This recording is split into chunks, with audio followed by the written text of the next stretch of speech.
I'm very happy to be here with you all. Nagyon boldog vagyok, hogy itt lehetek veletek. Now we have a lot of material to cover. Nagyon nagy az anyag, amin át kellene mennünk. This is not a normal school, but in normal institutions of learning, Monday morning is a little slow. Ez nem egy közönséges iskola, általában a közönséges iskolában a hétfő reggel a tanulás egy kicsit lassabb megy. Because the students have, wasted themselves over the weekend. Mert a diákok kikészültek a hétvégén. So Monday morning they're still hungover. És hétfő reggel még másnaposak. But this is a different institution with a different type of clientele. Ez másféle intézmény, másféle diákokkal.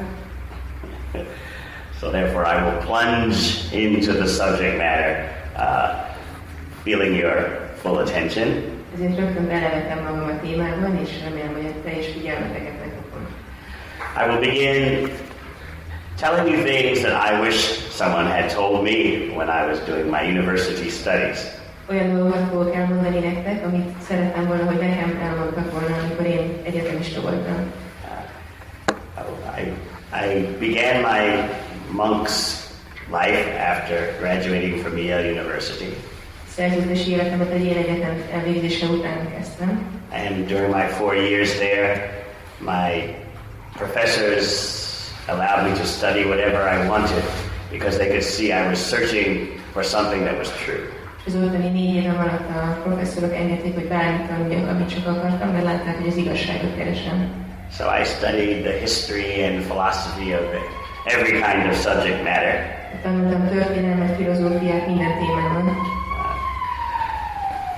Still, I was not satisfied. De még mindig nem voltam elégedett.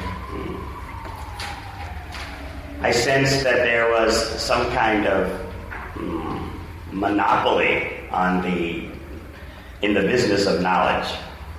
Éreztem, hogy valamilyen monopólium van a tudás területén. What my companion Druta Karma calls the knowledge filter. Mint Druta Karma társam úgy nevez, hogy tudásszűrés. You see, that goes on not only in science, but it also goes on in history. Ez nem csak a tudomány területén érvényesül, a történelem területén is. So, I'm going to give you a general background to myth-making in the Western world, meaning outside of India. Elmondom, hogy hogyan készülnek a mitoszok a nyugatról, Indián kívül. What is that myth outside of India? Mi ez a mitosz Indián kívül? It's called history. Úgy hívják, hogy történelem. I'm going to begin this presentation the same way two world-famous archaeologists begin their course at Harvard University. Ugyanúgy fogom elkezdeni ezt az előadást, ahogy világhírű régészek kezdik az előadásokat a Harvard Egyetemen. They begin to teach their course on archaeology and ancient civilizations by teaching the history of history. A régészet vagy az ősi világ történetéről, amikor elkezdenek beszélni, akkor a történelem történetéről beszélnek először. So that the students will firmly understand that so-called history is just a particular culture's way of looking at certain things. Hogy a diákok megértsék, hogy a történelem igazából csak azt jelenti, hogy egy bizonyos kultúra egy bizonyos módon szemlél bizonyos dolgokat. And not looking at certain things. És bizonyos dolgokat pedig nem szemlél. Now, actually, I should have an easy time explaining this point here in Hungary. Igazából könnyen kellene, hogy menjen, hogy elmagyarázzam ezt a dolgot itt Magyarországon. Because you all know, well, maybe not you, some of you, yes, are old enough to remember history during the communist days. Mert mindannyian, hát felejtjük, hogy nem is mindannyian, de akik elég idősek vagytok, ahhoz tudok emlékezni arra, mi volt a történelem a kommunista időben. And history of Hungary as it is now. És mi Magyarország történelme ma. So often it is said that history is a tool in the hands of whoever wins the war. Szokták gyakran mondani, hogy a történelem egy eszköz azoknak a kezében, aki megnyeri a háborút. They write the history books. Ők írják a történelem könyveket. Just like after World War II, when the American army invaded, well, at the end of World War II, when the American army invaded Japan, the first thing the army did when occupying Japan was to create a team of specialists to rewrite all of Japanese history books. Amikor a második világháború végén az amerikaiak megtámadták Japánt, akkor az első dolog, amit csináltak, az volt, hogy létrehoztak egy csapatot, akik újraírták Japánnak a történelmét. Because the American government was so enraged by this idea of the kamikazes and the Japanese militaristic religious cult. Mert az amerikaiak annyira bosszantották ezek a japán kamikázék és az ő vallásos kultuszuk. You know, those guys who would fly their airplanes into ships in a suicide bomb. Akik berepültek a hajókba, és ilyen öngyilkosok lettek, akik bombát vittek magukon, és így megölték magukat. Just like the suicide bombers of today, this concept is totally against Western civilization. Vagy ahogy manapság is vannak ezek az öngyilkos robbantók, tehát ez teljesen ellentmond a nyugati civilizációnak. How can you kill yourself for some cause when there's so much to enjoy? Hogyan tudod megölni magadat valamilyen ügyért, amikor annyi mindent lehet élvezni?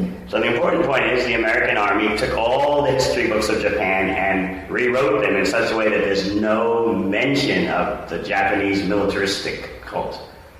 Olyan módon írták át az amerikaiak a japán történelmkönyveket, hogy sehol nem került szóba ez a katonai kultusz, ami Japánban volt. Because they never wanted to see it again. Soha többet nem akarták látni. And maybe some of you older ones here remember your studies of history in Hungary during the communist days. És akik idősebbek itt közületek, talán emlékeztek arra, hogy milyen történelmet írtak a kommunista időkben itt Magyarországon. The Russian army mercifully liberated you at the end of World War II. A második világháború végén az orosz hadsereg nagyvegyesen felszabadított benneteket. And held you tight in a loving embrace. És nagy szeretettel megölelt benneteket. And the Berlin Wall was there to keep the horrible people outside of East Germany from coming in and spoiling the people. És arra törekedtek, hogy a Kelet-Németországból pedig a szörnyű embereket távol tartsák, és ne hagyják, hogy megbontsák őket. All the very strong borders of Eastern Europe were necessary to protect the people. És Kelet-Európának az erős határai azért voltak szükségesek, hogy megvédjék az embereket. And I'm sure you remember the older ones, you remember how you were taught about the famous Hungarian uprising. És az idősebbek emlékeznek rá, hogy mit tanultatok a híres magyar felkelésről. Counter-revolutionaries who were selfish and against the welfare of the people. Az államforradalmárokról, akik önzőek voltak, és az emberek érdekeinek ellen tettek. So, I'm telling you these things so you begin to understand India has suffered the same fate. Azért mondom ezeket a dolgokat, hogy megértsétek, hogy India ugyanettől szenvedett.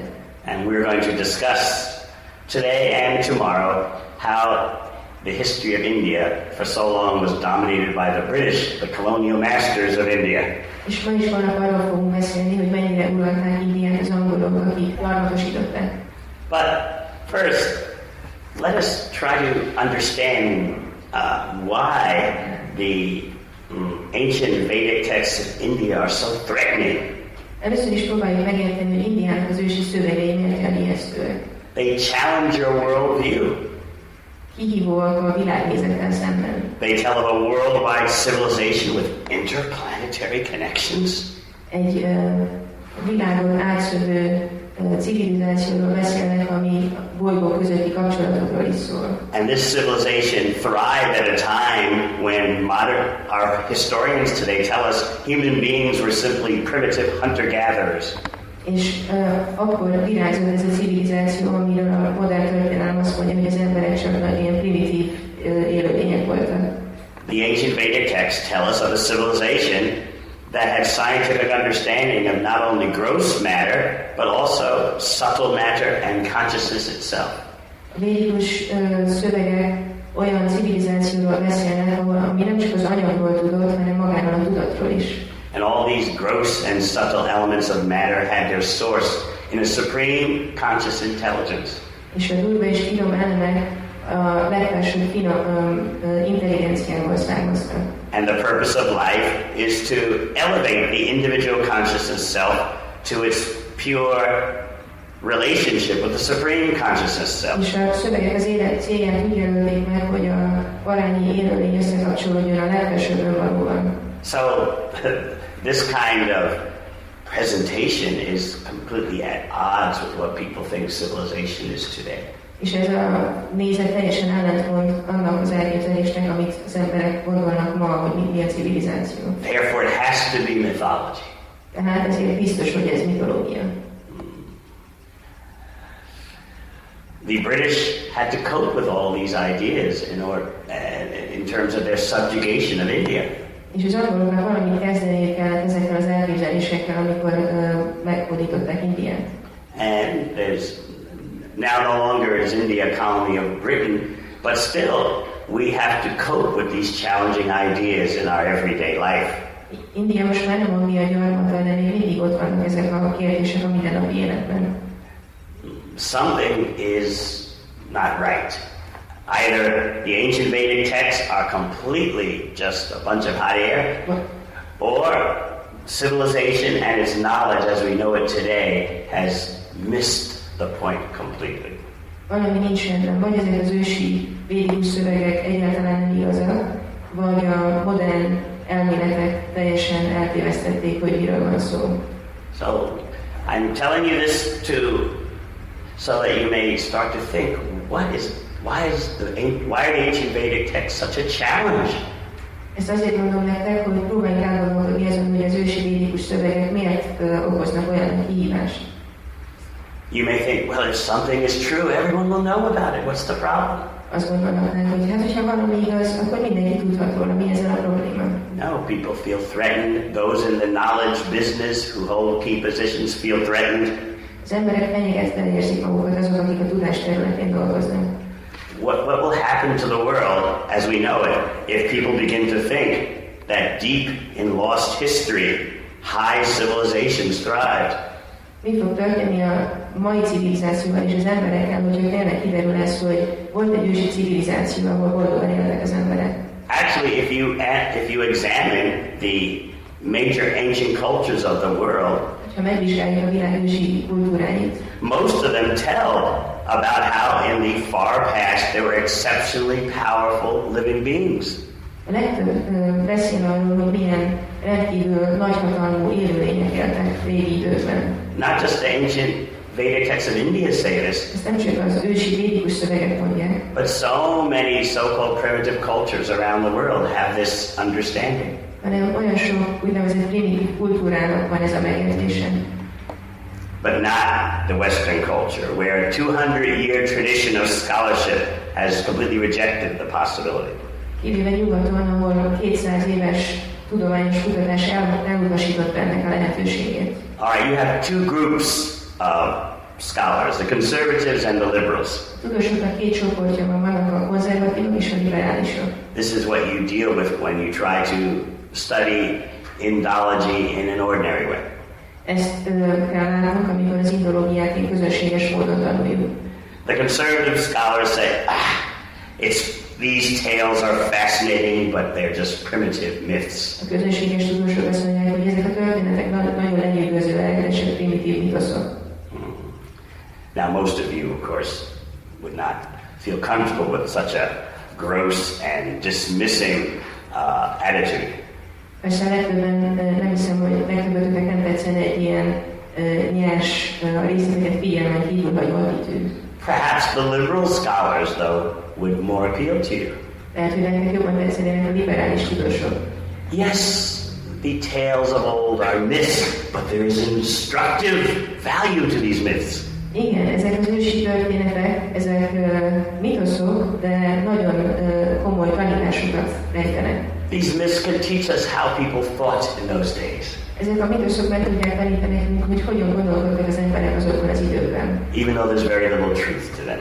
Annak ellenére, hogy kevés az igazság bennük. So those are your two choices. Tehát ez a két választásatok. But to actually take the ancient Vedic text seriously, that requires a complete shift of your life and actually all of society.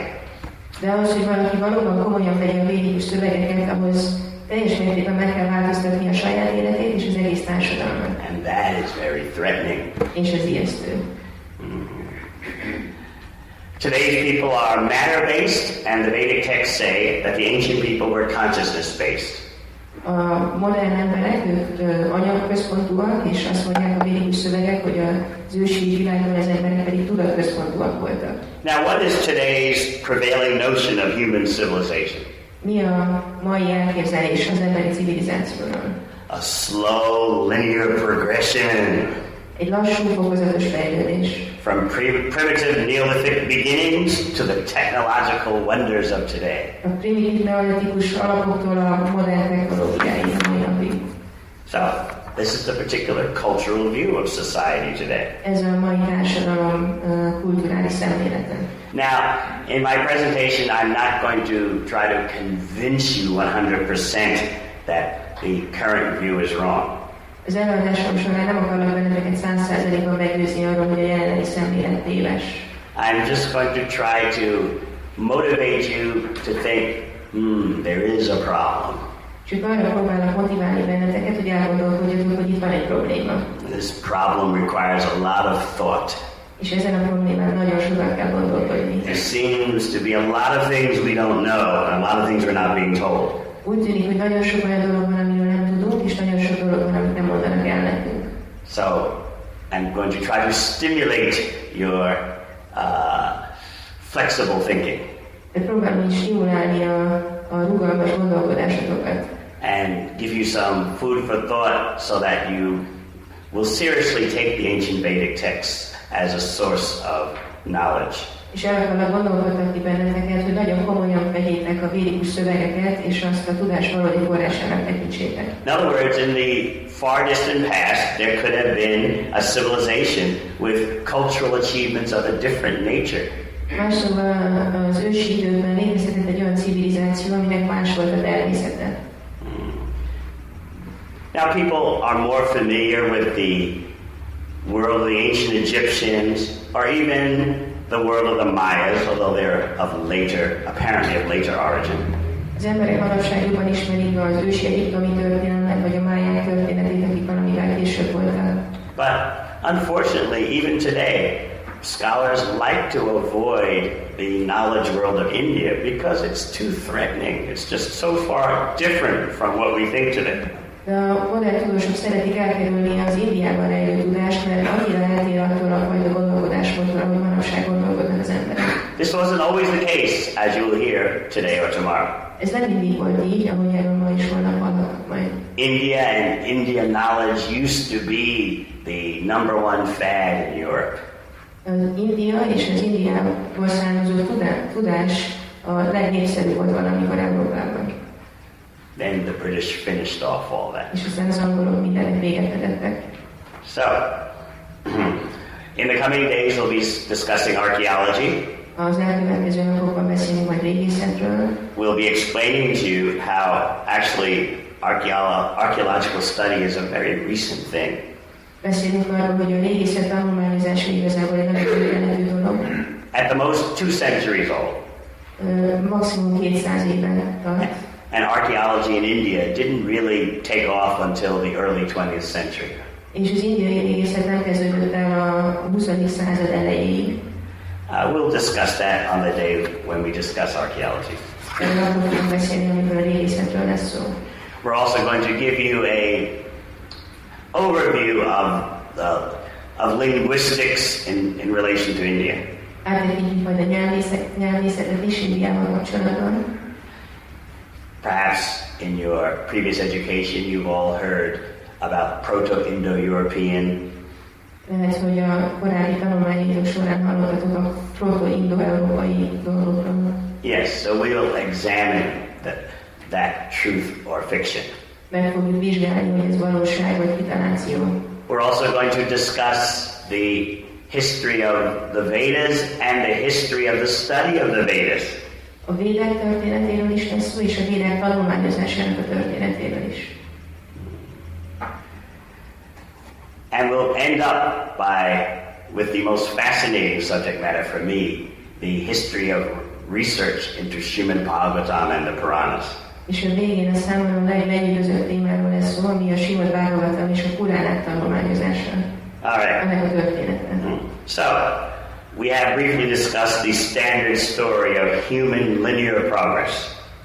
Röviden beszéltünk az emberi lineáris fejlődésről, ennek a problémájáról. Yes, I wrote some down on paper.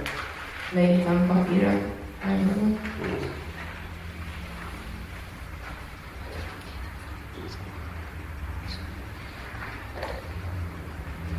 You've all learned something like this in school, maybe not exactly, but still there is this idea of civilization moving from primitive human beings to the glories of today.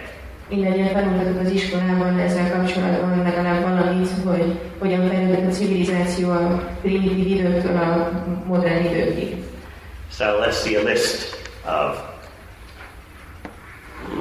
a generally accepted way of presenting the milestones, the great achievements of the human race. Nézzük meg ezt a listát, ami végigvezeti a modern szemléletét annak, hogy mik a mérföldkövei az emberi fejlődésnek, az emberi faj fejlődésének. And then I'll leave it to you to evaluate how true all this is. És rátok bízom, hogy elgondolkodjatok azon, hogy ez mennyire igaz. The first step is that human beings began in prehistoric Africa. Az első lépés az, hogy az emberi lények a történelem előtt Afrikában jelentek meg. There hominids emerged, apes with brains. Ott jelentek meg először a nagyobb aggyal rendelkező majmok. So the first stage is becoming human. Az első lépés az emberi válás. If any of you here have heard Jutta Karma's presentation or read his books, you already are suspicious.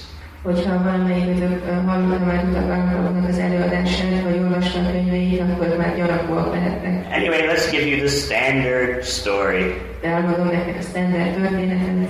That if you told your teachers in the ordinary school, they would pat you on the back. Very good. Amit, hogyha elmondanátok a tanáraitoknak egy közösséges iskolában, akkor szépen megveregetni a vállatokat, hogy nagyon jó, nagyon jó. So, after becoming human, the new human beings discover agriculture and then form into the first cities of the world where not everyone is a farmer. Az emberi válás után ezek az emberek felfedezik a mezőgazdaságot, és aztán összetömörülnek városokban, ahol már nem mindenki földműveléssel foglalkozik. What is that? Inventing civilization. Mi ez? Ez a civilizáció feltalálása. Finally, we get to around the 6th century BC when supposedly religious and moral systems suddenly arise throughout the newly civilized world.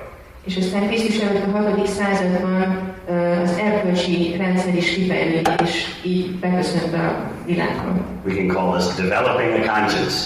Ezt a tudat fejlődésének lehet nevezni. And then, after the time of Christ, the empires of Europe and the Middle East bring forth a world civilization.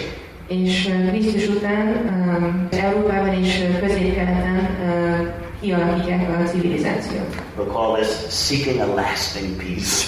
Ezt a tartós béke keresésének nevezzük.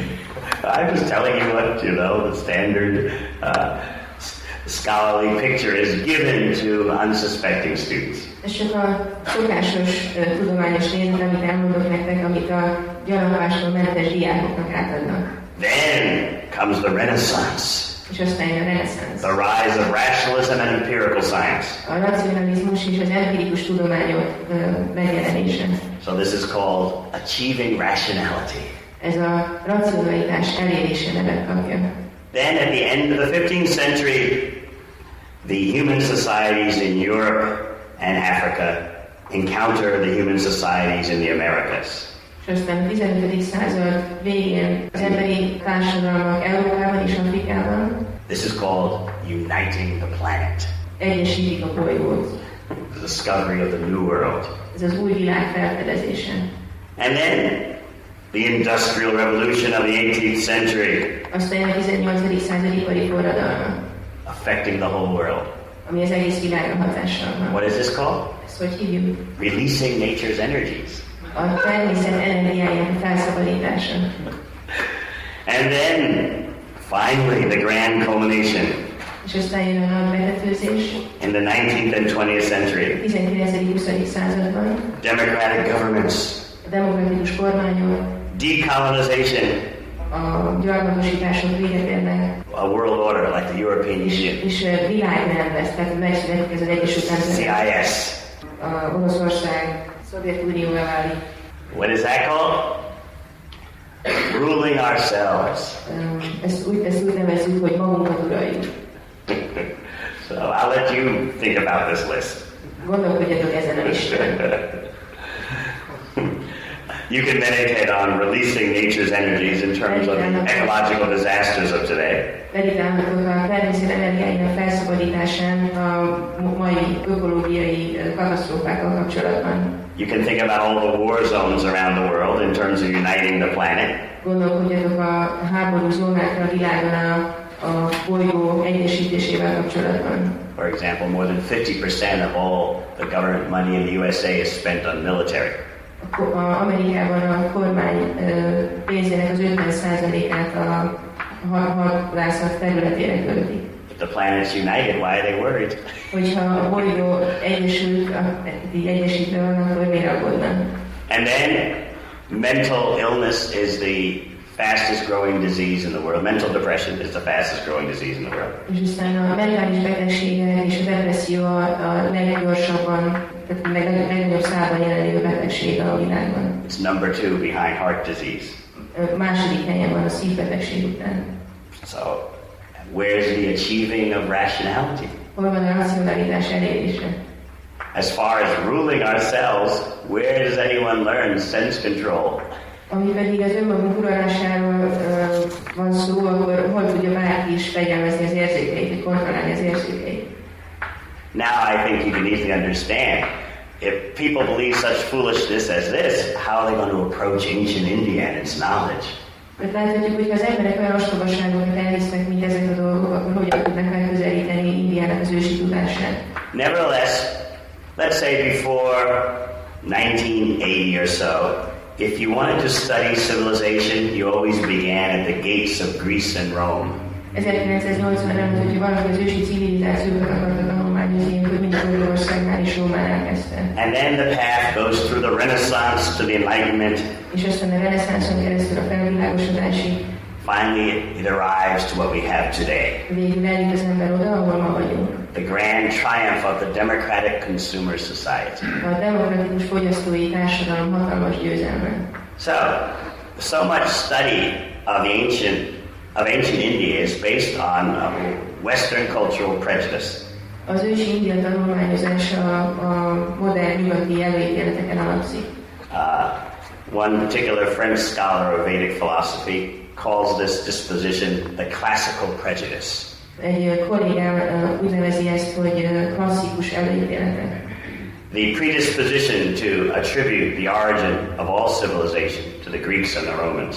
Az előítélet pedig az, hogy minden civilizáció kezdetét a görögöknek és a rómaiaknak tulajdonítják. This French scholar says, in other words, you might say Western people are mentally incapable of crossing the Mediterranean. Ez a francia tudós azt mondja, hogy ezek a modern emberek képtelenek átszelni a földközi tengert. Okay. Now in this year, 2006, people are aware that the words culture and civilization have inbuilt prejudices. Tehát most 2006-ban az embereknek a civilizáció és a kultúra miatt beépített előítéletei vannak. Some people are starting to understand we cannot look at ancient India with the same eyes that we have now. Vannak, akik kezdik megérteni, hogy nem lehet ugyanazzal a szemmel tekinteni az ősi Indiára, mint ami most van nekünk. What are the eyes that we look through now? Milyen szemmel keresztül látunk most? Obsessive individualism. Ez az obszesszív individualizmus. Technological fanaticism. Technológiai fanatizmus. And economic intoxication. És gazdasági mámor. These things are considered the height of human progress. Ezeket a dolgokat az emberi fejlődés csúcsának tekintik. But if you're going to look at ancient India and its knowledge, you have to take leave of these sacred cows of the modern West. De ha Indiának az ősi civilizációját akarjuk vizsgálni, akkor a modern világnak ezeket a szent teheneit félre kell tenni. What we'd like people to do is to admit at least that ancient India's knowledge culture it's at least as valid as the West, even though it's so radically different. Legalább azt szeretnénk, hogy az emberek ismerjék el, hogy Indiának az ősi kultúrája ugyanolyan valóságos, mint a nyugati. As the famous British historian Arnold Toynbee said, India is a whole world in herself. Arnold Toynbee egy híres történész, India egy teljes világ magában. She is a society of the same magnitude as our Western society. Ugyanolyan nagysága van, mint a nyugati társadalomnak. The challenge in studying ancient Vedic knowledge comes because it is not only cosmic knowledge, but also knowledge beyond the cosmos.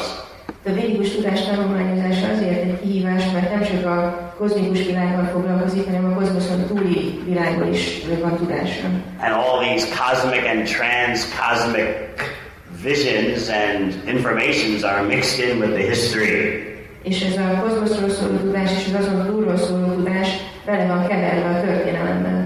But again, what is history as we know it? De mi a történelem úgy, ahogy mi ismerjük? When we study archaeology, I'll be discussing with you how there are so many examples in the world where what Westerners consider myth tomorrow is considered history.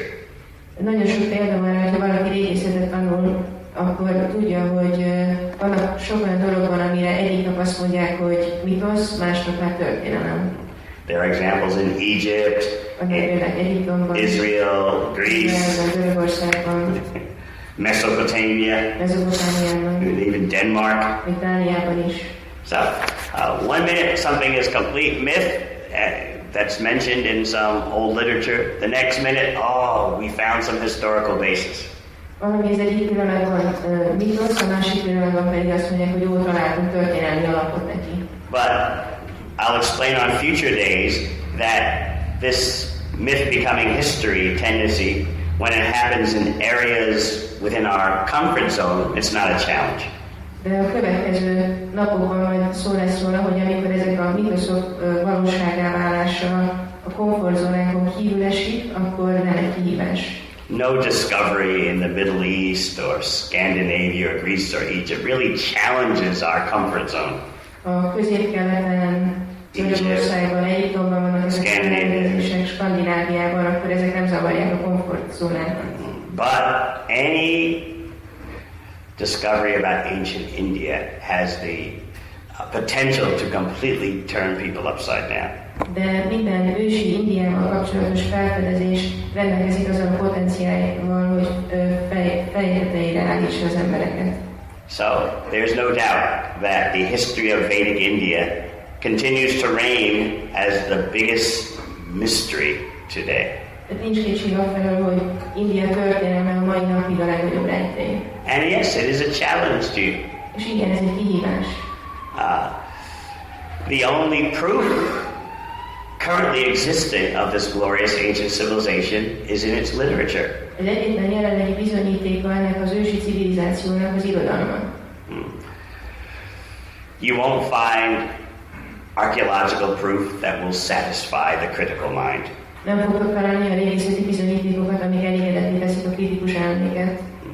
But you have all this literature that is a testimony that people in the past knew so much more. De ott van ez a hatalmas irodalom, amik bizonyítják azt, hogy ősi időben az emberek sokkal többet tudtak. Therefore, the major thrust of the British Indologists hired by the British government was to discredit India's knowledge, its knowledge texts. És az angol kormány által felbérelt angol indológusoknak az volt a célja, hogy meghozzák a hitelét ezeknek a szentírásoknak. We'll describe that more on other days. Erről majd a további napokon lesz szó. So now let's deal with the whole idea of India and its lack of history as understood by current people. Beszéljünk most akkor Indiáról és a történelmének a hiányáról, hogy ezt a modern korban megértik. You've probably heard this before. Szóval biztosan hallottátok. India's notorious lack of a history that the West will accept. Hogy Indiának notóriusan nincsen történelme, olyan történelme, amit a nyugat elfogadna. Now, those of us who are dedicated to Vedic knowledge, we don't say that India has no history. Mi, akik elkötelezettjei vagyunk a védikus tudásnak, nem mondjuk azt, hogy Indiának nincs történelme. We qualify that statement by saying it has no history that the West will accept. Mi úgy módosítjuk ezt a kijelentést, hogy nincsen olyan történelme, amit a nyugat elfogadna. Well, because what will happen if the West accepts this knowledge? Mert mi történne, hogyha a nyugat elfogadná ezt a tudást? This history. Mint történelem. It will have to transform. Át kellene alakítani az egészet. But if you don't want to transform, then better to dismiss India's history of itself. Hogyha nem akarják ezt a transformációt, akkor legjobb figyelmen kívül hagyni Indiát, ugye, hogy van. I'll give you a humorous example. Mondok egy vicces példát. That just happened. Ami most történt. It's not well publicized in the USA, but... Nem nagyon reklámozzák Amerikában. But for example, I'm based in New Zealand, and the media there is anti-American. De én Új-Zélandban élek, és az ottani média az Amerika ellenes. But I've talked to some people from the USA, and they only heard about such a thing with great difficulty. És beszélgettem egy pár amerikaival, és nagyon nehezen jutottak hozzá ez a hírhez. Whereas in New Zealand, it was on the front page of the newspaper. Míg Új-Zélandban ez a újságoknak a fő első lapján volt. NASA, you know, the American Space Aeronautics Government Agency. NASA, az amerikai kormánynak a űrhajózási hivatala, has said they lost the original film of the moon landing. Azt mondja, hogy elvesztették a holdra szállás eredeti filmjeit. They lost it. Elvesztették. They can't find it. Nem találják. I will say no more. Többet nem mondok.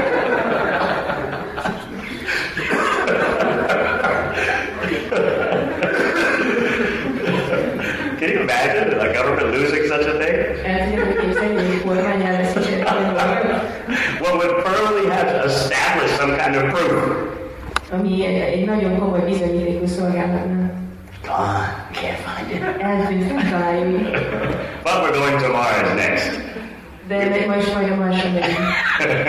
Anyway, so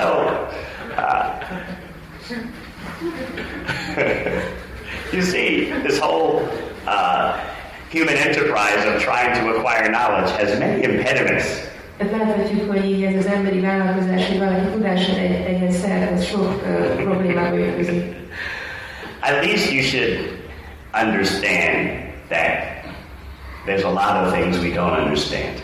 Legalább azt meg kell értenetek, hogy nagyon sok mindent nem értünk. If you approach the Vedic texts and their history of ancient India in that way, you'll have a much greater chance of taking benefit from it. Hogyha ilyen módon közelítetek a védikus írásokhoz, akkor sokkal nagyobb remény van arra, hogy igazi hasznát tudjátok venni.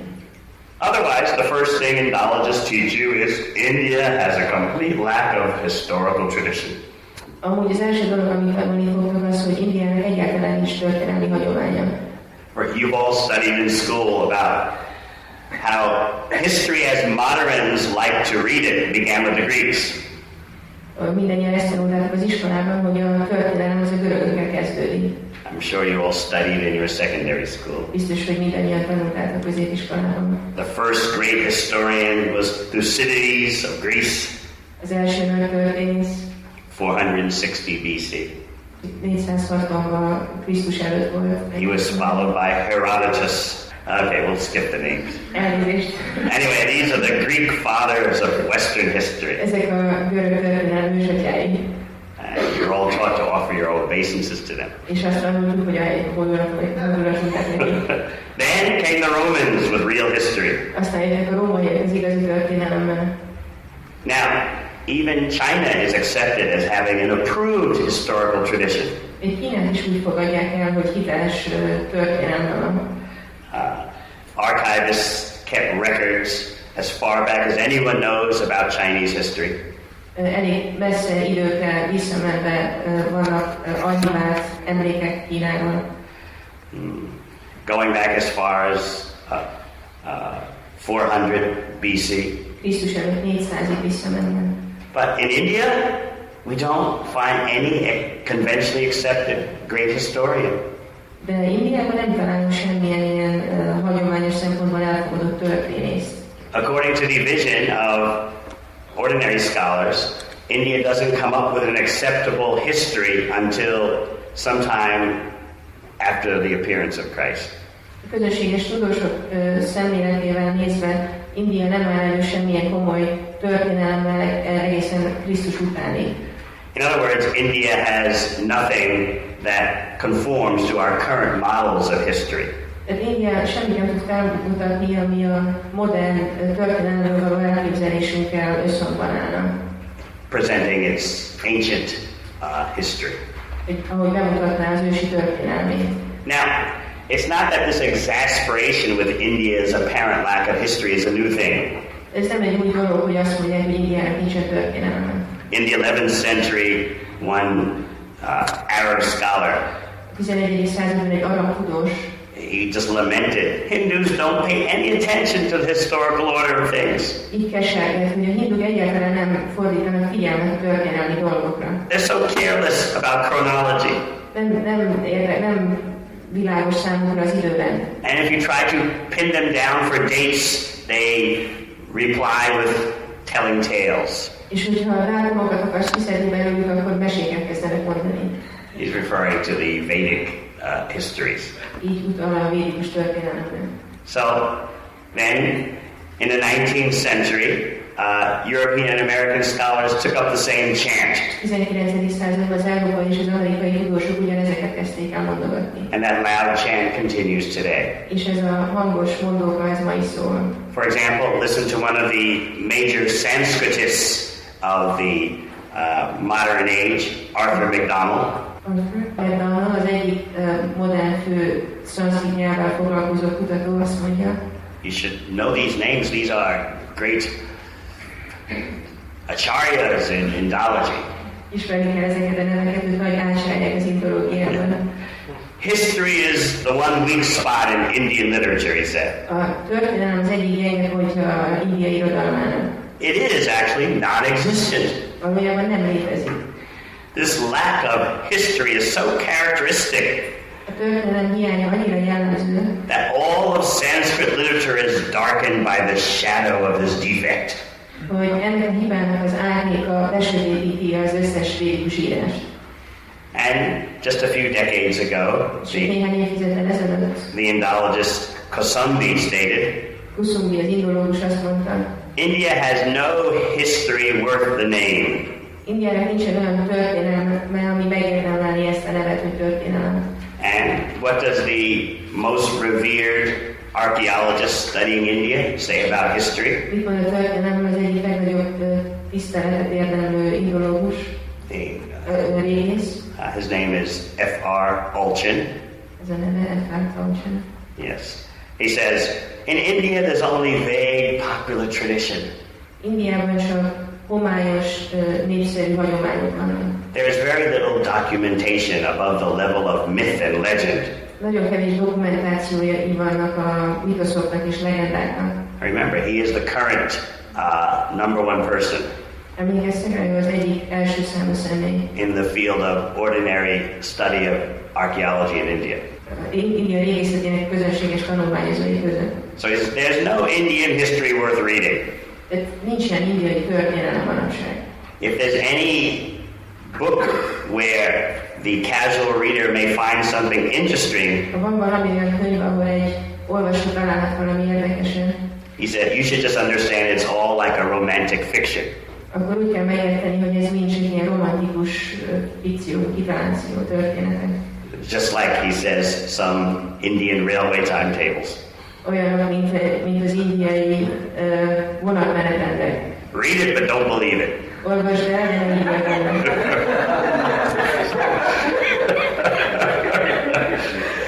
So,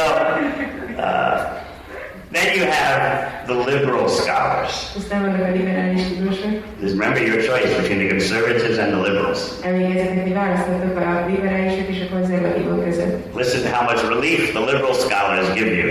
Hallgassátok meg, hogy milyen nagy megkönnyebbülést kaphatok a liberális tudósoktól. We should be sensitive to the nationalistic sensitivities of India. Legyünk érzékenyek India nacionalista érzékenységére.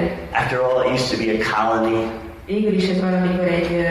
We should not directly attack the ancient Indian version of history. Gyarmat volt, ne támadjuk meg egyenesen India ősi történelmét. Just quietly shake your head in disbelief. Csak csöndesen rázunk a fejünket hitetlenül. Even sometimes modern scholars from India feel embarrassed about the Vedic history. Néha még modern indiai tudósok is szégyenkeznek India történelme miatt. And so they offer apologies for their people. És így bocsánatot kérnek az embereiktől, a népüktől. In the hands of ancient Indians, historical facts seem to dissolve. Úgy tűnik, hogy ősi Indián a tényei így elolvadtak. History changes into poetry, myth, legend. A történelem költészetté, mitosszá és legendává válik. Time is unreal and of secondary importance. Az idő valótlan és másodlagosabb fontosságban. So the liberals say, you quietly don't believe, but you try to see whatever instruction those myths can tell you. A liberálisok azt mondják, hogy csak csöndesen ne higgy el az egészet, de próbáld megnézni, hogy milyen tanítások rejlenek ezekben a mitoszokban. And you appreciate with an open mind the people who made the myths. És nyitott elmével értékel azokat a személyeket, akik kitalálták ezeket a mitoszokat. It sounds nice, yeah. Szépen hangzik, nem? It sounds very global, Nagyon globális, sympathetic, open-minded. együttérző, nyílt. I suppose a friend or relative told you something, Tegyük fel, hogy egy barátod vagy egy rokonod mond neked valamit, and you don't believe it, és te nem hiszed el, but you tell the person, you know, I really appreciate you as a person for telling me this thing that I don't believe. de azt mondod, hogy annyira értékelek téged, mint egy személy, azért, hogy elmondtad nekem ezt a dolgot, amit nem hiszek el. So this is supposed to be the loving way that you approach the Vedic history now. Ez a szeretetteli mód megközelíteni a védikus történelmet. So, if you look at the ancient Chinese historical sources, they can give you some idea of early China back to 1400 BC. Az ősi kínai történelmi feljegyzések Krisztus előtt 1400-ig, tehát vannak feljegyzések róla. Greek and Roman historical sources don't go so far back. A görög és a római történelmi források nem mennek ilyen messzi vissza. But scholars consider their quality to be far superior. De a tudósok ezeket sokkal jobb minőségűnek tekintik. On the other hand, the original Vedic civilization of India has left behind practically nothing that conforms to Western standards. De ősi India civilizáció nem hagyott maga mögött semmi olyat, ami a nyugati sztenderdeknek megfelelne. The earliest examples of historical writing that are accepted by conventional scholars don't appear until the year 4 AD. A tudósok által elfogadott történelmi feljegyzés nem jelenik meg Krisztus után 4-ig Indiában.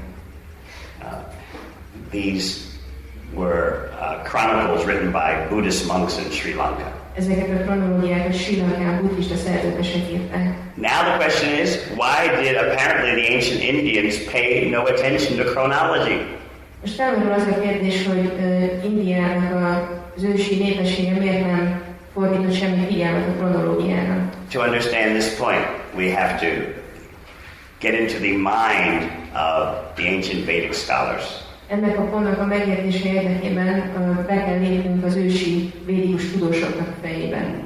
You see, now let's go back to our study of history. Menjünk vissza a történelem történetének tanulmányozásához. Any kind of history, no matter how conceived, involves selection. Minden történelemnek része a szelekció. It involves making a selected study of events and perceptions. Azt jelenti, hogy szelektálunk bizonyos eseményeket és szemléleteket, amiket lejegyzünk. So what we should try to understand about the ancient Indians is that they chose to recognize for their records what they felt was significant. És meg kell értenünk, hogy az ősi indiaiak olyan dolgokat jegyeztek fel, amiket ők jelentősnek tekintettek. Rather than accuse that they had no grasp of true historical science, ahelyett, hogy azzal vádolnánk őket, hogy képtelenek voltak felismerni a valós történelemtudományt. Better to say that they were looking at life in a completely different way. Jobb azt mondani, hogy egész más módon szemlélték az életet. First of all, their conception of existence is cyclic rather than linear. Először is a létről alkotott felfogásuk ciklikus és nem lineáris. In other words, there's nothing really new happening. Things are going round and round. Más szóval semmi új dolog nem történik, a dolgok körbe-körbe mennek. Birth happens, death happens, the cycle repeats. Van születés, van halál, aztán a ciklus megismétlődik. So why pay so much attention to this revolving wheel of samsara? Minek fordítsunk annyi figyelmet a szamszára körforgására? More specifically, I mean, why pay so much attention to the mundane events on the wheel?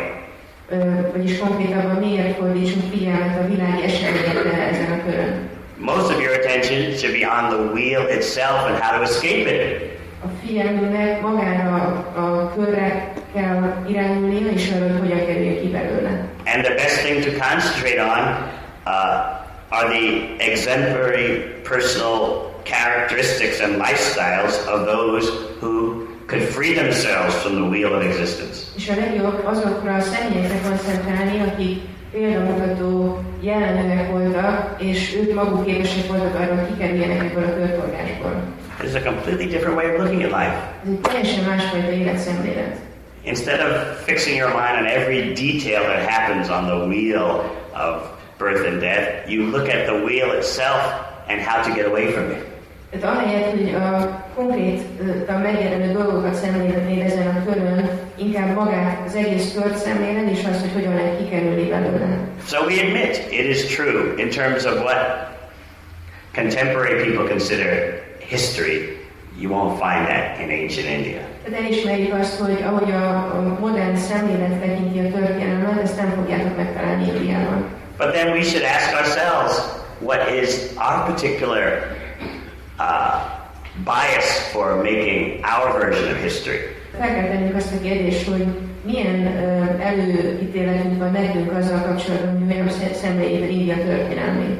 Scholars who are more open-minded can show you that what is considered history changes every few centuries. A nyitottabb tudósok meg tudják mondani, hogy az, hogy mit tekintünk történelmnek, az időről időre megváltozik.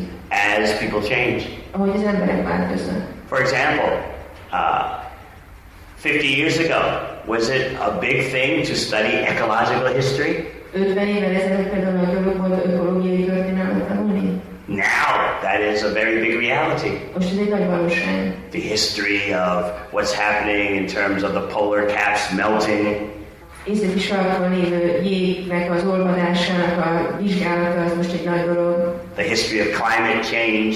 A klímának a változásának a története. Who worried about this 40 years ago? 40 évvel ezelőtt kit érdekelte ez? Now it's a popular subject matter. Most ez egy nagyon népszerű téma. Yes, we should know the history of these things.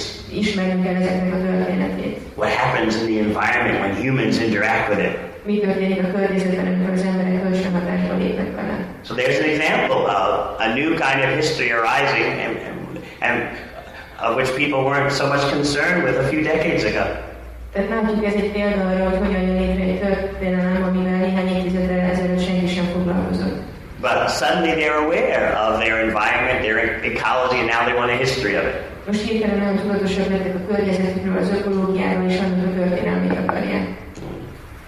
So the ancient Vedic texts present histories of completely different subject matters. Az ősi védikus szövegek teljesen másfajta témákkal foglalkoznak. Especially because the people were not simply involved with gross matter. Főleg azért, mert az emberek nem csak a durva anyaggal foglalkoztak.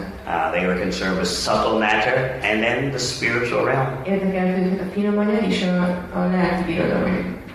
If someone is aware of all those different dimensions, their concept of history will be different. Hogyha valaki tudatos ezekről a különböző területekről, akkor a történelemről alkotott koncepciója teljesen eltérő lesz. Now, honest scholars, like these professors at Harvard University who teach archaeology, az őszinte tudósok, akik régészetet tanítanak a Harvard Egyetemen, they'll surprise you by saying this statement. Meg fognak döbbenteni benneteket a következő kijelentésükkel. The historical consciousness as we know it is a recent development only. A történelmi tudat, ugye, ahogy ismerjük, csak egy újonnan megjelent dolog. Only in the past couple of hundred years has the study of history as we know it become a concern. Csak az elmúlt pár évszázadban lett egy komoly érdeklődési terület a történelem tanulmányozása. And even now, our understanding of historical processes continues to change. És a történelmi folyamatokról alkotott megértésünk manapság is folyamatosan változik. But for the ordinary person, he or she finds security in Greece. De a közösséges személyek így megtalálják a biztonságérzetüket Görögországban. See, everyone likes security. They don't want to be challenged. Mindenki szereti a biztonságot, semmit nem szeretik a kihívásokat. How much time? Session? Okay. And certainly when you're in secondary school, you don't want to be challenged. És persze, amikor az ember középiskolába jár, akkor nem akar kihívásokat. Even in university, you don't want to be challenged. Még egyetemista korodban sem akarod, hogy kihívjanak. Even as studying for your master's degree, you don't want to be challenged. Még amikor az egyetemi diplomádért próbálod megkapni, akkor sem akarod, hogy kihívás érjen. The popular phenomenon is that the students of the graduate students repeat whatever they are taught. A népszerű jelenség az, hogy a végzett diákok azt ismételgetik, amit tanultak. Because they want to be a PhD. Mert akarnak PhD-t kapni. Then when they're a PhD, they have some ability to make some waves. És amikor valaki megkapja a PhD-t, akkor van valami képessége arra, hogy hullámokat keltsen. Some ability in theory. Elméletben. But in actuality, if they want a job, they can't make waves. De valójában, hogyha akarják, hogy legyen állásuk, akkor nem kelthetnek hullámokat. So this is generally the way things. Általában így van ez. So for security, look to Greece. Tehát ha biztonságot akarsz, akkor nézz Görögországra. But if you look closely, the Greek pursuit of history resembles to some degree some elements of Indian understanding. De hogyha nagyon közel vizsgálod a görög történelmet, akkor látni fogod, hogy bizonyos aspektusaiban hasonlít az indiai megértéshez. The majority of the classical historians of Greece embrace the cyclical nature of life. Görögország klasszikus történészei az élet ciklikus folyamatairól ír. They accepted that patterns of events repeat themselves. Elfogadták, hogy az események megismétlődnek. Also, just like the Vedic Indians, the Greeks cherished inquiry into the origin of everything. És ők is megkérdőjelezték mindennek az eredetét. How many of you in your history classes in school or university were taught that history means to find the origin? Hányatokat tanították azt iskolában vagy egyetemen, hogy a történelem azt jelenti, hogy megkérdezed, hogy mi a kezdet, mi volt a kezdet. So in this way, the West is actually not truly following the Greeks. Így módon a nyugat igazából nem követi a görögöket. So finally, what ended the full imitation of the Greek historians? Végül mi vetett véget a görög történészek imitálásának? The ascendancy of Christianity. A kereszténység megjelenése. Augustine, one of the great founding fathers Augustin az egyik nagy alapító, of Christianity, a kereszténység egyik nagy alapító, was the one most responsible for completely rejecting the cyclic understanding of existence. Az egyik fő személy, aki felelős a ciklikus megértés elutasításáért. And that wasn't until 300 to 400 AD. Ez Krisztus után 300-ban vagy 400-ban történt. So this linear understanding of history is not so old at all. Tehát a történelmnek a lineáris megértés egyáltalán nem olyan régi. Augustine was the one who presented that each succeeding civilization is an improvement over its predecessor. Augustin mondta ki ezt a kijelentést, hogy minden egymásra következnek a különböző civilizációk, az egyik a másiknak egy fejlettebb változata. And so, for the past 1500 years, Augustine's notions have ruled the West. És így az utóbbi 1500 évben az ő elképzelései uralták a nyugatot. What about the revolutionary thinker Marx?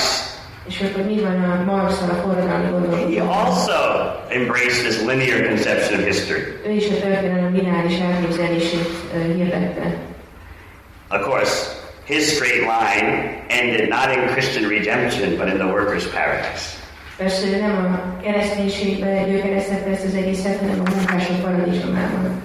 So, I'm trying to give you a background for open-mindedly approaching the Vedic text. Így egy hátteret szeretnék nyújtani nektek ahhoz, hogy nyitottan közelítsetek a védikus szövegekhez. Now, one last. Then we'll finish this section, and when you come back, we'll go to the European romance and then rejection of India. És utána majd átérünk az európai románcra és India elutasítására. At first, it was a passionate embrace. Először szenvedélyesen megölelték. But as Bhagavad Gita says, attachment leads eventually to anger. De ahogy a Bhagavad Gita magyarázza, ragaszkodás bűnhöz vezet. So first there's a passionate embrace of India, and then throw India out the door. Tehát először megölelték Indiát szenvedélyesen, és utána pedig dobjuk Indiát az ajtón. And this sudden rejection was mainly caused by the British. És ezt a hirtelen elutasítást főleg az angolok okozták. So, I don't know if you've heard of a very famous and important modern-day historical thinker, Oswald Spengler. Nem tudom, hogy hallottátok-e ennek a Oswald Spengler, ami egy nagyon híres modern gondolkodó. Hallottatok-e már róla? Any of you studied him or heard of him? Tanultatok róla, vagy hallottatok róla? Spengler. Oswald Spengler. Yes, he had the same cyclic view as the ancient Vedic text. Egy olyan ciklikus elképzelése volt, mint az ősi védikus szövegekben. When he presented history, he didn't organize everything according to chronological sequence as ordinarily understood. Amikor ő közelített a történelemhez, akkor ő nem olyan kronológiai sorrendben kezelte az eseményeket, ahogy az manapság szemléli. He saw in each civilization a defining gestalt. Minden civilizációt valaminek az alapjának tekintett. That means an overall form and style that characterized the culture. És minden úgy néznek, hogy mi az azt átható dolog, ami a kultúráját formálja. So he said the historian's job is to understand that gestalt, that overall form and style, and present it. Azt mondta, hogy egy történésznek az a dolog, hogy megértse ezt a gesztaltot, tehát hogy mi ez, ami áthatja ezt az egész kultúrát, a civilizációt, és ezt mutassa be. So once again, even in current times, we can see the ancient outlook of history moving in cycles still demonstrates its attractiveness. Tehát láthatjuk, hogy még manapság is azt az ősi ciklikus szemléletet vonzóan mutatják meg. All right, we'll end this session and come back with the European mad embrace of India and then rejection. Tehát most itt véget ér ez az óra, és aztán majd folytatjuk azzal, hogy az európaiak megölelték Indiát, és aztán elutasították. All right. Now, what you see on this flip chart here is the standard accepted version of historical development in India, from primitive beginnings to something that can be recognized as more modern. Ezen a táblán, amit láttuk, ez a hagyományos modern szemlélet India történetéről, a kezdetektől a modern időkig. If you recite this list to a conventional scholar, you'll get a pat on the back. Hogyha egy hagyományos tudósnak elmondod ezeket az évszámokat, akkor vállalok veregetni. So, in case some of you are going to study at a normal institution, I want you to know the so-called normal view. Tehát, hogyha esetleg valamilyen közönséges oktatási intézményben is fogtok tanulni, akkor szeretném, hogy ismerjétek ezt a úgynevezett normális nézőpontot. But as the days go by, I will introduce you to things that will cause you to doubt such a list. De ahogy telnek a napok, majd meg fogok ismertetni veletek olyan dolgokat, ami kétségeket fognak ébreszteni bennetek ezzel a listával kapcsolatban. But for now, take security in this standard conventional list. De most legyen biztonsági érzetetek ezekkel a hagyományos évszámokkal kapcsolatban. Before this, just primitive persons who go in the forest and hunt or who gather food by plucking plants from the ground. Ezek előtt az idők előtt csak ilyen gyűjtögető, vadász életmódot folytató személyek éltek. And then sometime in this period, 2500 to 1200 BC, the Indus Valley cities appeared and thrived.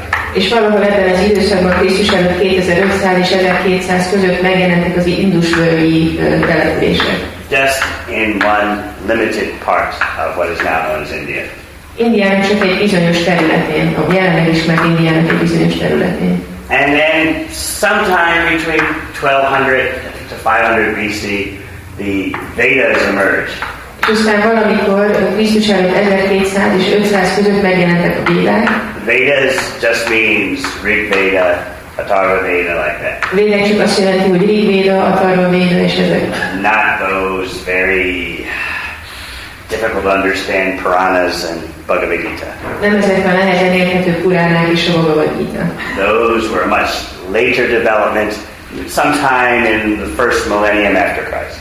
Ezek sokkal később jelentek meg valamikor Krisztus utáni első évezredben. But we'll discuss that later. De erről majd később lesz szó. And then, sometime around 600 BC, city-states began to arise. Valamikor Krisztus előtt 600 körül megjelentek ezek a városállamok. And then, this is the appearance of Buddha in India is debated now within a range of 100 years. Hogy Buddha pontosan mikor jelent meg Indiában, az vitatott, de körülbelül 100 évben belül itt ide teszi. But roughly 450 to 350 BC, they say Buddha, as conventionally known, appeared. Valamikor Krisztus előtt 350-450 körül jelent meg Buddha. And then sometime around 328 BC, Alexander the Great invaded India. És Krisztus előtt 328 körül Nagy Sándor megtámadta Indiát. Now, of course, this whole chronology up here is not at all in accordance with the ancient Vedic text. Persze ez az egész felső rész itt egyáltalán nincs összhangban az ősi védikus szövegekkel. In terms of the whole Vedic picture. Ami az egész védikus képet illeti. So, in coming days, we're going to look at the Indus Valley so-called civilization. Az elkövetkezendő napokban lesz szó az indusvölgyei úgynevezett civilizációról. We're going to look at the development of the Vedas. Lesz szó a védák fejlődéséről. And this way will lead you to form your opinions. És így módon majd rátok bízzuk, hogy kialakítsátok a véleményeteket. I should tell you what my goal is. El kellene, hogy mondjam nektek, hogy mi a célom. My goal is that you at least be an agnostic in terms of all this. Az a célom, hogy legalább agnosztikusok legyetek mindezzel kapcsolatban. That means you say, well, I don't know, and who does know? Legalább annyit mondjatok, hogy hát én nem tudom, és hát ki tudja. So we want to convert you from being a fanatical follower of the conventional view to just being open-minded. That there's so much that's not understood. Legalább meg akarom téríteni, hogy a hagyományos nézetek fanatikus követőiből legalább ilyen kételkedővé váljatok, hogy hát végül annyi mindent nem tudunk. Could be a lot of things going on that we're not aware of. Annyi minden lehetett, aminek nem vagyunk tudatában. Just like when I told you about NASA losing the original film of the moon landing. Mint ahogy elmeséltem nektek, hogy a NASA elvesztette a holdra szállás eredeti filmfelvételeit. So many of you chuckled like, oh, what is this? De sokan nevetettek, hogy miről van szó. In other words, doubt comes. Jön a kétség. Of course, no one has ever taught you in school that 25% of the American public thinks the moon landing was a hoax. Senki nem tanította nektek azt, hogy az amerikaiaknak a 25%-a azt gondolja, hogy a holdra szállás egy csalás volt. But anyway, it just makes you think, what's really going on? De hogy elgondolkodtatja az embert, hogy hát mi is történik itt. So that's all I'm trying to get you to do, is to think. Én csak ezt szeretném elérni, hogy gondolkodjatok. In an alternative way. Egy alternatív módon. So that when you approach the ancient Vedic text, you'll at least have an open mind. Hogy amikor megközelíthetek az ősi védikus szentírásokat, akkor legalább nyíltak legyetek. So just that much openness is established in you, you'll be able to benefit much more from your study of the Vedic literature. Hogyha ennyire nyíltá tudtok válni, akkor ez nagyon nagy hasznotokra fog válni ahhoz, hogy minél jobban hasznosra váljon a védikus szövegek tanulmányozása. So that goal is okay with you? Ez megfelel nektek, ez a cél? Yes. We'll explain to you, using the words of the Indologists themselves, how they really don't know what's going on, but they're not going to tell you that. Tehát az indológusoknak maguknak a kifejezését használva fogalmuk sincs róla, hogy mi történik, de ezt nem fogják nektek elmondani. Then they lose their funding, they lose their academic positions. Mert akkor elvesztik a pénzügyi támogatást, amit kapnak, elvesztik az akadémiai helyzetüket. All right, so now we'll start with the European mad, passionate embrace of India. Most Európa őrült, szenvedélyes indiai öleléséről lesz szó. This started at the beginning of the 19th century. Ez a 19. század elején kezdődött. So much enthusiasm, so much awe, so much admiration. Olyan nagy volt a lelkesedés, olyan nagy volt a csodálat. It was like, I don't know what a current example could be. It was like if during the height of their popularity, the Beatles would first come to your country. Olyan volt ez, mint amikor a Beatles a legnépszerűbb időszakában mondjuk eljött volna Magyarországra. People were India, wow, what a place of knowledge and wisdom. Így viszonyultak hozzá, hogy India, micsoda csodálatos hely, ami olyan óriási nagy bölcsesség, ahol olyan nagy a bölcsesség. Because at that time Europe, many scholars in Europe considered that Europe was too rational and just too stodgy in its thinking. Mert akkoriban nagyon sok tudós gondolta azt, hogy Európa túlságosan ilyen racionális a gondolkodásmódjában. So they looked to India as the source of mystical inspiration. És úgy tekintettek Indiára, mint a misztikus inspiráció helyére. With concepts and ideas far beyond the European thinking. Olyan koncepciók és elképzelések vannak, amelyek messze túl vannak az európai gondolkodásmódon. Nevertheless, while this feverish embrace was going on, the prime concern of Europe with India was always business. A lázas ölelés közepette Indiának az elsődleges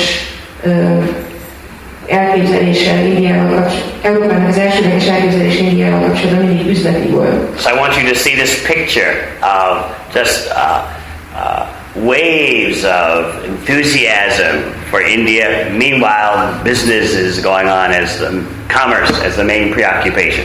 Szeretném, hogy lássátok ezeket a hullámokat Indiához való ragaszkodásban, miközben az üzlet a fő szempont. The business interests, the commerce interests began in the 13th century with Marco Polo. 13. században kezdődött el az üzleti érdeklődés India iránt Marco Poloval. He gave Europeans their first authoritative information of East Asia. Ő adta az első hiteles információt Kelet-Ázsiáról Európának. And he described India as one of the wealthiest countries in the world. És úgy írta le Indiát, mint az egyik leggazdagabb ország a világnak. So Christopher Columbus studied Marco Polo's accounts and he became determined, I'm going to find a short route to India. Columbus Kristóf Marco Polo leírásait tanulmányozva nagyon lelkes lett, és azt gondolta, hogy megtalálok egy rövidebb utat Indiába. And then at the end of the 15th century, the Portuguese navigator Vasco da Gama landed in southwestern India. És a 15. század végén egy portugál személy jutott el Indiába. Now please understand that there had been overland traffic between Europe and India even right at the time of the appearance of Christ. Már Krisztus idejében is volt szárazföldi kapcsolat, közlekedési kapcsolat Európa és India között. But this declined around the beginning of the first millennium because the Arabs made passing through their countries very difficult. De ez hanyatlott az első évezredben, mert az arabok nagyon megnehezítették az ő területeiken való átkelést. Otherwise, before that, the Greeks would go overland to India for commerce purposes. Ezelőtt a görögök szárazföldön közelítették meg Indiát kereskedelmi szándékkal. So therefore, although the scholars of Europe would fall in love with India, the government leaders of Europe saw India mainly as a land of spices. Tehát ezek a tudósok nagyon lelkesek voltak Indiával kapcsolatban, de az európai kormányok főleg üzletet láttak benne, és főleg a fűszerekkel kapcsolatos üzletet. Financial interests always have the upper hand. a gazdasági érdek az mindig magasabb rendű. And how did the Indians see the Europeans who were coming? És az indiaiak hogy látták az európaiakat, akik jöttek? Yavanas, uncivilized. Javanák, civilizálatlanok. No idea of proper human culture.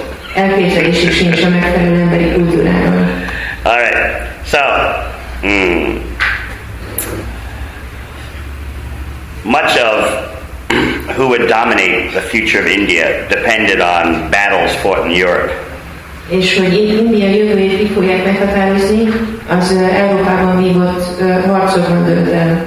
The Portuguese, as we described, ahogy beszéltünk a portugálokról, they had started something on the southwest coast of India. Ők elkezdtek valamit Indiának a délnyugati partján. And then, because Spain conquered Portugal, that means all the Portuguese kingdoms belong to Spain. Aztán a spanyolok meghódították Portugáliát, és így minden portugál terület Spanyolországhoz tartozott. But you know European history. Ismeritek az európai történelmet. Spain's number one position lasted 8 years. Hogy az első helyen volt Spanyolország, ez 8 évig tartott. So the British Navy defeated the Spanish Armada. Aztán az angol tengerészeti hadsereg legyőzte a spanyol armadát. What's the significance for India? Mi a jelentősége ennek India szempontjából? Now the seas are open for the British to do whatever they like. Most nyitottak a tengerek, hogy az angolok azt csinálják, amit akarnak. So they set up their first trading post in India in the year 1600. 1600-ban hozták létre az első kereskedelmi központjukat Indiában. And they competed with the French and Portuguese. És versenyeztek a franciákkal és a portugálokkal. Portuguese were no problem, but the French were a problem. A portugálok nem okoztak problémát, de a franciák igen. So then what's the normal European thing to do when there's such a problem? És mi a normális európai dolog, amit csinál valaki, hogyha ez a probléma? 7 years war between Britain and France. 7 éves háború Anglia és Franciaország között. So, when Britain won, that means the British East India Company gained the upper hand. Amikor nyertek a britek, akkor ez a brit keleti társaság került hatalomra. Especially since the mercenary army of the British East India Company defeated an Indian army in 1752. Tehát az angoloknak ez a keleti társaságának az ilyen bérelt hadserege legyőzte az indiai hadsereget 1752-ben. So then, by the beginning of the 19th century, the British Empire in India became the British Empire of India. És így a 19. századra a Indiában lévő angol birodalom igazából hatalomra került Indiában. There were a few wars before that, of course. Persze ezelőtt volt egy pár háború. The Fourth Anglo-Dutch War permanently ended the Dutch naval threat.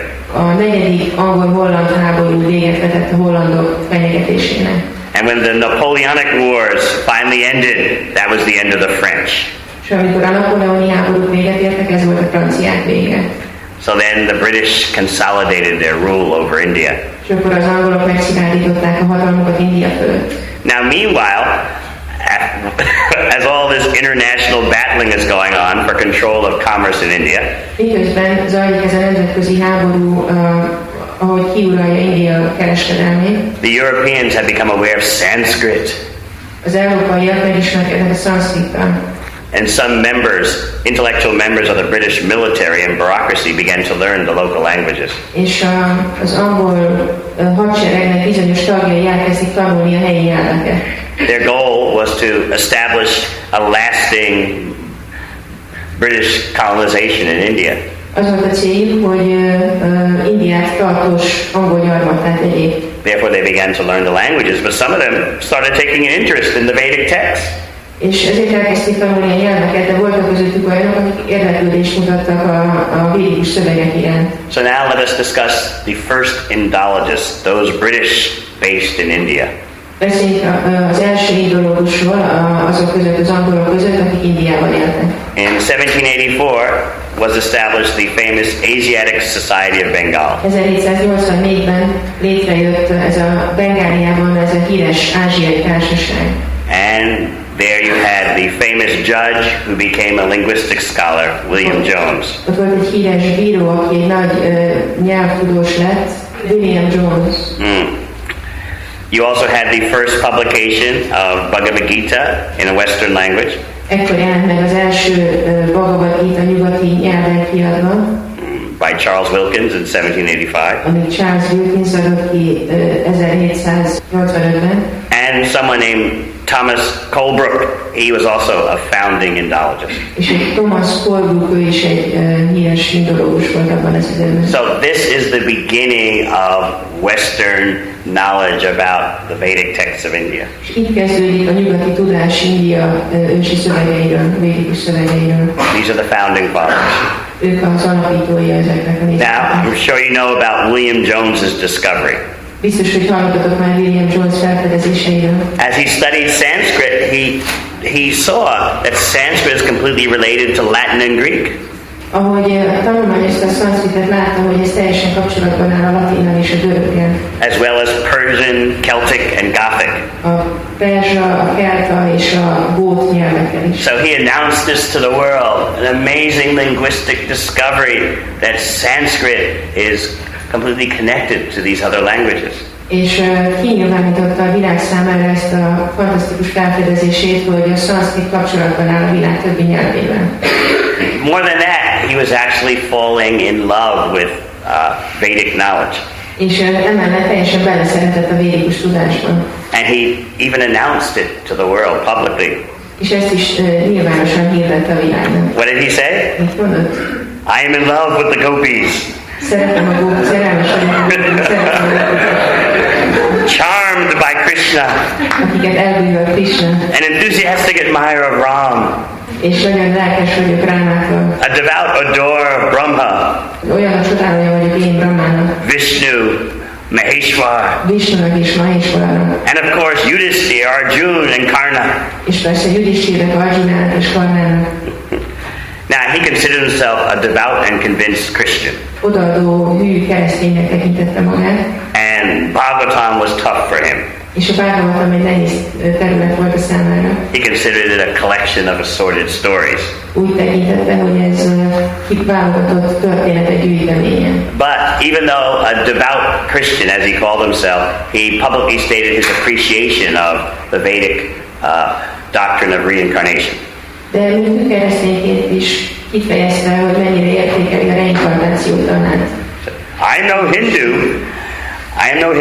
Nem vagyok hindu. But I firmly believe that the doctrine of the Hindus about reincarnation Szilárdan hiszek abban, hogy a hinduk reinkarnációval kapcsolatos tanítása is incomparably more rational, more pious összehasonlíthatatlanul racionálisabb és jándorabb than the horrid opinions taught by Christians on punishment without end. Mint a keresztények nyers kijelentése a végtelen büntetéssel kapcsolatban. So these were the first European Indologists who set the European world on fire with enthusiasm for India. Ezek voltak az első európai indológusok, akik lelkesedést ébresztettek Indiával kapcsolatban. Now please remember, although they're British, they're not in England, they're in India. Ne felejtsétek el, hogy annak ellenére, hogy ők angolok voltak, Indiában voltak. It's a key point to understand. Ez egy kulcspont ahhoz, hogy megértsük. Because back in India, the enthusiasm isn't so great. Mert Indiában a lelkesedés nem ugyanolyan nagy. In England, the enthusiasm is not so great, but Germany became the hottest place for pure love of India. De Németország lett a legforróbb hely, ahol az India iránti tiszta szeretet lángol. You could say that Germany had no colonial or economic interest in India. Mondhatnánk, hogy Németországnak nem volt gyarmati vagy gazdasági érdeke India. So they freely dived into intellectual and emotional attachment. Ők szabadon merültek el az intellektuális és érzelmi ragaszkodásban. With complete German, you might say, fanaticism. Teljes német, mondhatnánk, fanatizmussal. So, the first one, famous for German passion for India, was Johann Gottfried von Herder. Az első személy, aki nagyon híres volt a németek között az Indiáról a lelkesedésről, az Johann Gottfried von Herder. Now, you have to understand, although it's not important for you now, these names are like the intellectual leaders of the time. Meg kell értenetek, hogyha már ezek a nevek most nem fontosak a számotokra, ők voltak a korú intellektuális vezetői. Even now, if you go to Germany and mention these names, everyone offers pranams. Mai napig, hogy elmentek Németországban, akkor mindenki a pranámjait ajánlja. És ezeket a neveket mondjátok. I know, in Hungary, they're not so famous. Tudom, hogy Magyarországon nem olyan híresen. But I will mention the name of one Hungarian who is, you may offer your obeisances. Fogok említeni egy magyart is, akinek a hódolatokat ajánlottátok. So, listen to what these Germans were saying. These were like intellectual leaders of the European, of all of Europe. Hallgassátok meg, hogy mit mondtak ezek a személyek, akik egész Európának az intellektuális vezetői voltak. The Brahmins have wonderful wisdom and strength to form their people to great degrees of character. Brahmanáknak hatalmas ereje van, hogy formálják az emberek jellemét nagy mértékben. The Brahmins in India have so effectively established their people in virtue. A brahmanák nagyon hatékonyan alapozták meg az erényt az emberekben. That in comparison, Europeans are drunken beasts. És hozzájuk képest az európaiak részeges állatok, vadállatok. They're mad. Őrültek. So this is like the big intellectual leader. Ezek nagy intellektuális vezetők. You can imagine what the people are thinking if their intellectual leaders are saying this. Képzelhetek, hogy mit gondolnak az emberek, hogyha az intellektuális vezetőik ezt mondják. It must have been like in the early 70s when George Harrison popularized the Hare Krishna mantra. Olyan lehetett, amit a 70-es években, amikor George Harrison népszerűsítette a Hare Krishna mantrát. I remember then distributing Bhagavad Gitas to young people. Emlékszem, akkoriban osztottuk a Bhagavad Gitát a fiataloknak. All you had to do was say George Harrison, and oh, really? És csak annyit kellett mondani, hogy George Harrison, és hogy tényleg? So, it's the same thing with this situation in Germany. Ugyanez volt a helyzet Németországban ezzel. These great intellectuals of Europe Európa nagy értelmiségei becoming mad after India. Őrülten ragasztottak Indiához. Another great German intellectual leader, Friedrich von Schlegel. Egy másik német intellektuális, Friedrich von Schlegel. They don't teach you about these guys in Hungary, do they? Magyarországon nem tudnak ezekről a Oh, yeah? Again? What did he say? Ő mit mondott? Everything, absolutely everything is of Indian origin. Minden, igazából minden Indiából származik. Even Egypt has its seeds coming from India. Még Egyiptom magja is Indiában vannak. So, and then naturally the Germans took things a step further. És aztán persze a németek egy lépéssel tovább mentek. Friedrich von Schlegel's brother was also a famous intellectual leader. Friedrich von Schlegelnek a bátyja is egy híres értelmiségi vezető volt. He said, if the birth of a true human being started in India, then Germany must be the Orient of Europe. Azt mondta, hogy ha az emberi lények valóban Indiából származnak, akkor Németország kell, hogy legyen Európának a gyökere. In other words, this is how mad they were over India. They wanted to consider that we're the next step after India in civilization. Olyan csodálatosan tekintettük Indiát, hogy úgy próbáltak tekinteni magukra, hogy mi vagyunk India után a következő lépés a civilizációban. So this man became the first professor of Sanskrit in Germany. Ez a személy volt az első szanszkrit professzor Németországban. Then, later, we're still in the early 19th century, by the way. Mindig a 19. század elején vagyunk. The Germans became so mad over India that one intellectual fashioned the term Indo-Germans. Az vagy a németek annyira megindultak Indiáért, hogy az egyik német kitalált egy ilyen szót, hogy Indo-Germán. In other words, the best of civilization, India and Germany. Vagyis, hogy a civilizáció krémje az India és Németország. Now, you can understand how the rest of the Europeans felt about that. Gondolhatjátok, hogy hogyan éreztek ezzel kapcsolatban a többi európai. So 10 years after he popularized that term, Indo-Germans, that's when everything changed to Indo-European. 10 évvel később, hogy ő bevezette ezt az Indo-Germán kifejezést, alakult ki ez az Indo-európai fogalom. That sounds more fair, you know. Ez így igazságosan. So this is how wildly enthusiastic things were. Ilyen vad lelkesedés volt abban az időben. You really can't imagine it today. Manapság ezt el sem tudjuk képzelni. It was like if your Hungarian government was just telling everyone, the greatest knowledge in the world is the Vedic knowledge. Ez olyan, mint hogyha a magyar kormány most ezt mondaná mindenkinek, hogy a védikus tudás a világon a legcsodálatosabb tudás. And if you would enroll in an ordinary university, all the professors were saying, India, nothing can compare to its wisdom. És hogyha minden egyetemen a professzorok állandóan arról beszélnek, hogy India bölcsességéhez semmi sem mérhető. This is what was going on. Ez ment. It's forgotten now, though. Most már megfelelkeztek róla. So, the Minister of Education for Germany, Wilhelm von Humboldt, began studying Sanskrit. A német oktatási miniszter Wilhelm von Humboldt is elkezdett szanszkritul tanulni. He's known even today as a founding father of linguistic science. A mai napig a nyelvtudomány alapító atyának tekintik. He published an extensive study of Bhagavad Gita. A Bhagavad Gita-nak egy kiterjedt tanulmányát nyomtatta ki. He said, the Gita is the deepest and loftiest thing the world has ever known. Azt mondta, hogy a Gita a legmélyebb és a legcsodálatosabb dolog, ami létezik, amit ismer valaha a világ. Even Beethoven, he got the fever. Még Beethoven is elkapta a láz. His manuscripts contain fragments from the Upanishads and Bhagavad Gita. A kézirataiban voltak részletek az Upanishadokból és a Bhagavad Gita-ból. George Hegel, the famous Hegel, was more calm. George Hegel, a híres Hegel, kicsit nyugodtabb volt. He would say, I've got no great love for India. Azt mondta, nekem nincs nagy szeretetem India iránt.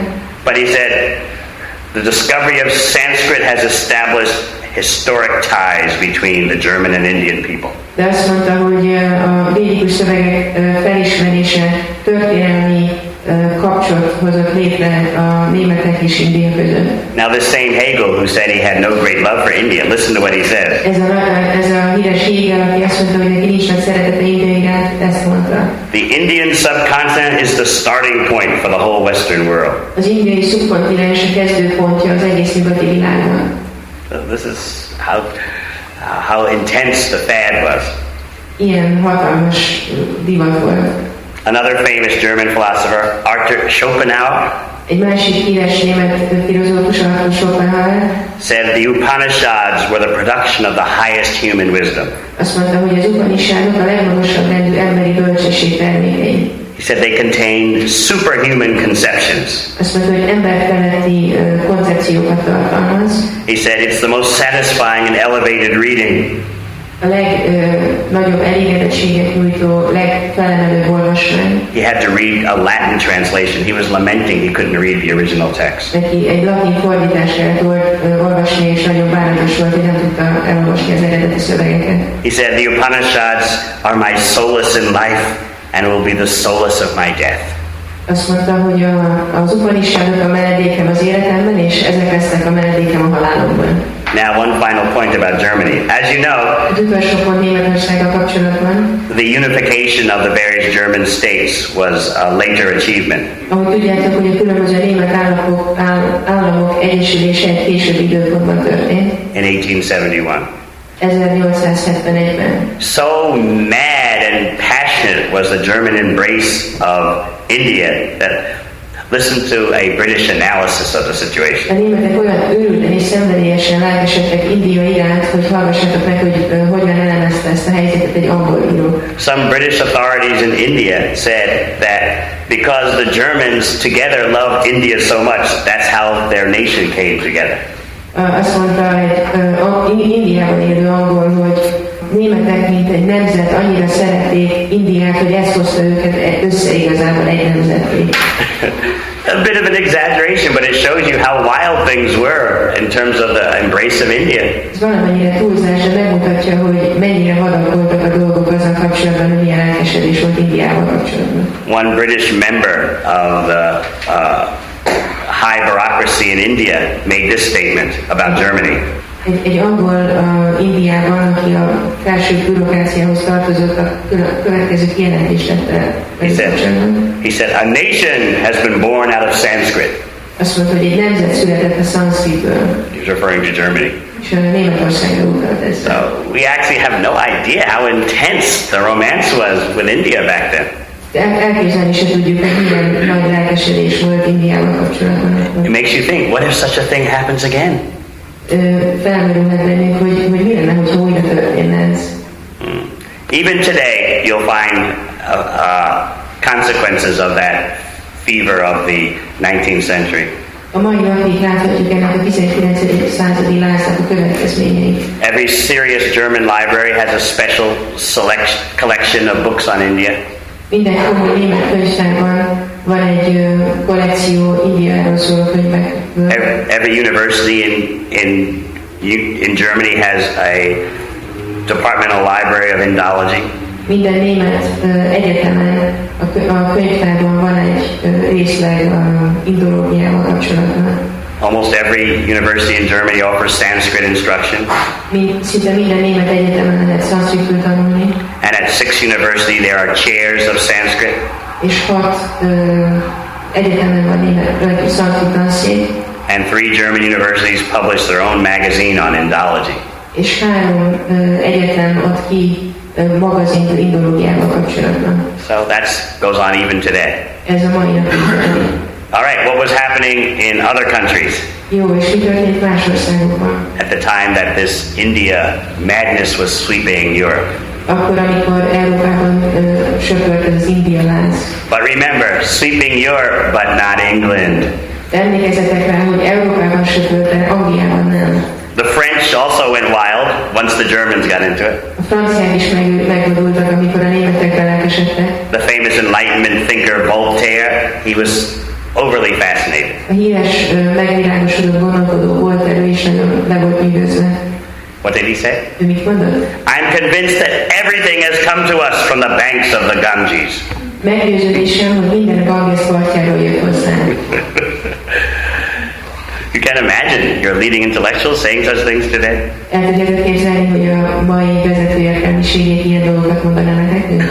The famous French intellectuals were saying things like, we are certain India is the womb of the world. Híres francia ideológusok azt mondták, hogy biztosak vagyunk benne, hogy India a világ mélye. Then also, the Slavic peoples had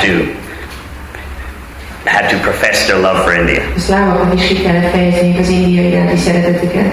Some Slavics, a Czech scholar he wrote that the Slavic people have originated in India. Egy csehszlovák tudós azt mondta, hogy a szlávoknak az eredete India. And a Polish scientist described that the Slavic peoples and the ancient Indians have a connection. Egy lengyel tudós pedig azt mondta, hogy a szlávoknak és az ős indiaiaknak kapcsolata van. The Russians also began studying Sanskrit and produced famous Indologists in the 19th century. And then at the beginning of the 19th century, you have the famous Hungarian. Everyone ready to offer their obeisance? I was taught how to say his name. Karoshi Choma.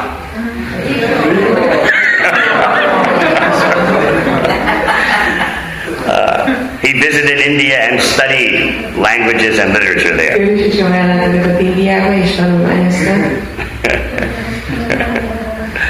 Do they have statues of him today? In India. In India.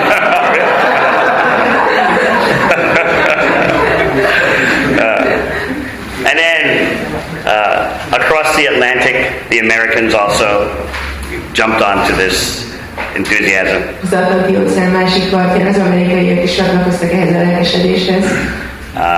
Their formal Indology studies began at Yale University in 1841. 1841-ben kezdődtek el a Yale Egyetemen az Indiával kapcsolatos tanulmányok. The university was started by money donated by a former governor of the British in Madras, India. Egy korábbi Indiában élő angol kormányzó adományából jött létre ez az egyetem. He brought over to America some products from India and sold them, and in that way funded the beginning of the university. Indiai termékeket hozott el Amerikába, eladta azokat, és így született meg az egyetemnek a So therefore the university said, okay, we'll take on your name. És ezért az egyetem azt mondta, hogy jó, akkor felveszük a nevedet. And then you have the famous group of Americans, famous to Americans anyway, called the Transcendentalists. Aztán van ez az amerikaiak számára híres csoport, transzcendentalisták. Persons like Ralph Waldo Emerson, Henry David Thoreau, Emerson, Thoreau voltak ebből a csoportban. Walt Whitman. Are they known here? Yeah. Ismerik őket? All right. So they listen to what they were saying. Hallgassátok meg, hogy ők így mondtak. I owed a magnificent day to Bhagavad Gita. Egy csodálatos napot okozott a Bhagavad Gita. It's the first of books. Ez az első könyvek között. Reading it is like listening to an empire speak to us. Olyan olvasni, mint hogyha egy birodalom szólna hozzánk. So many comments like this, I won't read them all. Annyi ilyen megjegyzés van, nem fogom mindet felolvasni. Nowhere else can the reader find such pure and rare thought than in Bhagavad Gita. Sehol máshol nem lehet olyan tiszta és ritka gondolatokkal találkozni, mint a Bhagavad Gitában. Now this is Thoreau, who says he was a conservative Christian. Hallgassátok meg Thoreau-t, aki konzervatív kereszténynek vallotta magát. More specifically, his time was one of conservative Christianity. Konkrétabban az ő konzervatív keresztény időszakban élt. What did he say publicly? Mit mondott nyilvánosan? The religion and philosophy of the Hebrews is of a wild, rude tribe.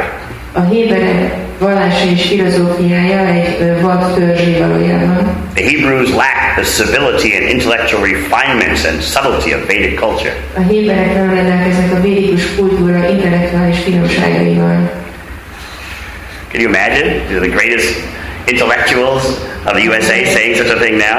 El tudjátok képzelni, hogy Amerikának a legfelsőbb értelmiségei ilyen dolgokat mondanak ma. So these are the first winds of Indology blowing through the countries. Ezek az indológia első szelei, amik így átfújták az országokon. Everyone is saying, India, yes, India, yes. Mindenki azt mondja, igen, India, igen, India. They felt that just like the study of Greek had led to a cultural renaissance, similarly the study of the Sanskrit and the Vedas would launch a second cultural renaissance. Úgy tekintették, hogy ugyanúgy, ahogy Görögország tanulmányozás egy kulturális reneszánsz eredményezett, úgy a védikus írások tanulmányozása egy második kulturális reneszánsz fog hozni. But this period did not last long. De ez az időszak nem tartott sokáig. Who choked it? Ki állította meg? The British. Az angolok. They had serious business to do in India. Nekik komoly dolguk volt Indiában. They wanted to subjugate India as a colony. Gyarmatként akarták tartani Indiát. So even though it was the British intellectuals based in Calcutta that started this whole India madness, in their homeland, in England, there was no boom. Az otthonaikban az angolok nem értékelték. So by the time the 19th century turned into the 20th century, all the favorable attitudes that Western scholars had for India and Vedic knowledge finished. Mindez a kedvező hozzáállás India és India nagy tudásra felé megsemmisült. What was the British goal? Mi volt az angolok célja? No independent India would arise from Sanskrit knowledge. Semmilyen független India ne lépjen elő a szanszkrit tudásból. The British plainly stated their goal. Az angolok nyíltan kimondták a céljukat. To eradicate any notions that India had knowledge in remote antiquity. Hogy megsemmisítsenek minden olyan elképzelést, hogy Indiának tudása volt az ősi időkben. This is the way things work in this world. Így működnek a dolgok ebben a világban. So, we'll just briefly introduce you to a subject that will continue tomorrow. Röviden bevezetünk benneteket egy témába, amit holnap fogunk folytatni. The real legacy of the British Empire in India. Az angol birodalom valódi hagyománya Indiában. This is very necessary to understand if you're going to approach the study of the Vedic texts. Ez nagyon fontos megértenetek, hogy ha a védikus szövegeket akarjátok tanulmányozni. You're going to hear tomorrow how the British paid scholars, even as great as Max Muller to make the Vedic text look barbaric. Fogtok hallani arról, hogy az angolok hogyan fizetnek olyan tudósokat, mint Max Muller, hogy az indiai szövegeket barbárnak tüntessék fel. They purchased scholars and said, here's your mission. Megvásároltak tudósokat, és azt mondták, hogy ez a missziód.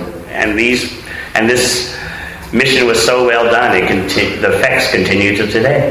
És olyan jól csinálták a dolgokat ezek a tudósok, hogy a mai napig érvényesülnek a kijelentései. But that will be tomorrow. De erről majd holnap beszélünk. For now, let's introduce you to the early 19th century in England. Most hogy beszéljek nektek a 19. század elejéről Angliában. As the British were consolidating their grip on India. Ahogy az angolok kezdték megszilárdítani a szorításukat Indián. A great debate is happening in England. Angliában egy nagy vita folyik. What is the purpose of our government in India?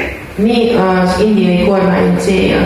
So, at first, the British East India Company had exclusive rights for India. Először az angol keleti társaságnak exkluzív jogai voltak Indiával kapcsolatban. And naturally, their concern is business, making money. És persze őket az érdekelt, hogy pénzt csináljanak. So for a while, as long as the merchants' profits increased, India was considered a colony well governed. Tehát amíg a kereskedőknek a pénze gyarapodott, addig úgy tekintették, hogy India egy jól kormányzott gyarmat. Obviously, the company's investors were enlivened by this approach. Persze ez a közelítés lelkesítette a befektetőket. But there were liberals in the British government that wanted something else. De voltak liberálisok is az angol kormányban, akik mást akartak. What was their position? Mi volt az ő helyzetük? The British government should accept responsibility for the poor people of India. Hogy az angol kormány vegyen felelősséget az indiai szegényekre. Poor meaning in mentality. Szegények az azt jelentette, hogy a mentalitásukban. The British government should accept responsibility for their welfare. Az angol kormány vegyen felelősséget az érdekükben. And then, riding on this same tide of liberality were the evangelicals. Az evangélikusok ugyanezt a hullámot lovagolták meg. Both Anglican and Baptist. Az anglikánok is és a baptisták is. When you talk about England's responsibility for the welfare of India, you must also include the spiritual welfare. Amikor az angolok felelősségéről beszélünk szegény India iránt, akkor ez a lelki felelősséget is jelenti. So the evangelicals were becoming a very powerful force in England. Az evangélikusok nagyon erősek lettek Angliában. So they wanted the government to educate the Indians in a way that prepared Indians for conversion. És azt akarták, hogy oktassák az indiaiakat egy olyan módon, ami felkészíti őket a megtérésre. So, amongst the liberals, you had very influential people called utilitarians. A liberálisok között voltak nagyon befolyásos emberek, akiket úgy hívtak, hogy utilitárius. You cannot underestimate their effect on the future of India. Nem lehet alábecsülni, hogy ők mekkora hatással voltak India jövőjére. You may not be familiar with their names, but their effect on India lasted hundreds of years. Lehet, hogy nem annyira ismerősek a számotokra, de sok száz éven keresztül hatással voltak Indiára. Jeremy Bentham and John Stuart Mill. They saw India as an opportunity for experiment. Ők Indiát egy kísérleti lehetőségnek látták. A laboratory for their social theories. Egy laboratórium a társadalmi elméleteikhez. Their theory is that through proper legislation you can change human behavior. Az elméletük az volt, hogy a megfelelő tanítással meg lehet változtatni az emberi viselkedést. So, at first the British government stopped all Christian missionaries from going to India. Először az angol kormányok megállítottak minden keresztény misszionáriust, akik Indiába tartottak. They were afraid that such preachers would anger the masses and riots would happen. Féltek, hogy ezek a prédikátorok fel fogják bosszantani az embereket, és felkelések lesznek. And it turned out the government was right. És úgy jött ki, hogy igaza volt a kormány. But nothing could stop these evangelist preachers. De ezeket az evangélikus prédikátorokat senki sem tudta megállítani. They even smuggled themselves into India. Becsempészték magukat Indiába. Sounds like Krishna consciousness in the early days in Hungary. So, the evangelicals protested in England that we want to stop the official government policy of neutrality for religion. Az evangélikusok küzdöttek azért Angliában, hogy véget akarnak vetni a semlegességnek a vallásokkal kapcsolatban. Give us the chance to save the people. Adjátok meg nekünk az esélyt, hogy megmentsük az embereket. So finally, around 1857, they got their open chance. És 1857 körül megkapták a lehetőséget. Now you have to understand the British attitude. Meg kell értenetek az angol attitűdöt. And because this attitude is what influenced Indology. Ez az attitűd befolyásolta az indológiát. Everyone will agree on this point now, but they'll say it's different now, the same attitude is gone.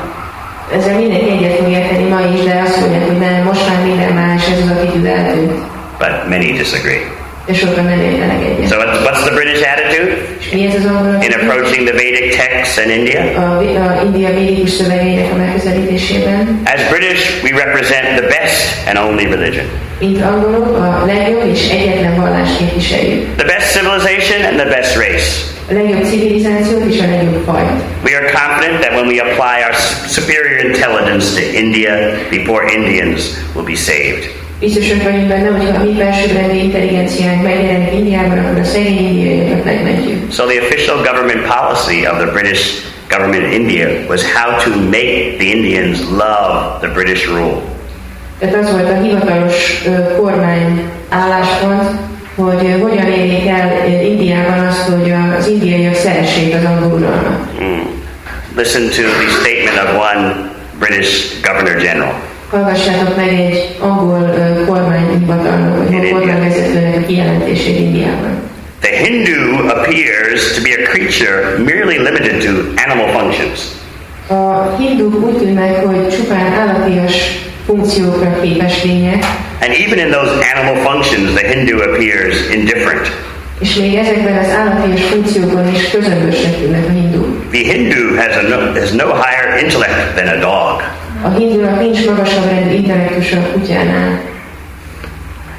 Now we're shocked to hear such things. Most sokkolva vagyunk, hogy ilyet hallunk. But you have to understand the mindset of a typical Englishman of that time. De meg kell értenetek, hogy hogyan gondolkodott egy tipikus angol abban az időben. The British knew who they were. Az angolok tudták, hogy ők ki. Superior. Felsőbbrendűek. The only religion.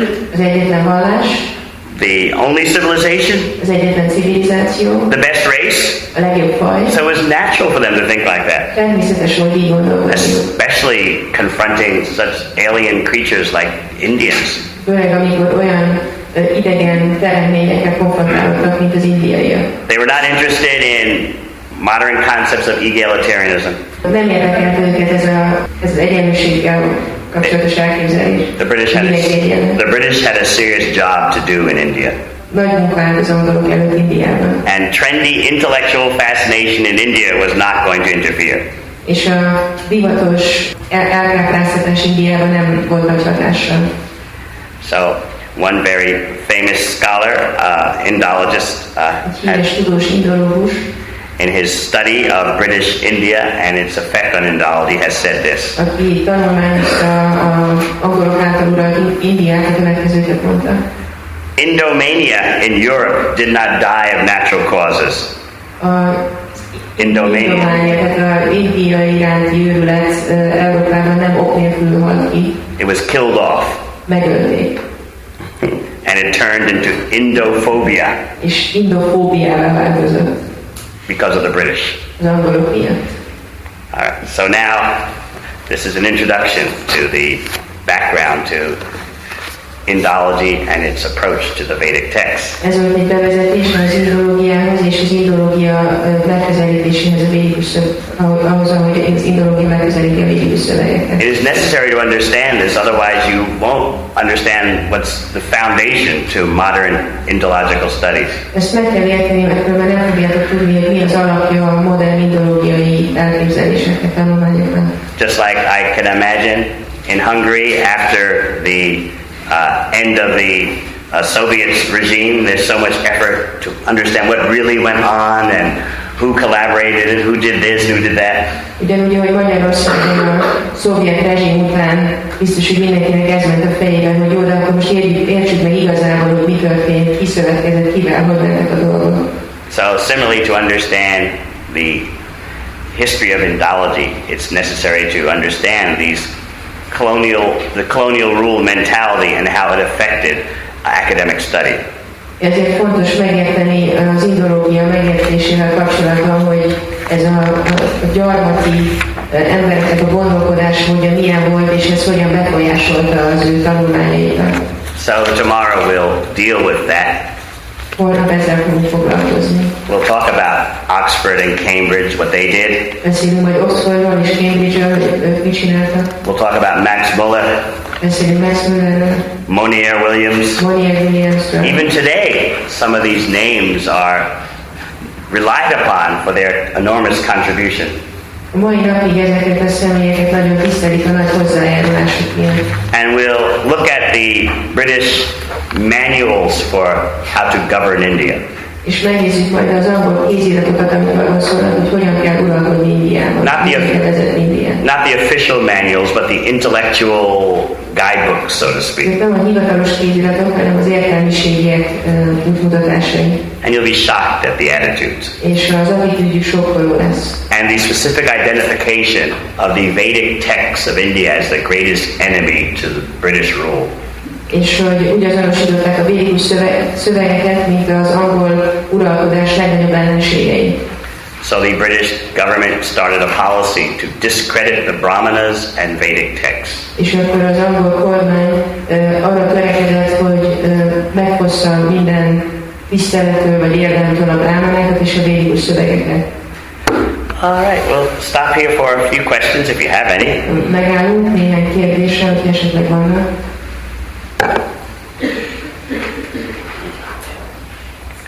Yes. Én olvastam arról egy könyvben, hogy a 19. században volt az angoloknál is fellángolás ez az indiai barátkozásokat. He has read that in a book that in the 19th century there was also some kind of enthusiasm in England about India. Szóványos volt, vagy it was not like thorough, it was just here and there, or? It was, as I said, it was very mild compared to what was going on in other countries. Ahogy említettem, nagyon-nagyon visszafogott volt ahhoz képest, hogy más országokban mi történt. Nothing to compare to Germany or France. Azzal, ami Németországban vagy Franciaországban volt. Even nothing to compare to the Slavic countries. Még a szláv országokhoz képest is semmi. Or even to Hungary. Még Magyarországhoz képest is. The main enthusiastic ones were British in India. A leglelkesebbek az Indiában élő angolok voltak. But not in England itself. De nem Angliában. Because England itself was being drowned in an ocean of Christian evangelism. Mert Anglia elmerült a keresztény evangélizmusban. One way, Jesus. Egy út van, ez Jézus. So, and that affected the study of India. És ez hatással volt India tanulmányozására. So much so, you'll hear tomorrow how the greatest Indologists in the beginning were all paid money to discredit the Vedas. Annyira, hogy majd holnap hallatok róla, hogy a fő indológusokat hogy fizették le, hogy a védák tekintélyét megsemmisítsék. Even at Oxford and Cambridge. Még az Oxford és Cambridge egyetemeken is. This is the untold history of the Western world. Ez a nyugati világ el nem mondott történelme.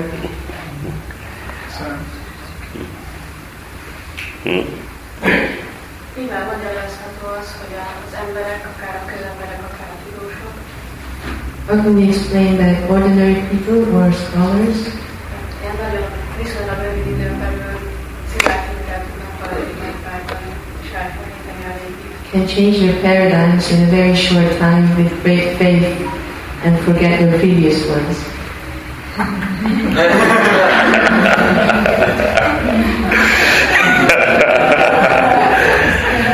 Money is the honey.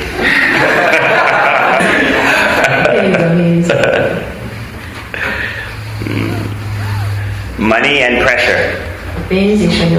I'll explain tomorrow how Max Muller got both money and pressure. El fogom mondani holnap, hogy Max Muller hogyan kapott pénzt is és nyomást is. If you're getting fame and money by adopting a particular position, why not do that? Hogyha hírnevet és pénzt kapsz egy bizonyos helyzet elfoglalásával, akkor miért ne csinálni? Isn't that what life is normally about? Hát nem erről szól normális esetben az élet? Fame and money. Hírnév és pénz.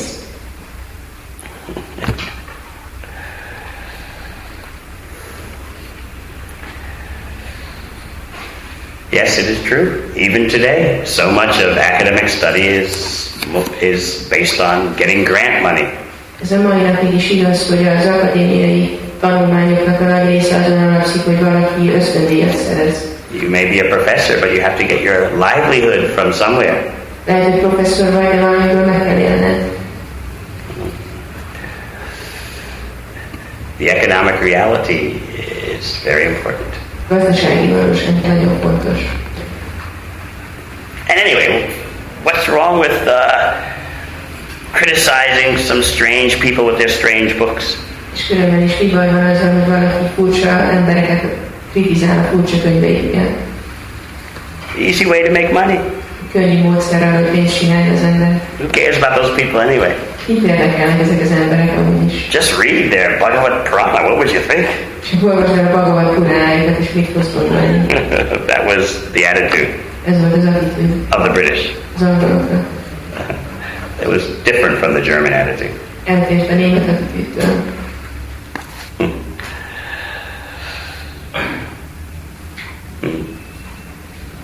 Azt szeretném kérdezni, hogy azt, hogy a második világháborúban felhasználták az indiai hátteret, Hitler, ez mennyiben járult ahhoz hozzá, hogy a németek nem később alátartott hogy ezzel párhuzamosan ez az indiai. The fact that Hitler took advantage of this Indian background, how much did this affect that the fever or the attachment for India declined in Germany? Yes, indirectly it caused gradually the mass mania in Germany to calm down. Közvetetten azt okozta, hogy ez a tömegeknek a lelkesedése lenyugodott. Because the British paid Germans too. Mert az angolok a németeket is lefizették. Max Muller is not British, he's German. Max Muller nem angol volt, hanem német. They told him, come to England. Azt mondták neki, hogy gyere Angliába. We've got some money for you. Van egy kis pénz a számodra. The British were very clever. Az angolok nagyon okosak voltak. So Max Muller became the most renowned Indologist. És így Max Muller lett a leghíresebb indológus. A German who moved to England. Egy német, aki Angliába költözött. We'll discuss that tomorrow. Erről majd holnap beszélünk. Very clever, isn't it? Nagyon okosak, nem?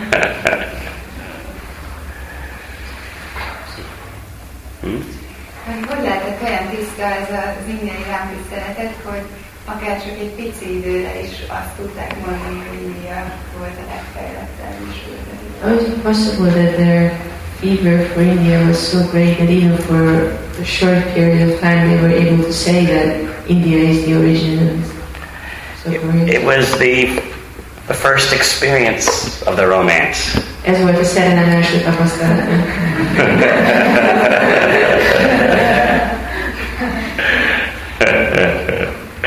But you know what happens after the first feeling of romance. De tudjuk, hogy mi történik a szerelem első után. So, and there were, except for England, there were no political or economic factors to diminish the enthusiasm. És amilyen kívül nem voltak se gazdasági, se politikai okok, amiért az elkesedés felolvagyon. But in England, there were these powerful reasons. De amilyenben ott voltak ezek a hatalmas okok. And those reasons influence people. És ezek az okok befolyásolták az embereket. You have to understand human nature. Meg kell értenetek az emberi természetet. Just like if someone asks you a certain question, you become angry. Ugye, hogyha valaki feltesz nektek egy kérdést, akkor feldühöttök. Why did the Hungarians submit to the Soviets? Miért fordultak be a magyarul a szovjeteknek? But you know what happened. What can you do? So similarly, hasonló módon. it's the way of life in this world. Ilyen az élet a világban.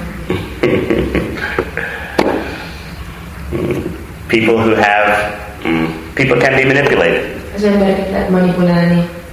Especially with wealth and fame. Főleg pénzzel és hírnévvel.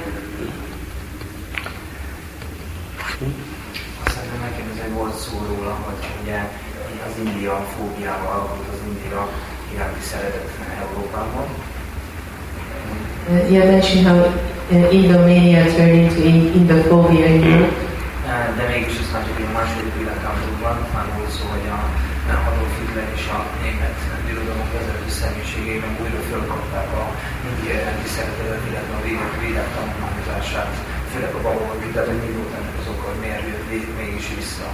But then the question comes up, why was it that in Hitler's time, Hitler and other leading government people of Germany again picked up this enthusiasm for India, like the Bhagavad Gita? They had it, but they didn't preach it amongst the people. Some of them had it, but they didn't preach it amongst the people. Nekik megvolt ez a lelkesedésük, csak nem prédikálták az emberek között. Probably good, because they were pretty weird guys. Ami jó, mert elég furcsa kicsit.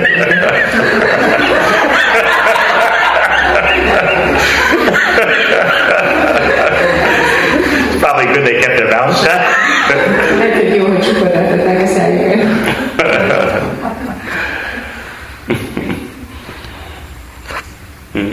How is it that Britain is still alive after all this rascaldom and didn't collapse the whole thing? Hogy lehet, hogy Anglia még mindig életben van mindezek után, az őrült dolgok után, és nem tört teljesen össze? British Empire is finished. Az angol birodalomnak vége. Have you ever examined the quality of life in the UK now? Vizsgáltátok Angliának az életminőségét manapság? In terms of social fabric? A társadalmi struktúráját? It's known to be the worst in Europe. Azt mondják, hogy a legrosszabb Európában. In terms of divorce, drug use, all those kind of things. A kábítószer használat szempontjából. Amellett, hogy ilyen borzalom volt, hogy az indiai kultúránál ez valami vákumnak az eredménye volt? Tehát egy kiábrándultság annak idején. Was this attraction towards India the result of some kind of vacuum or some kind of disenchantment or something at the time? The European intellectuals were just attracted. This is the first acquaintance with India. They were just mesmerized. Az európai értelmiségeket teljesen lenyűgözte az első kapcsolat Indiával. Europe had nothing like that. Európában semmi ehhez mérhető nem volt. Now it's not considered anything extraordinary. Most már nem tekintik különlegesnek. Because the Indologists have been at work for a few hundred years telling you that this is all myth and fantasy. Mert az indológusok pár száz éven keresztül ezen dolgoztak, hogy ezt hangoztassák, hogy ez mind csak mitosz és kitaláció. I remember the first time I read a so-called Bhagavad Gita. Emlékszem, amikor először olvastam egy úgynevezett Bhagavad Gitát. It was my second year at Yale University. Másodéves voltam a Yale Egyetemen. So I was taking a course in Hinduism. És a hinduizmus órára jártam. From a professor who's still world famous. Egy professzor tartottak, még mindig világhírű. So I got the Bhagavad Gita that he recommended. Megszereztem azt a Bhagavad Gitát, amit javasolt. By an Englishman named Edgerton. Egy Edgerton nevű angol írta. And so I just opened it. Kinyitottam. And he had the translations in the front and his commentary in the back. És elő voltak a fordítási és hátul a magyarázatai. So I just looked at his commentary. És belenéztem a magyarázatába. And even though I didn't know anything, I just saw some sentence that totally revolted me. És bár nem tudtam semmit, csak egyetlen egy mondatot elolvastam, ami teljesen kibuktatott. He wrote, Krishna is a concept to satisfy both the intellectuals and the sentimentalists. Azt írta, hogy Krishna egy koncepció, ami elégedetté teszi az értelmiségieket és a szentimentalistákat is. So I took the book and threw it against the wall. Fogtam a könyvet és falhoz vágtam. Because I was in the mentality of a student radical. Én egy radikális diáknak a hangulatában voltam. Down with the empire, down with the capitalists. Elég a birodalomból, elég a kapitalizmusból. Down with the colonizers. Elég a gyarmatosítókból. So I took the statement as an insult to the native people of India. És úgy vettem ezt a kijelentést, mint egy sértés India ősi lakóival szemben. By a colonialist, fascist intellectual. Egy gyarmatosító, fasiszta értelmiségben. That's the paradigm my mind was operating in. Ilyen paradigmában működtem. So you see, this effect still goes on today? A hatás az mai napig érvényesül. All right. Well, thank you very much for your attention. Nagyon szépen köszönöm a figyelmeteket. We'll see you tomorrow. Holnap találkozunk. Nice to be with you again. Now, yesterday you taught me something by your shock at the Indomania that swept Europe in the 19th century. Tegnap megráztatok abban az mikor így sokkal titeket az, hogy ez az indománia, ez mennyire elterjedt Európában a múltban. It taught me something because I was surprised to see how you were astonished that there was such an outpour of embracing knowledge from India. És ez megtanított nekem valamit, hogy annyira megdöbbentettek, amikor hallottatok arról, hogy az embereket ennyire felkapták akkor az indiai tudást, és ennyire érdekeltek. Yes, it was like that. It was as significant as so-called Beatlemania, or as significant as when the Berlin Wall came down and the Soviet culture collapsed. Ez legalább ugyanolyan jelentős volt, mint a Beatles őrület, vagy pedig amikor lerombolták a berlini falat, és akkor a szovjet birodalom is összedőlt. It was a euphoria that had swept over the cultured people of Europe. Ez egy ilyen euforikus roham volt, ami Európa intelligens és kultúrált emberei végig söpört. As you heard yesterday, everyone was talking about India, the home of all civilization, the land of all virtue. És mindenki, ahogy tegnap beszéltünk róla, arról beszélt, hogy India az összes civilizációnak a bölcsője és az erénynek a földje. And even German intellectuals wanted to call the German people Indo-Germans. És még a német értelmiségek is azt akarták, hogy a németeket indogermánoknak nevezzék. They reasoned, if India is the origin of all civilization, then Germany is the next closest thing to it. Azt gondolták, hogy ha India az összes civilizáció forrása, akkor Németország a következő legközelebbi dolog ehhez. Then we came to our shocking conclusion. És akkor ezt a sokkoló végkövetkeztetéshez jutottunk. The Indomania turned into Indophobia. Az indománia az indofóbiává változott. And you're all equally shocked. How did that happen? És akkor megint megrázott titeket, hogy ez meg hogy történt. And we pointed out that the sudden change was completely engineered by the British. És rámutattunk arra, hogy ezt a hirtelen változást teljes mértékben előre megtervezték az angolok.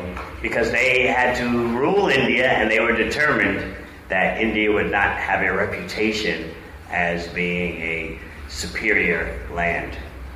Mert ők akartak India fölött uralkodni, és ezért nagyon eltökéltek voltak abban, hogy Indiának ne legyen egy olyan hírneve, hogy ez egy magasabb rendű világ. Now it's interesting that the first scholars who started the India mania were British intellectuals based in Calcutta.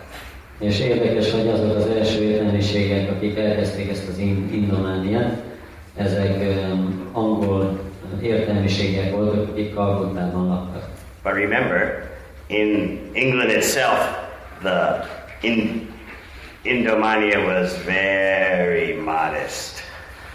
De azért emlékezünk arra, hogy Angliában saját magában ez az indománia, ez nagyon visszafogott volt. Because England had serious business to do in India in terms of business and control. Mert Angliának komoly tervei voltak Indiával üzleti és hatalmi ügyekben. Some of you gasped with astonishment when you heard William Jones's testimony of his love for Vedic knowledge. És akkor néhányan közöttetek teljesen megdöbbentek, amikor hallották William Jonesnak a tanúságtételét, hogy mennyire imádja a védikus tudást. He's the one famous for discovering the relationship of Sanskrit to other languages. Ő arról híres, hogy a szanszkrit és más nyelvek közötti kapcsolatot felfedezte. Remember what he said? Emlékeztek, mit mondott? I'm in love with the gopis, charmed by Krishna, reverent of Brahma and Maheshwar. Hogy imádom a gópikat, és teljesen elbűvöl Krishna, és Brahma és Maheshwara pedig tiszteletet ébreszt benne. Fascinated by Arjuna, Yudhishthira and Karna. És Arjuna, Yudhishthira és Karna álmodattal töltenek el. So we're amazed to hear that. Úgyhogy néhányan meglepődve hallották ezt. But the end came very soon. De hamarosan eljött a vég. In the early 19th century, the British government consolidated its hold on India. A 19. század elején az angol kormány megszilárdította a hatalmát India fölött. So a big debate mushroomed in England. What is the purpose of our regime in India? És utána nagy vita kezdődött Angliában arról, hogy mi a célja a mi uralkodásunknak Indiában. So we pointed out that first there were the commercial interests. Make as much money as possible. És elmutattunk, hogy először ott volt az üzleti érdek, hogy csináljunk annyi pénzt, amennyit tudunk. That's the goal of the British East India Company, which had a monopoly in India.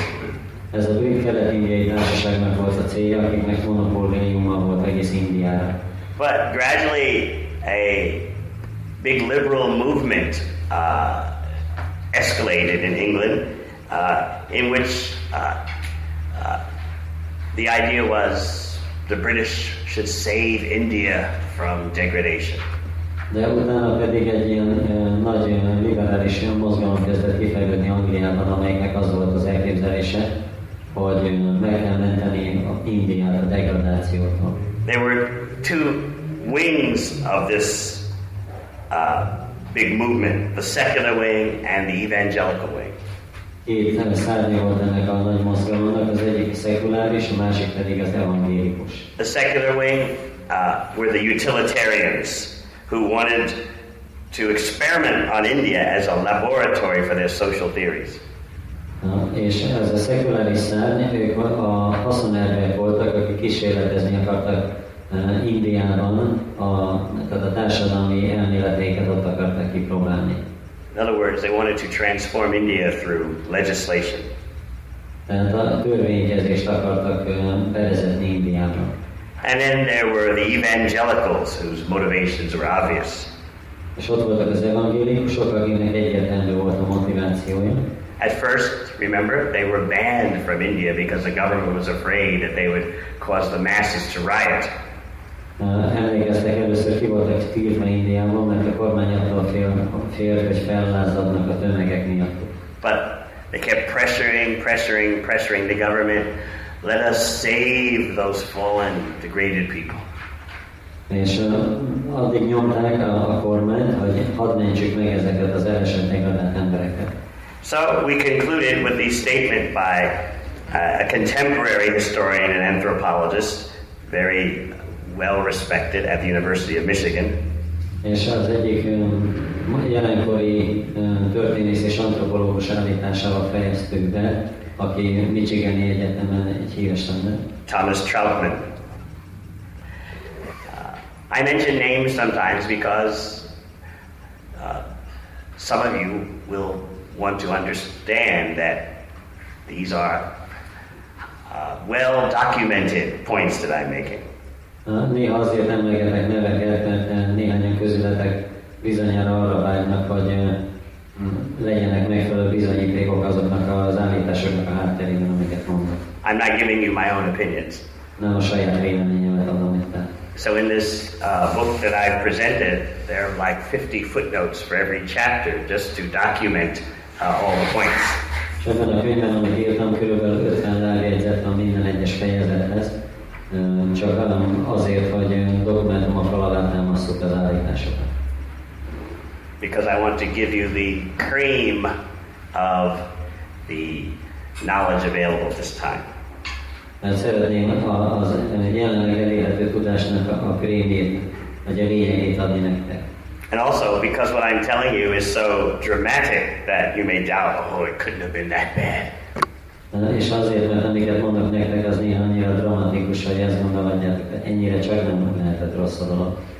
But if I present you the documentation, then those of you who are scholarly, you will be pacified. De hogyha bizonyítékokkal alátámasztom, akkor azok, akik tudományos hangvétellel rendelkeznek közületek, azok elfogadják, megnyugtanak. And the rest of you who are not so cynical, you can just listen and enjoy.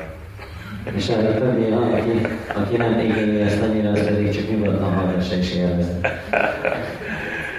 Yeah. Nem olyan cínikus. Of course, it's good that I'm giving you this, we're having this discussion in Hungary and not in England. Jó, hogy itt Magyarországon van ez a beszélgetés, és nem Angliában. Then I would definitely have to show my sources. Akkor bizonyára be kellene mutatnom a bizonyítékaimat. I've had this happen even with professors at universities. Még hivatásos tudósok között is egyetemen is megtörtént ez. How dare you stand before our students and present your personal opinions? Hogyan merészesz ideálni a diákjaink elé és a saját személyes véleményedet elmondani? You've obviously fallen under the influence of right-wing cultural nationalist Indians. Biztos a jobboldali kulturális nacionalista indiaiak hatása alatt van ezt. And I say, oh, no, I'm just representing the points of your cohort, your colleague, Thomas Troutman. És akkor mondom, hogy nem én csak a én kollégátok Thomas Troutman véleményét mondom el. Thomas Troutman, yeah. That's a different story.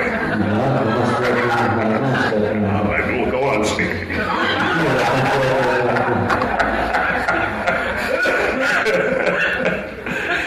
So, I'm not burdening you with all the documentation. Because I've been informed that you are not a typical audience. You are open to a favorable attitude for Vedic knowledge. Mert azt hallottam, hogy ti nem tipikus közönség vagytok, hanem olyan, akik nyitottabbak és pozitívabbak a védikus tudásra.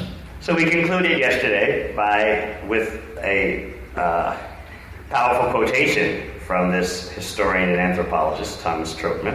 És akkor ettől a régésztől, vagy történésztől és antropológusztól, Thomas Troutmantől idéztünk tegnap. Who a few years ago wrote a very important book called Aryans and British India. Aki pár évvel ezelőtt írt egy fontos könyvet, aminek az a címe, hogy az Áriák és a brit India. And his conclusion was, British Indomania did not die of natural causes, it was killed off. És az ő következtetése az volt, hogy az angol Indomániát nem természetes módon múlt ki, vagy pusztult el, hanem megölték. And then Indophobia became the norm. És utána az indofóbia az lett az általános standard. So during our question period, many of you were asking, well, how could this happen? What powerful force could have finished off this fascination with India? És akkor nagyon sokan megkérdezhetik közületek, hogy mi lehetett az a hatalmas erő, ami ezt az indiai iránti elragadtatást elpusztította az embereknek. So by your questions, I was able to understand more of the reaction someone would have to this material. És a kérdéseitek alapján jobban megértettem, hogy ki hogyan reagált erre az anyagra. So today we'll leave more time for questions. Úgyhogy ma több idő lesz a kérdésekre. So once again I can learn from you. Hogy többet tudjak tanulni tőletek. By your responses. Azáltal, hogy hogyan válaszoltak, hogyan reagáltak. Your reaction was, okay, this Indomania was so great. What could have finished it off? Why? És ezért ez volt a reakciótok, hogy olyan csodálatos volt ez az Indománia, de hogy mitől maradt ez abban. Allow me to introduce you to Terminator 1 and Terminator 2. Hadd mutassam be a Terminator 1-et és a Terminator 2-t.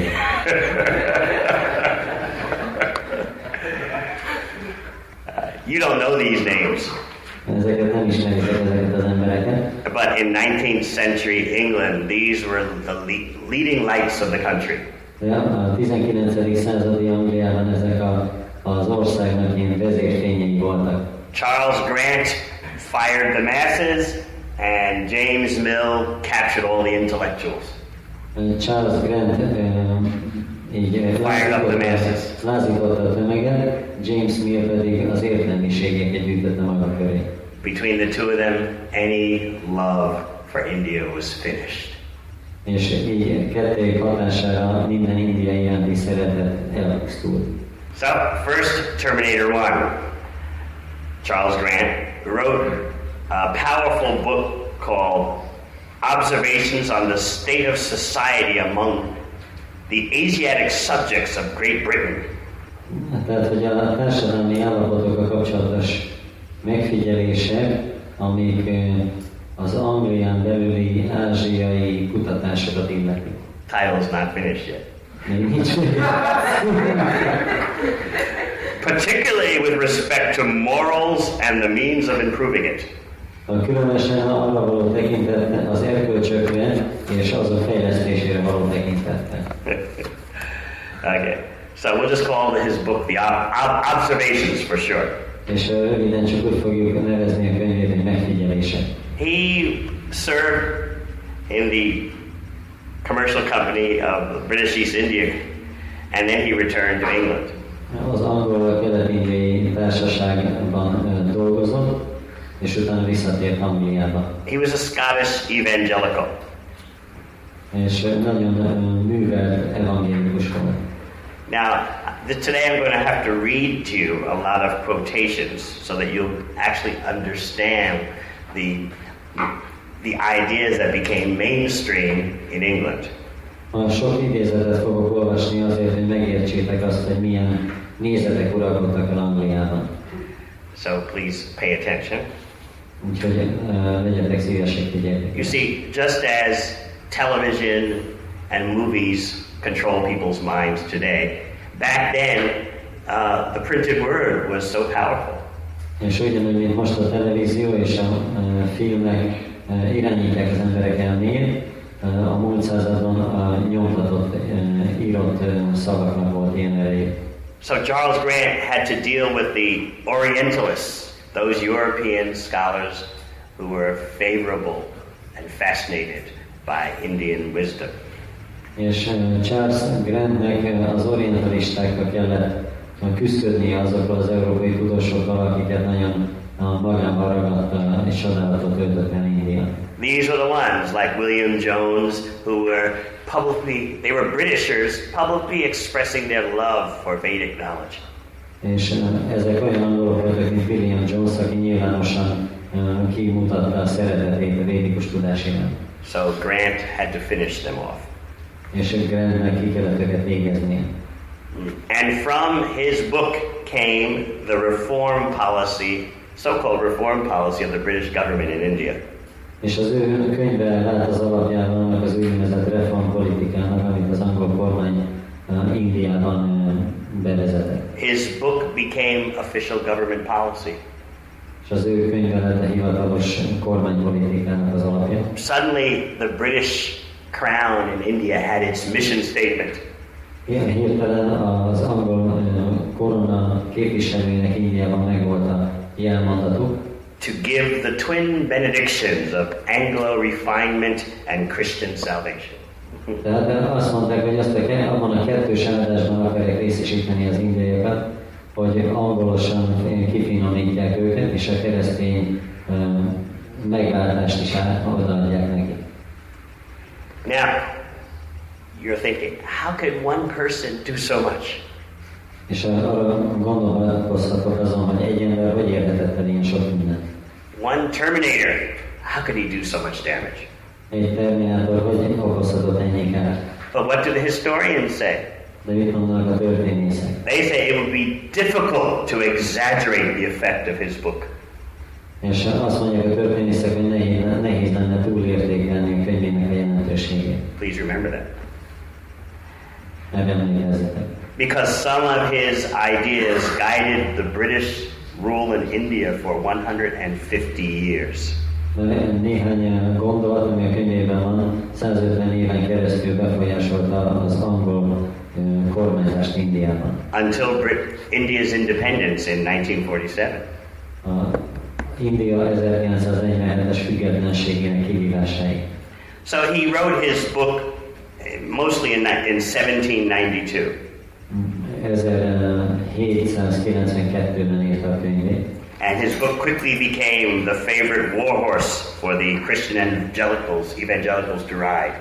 És utána hamarosan ez vált a kedvenc csatalovává a keresztény evangélikusoknak. They used his book to demand that the British crown open up India to the cross. És arra használták a könyvét, hogy azt állítsák, hogy az angol koronának a gyarmatosítása megnyitotta Indiának az útját a kereszt felé. And each year the success of this book increased.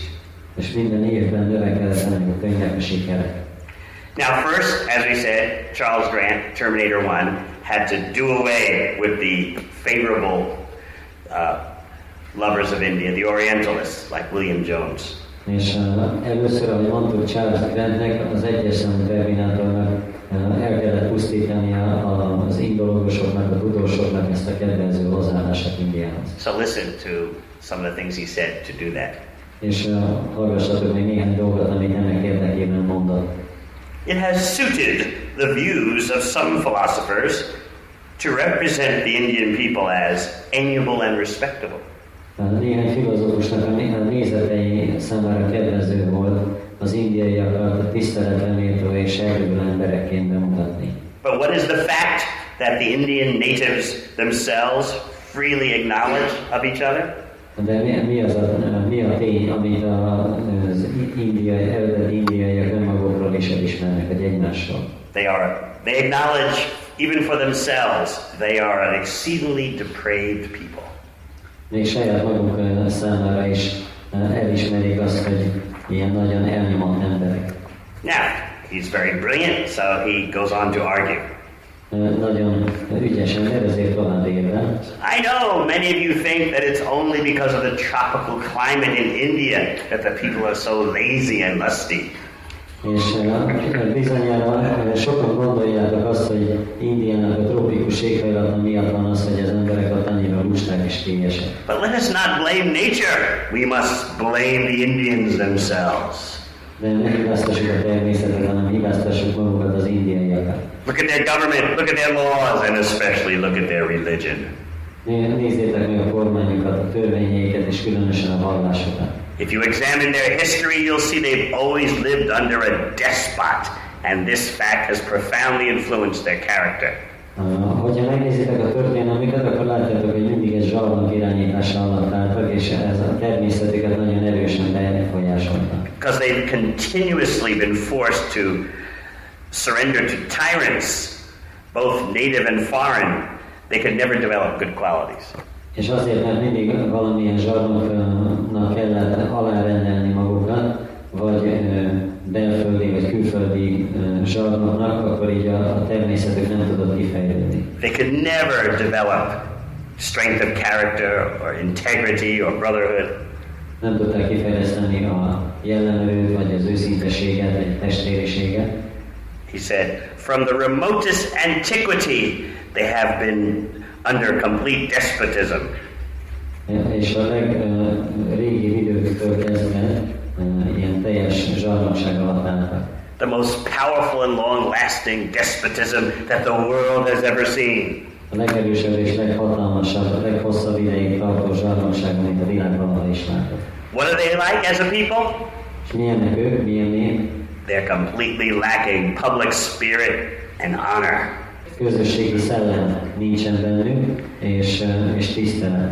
And their social behavior is gross, dishonest, and faithless. És a társadalmi megnyilvánulásaik nagyon durvák, őszintétlenek és hitetlenek. So that's what Grant popularized about the statehood and government of India. És ezt népszerűsítette Grant Indiának a kormányával és az államával kapcsolatban. Then he attacked the laws of Indian society. Utána pedig az indiai társadalom törvényeit támadta. How did he do that? Itt mit mondom? The Protestants have a special weapon that they were using against the Catholics for many centuries. A protestánsoknak volt egy ilyen különleges fegyverük, amit a katolikusok ellen használtak sok évszázadon keresztül. It's called the evil priestcraft weapon. Ez a gonosz papságnak az eszköz vagy a fegyvere. All the ills have been brought about by evil priests conspiring to cheat the people. És mindenféle ilyen gonoszságot, meg rossz állítást összegyűjtöttek a papokról, és úgy akarták bebizonyítani, hogy ezek a gonosz papok összeesküdtek az emberek ellen. So Grant said all the social laws of India are the work of evil priests who fake that they have divine revelation in order to maintain their monopoly. És utána azt mondta, hogy az összes társadalmi szabály ezeknek a gonosz papoknak a szerzeménye, akik hamisan azt állítják, hogy isteni megnyilvánulást képviselnek, annak érdekében, hogy magukhoz ragadják a hatalmat. This is the same weapon that Protestants like Luther would use to attack the Catholic Church. Ugyanezt a fegyvert használta Luther Márton, amikor a katolikus egyházat támadta. So now Grant turned this weapon on India. És most Grant ezt India ellen fordította ezt a fegyvert. The priests in India have an absolute empire over the government of the Hindus and over their minds also. Az indiai papoknak teljes fennhatóságok van az indiai kormány és a hindu kormánya és az elméje fölött. Then, of course, he attacked the religion of India. Utána pedig India vallását támadta meg. With typical Protestant misunderstandings that continue till today. Tipikus ilyen protestáns félreértésekkel, amik még manapság is vannak. It's like my mother, she's a strict Protestant, and she'll say about Krishna consciousness that, oh, you worship snakes, you worship many gods. Az anyukám is egy szigorú protestáns, és azt fogja mondani a Krishna tudatról, hogy hát bármányokat imádok, és sok isteni. So Grant says, the religion of India is about fatalism, superstition, and ritualism. És akkor Grant azt mondja, hogy Indiának a vallása az a fatalizmusról és a rituálikról és a babonákról szól. And the gods are licentious, lusty, and their worship is lewd. Kies istenek vannak, és lewd means grossly erotic displays in public. És akkor az imádatok az pedig egy ilyen durva erotikus tevékenység. That reminds me of an interesting story. Ez egy érdekes történet jutott az eszembe. My brother is a doctor in the USA. He has his own clinic. Az anyukám egy orvos Amerikában, és saját klinikája van. But he's also a Sunday school teacher. De a vasárnapi iskolában is tanít. You have this here at Protestant churches. They have the Sunday school. Protestáns iskolákban itt is vannak ilyen vasárnapi iskolák. Yes. So he teaches Sunday school. Tehát vasárnapi iskolában tanít. So he was, and you know, just like you have your lesson plans, the church prepares various lesson booklets for the Sunday school for the children. Ez a bátyáról van szó, és akkor ő készíti a könyveket a gyerekeknek az iskolában. So, yeah, and these books are, published in the hundreds of thousands and distributed to churches throughout the USA. És több százezer példányban jelennek meg a könyvek, és Amerikában az összes ugye, protestáns templomba elviszik. So all the Sunday school teacher has to do is pick up the lesson plan and then give the lesson to the children. És akkor a vasárnapi iskolában a tanár az csak kivesz egy ilyen óravázlatot, és akkor azt a diákoknak előadja. So my brother came in on Sunday to give the class. He picked up the lesson plan. És akkor bejött a bátyám, elővette a óravázlatot vasárnapi iskolában. Children, today we're going to hear about false gods and cheating teachers. Gyerekek, ma a hamis istenekről és a csaló tanárokról fogunk hallani. Yeah. According to the lesson plan, yes, first we will focus on the demonism in India. És a leszketer szerint az indiai démonokról fogunk beszélni. And its ritualistic monopoly of evil priests. És a gonosz papoknak a ritualisztikus monopóliumát. Here we see a picture of an evil priest. Itt egy ilyen gonosz papnak a képét látjuk. It's my brother!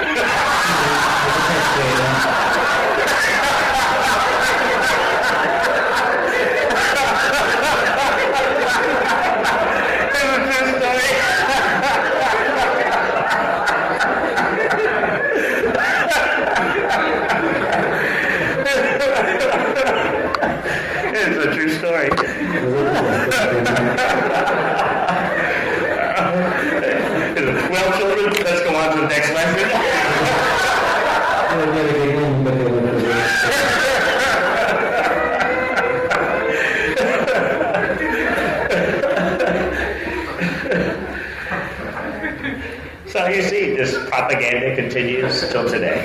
Látjátok, hogy ma is folytatódik ez a propaganda. Now, what was Grant's conclusion? Szóval mi volt Grant következtetése? Since you now understand that the disease of India was moral, since you now understand moral, tehát mivel most már érthető, hogy Indiának a betegsége az egy erkölcsi betegség. That means depraved, degraded government, laws, and religion. Ami azt jelenti, hogy ilyen degradált és elnyomott törvények és vallás. Therefore the cure also has to be moral. Ezért a gyógyírnek is erkölcsinek kell lennie. The true cure of darkness, he said, is light. A sötétség valódi gyógymódja az a világosság. The Hindus make so many mistakes because they're ignorant and no one has ever fairly shown them their ignorance. A hinduk azért csinálnak ennyi hibát, mert tudatlanok, és soha senki nem mutatta meg valójában a tudatlanságokat. If we will communicate to them our light and knowledge, then they'll be happy. Hogyha mi megtanítjuk nekik a mi fényünket és tudásunkat, akkor boldogok lesznek. And then finally he said, very dramatically, the Indians are in every way different from the British. És utána nagyon drámai módon kijelenti, hogy az indiaiak mindenben különböznek az angoloktól. The two peoples have absolutely nothing in common. A két népnek egyáltalán semmi közös vonás nincs. This is his way of cleansing his countrymen from the devil of sympathy for India. Ilyen módon tisztítja meg a honfitársait az indiai iránti együttérzésnek a gonoszságától. So he advocated an aggressive cleansing to reverse the horrible situation in India. És ezért ilyen erőteljes tisztítást javasolt, hogy az Indiának ezt a szörnyű helyzetét megváltoztassa. He recommended a program of cultural renovation. Egy ilyen kulturális renovációs programot javasolt. Led by the arts, philosophy, and especially the religion of the British. Hogy az angolok művészete, filozófiája és különösen a vallása által. So this book by Charles Grant became official British policy. Ugye megreformálják, és akkor ez a könyv, ez a hivatalos angol politikának vált az alapján. It was known as a policy of love. Ez a szeretet politikájának nevezték. The merciful colonizers would wash away India's sins. A kegyes gyarmatosítók elmosták India bűneit. With the powerful soap of Western knowledge and religion. A nyugati tudás és vallás hatékony szakmanával. So, Terminator 1 captured the attention of the masses of England. És így ilyen Terminátor egy magára vonta Anglia tömegének a figyelmét. Year after year, its popularity simply increased. Folyamatosan növekedett ennek a könyvnek a népszerűsége évről évre. So, in this way, all of the non-intellectual people of England were thinking in this way. És akkor azok, akik nem voltak értelmiségiek Angliában, már mindenki így gondolkodott. Right, now we'll go to Terminator 2.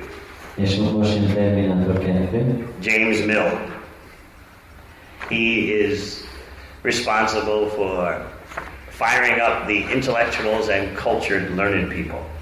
Ő pedig az értelmiségieket, tanuló kultúrát embereket tüzelte fel. He started off as a Presbyterian minister, but then he became a secularist.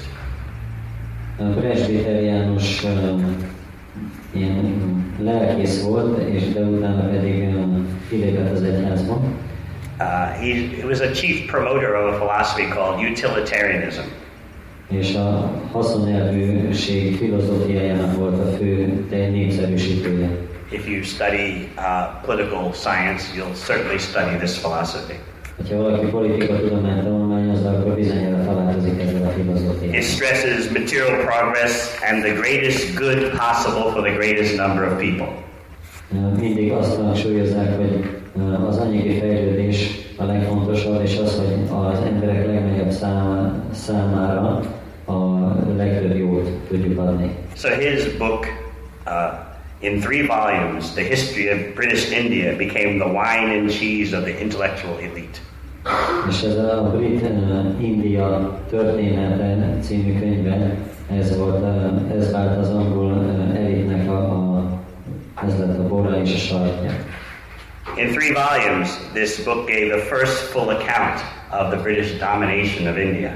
És ez a 3 kötetes könyv volt az első, amelyik teljes részletességében bemutatta India angol gyarmatosítását. A systematic, detailed approach to ancient India and its relevance to the times. És részletesen elmagyarázta az ősi Indiát is, illetve annak az vonatkoztatásatai az adott időkben. So we're going to go into volume 2 of this 3-volume work. Volume 2 is called Of the Hindus. Ez a második kötete lesz ennek 3 kötetes műnek, és az a cím, hogy a hindukról. It has 10 chapters, and Mill presents his data and conclusions. 10 fejezetből áll a kötet, és mindegyikben vannak adatok, következtetések. So we'll go over the contents, and I want you to try to understand the effect that this book had on the intellectuals and elite of England. Be fogjuk mutatni ennek a könyvnek a tartalmát, és azt akarom, hogy megértsétek, hogy milyen hatással volt ez a könyv az értelmiségekre és az elitre. So, and then later I will explain to you how long Mill's popularity lasted. És utána pedig el fogom magyarázni, hogy meddig tartott Mill népszerűsége. Just to give you some idea of the power of these books. Csak hogy egy ötletet vagy elképzelést adjak ezeknek a könyveknek az erejéről. Of course, in Hungary, you know the long-lasting effects of Marx's vision and dreams. Mint látjátok, hogy Magyarországon is Marx víziójának és álmainak a hosszú távú hatása. So that's a good way of explaining to you the impact of the books by Charles Grant and James Mill. Ezen keresztül lehet valamennyire megérteni Charles Grant és James Mill könyveinek a hatását. They affected at least 150 years of how India was viewed in the world. Legalább 150 éven keresztül befolyásolták azt, hogy a világ hogyan tekintett Indiára. That is the way of this world.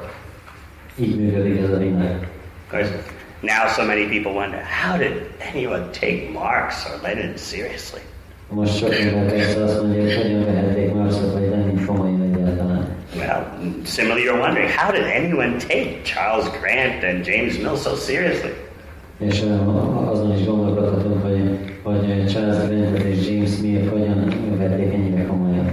To understand the answer to that question, you have to know something about the Vedic theology of Maya, the illusory energy.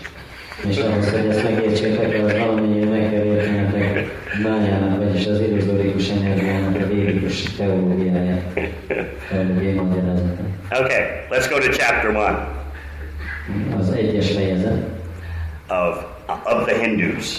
A Hindu című könyvből. Chapter 1 examines the chronology and ancient history of the Hindus. A hinduk ősi történetének a kronológiáját vizsgálja ez az első fejezet. Mill completely throws out any notions that India had a glorious past.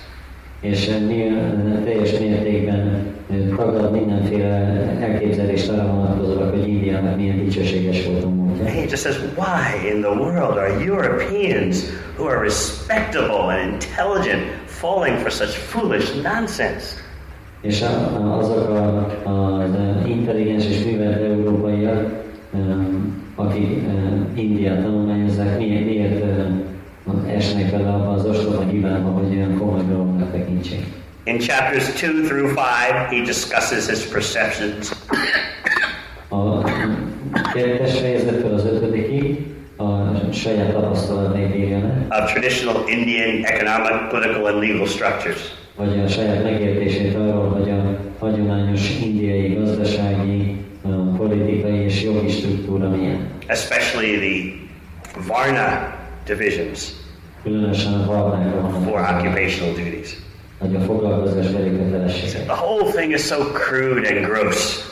Azt mondja, hogy az egész dolog az annyira elfedült és durva. The Brahmanas are tyrants, the Kshatriyas are absolute monarchs. A brahmanák azok zsarnokok, a kshatriyák azok abszolút egyeduralkodók. And the whole legal system is a product of people who are very rude and ignorant. És az egész jogrendszer olyan embereknek a terméke, akik nagyon durvák és ostobák. In chapter 6, he turns to religion. A 6. fejezetben a vallással kezd foglalkozni. You can't find any intelligent system of belief Nem lehet semmilyen értelmes hiedelemrendszer találni. The legends are wild and impossible to understand. Ilyen teljesen vad és érthetetlen legendáik vannak. The language of the Brahmanas makes everything dark and difficult to perceive. A brahmanáknak a nyelve mindennek a megértését nehézé és sötété teszi. There's so many fictions you'll never get to the end of them. És nagyon sok kitaláció van, hogy soha nem érsz a végére. You see, it's very systematic the way he's going through all this chapter after chapter. És nagyon rendszerezetten végig veszi ezeket a dolgokat fejezetről fejezetre. 3 volumes. 3 kötet. In chapter 7, he gives a wonderful portrayal of Indian character. És a 7. fejezetben csodálatos módon lefesti az indiai jellemet. They have vices of falsehood that are unparalleled amongst the human race.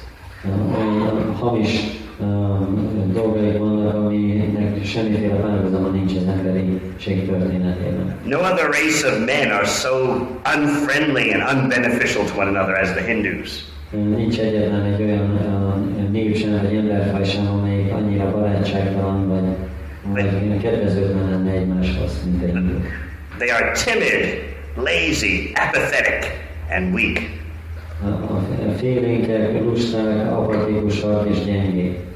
More than any other people in the world, they are so strongly greedy. És minden más embernél, népnél a világon nagyon mohók. Then he turns in chapter 8 to the arts. 8. fejezetben a művészetekkel foglalkozik. Dismisses it all as primitive, offensive, and often disgusting. Azt mondja, hogy az egész nagyon primitív és sértő és nagyon sokszor undorító. The sculpture, painting, and music has never gone beyond the levels normal for a primitive society. És a szobrászat, a festészet, a zene soha nem haladta meg azt a szintet, ami egy primitív társadalom számára elfogadható. In chapter 9, he attacks Indian literature, poetry, and science. A 9. fejezetben az indiai irodalmat, költészetet és tudományt támadja. Can you now understand what the average British intellectual will think when reading chapter after chapter of this? És megértitek, hogy egy általános angol mit érdekel meg, amikor fejezetről fejezetre olvassa? The poetry is enthusiastic exaggeration. A költészet az túl lelkes túlzásokon áll. Any scientific knowledge they have, they got from other nations. Bármilyen tudományos ismeretük is van, azt más nemzetektől kapták. And then in chapter 10, Mill presents his conclusions as general reflections. És a 10. fejezetben a következtetései általános megjegyzéseként mutatja be. His mission statement. Itt van a jelmondata. It is most important for the British people to understand the nature of the Hindus in comparison to real civilization. Nagyon fontos az angolok számára, hogy megértsék a hinduk valódi természetét a tényleges, igazi civilizációval összevetve. The British people are empowered to uplift the human species. Az angol nép fel van hatalmazva arra, hogy felemelje az emberiséget. Therefore, the British people have to understand the true worth of India. Ezért az angol népnek meg kell értenie India valódi értékét. First, India's history is completely uncivilized. Először is India története teljesen civilizálatlan. Just a boiling pot of petty states. Parányi kis államoknak a forró fazeka. Second, India attained only glimpses of civilization only when foreigners ruled it. És másodszorban India csak akkor jutott még a civilizációnak a parányi kis felvillanásaihoz is, amikor külföldiek uralkodtak fölötte. Third, even Europe in the Dark Ages was superior to the best India could offer. A harmadik dolog, hogy még Európa is a sötét középkorban is fejlettebb volt, mint India bármikor is. And fourth, the general character of the Indian is deceitful and treacherous. És a negyedik pedig, hogy általában az indiaiaknak a jelen az, hogy csalók és megbízhatatlanok. Now, for the effect of James Mill. És most pedig James Mill befolyásáról. By the middle of the 19th century, his book was into its 5th edition. A 19. század közepére már 5. kiadását érte meg a könyve. He became known as the #1 India expert. És őt úgy fogadták el, mint India egyes számú szakértői. And most importantly, his book, his 3-volume book, became required reading for any British people preparing for civil service in India. És a 3 kötetes könyv az kötelező olvasmány volt azok számára, akik valamiféle kormány tisztséget akartak vállalni az angol Indiában. You're aware of the Encyclopedia Britannica? Encyclopedia Britannicát bizonyára ismerik. They have that Hungarian version? Yes. Well, Mill was one of the original contributors to the Encyclopedia Britannica of his time. És Mill volt akkoriban az egyik szerzője az Encyclopedia Britannicának. And if you open the Encyclopedia Britannica today, they will explain about his impact. És hogyha ma kinyitod, akkor el fogják magyarázni, hogy mikkel járult hozzá. What does the Encyclopedia Britannica say today about James Mill? Ma mit mond az Encyclopedia Britannica James Millről? His book affected a complete change in the system of government in India. A könyvben teljes mértékben megváltoztatta az indiai kormányrendszert. So, now I hope you can see the enormous impact of Terminator 1 and Terminator 2. Most remélhetőleg fel tudjátok fogni azt, hogy mekkora hatása volt Terminator 1-nek és Terminator 2-nek. And now you can see what happened to the European fascination for India. És most ez érthetővé teszi, hogy mi történt az európai indiai nézet elragadtatásával. Now let me add a note of reflection. Most azért hadd tegyek hozzá valamit. It is a fact that Indological scholars today will condemn such racism of their predecessors. Az tény, hogy a mai indológusok elítélik az elődeiknek ezt az erőteljes rasszizmusát. Without a doubt, they would all unanimously find Mill's language very revolting. Kétségtelenül mindannyian nagyon réglázékonak találnák Millnek a nyelvezetét. Yet, just like in the past, none of the contemporary scholars will take seriously the Vedic contention that there was a highly advanced Vedic civilization in the remote past. Ennek ellenére a mai tudósok közül senki sem veszi komolyan azt, hogy Indiának a múltban volt egy nagyon fejlett védikus civilizációja. So, no one today openly blasphemes or derides the Vedic version. Manapság senki nem támadja nyíltan a védikus tanokat. It's done in a different way. Más módon csinálják. The Vedas are wonderful for their attractive and colorful legends. A védákban csodálatos, színes és vonzó legendák vannak. The myths are very instructive. És ezek a mítoszok, ezek nagyon tanulságosak. And our wonderful contribution to humanity. És milyen csodálatos hozzájárulás az emberiség kincséhez. That's it. És ennyi. That's the big difference. Ez a nagy különbség. Now, suppose there is a scholar who wants to stand up and say that perhaps we should at least investigate the Vedic presentation of ancient humanity. Tételezzük fel, hogy van egy tudós, aki legalább felveti azt, hogy hát az én nézők utána tanulmányozzuk azt, hogy a védikus írások mit mondanak az emberiségről. In other words, not that we should believe it on faith, but let's just investigate, have an open mind.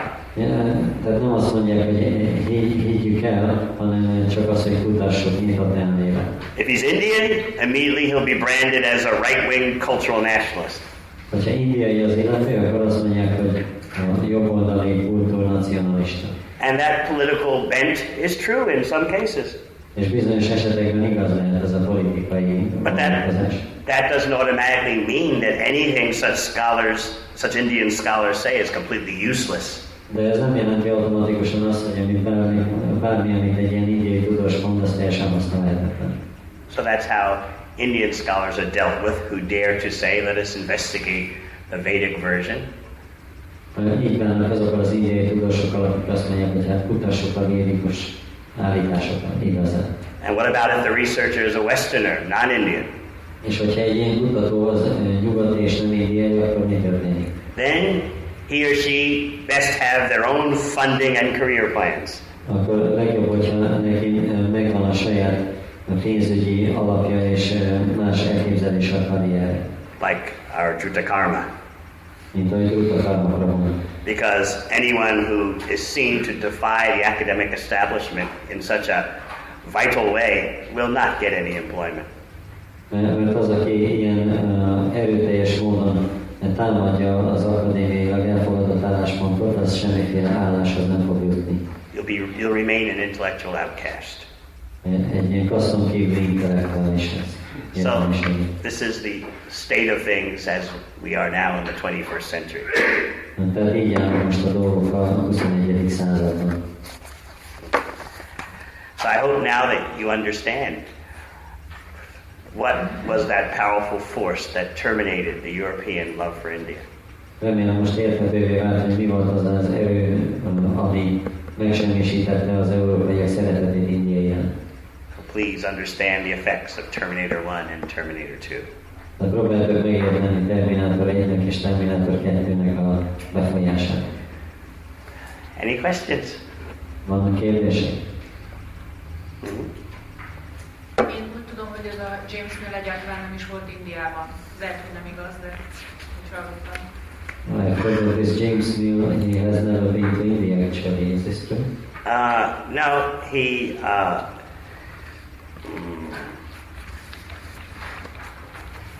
has a famous brother, John Stuart Mill. Yes. Van egy híres testvére, John Stuart Mill. Let's see if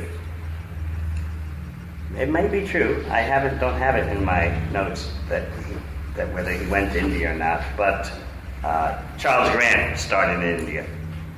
Lehet, hogy ez igaz, nincsenek benne a jegyzeteimben, hogy volt-e ott, vagy nem volt, de Charles Grant az volt Indiában, kezdte. Maybe it is true. Lehet, hogy igaz. But James Mill's brother is far more famous. De James Millnek a testvére az sokkal híresebb. John Stuart Mill.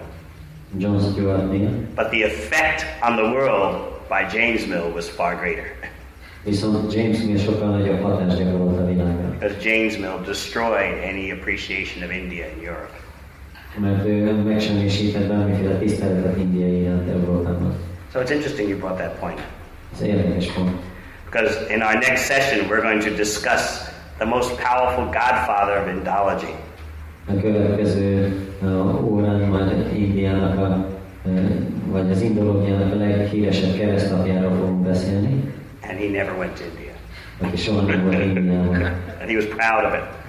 És büszke is volt erre. So, yes, that will be our coming session. Az lesz a következő részben. We have the, you don't want to get an advance premonition?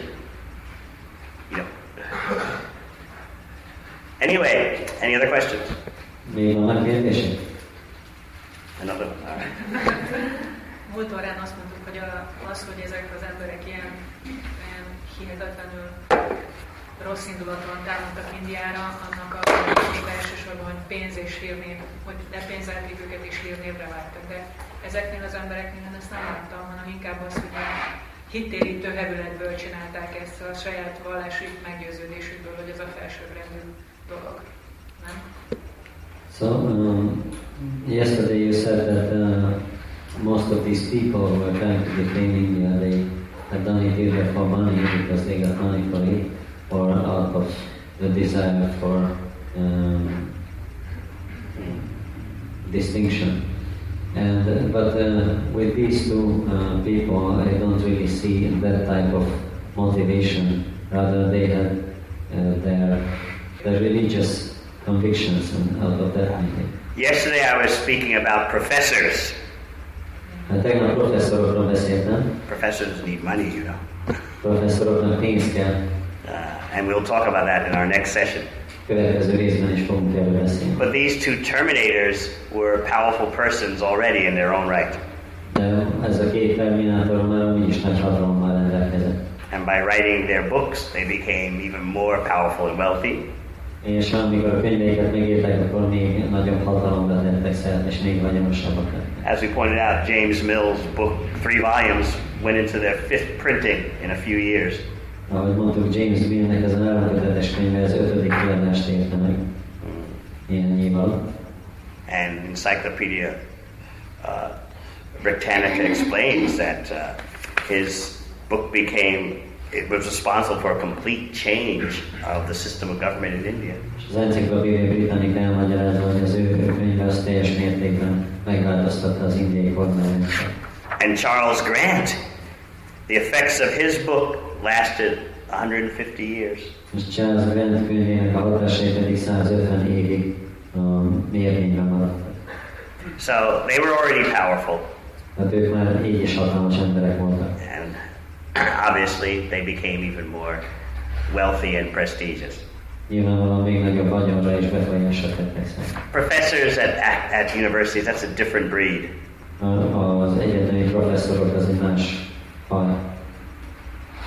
These two men are not professors. Ez a két ember, ezek nem professzorok. But later today we'll deal with the professors. De majd később még beszélünk a professzorokról.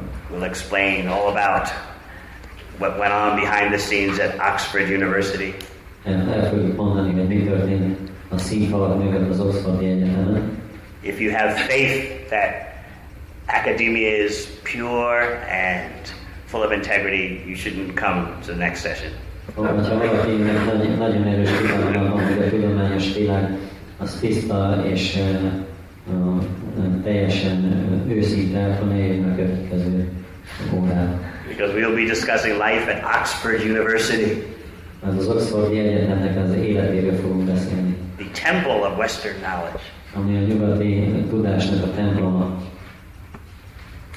Other questions? Vannak még kérdések? Hogy azt szeretném kérdezni, hogy lehet azt mondani, hogy ez a két ember tulajdonképpen legitimizálta az angol uralmat azáltal, hogy degradálta az indiai kultúrát, és az angolok lelkiismeretét megnyugtatta azzal, hogy tulajdonképpen egy pozitív dolgot visznek Indiáról. Could we say that these two people have made a cross for English rule in India, and so that all English people, they felt that this is a very just thing for the English to be there and to rule India. Of course, just like the Soviets said that they were helping you all and loving you all. Persze, ugyanúgy a szovjetek is azt mondták, hogy mindenkit szeretnek és segítenek. Some of you older ones remember having to learn the Russian language. Az idősebbek még emlékeznek, hogy kellett oroszul tanulni. So you could communicate with your benefactors. Hogy a jó tevőket tudják kommunikálni. Remember? Emlékeztem? You remember that, but you don't remember the language you studied. Emlékeztem, ha emlékeztem, hogy az oroszul már nem biztos.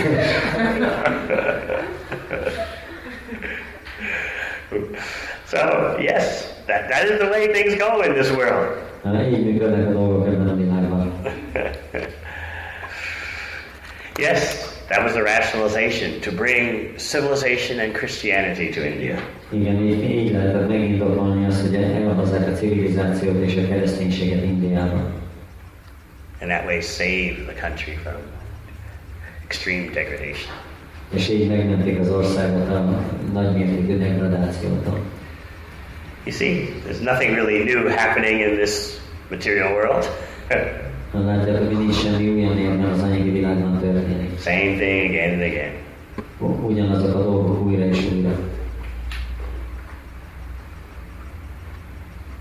It's very scary to see how these terminators time to time influence people and masses in history.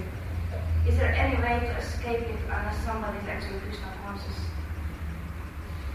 Tehát nagyon ijesztő így látni, hogy jönnek ezek a terminátorok, és így befolyásolják az emberek gondolkodását a történelem során, és meg lehet valahogy menekülni az ő hatásuktól, alól, hogyha valaki Krishna tudatos. You see, unless people are taught to control their mind and senses, they'll always be victimized.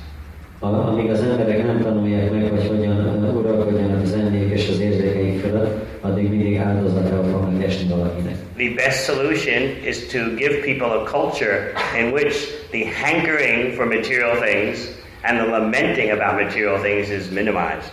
A legjobb megoldás az, hogy olyan kultúrát adni az embereknek, amiben az anyagi dolgok iránti sóvárgás és az avval kapcsolatos iránykozás az a legkisebb. Then they can't be manipulated by gross material desires. Akkor az anyagi vágyékon keresztül nem lehet őket manipulálni. So that is real political science. Ez a valódi politika tudomány. How to establish a culture in which people are not constantly hankering for what they don't have and lamenting for what they're losing. Hogyan hozunk létre egy olyan kultúrát, amiben az emberek nem síránkoznak folyamatosan azért, amiük nincsen, vagy amit elveszítenek. But such can only be achieved by a culture that is spiritually based. De csak olyan kultúrával lehet elérni, ami lelki alapokon nyugszik. Because if you try to base that kind of culture on materialism, you're doomed because materialism always means shortages. Mert hogyha materializmusra alapozod az ilyenfajta kultúrát, akkor ezt megteheted, de a materializmus azt jelenti, hogy mindig vannak hiányosságok. Whereas the spiritual resources are unlimited. Míg a lelki források végtelenek. So if you teach people to tap into the spiritual resources, then they have no need to be manipulated. És hogyha az embereket megtanítod arra, hogy a lelki forrásokra támaszkodjanak, akkor nem kell őket manipulálni. But because people are full of material desires, they're easily victimized by tyrants of one stripe or another. De hogyha az emberek tele vannak anyagi vágyakkal, akkor könnyen egyik vagy másik zsarnoknak a hatás alá kerülnek. That is the story of life in this world. Ez az élet történet ebben a világban. And there's no way to protect yourself from such illusions. És nincs semmiféle módja, hogy megvédheted magad az ilyen illúziótól. Unless you spiritually nourish your character. Hogyha csak nem gazdagítod lelkileg a jelenetet. That is why some people, they fear the spread of Vedic knowledge, because then their material plans for society won't become successful. Ezért vannak emberek, akik félnek a védikus tudás terjedésétől, mert akkor az ő anyagi terveik a társadalom számára nem lesznek sikeresek.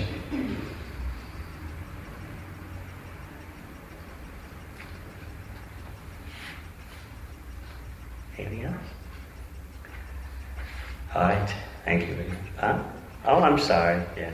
Azt szeretném megkérdezni, hogy a német illománia kifejleszthető vagy kapcsolódhatott-e oda az antropozófiának a gondolkodásmódja?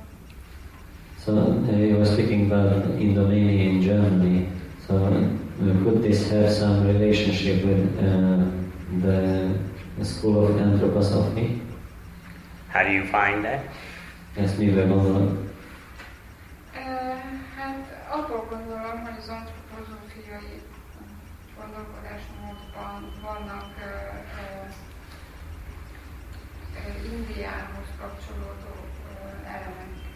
Because in their system they have some elements which are linked to India. Actually, you'll find in any system in this world there's some elements linked to India.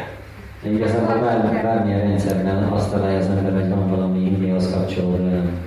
Even Hitler found some links to India. Még Hitler is talált olyan elemeket, amik Indiához kapcsolódtak. Now, for those who are attached to Vedic knowledge, this is not a surprise, because the Vedas say that all forms of knowledge originate in the Vedas. Azok számára, akik ragaszkodnak Indiához, ez nem egy meglepő dolog, mert a Védák azt mondják, hogy a tudás minden formája onnan ered.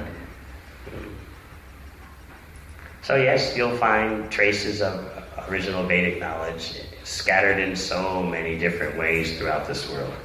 Úgyhogy az eredeti védikus tudásnak a nyomait olyan sok helyen megtalálhatjuk elszórva ebben a világban. Especially Egypt, Greece. Különösen Egyiptom, Görögország.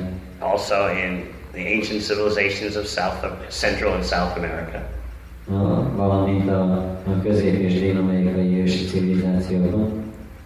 There's always going to be some little trace of Vedic knowledge. Mindig ott kell, hogy legyen valamiféle kis nyoma a védikus tudásnak. But I think you all are at this institution because you want the full impact of Vedic knowledge. De bizonyára azért jöttetek el ebben az oktatási intézményben, mert a védikus tudásnak a teljes skáláját meg akarjátok ismerni. And then you'll be able to see its traces throughout the world. És akkor észre tudjátok venni ennek a nyomait a világon különböző helyein. So yes, in that philosophy and so many others, you'll find some symptoms of Vedic knowledge. Persze abban a filozófiában és más helyeken is meg lehet találni a védikus tudás szimptomái. Alright? Okay, so now we break. Most tartunk egy kis szünetet. Thank you.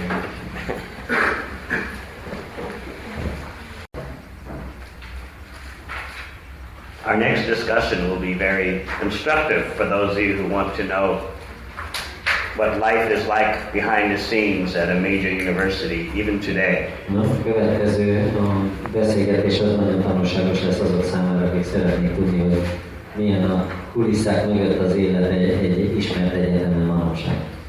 Just as in the case of the Terminators, you see also that these tendencies go on century after century. Ugyanúgy, mint a Terminátorok esetében is látjuk, hogy ezek a tendenciák évszázadról évszázadra folytatódnak. So let us now journey to venerable Oxford University. Most akkor kezdjük meg az utazásunkat a híres Oxford Egyetemre. This is where Indology in the English language formally began. Itt kezdődött hivatalosan az angol nyelvű indológia tudomány. And it is here, at this university, that the British mobilized an intellectual response to the sudden popularity of the Vedic text. És itt ezen az egyetemen kezdték meg az angol értelmiségiek ezt az ellentámadást, vagy választ arra a hirtelen érdeklődésre a védikus szövegekig. Now everything requires funding, as you know today. Ahogy már tudjuk, mindenhez pénzügyi háttér szükséges. So, a man named Colonel Bowden left his entire fortune to the university. Volt egy ember, Bowden, B-O-D-E-N. Egy Bowden nevű ember, aki az egész örökségét rávett az egyetemre. For a specific goal. Egy bizonyos céllal. To promote knowledge of the Sanskrit texts among the British. Hogy a szanszkrit szövegeknek az ismeretét bővítsék az angolok között. Sounds very noble, yes? Nagyon méltóságteljes célnak tűnik. Now, his motive was that make the British aware of the Sanskrit texts so that they'll be able to convert the natives of India to Christianity. Tehát igazából a célja az volt, hogy az angolok ismerjék meg a szanszkrit szövegeket azért, hogy Indiának az őslakosságát meg tudják téríteni kereszténynek. So that was the background of the Bowden Chair of Sanskrit. Ez volt a Bowden szanszkrit tanszéknek a háttere. Which still exists today. Ami még ma is létezik. Even today, that's the name of the Sanskrit chair at Oxford. A szanszkrit tanszéknek még mindig ez a neve Oxfordban. So, let's discuss the first godfather of Indology, H.H. Wilson. És az indológia első keresztapja az H.H. Wilson volt. In 1833, he became the first Bowden Chair of Sanskrit. 1823-ban ő volt az első tanszékvezetője ennek a szanszkrit tanszéknek. Now, how did he do that?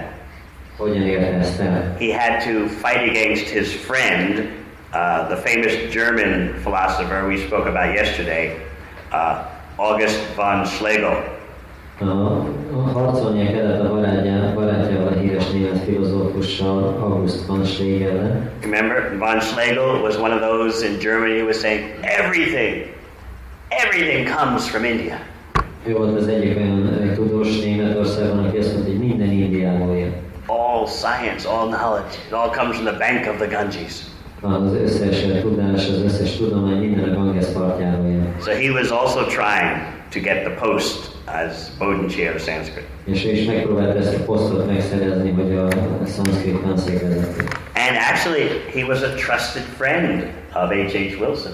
És igazából bizalmas barátok voltak Wilsonnal. But you know how friendship is in this world.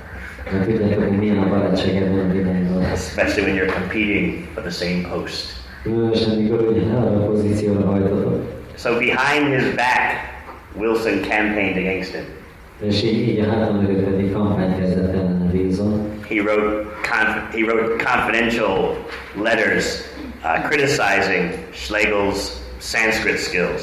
A bizalmas leveleket írt, amiben kritizálta Schlegelnek a szanszkrit tudását. In this way, he kept his trusted friend from getting the post, and he took the post. És így távol tartotta a barátját, aki bízott benne a poszttól, és ő kapta meg. I would think, by your hearing these kind of things, then you would wonder, well, what kind of scholars can they be? How can they objectively present anything if they have such low character? Gondoltam, amikor ezt halljátok, akkor felmerül bennetek a kérdés, hogy hogyan lehetnek ezek tudósok, hogyan tudnak ők tárgyilagosan bemutatni bármit is. So Wilson is sometimes described as the greatest Sanskrit scholar of his time. Wilsont néha a saját idején legnagyobb szanszkrit tudósának is nevezték. Even today you go to some big library and you'll find his translations of Vedic texts. És ma is még, hogyha egy nagy könyvtárba elmentek, akkor megtaláljátok a védikus szövegek fordításait, amit ő készített. But now, modern scholars have accumulated documentation showing that Wilson plagiarized manuscripts of deceased authors. De most a tudósok már összegyűjtöttek bizonyítékokat arra, hogy Wilson korábban elhalálozott szerzőknek a műveit plagizálta. He wrote an analysis of the Puranas without ever reading them. Írt egy elemzést a Puránákról, anélkül, hogy bármikor is olvasta volna őket. He just found some work done by an author who had died and then put his own name on it. Talált egy könyvet, amit egy szerző írt, aki már meghalt, és átett a nevét. This is a normal part of university life. Az egyetemi életnek normális része. So, Oxford University was offering cash prizes for works that defamed Vedic knowledge in the most powerful way. És az Oxfordi Egyetem díjat tűzött ki az olyan művekre, amelyek kifejezetten vagy nagyon hatásosan megrontották az indiai kultúrának vagy a szanszkrit írásoknak a hírnevét. The first prize for defamation of the Vedic text was 200 pounds.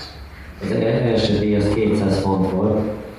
A lot of money because the average salary for a professor then was 500 pounds a year. Ez nagyon sok pénz volt, mert akkor egy professzornak az évi átlag fizetése 500 font volt. So you can imagine there's a lot of competition to get that money. Gondolhattátok, hogy nagy versengés volt a pénzért. So Wilson, he's the first Bodhin professor. He gave a series of lectures to help the contestants. És Wilson volt az első bodhini professzor, tanszékvezető. Ő egy előadás sorozatot tartott, hogy segítsen ezeknek az indulóknak, pályázóknak.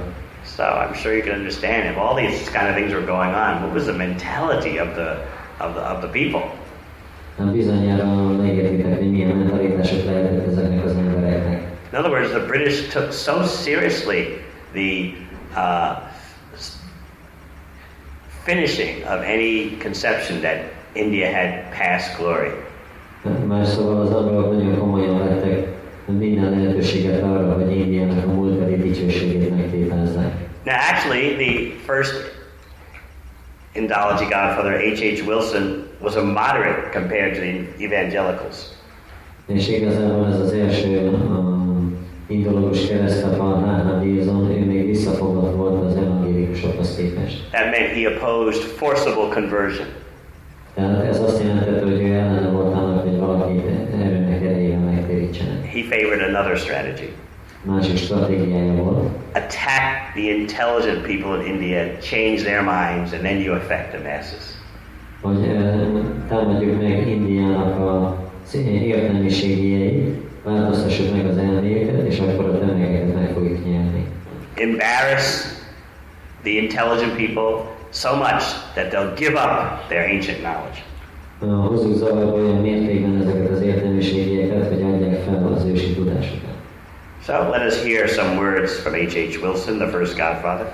Halljunk néhány szót Hála Wilsontól, az első keresztapától. The Hindu religion is of an exceedingly mischievous and disgraceful nature. A hindu vallás az nagyon ilyen csintalan és disgraceful nature. Hálatlan természetű. But there's no point in trying to correct the masses. They're too far gone. És nincs értelme a tömegeket megpróbálni megreformálni, mert túl messzire mentek.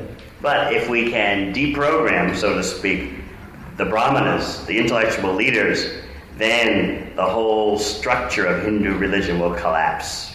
De hogyha úgy szóval át tudjuk programozni a brahmanákat, az intellektuális vezetőket, akkor az egész struktúráit össze fog omolni. Otherwise, this whole structure, although so crazy and rotten, will stay together. Másképp ez az egész struktúra, bár annyira őrült és roppant, de mégis egyben marad. So this view is known as moderate. Ezt mértékletes nézetnek ismerték. Don't forcibly convert them. Nem kell őket erőnek erejével megtéríteni. Just have an organized program of exposing how the Vedas are nonsense, and that will be the triumph of Christianity. Csak szervezzük meg azt, hogy bebizonyítsuk nekik, hogy a Védában ostobaságok vannak, és így akkor ez biztosítani fogja a kereszténység dicsőségét. Now let's hear the specifics of Wilson's strategy. És mik voltak Wilson stratégiájának a részletei? As the first Bodhin professor of Sanskrit. Az első bodhani szanszkrit professzor. The whole tendency of education by the brahmanas is to enforce dependence on authority. Az brahmanáknak az egész művelődés és oktatás arról szól, hogy az autoritástól való függést rákényszerítsék az emberekre. First, the brahmanas teach that the Hindus should depend on the guru, and then next on the shastra. Először a brahmanák azt tanítják, hogy a hinduknak a gurútól kell függeni, utána pedig azt, hogy a sásztrától. The learned brahmana simply trusts the Vedic texts. He never has any independent thoughts. A tanuló brahmana egyszerűen a védikus szövegekben bízik, és soha nincs független gondolata. He quotes so many verses from memory. És olyan sok verset idéz a memóriájából. It will be very difficult to convince him that the Vedas are human and very ordinary.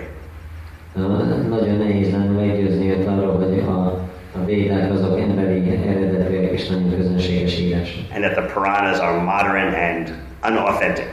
És hogy a Puránák ezek modern és hiteltelen írások. As long as he is attached to authority instead of reason, no progress can be made. Amíg ragaszkodik az autoritás elképzeléséhez, a logika helyett, akkor semmiféle haladást nem tudunk elérni. Now listen to Wilson's conclusion to his strategy. És akkor mi volt Wilson következtetése? Certainly the Brahmana will take shelter of his authorities. Bizonyára nem a menedéket az autoritásainak. Therefore it is most important to show him that his authorities are worthless. Ezért azt kell megmutatni, hogy az autoritásai haszontalanok. In other words, present Vedic knowledge as just a bunch of tales propounded by foolish teachers. Más szavakkal úgy kell bemutatni a védikus tudást, mint a meséknek a halmazát, amit ostoba tanítók tanítanak. Embarrass the sampradayas, the paramparas. És ezeket a szampradayákat, paramparákat zavarba kell hozni. Smash Vedic knowledge on the rocks of Western empiricism. És a védikus tudást meg kell semmisíteni a nyugati empiricizmusnak a szikláin. Do this right before the people's eyes and give them a vivid lesson in that way. És ezt nyíltan az emberek szem előtt kell megtenni, és így világos leszkét adni neki. And then the people will give up their imprisonment by their past heritage. És akkor az emberek feladják a múltbeli örökségnek a börtönét. So again, he's a moderate. És ugye emlékezünk arra, hogy ő egy ilyen mértékletes ember volt. You can imagine what the conservatives were like. El tudjátok képzelni, hogy milyenek voltak a konzervatívok. Okay, Now we'll go to the next godfather, and actually he's the greatest of them, Max Muller. És a következő keresztapa, aki a legnagyobb egyben közülük, az Max Müller. This is all taking place in the 19th century. Ez mind a 19. században zajlik. How many of you have heard of Max Muller before? Hányan hallottak már Max Müllerről? Yes. He is known throughout the world as the #1 godfather of Indology. Indológia egyes számú keresztapjaként tartják minden. He was a young scholar in Germany, but he was recruited by the British. A fiatal német tudós volt, de az angolok beszervezték. Young scholar means not so much money. Fiatal tudós azt jelenti, nincsen sok pénze. So he was recruited by a British, how do you say, member of the British government named Lord Macaulay.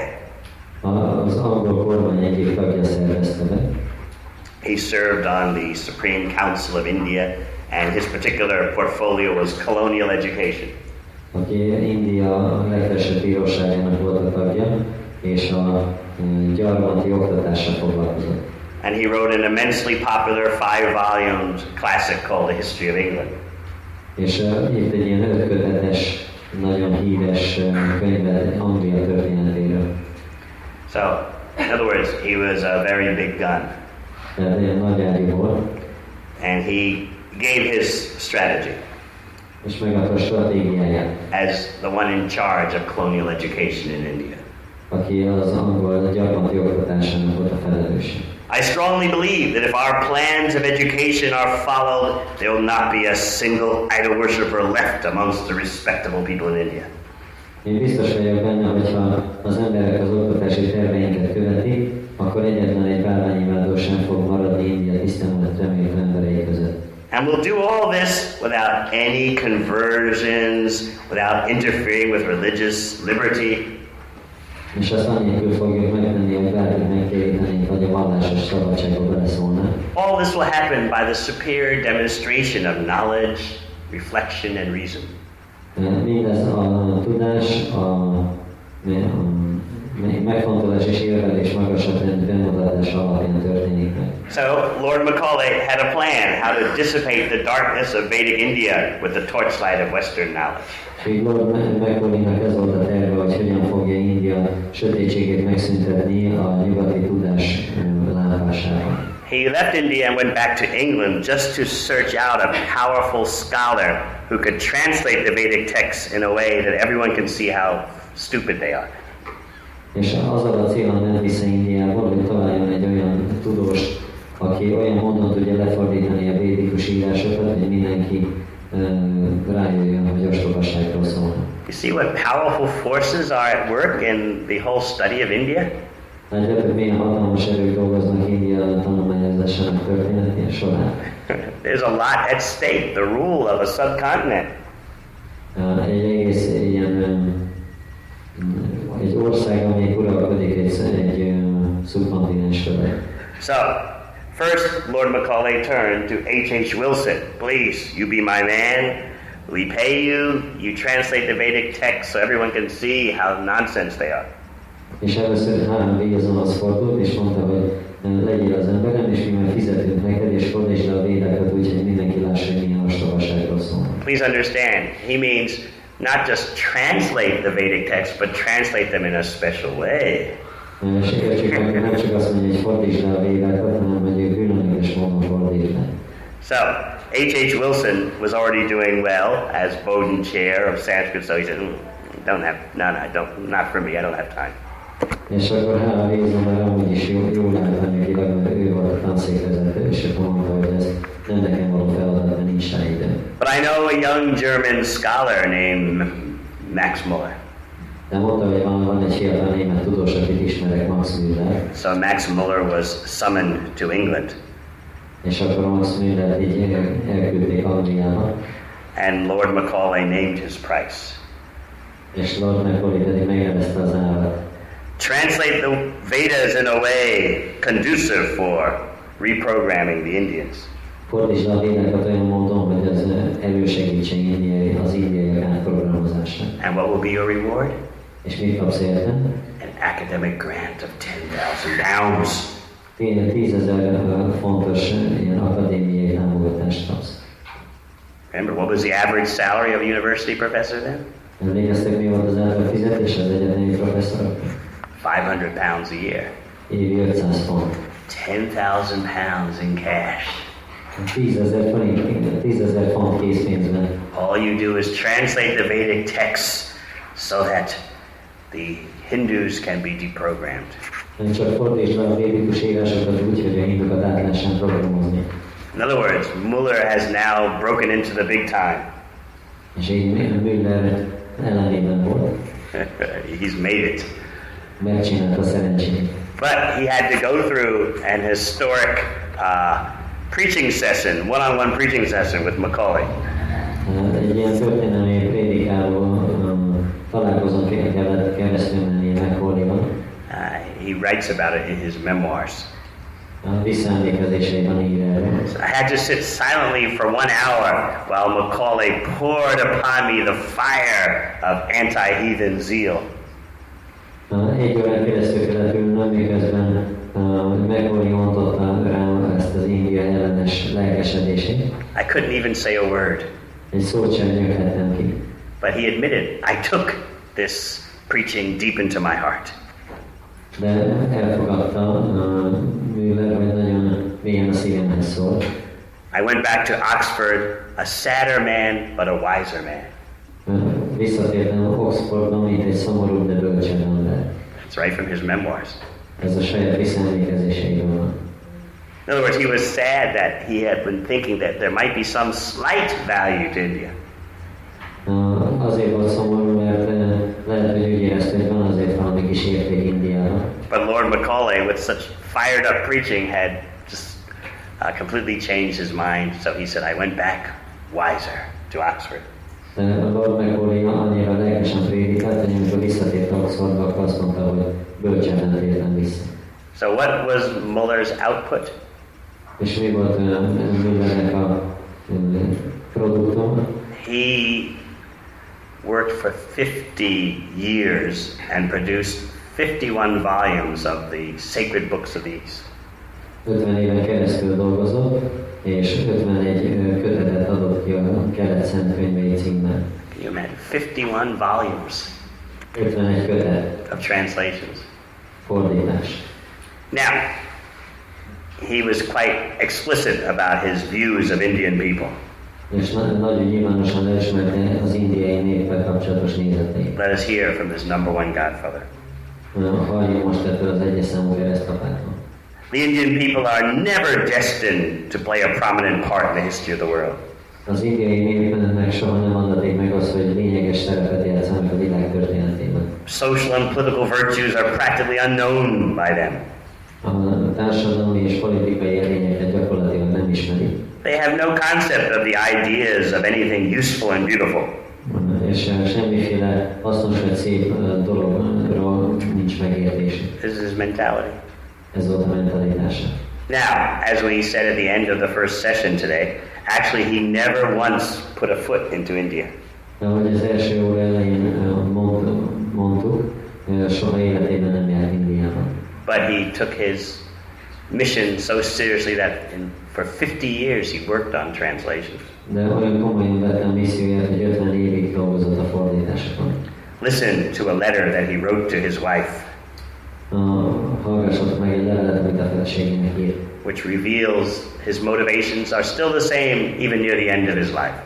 Ami megmutatja, hogy még élete vége felé közeledve, és ugyanazok voltak a motivációi. Be careful of letters you write to your wife. Úgyhogy óvatosan írjatok levelet a feleségének. 300 years from now, someone can bring them out. 300 év múlva valaki ígéretet felőket. I hope I shall finish my latest work. Remélem, hogy befejezem az utolsó művemet. But even if I don't live to see it, I'm convinced of its effect on the fate of India.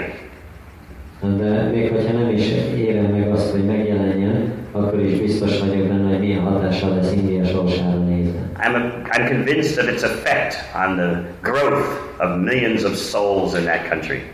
Én meg vagyok győződve arról, hogy ez elősegíti a sok millió lélek növekedését abban az országban. What I'm translating is the root of their religion.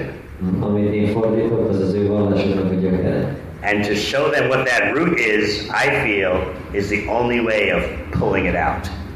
És úgy érzem, hogy az egyetlen mondja, hogy kihúzzuk ezt a gyökeret, azt, hogy megmutassuk, hogy milyen ez a gyökér. In other words, I'll pull out the root that has been there for the last 3,000 years. Más szavakkal kihúzom azt a gyökeret, ami ott volt az elmúlt 3000 évben. Now, it is a fact, scholars today, if you push them, they will distance themselves from Muller. Ez egy tény, hogyha most nyomást gyakorolsz a tudósokra manapság, akkor így elhatárolódnak műveletkel. Oh, we don't have the strong views that he had. Azt mondják, hogy nekünk nincsenek határozott nézeteink, mint neki voltak. But as I'll probably explain tomorrow, they accept so many of his conclusions. De ahogy majd holnap elmagyarázom, mégis nagyon sok következtetését elfogadják. And even today, if you go to India, the German government has its, how do you say, centers in the major cities of India for giving knowledge of Germany. És amikor ma is elmész Indiába, akkor a Németországnak vannak ilyen központjai, ami a Németországgal kapcsolatos tudást bemutatják India fővárosaiban. And these centers are named Max Muller Bhavan. Ezeket így Max Muller Bhavan. You see, what people do can have effect for centuries. Látjátok, hogy amit az emberek csinálnak, azoknak sok évszázadokon keresztül lehet hatás. So, I won't deal with today the speculations of Muller, which have affected Indology today. Nem fogok Müllernek a spekulációiról beszélni, amik az indológiát befolyásolták. Tomorrow you'll hear how even Muller himself said, I'm just speculating, but still Indologists today say, that was a pretty good speculation. Holnap fogunk róla beszélni, még Miller is azt mondta, hogy én csak spekulálok, de a mai indológusok azt mondják, hogy elég jól spekulál. Not only did he say he was speculating, but he repudiated his own speculation about the dates of the Vedas. Nem is csak, hogy azt mondta, hogy spekulált, hanem egy saját spekulációt is cáfolt a védek datálásával kapcsolatban. But so how do Indologists today refer to that? De hogyan hivatkoznak erre az indológusok manapság? Yes, Muller was guessing, but it still seems to be a very good guess. Lehet, hogy Miller találgatott, de úgy néz ki, hogy elég jól találgatott. But when this guess is presented to the general public, it comes to you as fact. De amikor ezt a találgatást bemutatják az általános embereknek, akkor már úgy mutatják be, mint egy tény. That fair-skinned Aryans invaded India and imposed the Vedic religion on it. Hogy a világos bőrű árják a védikus Indiában, ők kényszerítették rá Indiára a védikus vallást. I will deal with that tomorrow. Holnap majd beszélünk erről. Now let's go to the third godfather, Sir Monia Williams. Most beszéljünk a harmadik keresztapáról, Sir Monia Williamsról. If any of you are studying Sanskrit, you know his dictionary is still in use today. Hogyha valaki tanulja a szanszkritot, akkor tudja, hogy az ő szótárát használják még manapság is. Anyone studying Sanskrit here? Valaki tanul egy szanszkritot? Yes. So, it's a famous dictionary. Akkor ez egy híres szótár. Now, H.H. Wilson died in the year 1860. 1860-ban halt meg Wilson. And then Monia Williams got the chair. Utána Monia Williams lett az utóda. That well-funded chair. Ez a jól jövedelmező tanszék. At Oxford University. Állás. Oxfordban. But he had to beat off a contender. De megint volt egy ellenfele. Who was that contender? Ki volt? Max Muller. His life at the university.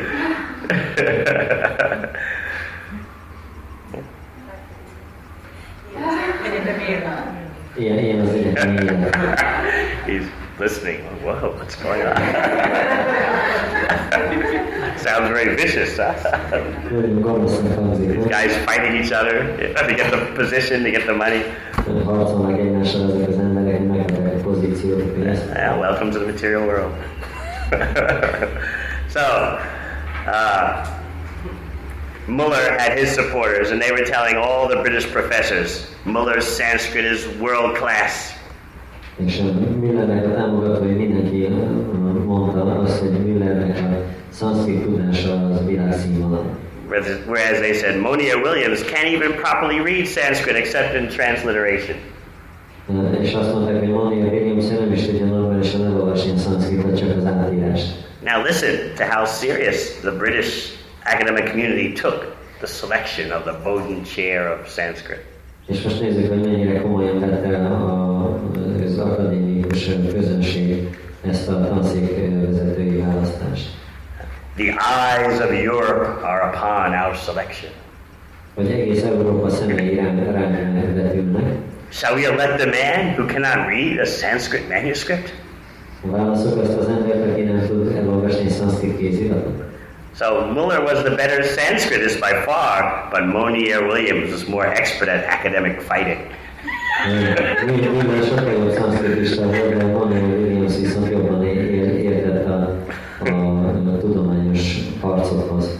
How to get the position, how to get the grant money. Hogyan lehet megkapni a pozíciót és a nagy pénzt.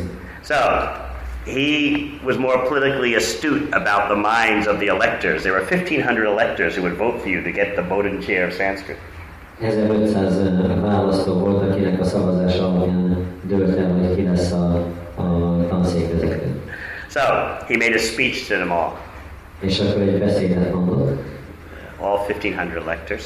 Mind az 1500 választó volt. First, he glorified Muller's work. Először Müllernek a munkáját dicsőítette. Oh, he's done so much translation. Olyan sokat fordított. He's so famous. Annyira híres. But let me point out one thing to you. De egy dologra hadd mutassak rá.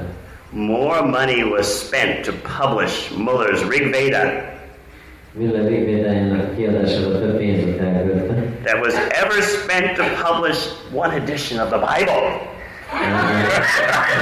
Amikor is el volt költve a Bibliája kiadásának vagy kötetének a kiadására. It's a powerful point. Ez egy nagyon lényeges pont volt. Furthermore, he said, Muller specializes in obscure, archaic Vedic texts. Ja, és egyébként is Müller az ilyen ismeretlen ősi védikus írásokra specializálódik. Whereas I very intelligently focus on more popular Sanskrit literature that the masses is familiar with.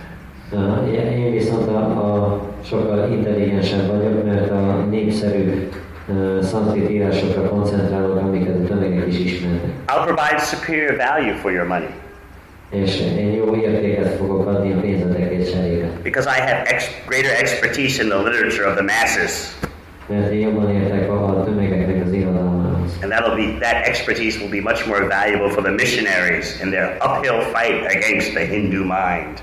És ez a szakértelem ez sokkal jobban hasznára fog válni a misszionáriusoknak, akik egynek fölfelé harcolnak a hinduk elméjében. He concluded by reminding the 1,500 voters, the battle against the Hindu mind is what the Bowden Chair is all about. És utána azzal fejezte be a beszédét, hogy emlékeztette az 1500 szavazót, hogy a Bowdeni tanszéknak a célja az az, hogy harcoljanak a hindu elmére. So he defeated the number one godfather by 200 votes. És így 200 szavazattal megelőzte az egyes számú keresztapát. And neither of the two scholars forgot this battle for the rest of their life. Persze az életük hátralévő részében egyikük sem tudott megfeledkezni erről a küzdelemről. They hated each other's guts. Okay, so then Monia Williams is inaugurated as the Bowden Chair. He gave a triumphant address called The Study of Sanskrit in Relation to Missionary Work in India. Tehát megválasztották tanszékvezetőnek, és akkor ő egy ilyen székfoglaló beszédet tartott, aminek az volt a címe, hogy a szanszkrit tanulmányozása az indiai misszionárius munkával kapcsolatban.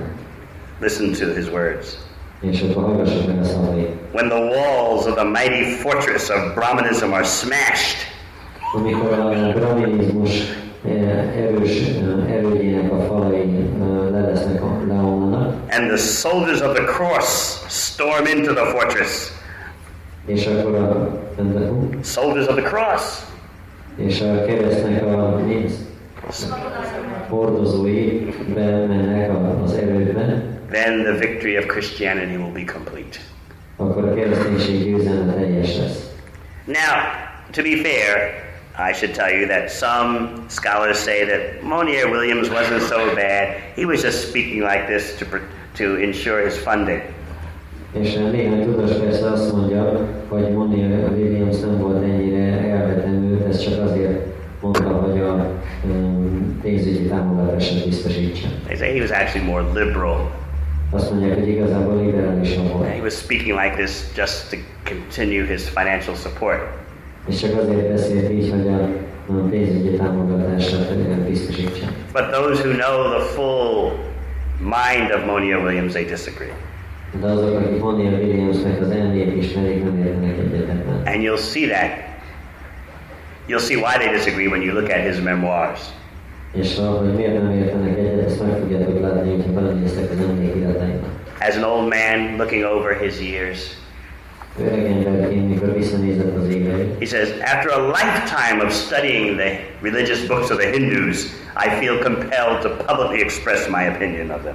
Miután egész életemben tanulmányoztam a hinduk szent könyveit, úgy érzem, hogy nyilvánosan el kell mondanom a velük kapcsolatos érzéseimben. They begin with much promise. Nagy ígéretekkel kezdődnek. And there are even indications of truth and light. És még az igazság és a fény jelzései is benne vannak. But they all end in sad corruptions and lamentable impurities. De szomorú tévedésekben és szánalmas tisztátalanságokban végződnek. So this is the liberal. Ez a liberális álláspont. All right. Now,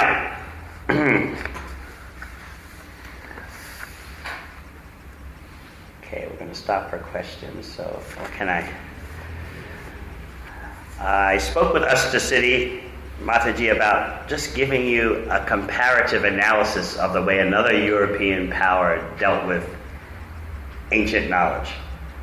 És beszéltem Askaszaki Matajival arról, hogy megemlítem azt, hogy egy másik európai hatalom hogyan viszonyult az ősi tudáshoz. Just so you can make a comparison. Hogy összehasonlíthassuk. And in this way you might think the British weren't so bad. És akkor azt gondolhatjátok, hogy nem is voltak olyan rosszak az angolok. Or that they were very bad, but there was much worse. Vagy azt gondolhatjátok, hogy nagyon rosszak voltak, de volt még nagyon sokkal rosszabb is. I'll briefly discuss that comparison, and then I'll end with what about today? What is the effect of the Godfathers today? Röviden ezt az összehasonlítást megteszem, és utána azzal fogjuk befejezni, hogy mi ezeknek a keresztapáknak a hatása ma. Because so many Indologists say today, oh, all this is the past, we're different now.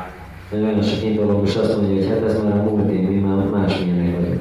I think in Hungary, just like so many Eastern European countries, you have the experience of former communists reinventing themselves. Ugyanúgy, mint Magyarországon is lehet, hogy van az a tapasztalat, hogy akik régen kommunisták voltak, azok egy újra feltalálják magukat. Yes. So, similarly, Indologists today, they seek to reinvent themselves. Well, we are different from these racist people. Some of what they were saying is true, but we have a different attitude.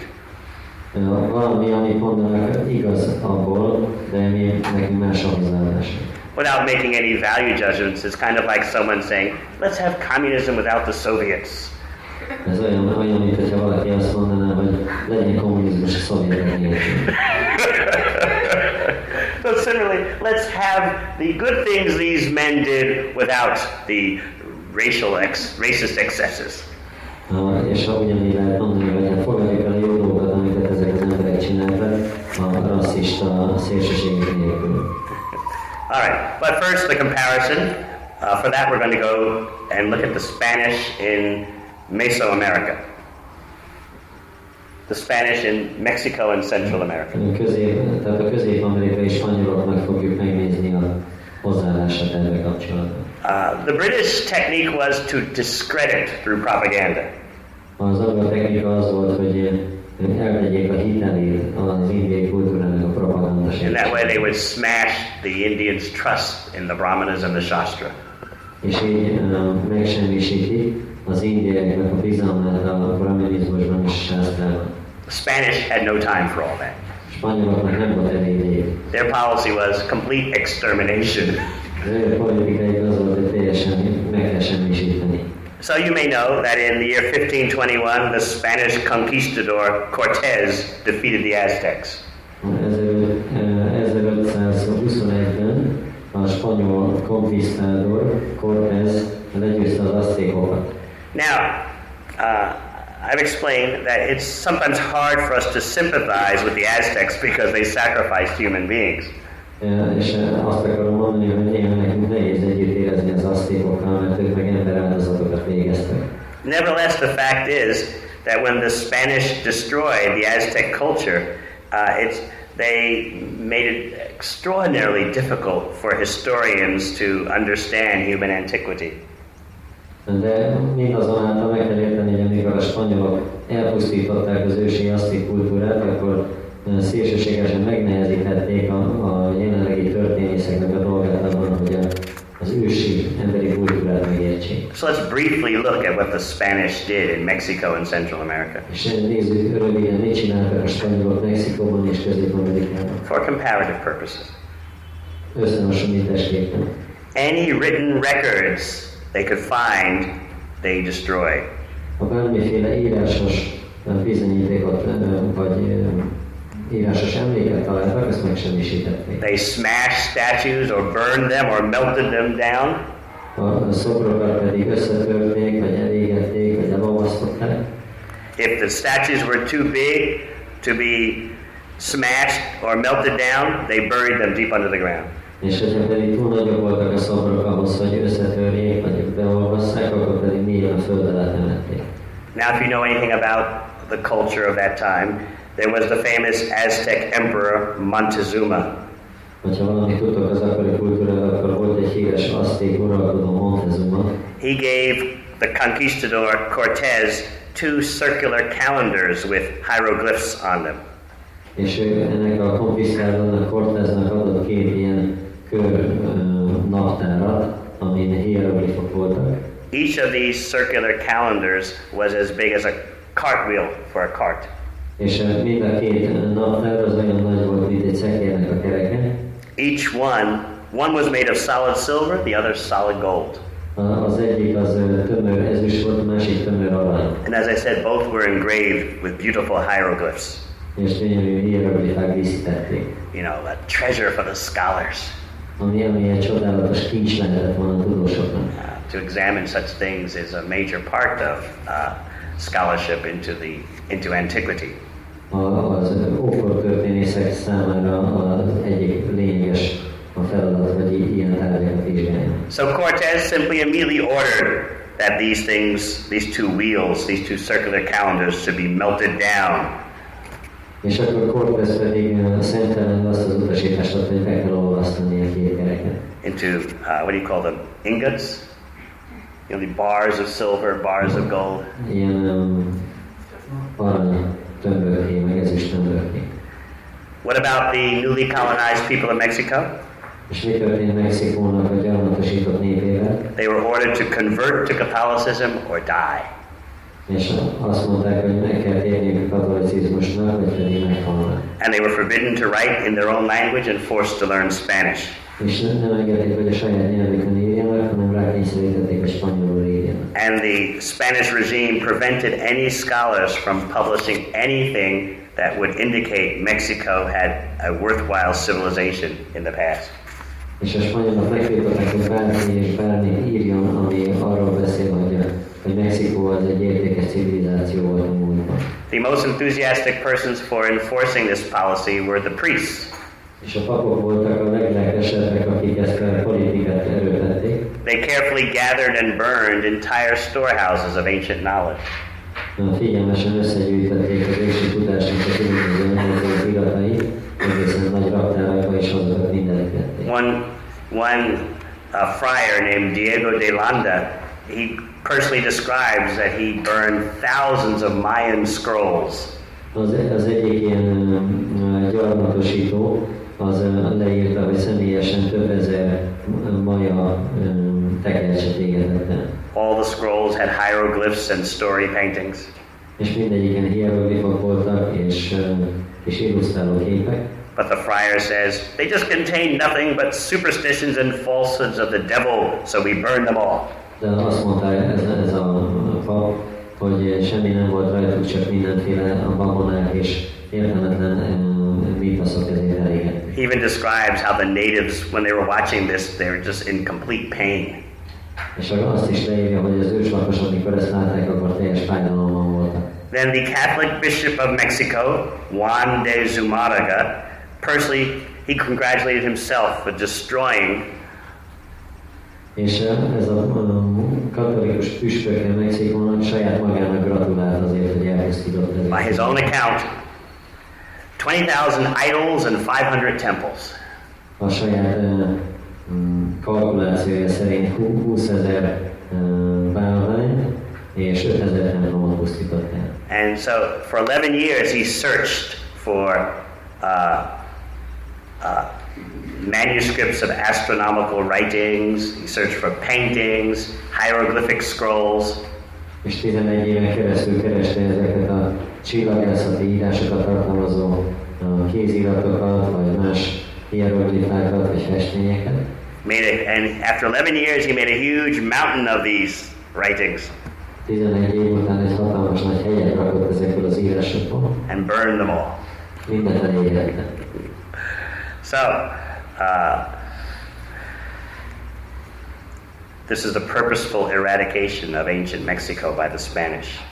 Ez volt a történet annak, hogy hogyan pusztítottak el az ősi Mexikót szándékosan a spanyolok. Countless archives, monuments, and artifacts were lost.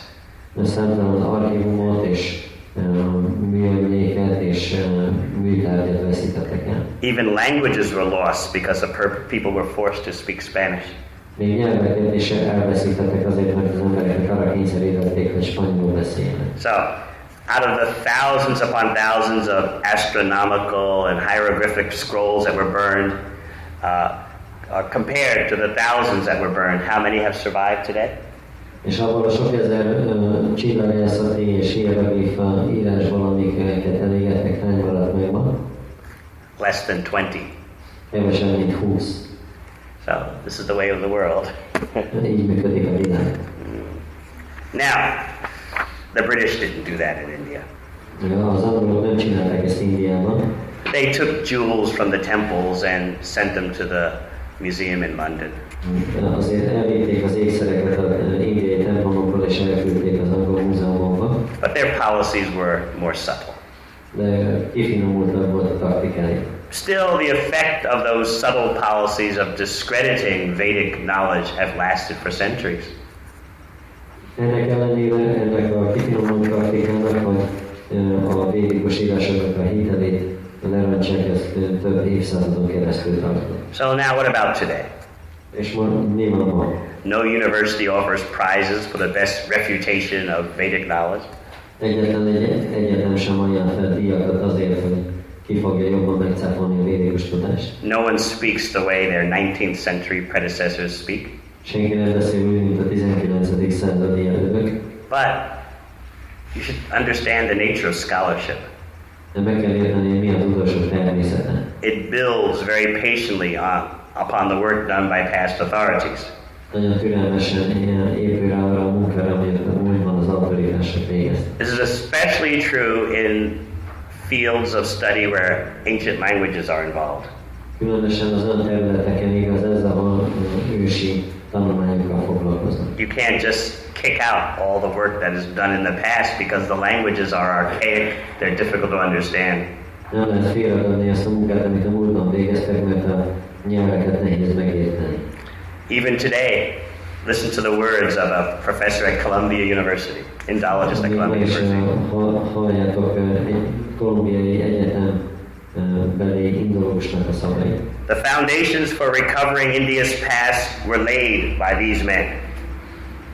Tehát India múltjának a felfedezéséhez az alapokat ezek az emberek emberek fektették le. The debt owed these men is great. Ezért nagy adósságra tartozunk ezeknek az embereknek. Now, let's be fair. Most legyünk őszinték. You should be sensitive and understand that modern Indologists will feel very insulted to be criticized as a bunch of old men who can't drop old theories and prejudices. És érzékenynek kell lenni, hogy a modern indológusok nem szeretik, hogy úgy kritizálják őket, hogy ők ilyen öreg embereknek az előítéleteihez ragaszkodnak.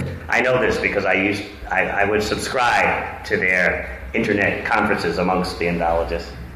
Én tudom, mert feliratkoztam az indológusoknak az internet konferenciájára. And they would be very sensitive to these accusations. És nagyon érzékenyen reagáltak ezekre a vádakra. Oh, that was then, now is now. Az akkor volt, most meg most van.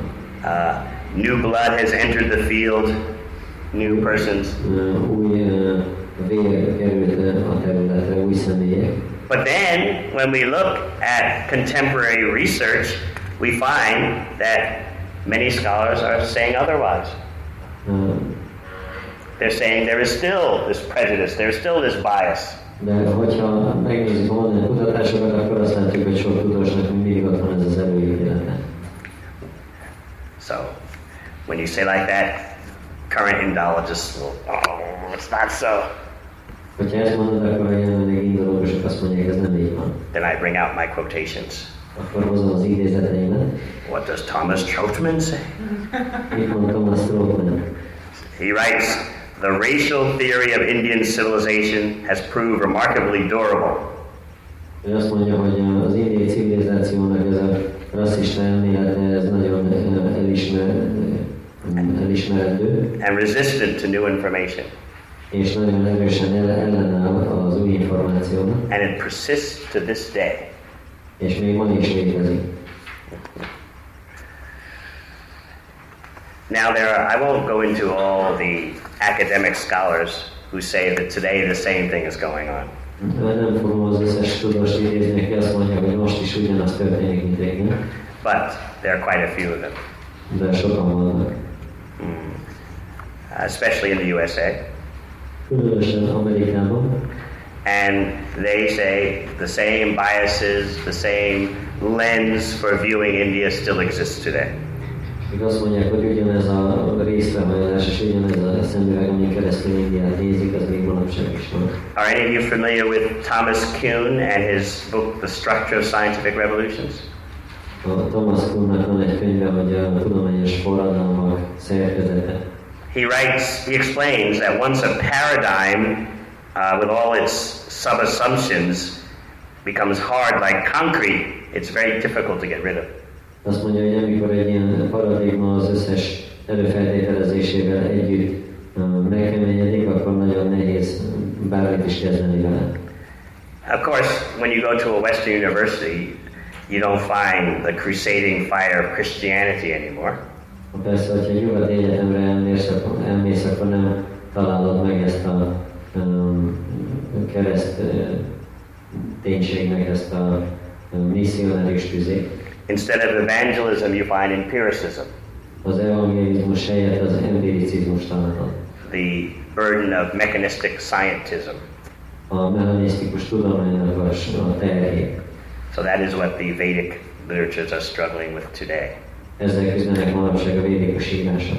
Along with the burden of colonial Indology. A koloniális vagy gyarmati indológiának a terhével együtt.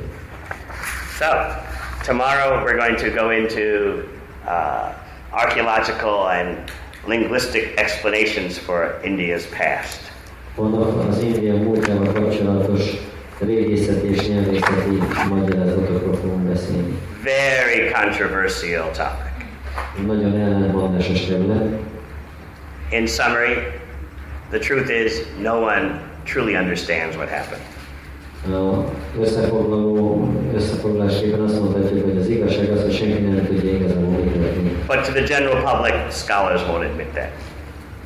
De az általános közönség számára előtt a tudósok nem ismerik ezt el. All right, any questions? Vannak kérdések? What about the dictionary of Maria Williams? És van ilyen Williamsnek a szótárával kapcsolatban, és megmondani. Evidently it's a good dictionary. Én azt hiszem, egy jó szótár. I'm not a Sanskrit scholar. Nem vagyok szanszkrit tudós, But I know it's still used today. de tudom, hogy ma is azt használják.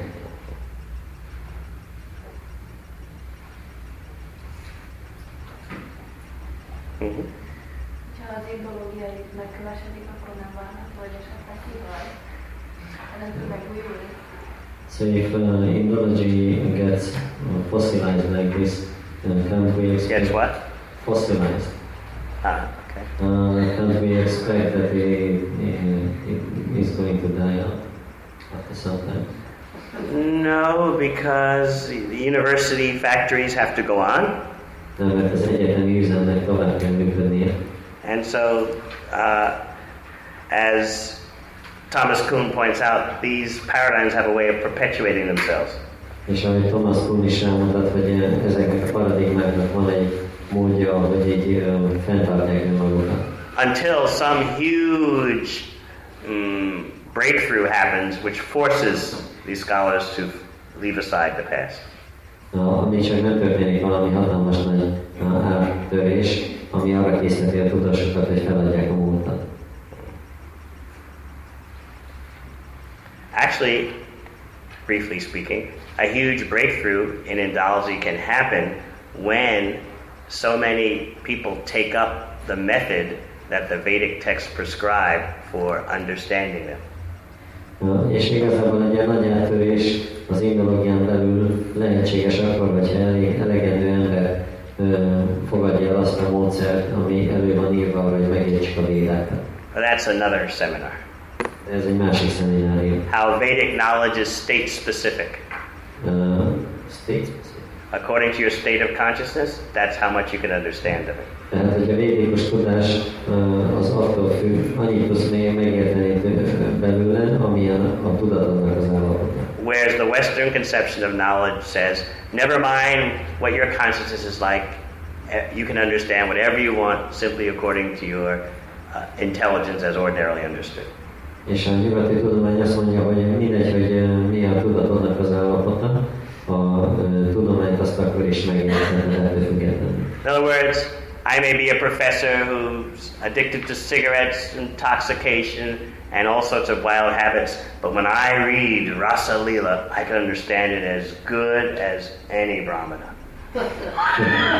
Más szavakkal, hogy én egy szanszkrit tudós vagyok, és dohányzom, és alkoholt iszom, és olyan sok rossz szokásom van, akkor én ugyanúgy meg tudom érteni a Rasa Lilát, amikor olvasom, mint egy brahmana. In fact, I'll understand it better than the Brahmana, because I'll be objective, whereas he'll be subjective. Igazából jobban meg tudom érteni, mint a brahmana, mert én objektív leszek, én meg szubjektív. Yesterday you mentioned about in Romania and these individuals who were there parallel, and they were trying to convince them against India, but they had such an appreciation for Indian culture. So what happened to them? Did they become convinced, or they just were quieted down? Pushed aside. I didn't go into that. I skipped that. Okay. Yes. The Terminators specifically focused on them, by name even. Let's say. Voltak azok, akik az Indiának a kultúráját népszerűsítették, ugye, mielőtt a Terminátorok megjelentek, és akkor mi történt velük? És azt mondta, hogy ők kifejezetten fókuszáltak rájuk, hogy őket is félretolják, négy szerint. Let's see if I can quickly find one which is very eloquent. Megpróbálok egyet találni, ami nagyon éges szóval ezt megmutatja. Listen to what James Mill says about William Jones. Itt volt például James Mill, és hogy mit mondott William Jonesról. At that time, William Jones was internationally acclaimed as a Sanskritist and linguistic scholar. Akkor William Jones nemzetközi hírnévnek örvendett, mint nyelvtudós és szanszkrit tudós. So listen to how James Mill takes care of him. És akkor hogy ment vele James Mill? It is so unfortunate that a mind so pure and so warm Azt mondta, hogy annyira sajnálatos dolog, hogy egy ilyen tiszta és meleg elme, in the pursuit of truth.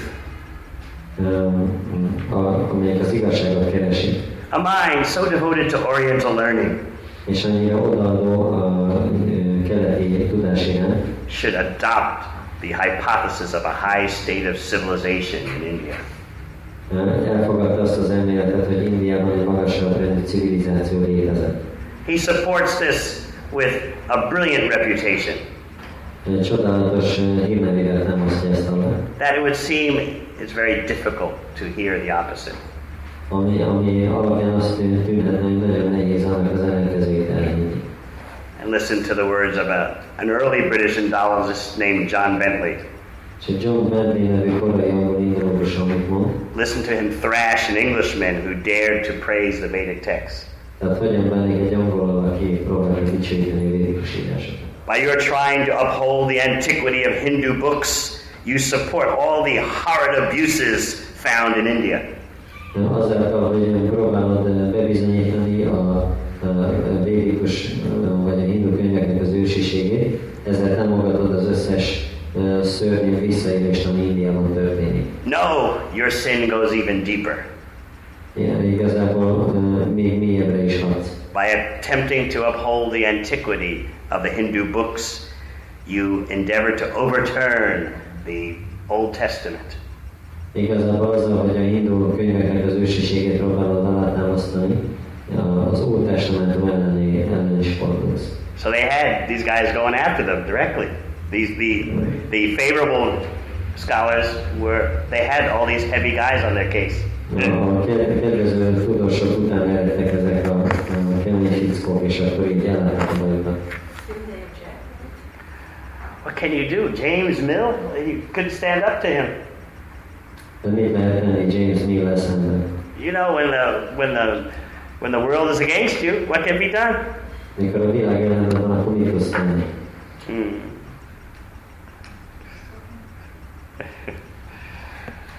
That's the way the world is.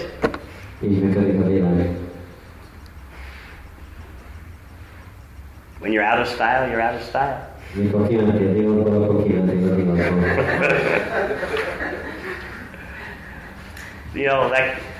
That question reminds me of.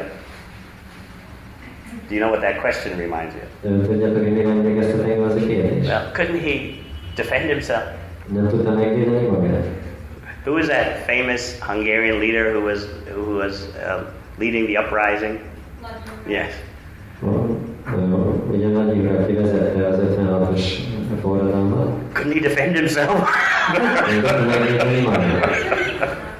Of course, now 50 years later he's a hero, yes? Most 50 éve így később ő egy hős. That's the justice of this world. You can be a dead hero. Ennek a világnak az igazságossága, hogy lehetsz egy halott hős. What could he do at the time? De akkor mit tudod tenni? Similarly, what could William Jones do? The pressure's too great. Mit tudod csinálni William Jones? Túl nagy volt a nyomás. The British government had a job to do. Az angol kormánynak volt egy feladata.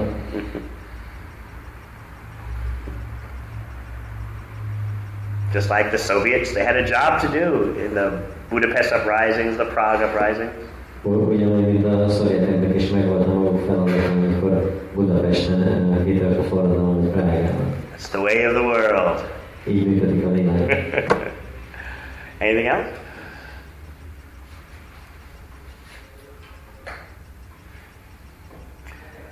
All right, so tomorrow we'll deal with the dating of the Vedas. Holnap akkor beszéljünk a védáknak a datálásáról. Archaeology, linguistics, in a non-technical way. Régészetről és nyelvészetről nem annyira technikai hangvételről. Thank you. Okay. It's always nice to see such bright-faced students the first thing in the morning. Olyan jó ilyenkor reggel ilyen ragyogó arcú diákokat látni. Just think there are very few schools in the world like this. Azt gondolom, hogy nagyon kevés ilyen iskola van a világon. So you're very fortunate students. Nagyon szerencsés tanulók lettek. So I've been trying to work hard on your behalf. Próbáltam keményen dolgozni számotokra. To make my small contribution of effort to your glorious institution here. Hogy egy kis erőfeszítéssel hozzájáruljuk a dicsőséges intézményetek munkájához. I'm very happy to see that so many of you are interested profoundly in this subject matter of Vedic studies. És annyira örülök látni azt, hogy ilyen sokakat érdekelnek komolyan a védikus tudományok. Indeed, you are the wave of the future. Igazából ti vagytok a jövő hulláma. Now, today, as every day, I really need your attention. És így ma, ugyanúgy, mint a többi napon is, igazából szükségem van a figyelmetekre. Because we're not going to so much anymore deal with the terminators and godfathers of Indology. We're going into some Indological conceptions themselves.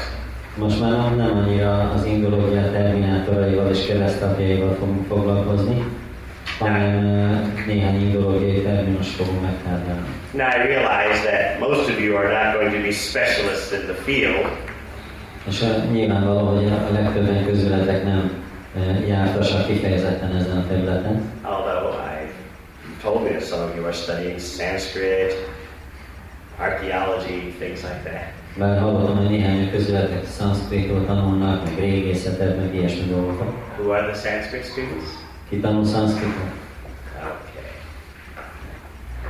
And then we have one archaeologist, yes. Egy régész tanul. One more? Több mint egy. Okay. Now, probably, unless you are training to be a specialist, you won't understand how much work this is to simplify this subject matter. Valószínűleg, hogyha nem készültök indológusnak, akkor nem fogjátok megérteni, hogy mennyi munkába került leegyszerűsíteni ezt a témát, ami ezzel a területtel kapcsolatos. To make all this subject matter clear and lucid, it takes a lot of energy. Tehát az, hogy ez világos és érthető legyen ez a téma, az nagyon sok energiát igényel. Now, I have been told that most of you have an acquaintance with the ancient history of India through basic information that's available to the general public. Azt hallottam, hogy a legtöbben rendelkeztek bizonyos ismeretekkel India ókor történetéről, olyan szempontból, amit általában a közember hallott erről, vagy tanult róla. You've been presented with the standard story of ancient civilizations throughout the world and how they developed. A hagyományos történetet hallottátok ti is bizonyára arról, hogy a Földön hogyan fejlődtek ki az ősi civilizáció. Is there anyone here who's had a more specialized training besides our archaeologists here? Ha van valaki, aki még külön részletesen tanulmányozta ezt a területet a régészünkön kívül? All right, so it's good. That's good because the conceptions that the general public have obviously are the product of information given to them by these specialists. Az jó is, hogy nem ismeritek részletesen a területet, mert általában az, amivel az emberek rendelkeznek, azokat az ismereteket a szakértők adják a kezükbe. In other words, it is a long-standing tradition in academia that you don't involve the general non-specialist public in controversies and doubts. Tehát az az általános hagyomány a tudományos világban, hogy a szélesebb közönséget nem vonják be a különböző ellentmondásos vagy kétséges kérdésekbe. But today you're going to hear all the controversies. De most az összes ellentmondásról lesz ma szó. So, we're going to start with dating the Vedic texts. Tehát az első témánk az a védikus szövegek keletkezésének ideje. And first you should bear in mind something you already know, that many modern contemporary scholars divide the Vedic texts, we say artificially, between the four Vedas and then the Puranas. Tehát először is azt meg kell értenetek, hogy nagyon sok tudós különbséget tesz a 4 véda és a többi írás a Puránák között. Now, of course, in India, most followers of the Vedic tradition don't make that artificial division. Persze Indiában a védikus hagyomány legtöbb követője nem tesz egy ilyen mesterséges különbséget a kettő között. So, when you hear scholars talk about the dating of the Vedic text, you should know what they are speaking of. They're speaking of the four Vedas, especially Rig Veda.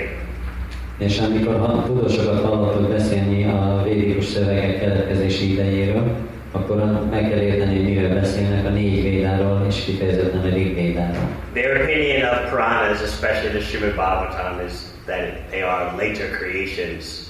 A Puránákról, különösen a Srimad Bhagavatamról azt tartják, hogy később jöttek létre. In the first millennium AD. A Krisztus utáni első év ezredben. At the earliest. A legkorábban. Now, tomorrow in our last class, we will be dealing with that notion of the history of Srimad Bhagavatam. Holnap majd az utolsó órán foglalkozunk külön ezzel a témával, a Srimad Bhagavatam történetével. And it is surprising what the actual truth is. És így meglepő lesz majd, hogy mi a tényleges igazság. We'll go right to the world-recognized expert in the Puranas. A Puránák legelismertebb szaktekintélyéhez fogunk fordulni. Who sets the industry standard. Aki meghatározza az ipari standardet. And we'll hear what he has to say. És meghallgatjuk, hogy ő mit mond. That's tomorrow. Az holnap lesz. So dating is very crucial because if the Vedic texts are dated to an early date, that means India had advanced civilization in remote antiquity. A védikus szövegeknek a kor meghatározása az nagyon lényeges, mert hogyha igazából ősiek ezek a szövegek, akkor ez arról utal, hogy Indiának volt egy fejlett kultúrája a nagyon régi ősi időkben. Therefore, so much of the battle about solving the mystery of ancient India is about dating the Vedic text. Ezért az ősi India rejtélyének a megfejtésével kapcsolatos vitáknak a nagy része az a védikus szövegek datálásához kapcsolódik. Making a timeline for the Vedic text is one of the greatest dilemmas in the study of ancient history. És így ezeket az időpontokat meghatározni, hogy mikor keletkeztek a szövegek, ez az egyik legbonyolultabb kérdés a ókor történetben. You'll find that there have been discoveries of various pieces of pottery and coins with some inscriptions on them. Tehát a régészek feltártak különböző agyagedényeket és érméket, amik voltak feliratok. But still, the mystery of the texts themselves is very bewildering. De maguknak a szövegeknek a rejtélye az még mindig zavarba ejtett. In fact, it's known as a major headache. Igazából az egyik fő fejfájás. None of the texts give the year that they were written. Azért, mert egyik szövegben sincs benne az év, hogy mikor keletkeztek. So, in traditional Indology, the appearance of Buddha is seized upon as a lifeline for getting something established that's concrete. És a hagyományos indológiában Buddhának a megjelenése az egy olyan kezdőpont, amit már egy konkrétumnak tudnak venni. And the cities of his time are the first that can be verified by history as we know it. És az ő korabeli városok az első olyan települések, amit így általunk ismert történészek rögzíteni tudnak. So, the date of Buddha's appearance is considered anywhere from 566 to 486 BC. És időszámításunk előtt 566 és 486 közé teszik Buddha megjelenését. And the other major beacon for dating India is the invasion by Alexander the Great in 326 BC. Nagy Sándor. És időszámítás előtt 26-ban, mikor Nagy Sándor ugye megszállta Indiát, az volt a másik ilyen nevezetes dátum. Now, both of these markers, Buddha and Alexander the Great, are actually very late in a vast unknown expanse of time. De mindez a két időpont, ez nagyon késői időpont azokhoz a nagy időtartamokhoz képest, amikről nem tudunk semmit. Events and texts in relation to Buddha are helpful for understanding the history of Buddhism, but that's comparatively a recent phenomenon. Tehát a Buddháról szóló különböző történetek, leírások azok segíthetnek a buddhizmus történetének megértéséhez, de ez meglehetősen késői szerzemények. Any materials related to Buddha, however, provide very little help for probing the depths of Vedic antiquity. Tehát a védikus ősiség meghatározásához nagyon kevés segítséget nyújtanak a Buddhával kapcsolatos információk. Now, today, the general conception, the mainstream conception is that, as presented to the public, is that the Vedic age began no more than 2,000 years before the appearance of Christ. Tehát ma az az általánosan elfogadott álláspont, hogy időszámítás előtt 2000-nél korábban nem keletkezhetett a védikus, vagy nem kezdődött a védikus kor. Actually, the whole range of dates for the origins of Vedic knowledge goes anywhere from 4000 BC to 900 AD. És általában az egészet, az összes különböző védikus eseménynek a dátumát az időszámítás előtt 4000-től, időszámítás szerint 8. 4000? BC to 900 AD. Időszámítás szerint 900-ig megy. That's according to the particular branch of the Vedas under analysis and the particular scholar seeking to fix a date. És ez mindig attól függ, hogy milyen tudományág szól hozzá a dologhoz, vagy melyik tudós. So the Western scholars will generally go for the later dates. Nyugati tudósok általában későbbi időpontokat preferálnak. And most Indian scholars, as well as a few daring Western scholars, will go for the earlier dates. És a legtöbb indiai tudós és néhány merészebb nyugati tudós korábbi időpontokat is. Most Indologists, however, agree that regardless of the date of the text, the Vedic literature contains material much older than the guesses of when the knowledge was first written down. De a legtöbb tudós egyetért abban, hogy függetlenül attól, hogy mikorra datálják maguknak a szövegeknek a keletkezését, a tartalmuk az általában korábbi eseményekről szól.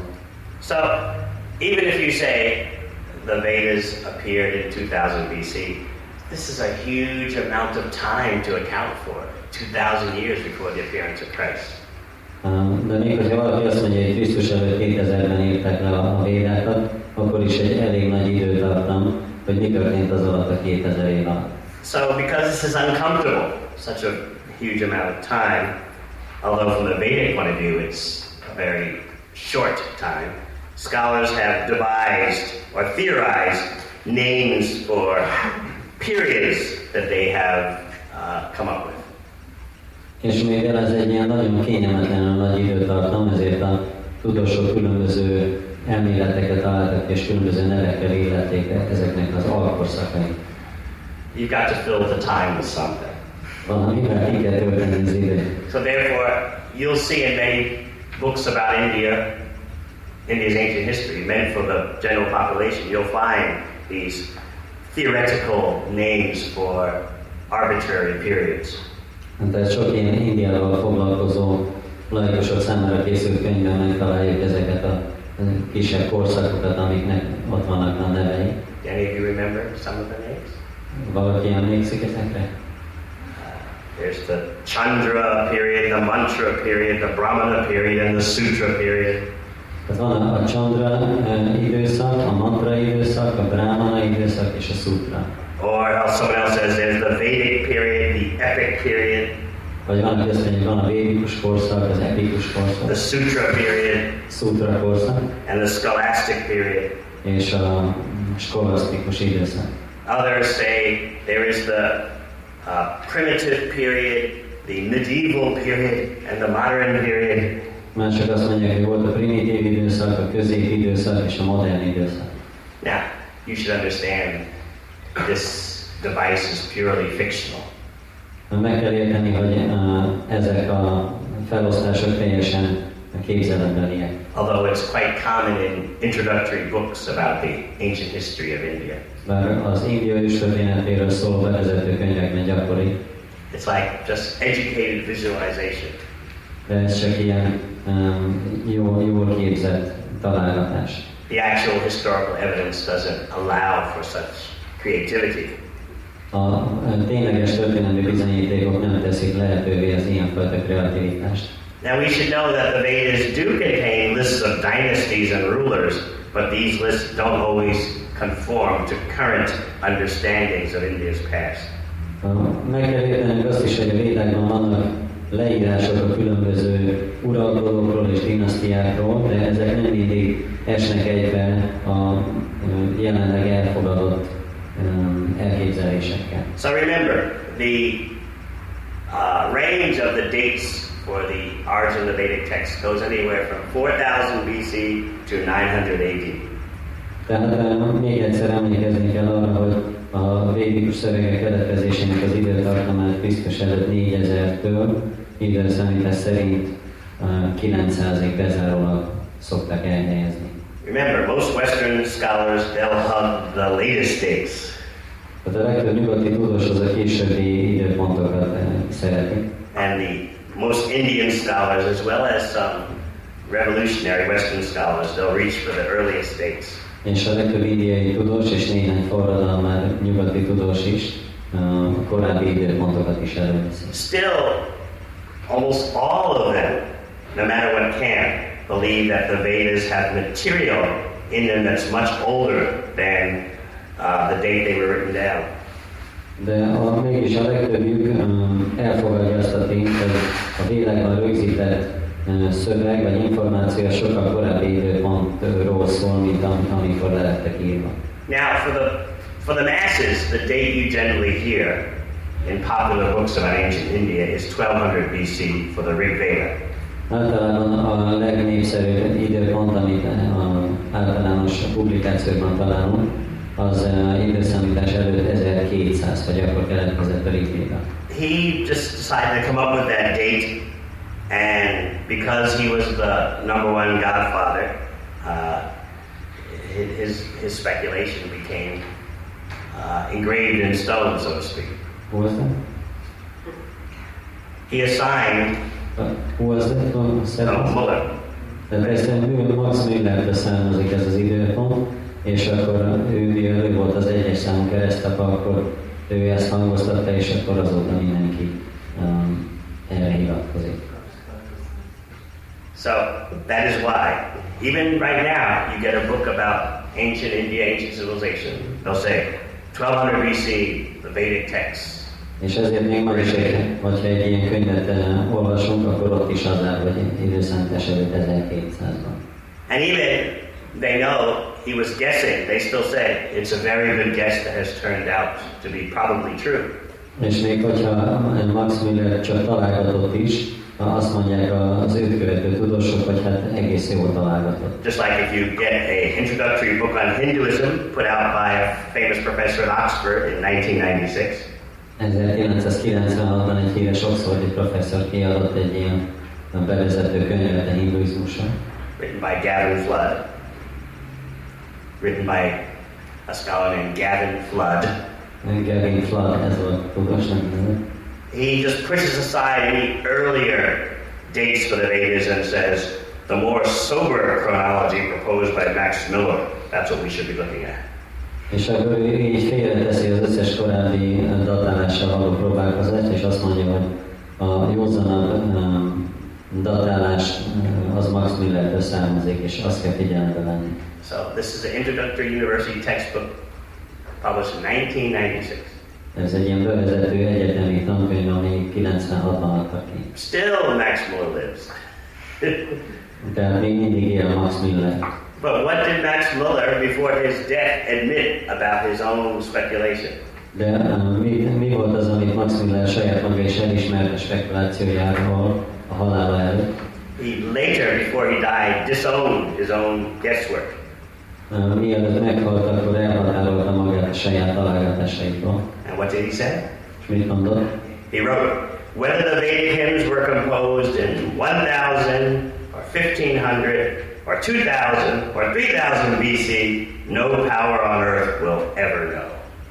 Azt mondta, hogy időszámítás előtt 1000 vagy 1500 vagy 2000 vagy 3000 évvel ezelőtt keletkeztek el a védek, semmilyen hatalom a Földön soha nem fogja tudni ezt megállapítani. Of course, standard students will not be taught these things. Persze általában a diákoknak nem tanítják ezt meg. Okay, let's go to the first quarter of the 20th century to a famous Indologist named Morris Winternitz. A 20. század első negyedében volt egy híres indológus, akit Morris Winternitznek hívtak. For several decades, he was the chair of Indology at the University of Prague. A prágai egyetemnek volt az indológia tanszékvezetője több évtizeden keresztül. He was shocked how much attached people have become to Muller's speculation. És megdöbbentette azt, hogy az emberek mennyire elkezdtek ragaszkodni Müllernek a spekulációjához. Winternitz was one of the most powerful Indologists of the early 20th century. A 20. században ő volt az egyik legbefolyásosabb indológus. And he still is appreciated today. És még ma is elfogadják Winternitzet. So he says, we're supposed to be making science, but how much we have become under the influence of the power of suggestion. És akkor ő azt írta, hogy a tudománnyal kellene foglalkoznunk, de mennyire a hatalma alá kerültünk egy elképzelésnek. And he said, Max Muller was just making a hypothesis, a pure speculation, but now it's given the character of a scientifically proven fact. És akkor mondja, hogy Max Muller csak egy feltételezést, egy hipotézist alkotott, de ma már mindenki úgy kezeli, mint egy tudományosan bizonyított tény.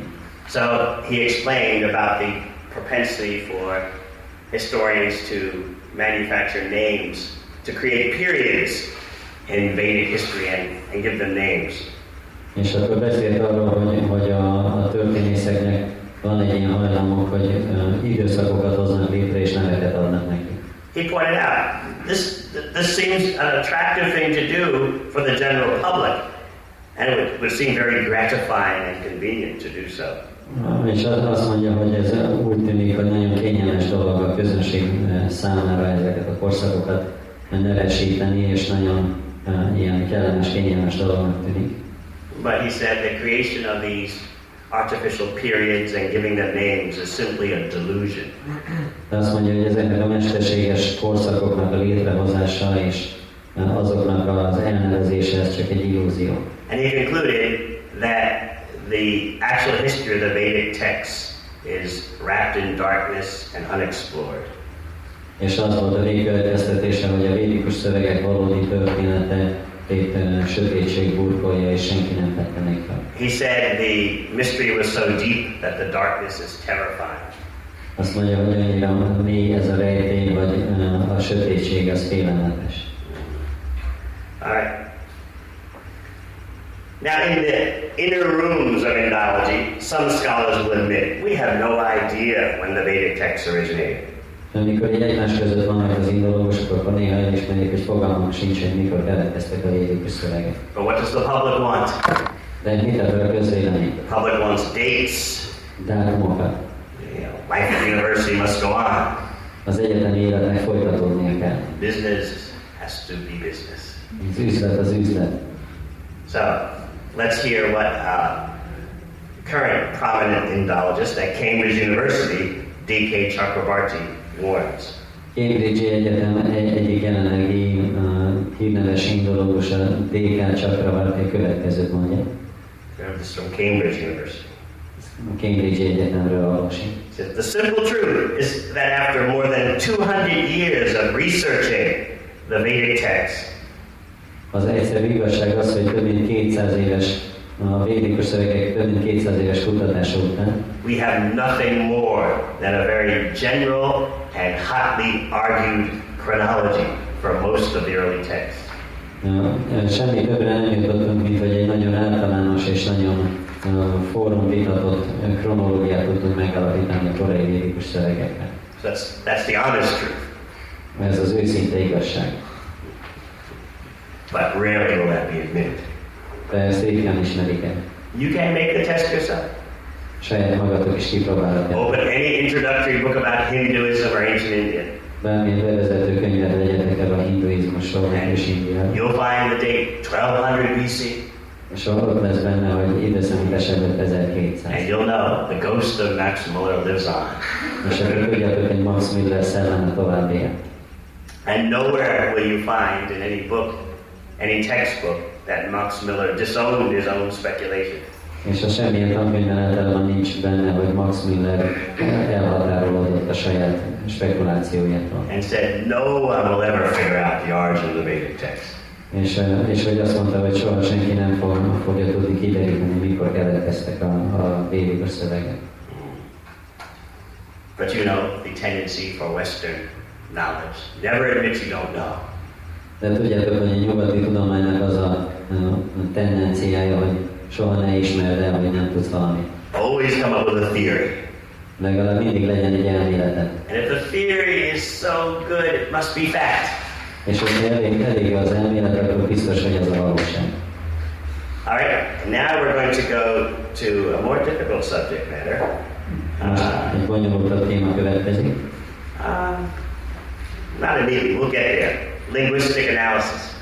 A nyelvészet. To present this subject of linguistic analysis in a simple, clear way, it was the most difficult thing. Tehát ezt a nyelvészeti elemzésnek a témáját egyszerűen és tisztán bemutatni, ez volt a legnehezebb feladat. So tightly woven are the speculations, you can't see the forest for the trees. Annyira szorosan kapcsolódik a különböző spekulációkhoz, hogy a fában nem lehet az erdőt látni. I was able to see through the dense complications with the help of devotee graduate students who were studying linguistics. És néhány olyan bakta segített nekem abban, hogy így keresztül lássak ezen a rengetegen, akik végzett nyelvészek.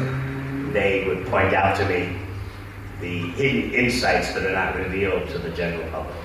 Ők mutattak rá ezekre a rejtett belső dolgokra, amiket az általános közönség nem ismerhet meg.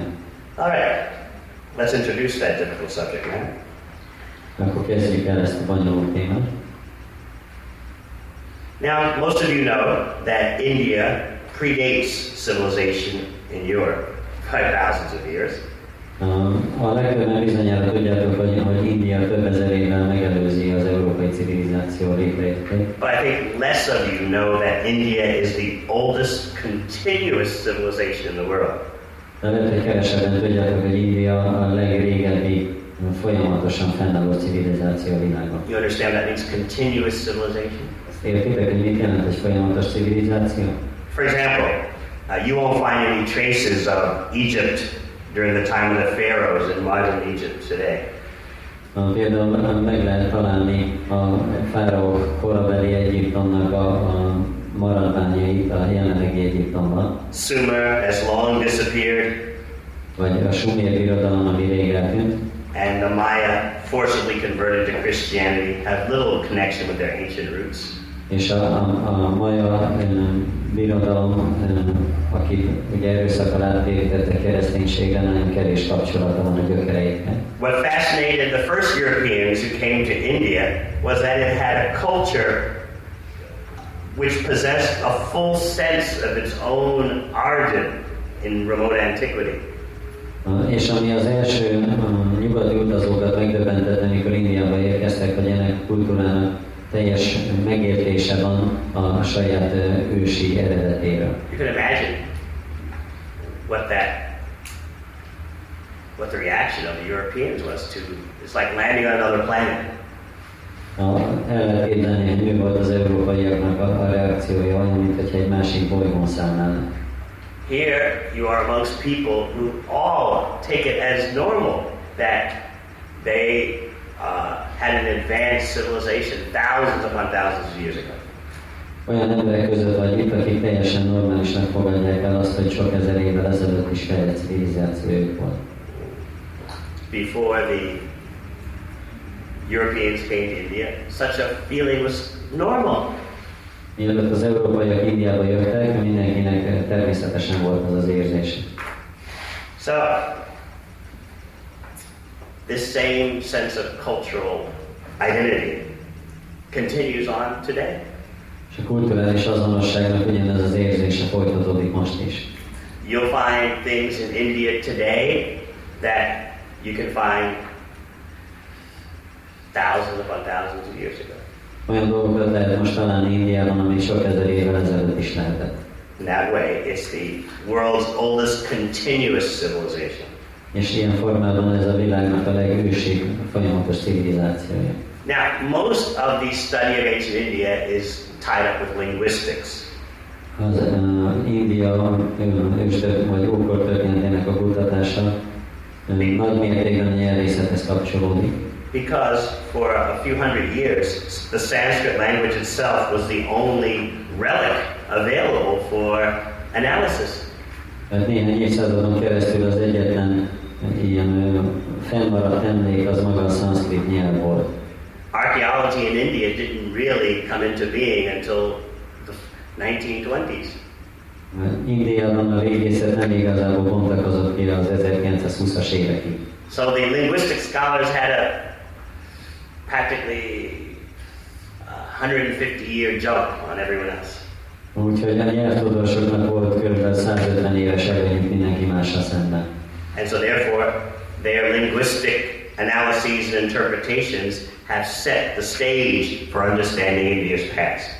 És ezért az ő nyelvészeti értelmezéseik alkották meg az alapot annak, hogy hogyan értelmezték a későbbiek során India múltját. And their conjectures grip Indology even today. És az ő elképzeléseik még ma is így a markunkban tartják az indológiát. In our second session today, we'll discuss how many archaeologists are sick of this dictatorship. És a következő órán majd arra fogunk beszélni, hogy a régészeknek mennyire elegük van már ebből a zsarnokságból. And they protest it in very strong terms. És nagyon keményen tiltakoznak ellene. Who do these guys think they are? Mit gondolnak ezek a fickók, hogy kicsodák? But we'll deal with that later today. Később majd fogunk erről beszélni. So the only artifact or relic available to study was the Sanskrit language. Tehát az egyetlen ilyen régészeti emlék, ami volt, az a szanszkrit nyelv volt. So you heard about William Jones, the first one to publicize the theory that Sanskrit, Greek, Latin, and so on were very similar. William Jonesról beszéltünk, ő volt az első olyan ember, aki ezt a nézetet kezdte terjeszteni, hogy a szanszkrit, a görög és a latin nyelvekben nagyon sok a közös. And these similarities were not a coincidence. Indeed, they show that the languages shared ancestry. És ezek a hasonlóságok nem véletlen egybeesések voltak, hanem arra mutattak, hogy ezeknek a nyelveknek volt közös eredete. William Jones, besides being a brilliant Oxford scholar, learned 28 languages by the end of his short life. William Jones amellett, hogy nagyon kiváló oxfordi tudós volt, 28 nyelvet tanult meg rövid élete végéig.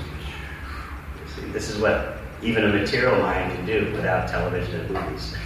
Ezt még egy anyagi elme is képes megtenni, hogyha nem a tévével meg a mozival foglalkozik. He died at a young age, but still he had learned 28 languages, mostly by teaching himself. Fiatal korban halt meg, de mégis volt ideje 28 nyelvet megtanulni, és általában ezeket tanította is. So, he indicated there must be a common source of all the languages. És ő neki az volt az elképzelése, hogy a nyelveknek van egy közös eredete. He was speaking at a time when Europe was involved, each country in Europe was involved in finding its pure identity and the reason why it was superior over all the other European countries. Egy olyan időben tette ezeket a kijelentéseket, amikor Európában minden ország a saját tiszta gyökerét kereste, és olyan azt próbálta bebizonyítani, hogy magasabb rendű az összes többi országnál. In other words, if indeed there was a primeval language spoken by a primeval tribe, then that tribe had to be the purest European tribe. Tehát, hogyha volt egy ilyen eredeti ősi nyelv, amit a legelső európai törzs beszél, akkor annak kellett lenni a legtisztább törzsnek. And most importantly, where is the homeland for that most prestigious original race? És a másik fontos kérdés, hogy hol van a szülő hazája vagy az otthona ennek a kiváltságos fajnak. I won't go into this subject matter in this course, but this issue of the homeland of the original pure European tribe is so much connected to European history.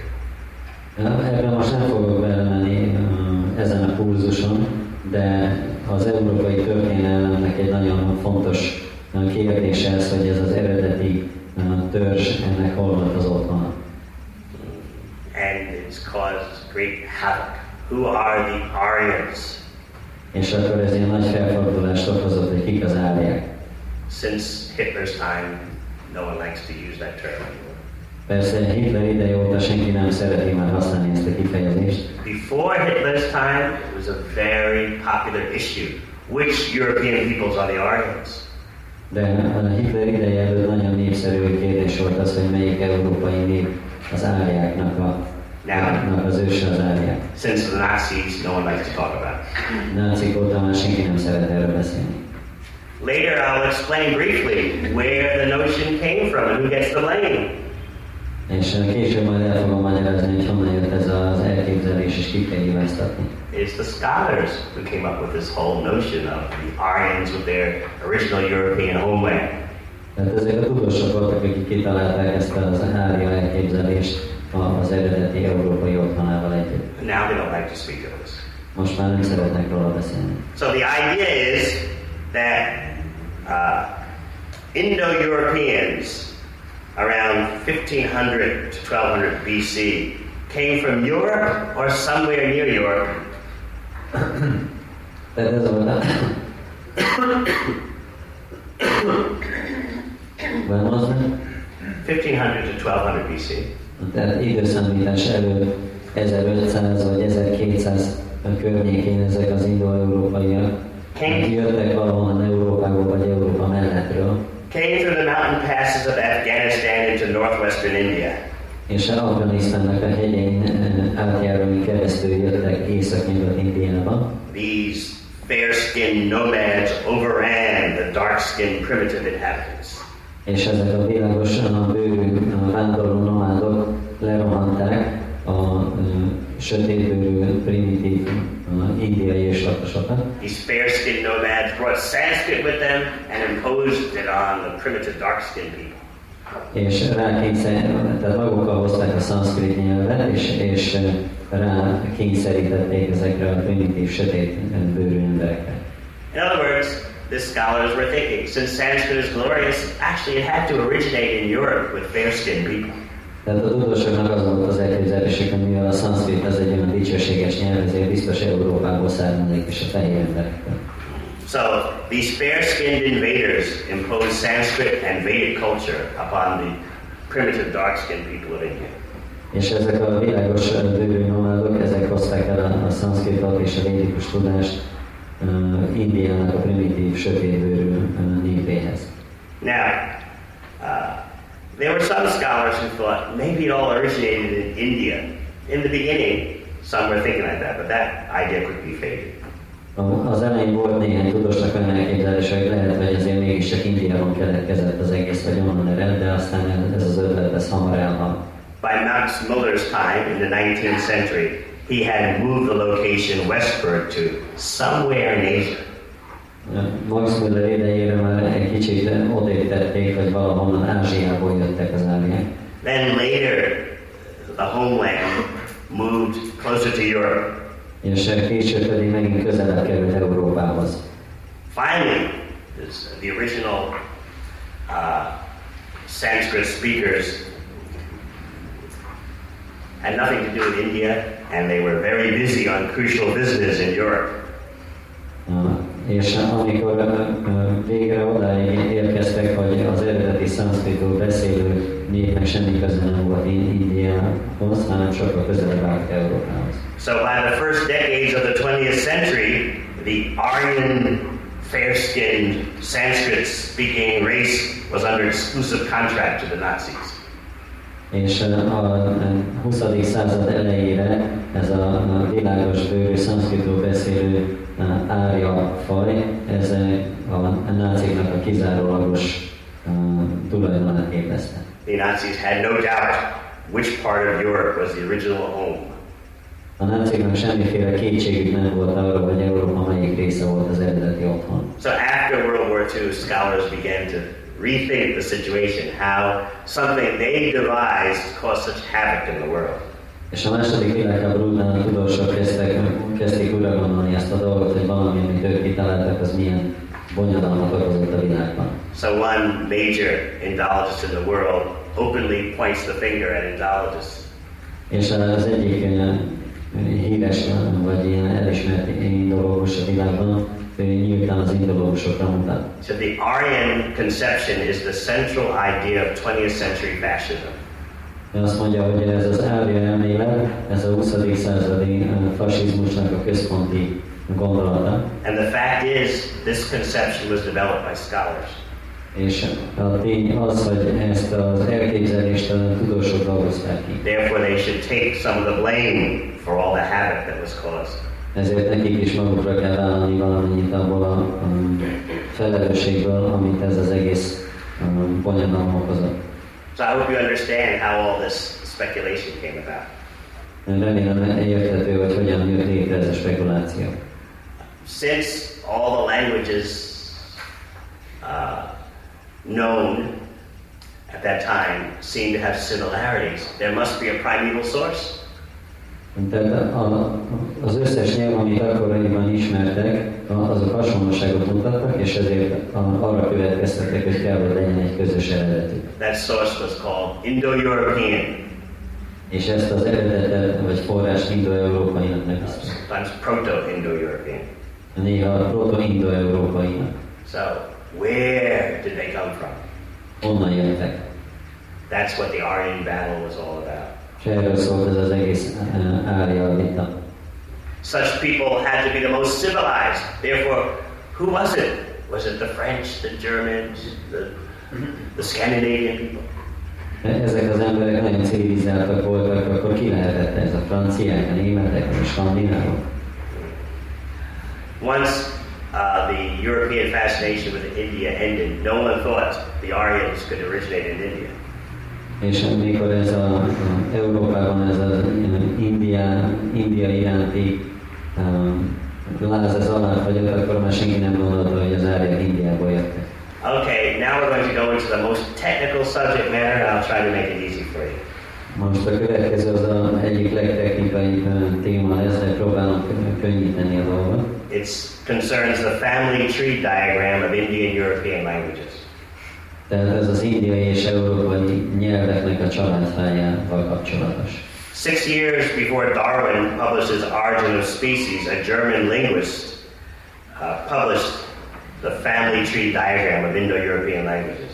6 évvel azelőtt, mielőtt Darwin kiadta a Fajok eredete című könyvet, akkor egy német nyelvész ezt az indo-európai nyelveknek a családfáját szintén publikálta. If you want to know, his name was August Schleicher. Is that how you say it in German? Anyone speaks German here?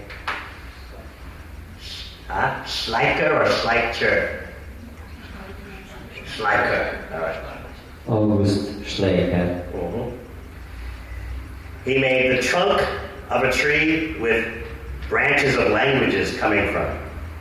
Tehát volt egy ilyen fa, a fának a törzse, és akkor onnan ágaztak ki a különböző nyelvek. So the trunk is the original language spoken by the original Indo-European people. A törzs az volt az eredeti nyelv, amit az eredeti indo-európaiak beszéltek. And this tree diagram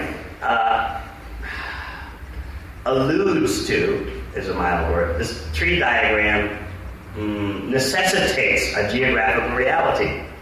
És ez a fa elképzelés, ez szükséges egyfajta földrajzi elhelyezkedés is. Some of you who are very sharp will catch the concoction right away. Tehát az, aki intelligens, az egyből észre fogja venni, hogy mi a spekuláció. A linguistic conception of a tree of languages necessitates a geographical reality. Tehát az, hogy valaki alkot egy ilyen fát, ugye a nyelveknek a családfáját, vagy az, ahhoz szükséges egyből egy földrajzi elhelyezkedés. And the root of the tree is a complete mystery. És a fának a gyökere az egy teljes rejtély. This is called PIE, P-I-E, an abbreviation for Proto-Indo-European. Ezt úgy rövidítik, hogy PIE, az a proto-indo-európai.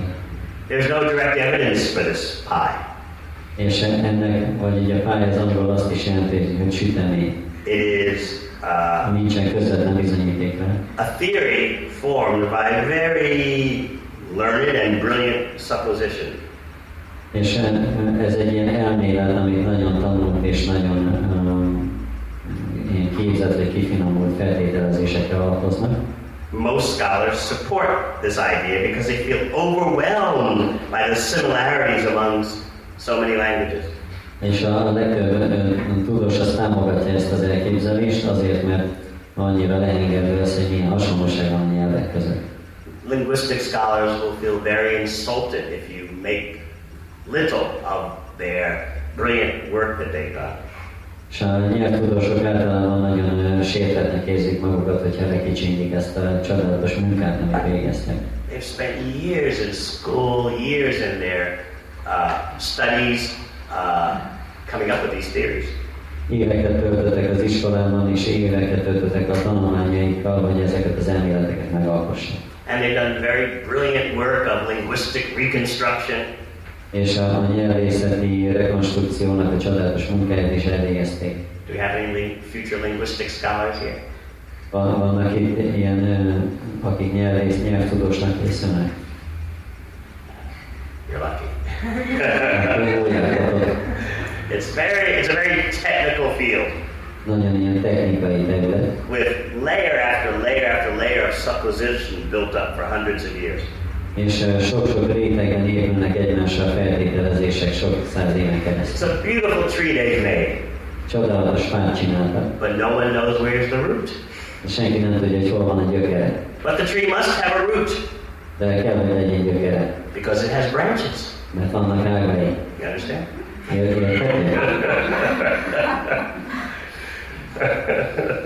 Look at the branches, which are similar, and therefore there must be one root. Nézzétek meg az ágakat, amik hasonlók, ezért kell, hogy legyen egy közös gyökér. Now, if we want to be technical, we can explain the many shortcomings of this family tree model of languages. Hogyha technikailag akarjuk megközelíteni, akkor elmagyarázhatjuk, hogy mennyi hiányossága van ennek a család felméletnek. But we're not going to do that here. De ezt most nem fogjuk megtenni. There are languages, even today, that fall outside the family tree model. Vannak még ma is olyan nyelvek, amik a családfa modellen kívül esnek. There's no way scholars can connect them to the tree. És nem tudják a tudósok sehogy sem összekapcsolni a fával. Hebrew and Arabic are like that. Például a héber és az arab nyelv is ilyenek. But what is the response of the scholars? És mit válaszolnak erre a tudósok? We can't connect them now, but in the future. Most nem tudjuk összekötni, de majd a jövőben. They must have a connection at a deeper level than we've gotten to yet. Lehet, hogy mélyebb szinten van a kapcsolatok, mint amit még most elértünk. So the hope of linguistic scholars is to merge all the languages of the world into one grand family tree. És a nyelvtudósoknak ez az elképzelésük, hogy a világ összes nyelvét egy nagy családfába olvasszák. Of course, there are linguistic specialists who have their major doubts about this tree. Persze vannak olyan nyelvész szakértők, akiknek nagy kétségeik vannak ebben kapcsolatban. But obviously they're not going to form the majority voice. De nyilvánvalóan nem ők lesznek a többség. I personally was taught all this by scholars who have their severe doubts. Én nekem is személyesen aztán a tudósok tanították, akiknek erős kétségeik voltak. And even scholars who are honest that support the family tree say that actually there's no evidence for it. És még azok a tudósok is, akik támogatják a családfelméletet, de őszintén ők is elismerik, hogy hát erre nincs bizonyíték. It's a brilliant idea, but to be honest, there's no direct evidence for it. Tehát ragyogó elképzelés, de őszintén szóval nincs semmi direkt bizonyíték. That's making things very simple. És ez így nagyon leegyszerűsíti a dolgokat. So I'll skip over the objections against the family tree of languages. És így most átugrok ezeken az ellenvetéseken a családfa modellel szemben. I'll give you the conclusion of the objections. És ezeknek a következtetését fogom elmondani. This so-called Proto-Indo-European, which is actually an analytical hypothetical tool, ez az úgynevezett proto-indo-európai nyelv, ami egy elképzelt eszköz, becomes a real language spoken by real people, egy valódi nyelvé válik, amit valódi emberek beszélnek. living in real communities at a real location. Akik valódi közösségekben élnek egy valódi helyen. That's the common idea people have today. Ez az elképzelésük az embereknek manapság. But here we are in the realm of complete fantasy. De itt a teljes fantáziának a területén vagyunk. There's no direct evidence that there is an actual language called Proto-Indo-European. Nincs közvetlen bizonyíték arra, hogy ténylegesen létezett egy ilyen nyelv, egy proto-indo-európai. No people speaking that language have ever emerged. Soha nem találkoztunk olyan emberekkel, akik ezt a nyelvet beszélik. No one can ever find the place where this language was spoken. És nem találunk olyan helyet, ahol ezt a nyelvet beszélték. In other words, this is a brilliant speculation that is completely ahistorical. Tehát egy csodálatos spekuláció, aminek semmi történelmi bizonyítéka nincs. At the same time, you should appreciate the brilliance and hard work in the linguistics field. De ennek ellenére értékelnünk kell azt a hozzáértést és kemény munkát, amit a nyelvészek végeztek. Unfortunately, there's no historical backing. Sajnos a történelem nem támasztja alá. And the archaeologists scream, there's no archaeological backing. És a régészek pedig sikoltoznak, hogy nincs rá régészeti bizonyíték. Is this person's name Hungarian? Can you see? Is that a Hungarian name? Szemerényi. Szemerényi. Hungarian? Yes. Yeah, okay, got another Hungarian scholar. Van egy magyar tudós is benne. He is a famous Indo-European scholar of today.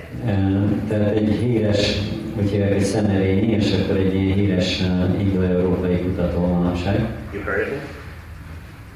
What's his name again? Szemerényi Otto. Oh yes, he's quite famous. This is his honest statement. És akkor a következőt mondja. Indo-European was discovered exactly 150 years ago.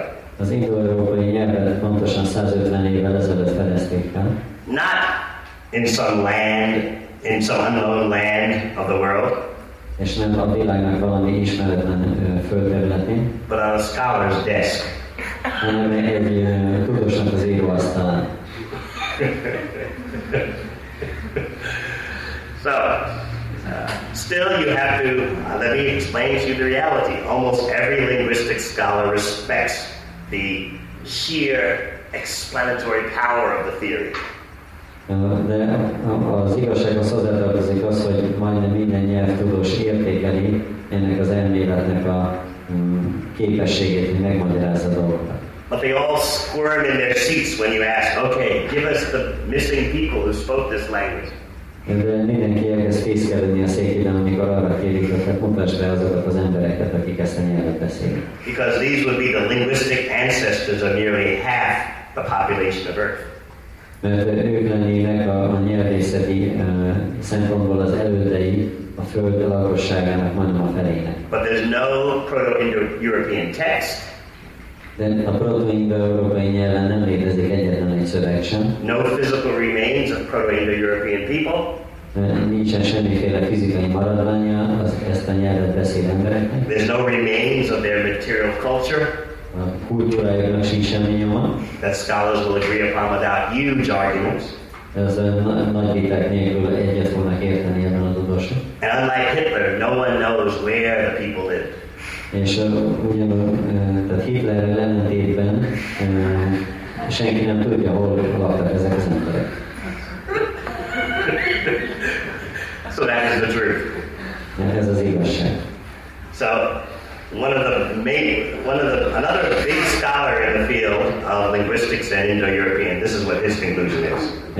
másik nagy tudósnak, aki a nyelvészettel és az indo-európai nyelvvel foglalkozik, következő. One does not ask, where is the Indo-European homeland?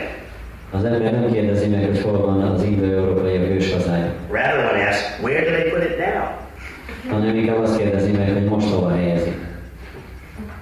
So once again, let me assure you, you'll never hear all this information, all these different opinions from scholars put together so easily like this. It's a very difficult thing. Még egyszer szeretném hozzátenni, hogy ilyen könnyen nem tudod megtalálni mindezeket a véleményeket egymás mellett, amiket a tudósok mondanak. It's like no one really wants the general public to figure out what's going on. Mert senki nem akarja, hogy az általános emberek rájöjjenek, hogy mi történik. This is the most difficult subject, and it's more difficult dealing with this than evolution. Ez egy nagyon nehéz téma, még nehezebb ezzel foglalkozni, mint az evolúcióban. I had to read so many books of these speculations and talk to scholars doing their graduate work in this field. Olyan sok könyvet kellett elolvasnom ezekről a spekulációkról, és olyan sok tudóssal beszélnem, akik ebben a témában írtak munkákat. It's one of the greatest myths of contemporary academics, Proto-Indo-European. Jelenlegi akadémiai tudománynak ez az egyik legnagyobb mítosza, ez a proto-indo-európai nyelv. And you're not supposed to question it. És nem szabad megkérdőjelezni. If you're an ordinary person. Hogyha egy hétköznapi ember. So, I was taught the way that you question it. I was taught by dissenting scholars the way you question this linguistic theory of Proto-Indo-European. Engem tanítottak bizonyos tudósok, hogy hogyan kell ezt megkérdőjelezni. So if you ever approach a scholar in the field, this is how you do it. Hogyha egy ilyen tudóshoz oda mész, aki ezzel foglalkozik, akkor így kell csinálni. First you offer your obeisances to the brilliance of the theory. Először is felajánlod a hódolatodat az elmélet csodálatosságának. Such an amazing theory. It explains so much. Vagy milyen csodálatos elmélet, és milyen sokat megmagyaráz. For over 100 years, so much work has been put into it. Több mint 100 éven keresztül olyan sok munkát beletettek. I am a complete awe and reverence in front of it. És teljesen tisztelet tölt el, amikor az elmélettel szemben állok. And then you say, but there's probably a lot that's not known. There's a lot that's still not understood, right? De bizonyára sok minden van, amit még nem értenek, nem ismernek ebben kapcsolatban, nem? And then the scholar says, yes, that's true, but of course, in the future, we'll understand it. És akkor a tudósok azt mondják, persze ez igaz, de majd a jövőben meg fogjuk érteni. And then you say, yes, of course, in the future. És akkor mondjuk, hogy persze a jövőben. So it's one of those kind of things. Ez egy ilyen fajta dolog. So the ammunition that I provided with you is very difficult to come by. És ezek a fegyverek, amikkel felvonasztalak titeket ehhez, ez nagyon nehéz volt összeszedni. For example, you didn't even know that you had a Hungarian big gun in the field of Proto-European linguistics. Én nem is tudtátok, hogy van egy ilyen magyar nagyágyú a proto-indo-európai nyelvészetben. All right. So,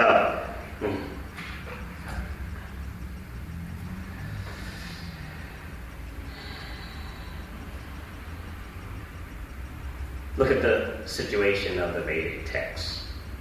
Most nézzük a védikus szövegeknek a helyzetét. They speak of a civilization in which, other than the texts themselves, it's hard to find any gross evidence of it.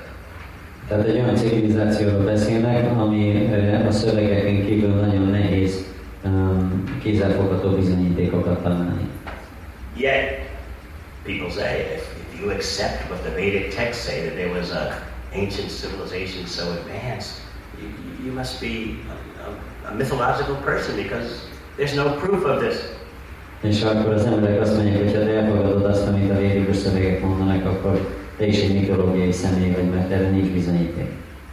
But if you say, we accept Proto-Indo-European, even though there's no proof for that, everyone will pat you on the back, you're a very brilliant person.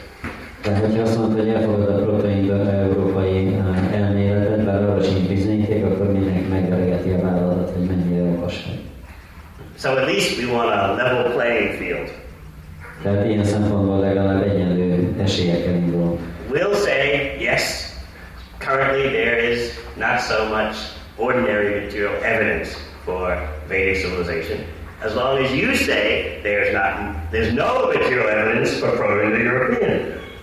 És akkor úgy indulhatunk abban, hogy mi elismerjük azt, hogy jelen pillanatban nincs még sok tárgyi bizonyíték a védikus civilizációra, hogyha ti is elismeritek, hogy nincsen semmi bizonyíték a proto-indo-európai nyelvre. But you'll never be given that level playing field. De általában nem engedik így, hogy egyenlő esélyekkel vitáz. And of course, those who actually take up the techniques described in the Vedic text, they come up with their own means for verifying the knowledge there. És azok, akik elfogadják azokat a technikákat, amik a védikus írásokban vannak, hogy nekik egy másfajta módszerük van a tudás ellenőrzésére. In other words, if you enter into the Vedic laboratory and follow the techniques, then you'll get the result. Más szavakkal, hogyha belépsz a védikus laboratóriumba és követed a technológiát, akkor megkapod az eredményt. So it's a different way of understanding. Tehát ez egy más módja megérteni a dolgokat. I don't have time to go into this in this course. Erre most nem lesz idő, hogy ebben menjünk. About subjective and objective science. A szubjektív és objektív tudomány. And the modern taboo against subjectivity. És a modern tabu a szubjektivitással szemben. Has no place in Vedic understanding. Ennek nincs helye a védikus megértésben. It's another fascinating subject. Másik nagyon érdekes téma. All right. So, at least if you can understand that Proto-Indo-European is a brilliant theory, but it has no historical proof, that's enough. Hogyha legalább azt megértitek, hogy a proto-indo-európai elmélet az nagyon érdekes elmélet, de nincs rá semmiféle bizonyíték, akkor az elegendő. All right. We stop for questions, or what time do we break? Questions? Vannak kérdések? Once again, I cannot tell you how difficult it was to get a clear idea of these linguistic speculations. Még egyszer nagyon nehéz, szeretném említeni, hogy nem nagyon nehéz volt ezt így összerakni, ezt a nyelvészeti elképzeléseket ilyen érthető módon.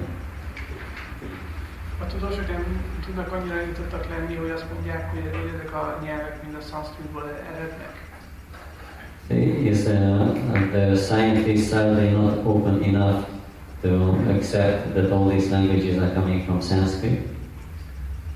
Oh, they'll never say that. Ezt soha nem mondják. No. Sanskrit and all other languages come from Proto-Indo-European. Sanskrit és az összes többi nyelv az jön a proto-indo-európaiból. Boy, you've been educated by Indian cultural nationalists. Ki oktatott téged valami indiai kultúrnacionalista? There's the pie, Proto-Indo-European. Ott van a torta, proto-indo-európai. We don't know who spoke it. Nem tudjuk, hogy ki beszélt ezen a nyelven. We don't know where they lived.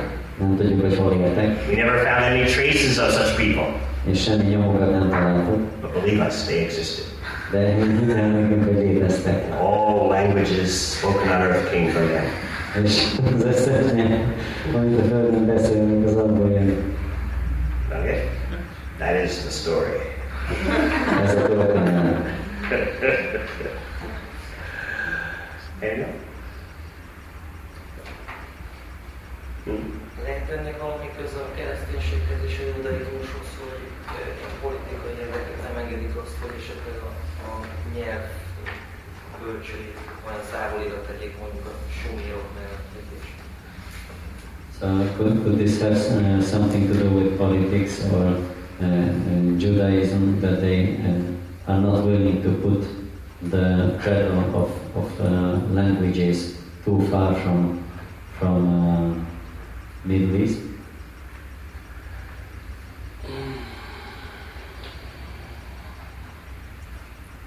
It's more to do with Europe. Ez inkább Európához kapcsolódik. And there are many books written which show that this whole problem came about from European nationalism. És nagyon sok könyv van, ami azt tárgyalja, hogy az egész probléma az európai nacionalizmusból fakad. Which European people are the purest? Melyik európai nép a legtisztább? You don't appreciate the significance of that notion now because there's been World War II. Most ennek nem értitek a jelentőségét, mert már volt a második világháború. Everyone is ashamed of such an idea. És mindenki elvet egy ilyen elképzelést. Just like I'm sure now in Hungary. No one admits that they were collaborators with the Soviet Union.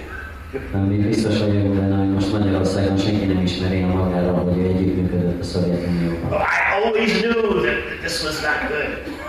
Mindig is tudtam, hogy ez nem volt. I was just forced to cooperate. Csak kényszerítettek arra, hogy együttműködjek. So similarly, no one wants to admit to this European creation of the white-skinned Aryan philosophy. És ugyanígy most senki nem akarja elismerni, hogy Európában keletkezett ez a fehérbőrű árja filozófia. Because that idea was the cultural basis of Nazism. Mert ez az elképzelés volt a nácizmusnak a kulturális alapja. So now it's forgotten.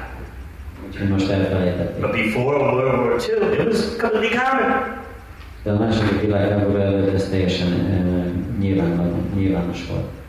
So this is how times change. Így változott az idő. So it's mostly to do with Europeans. Inkább az európaiakhoz kapcsolódik. As you mentioned how European scholars are thinking and some of the Indians, but what about people who are not so much connected to the idea? Like, are there any American scholars who have an opinion about this Proto-European?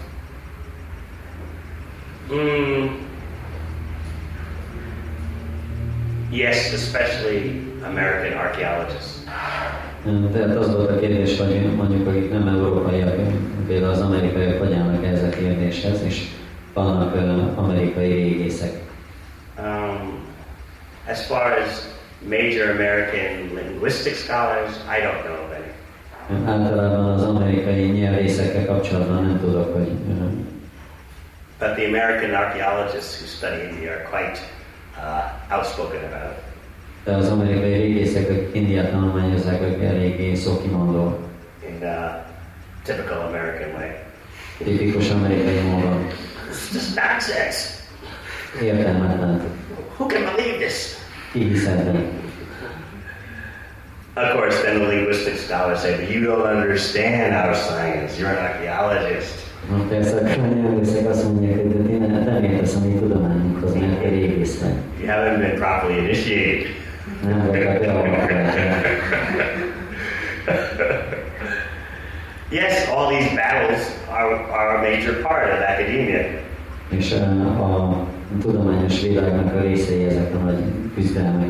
I'll talk about a little bit of this in our next session.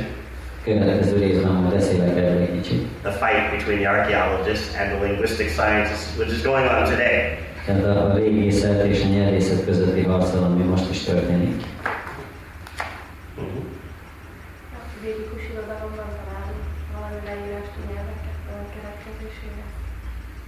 Do we find any description of the origin or development of the languages in the Vedic scriptures?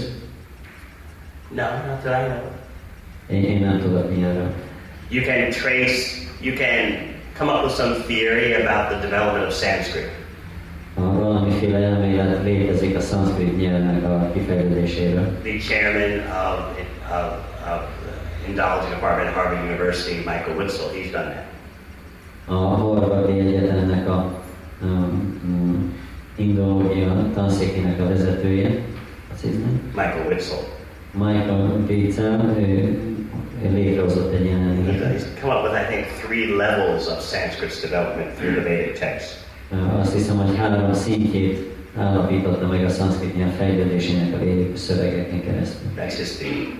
Ez az elmélet. But I've never heard anyone saying that there's some information in the Vedas about the origin of Sanskrit that's in this world. Én soha nem hallottam, hogy valaki említette volna, hogy a Védákban hogy van leírva a szanszkrit nyelvnek az eredete legalábbis ebben a világban. As soon as you start talking about origins in terms of Vedic knowledge, then you have to abandon your geocentric conceptions. Amint a védikus tudásnak az eredetéről kezdünk el beszélni, akkor a geocentrikus elképzelést kell tenni. And we don't want to do that, do we? Ezt nem akarjuk, ugye? Anything else? Valami más? Would it be an exaggeration to say that these scientists who have a great deal of mystery in the masses of people, are they demons themselves or they're just dogs of demons?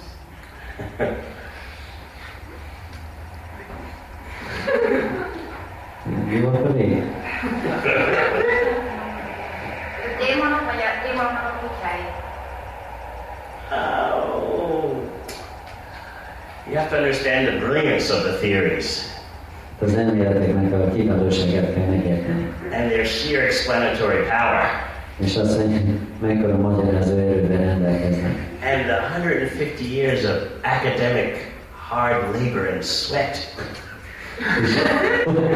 150 évnyi kemény munkát és izzadást.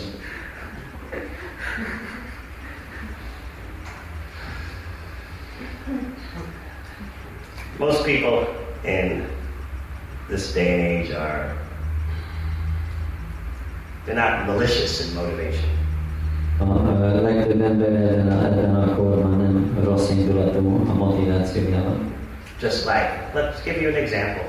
Adjunk egy példát. Just like, I remember I was here when the Soviets were here. Emlékszem, hogy itt voltam, amikor itt voltak a szovjetek. Most Hungarians were not favorable. És a legtöbb magyar az barátságtalan volt. What can you do? You have to live. Mit tehetsz? Élned kell. And the pressure, the system is so great. What can you do? You just have to conform. És a rendszernek a nyomás olyan nagy, hogy mit tehetsz, alá kell vetned magad neki. Professors have families, they have wives, husbands. A professzoroknak is van családjuk, feleségük, férjük. That takes money.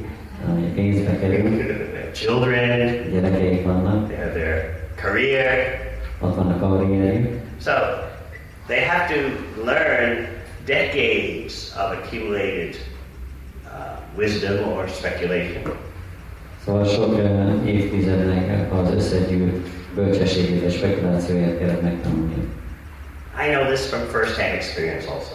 Én ezt személyesen is tapasztaltam. Because where I went to the university, the professors there wrote the textbooks that are used throughout the world.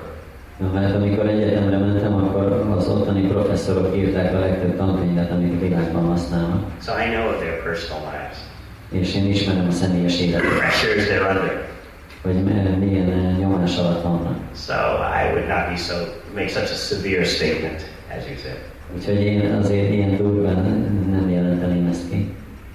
Better to say, like our Trutta Karma Prabhu says, there's a knowledge filter in operation. Inkább mondjuk, hogy a Trutta Karma Prabhu mondja, hogy működik a tudás szűrő. Right?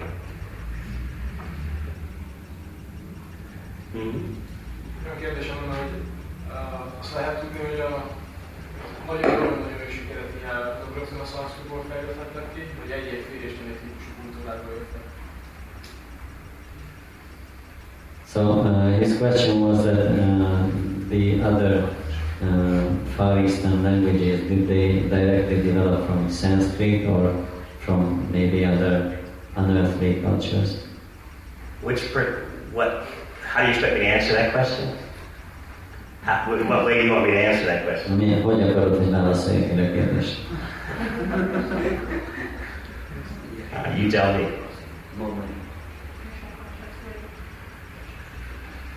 You tell me. You asked the question. What way do you want me to answer? Theologically? Academically? Tudományosan?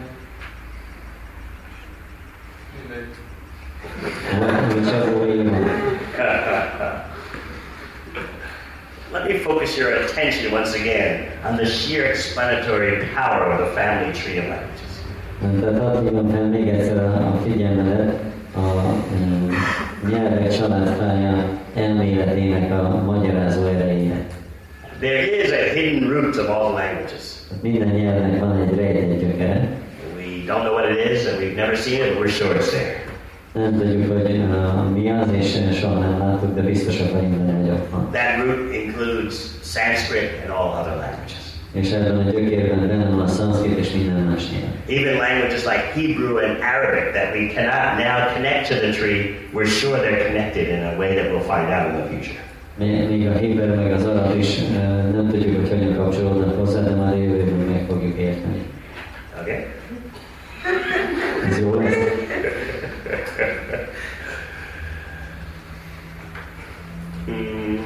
In the Middle and South American tribes were expecting in their scriptures white men to arrive like white men, and therefore they kind of allowed the conquerors to enter the country and do things. Why was this white man conception, or why the old world, what sort of conception there in those Aztecs and scriptures and things like that? Say it on you. Okay. Tehát ezekben az azték írásokban egy fehér ember megjelenését várták. És amikor a fehér ember megjelent, ezek a konquisztátorok, akkor beengedték az országba őket. Tehát ez miért van, hogy várták a fehér emberek megjelenését, vagy egy fehér isten meghívták, vagy ilyesmi, fehér bőrűben? That question is a bit far afield for me, because it's about South America. Ez a kérdés egy kicsit távoli terület nekem, mert az Dél-Amerikáról szól. Yes, it is known that they had this myth that some fair-skinned great gods would come. Tehát ismert az, hogy volt az a mítoszok, hogy valami világos bőrű nagy istenek fognak jönni. So they surrendered, some of the tribes surrendered to the Spaniards in that way. Ezért néhány törzs az így meghódolt a spanyolok előtt. What the original South American tribes say about their origin is another long subject. De az, hogy az eredeti dél-amerikai törzsek mit mondanak a saját eredetükről, az egy hosszú téma. Because they also say that there was a glorious civilization in the past before them. Mert ők is azt mondják, hogy egy dicsőséges civilizáció volt előttük a múltban. That's another class. De ez egy másik lecke. All right, time for a break. Most akkor egy kis szünetet tartunk.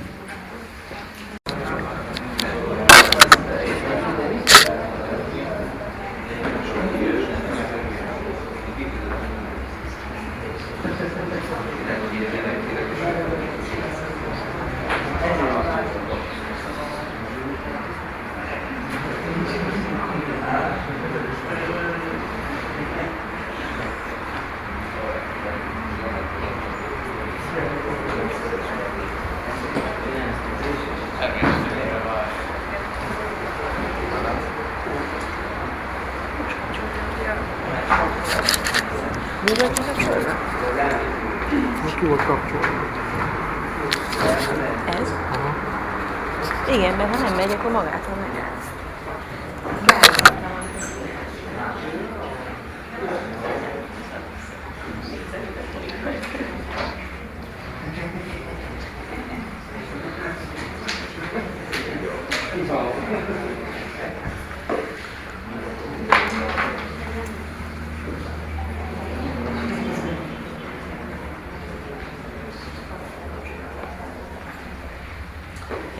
Okay, we'll start now.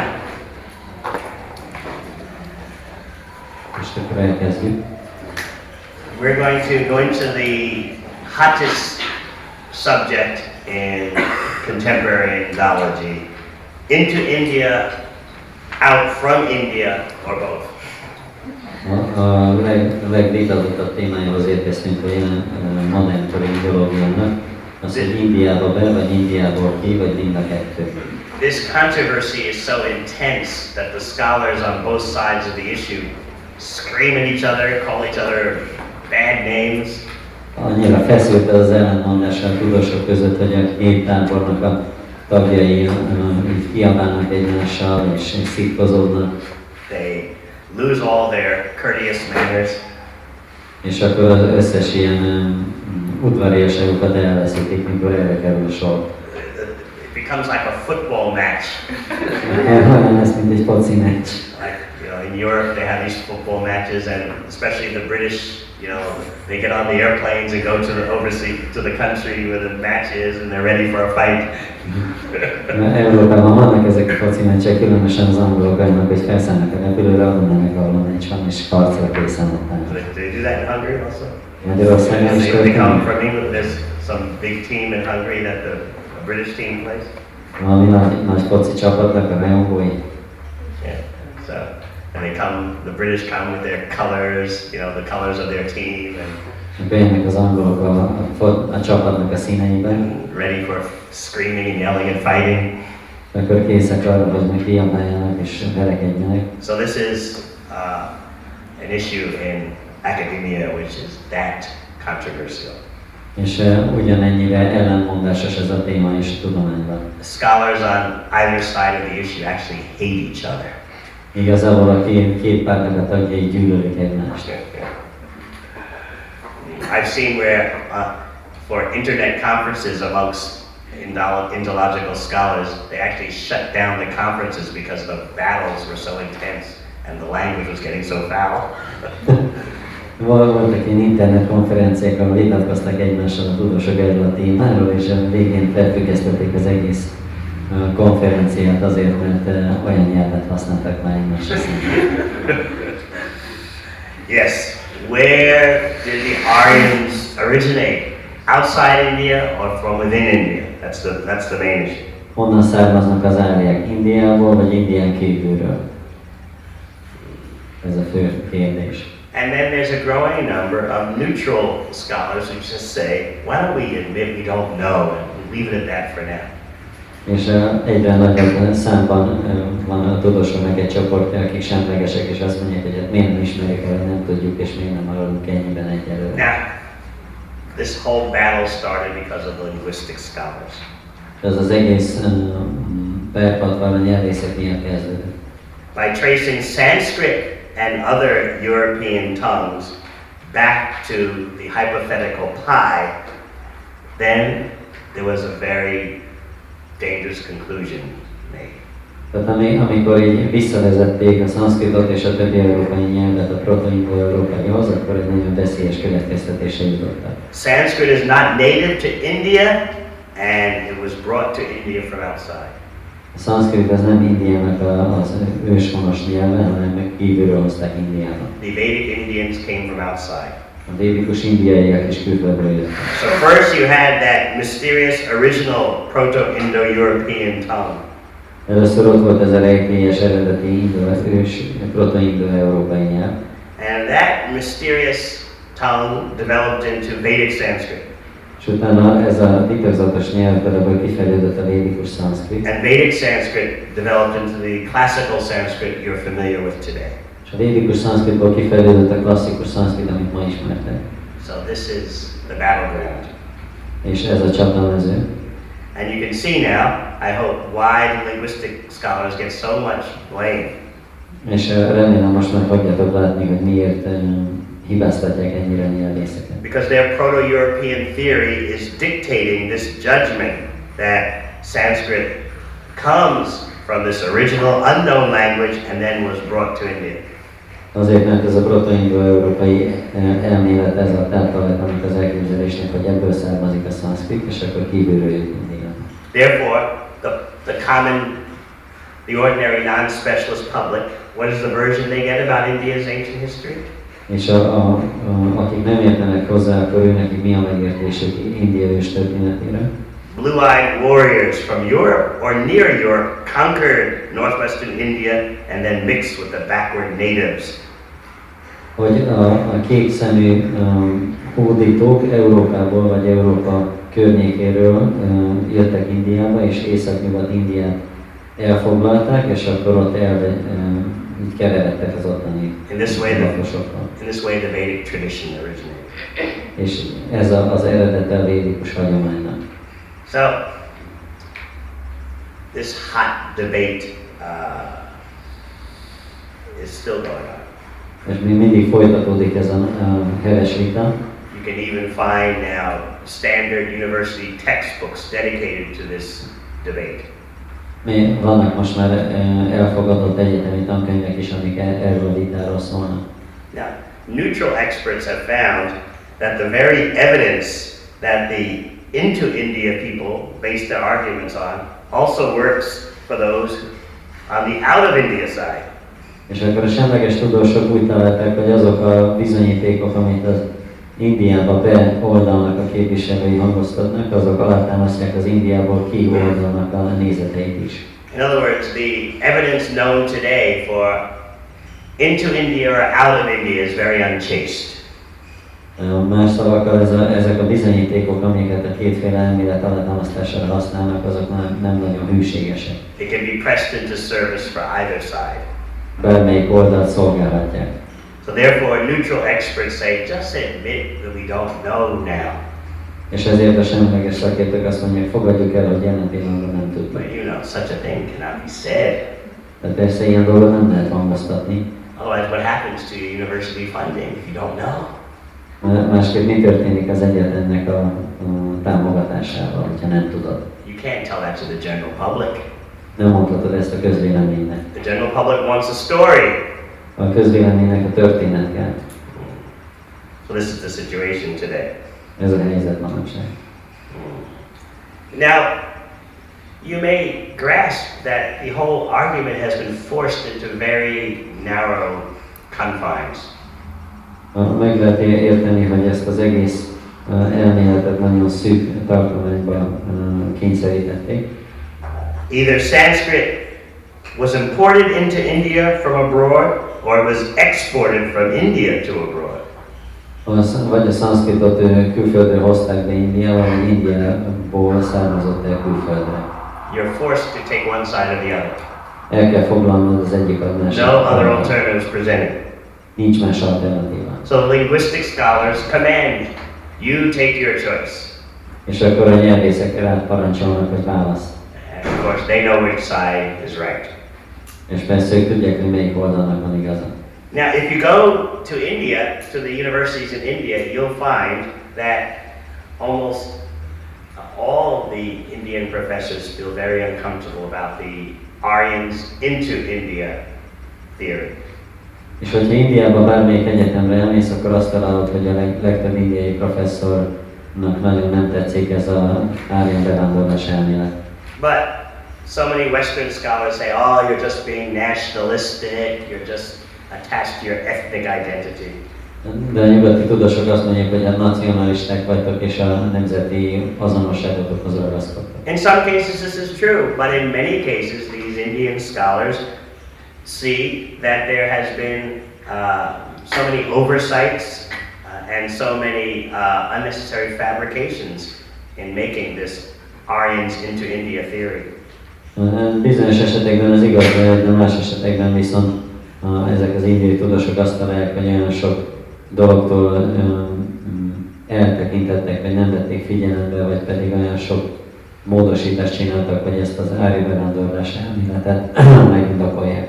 So now some major Western Indologists are agreeing that this issue is completely inconclusive and it's best that everyone on both sides just calms down and admits they don't know.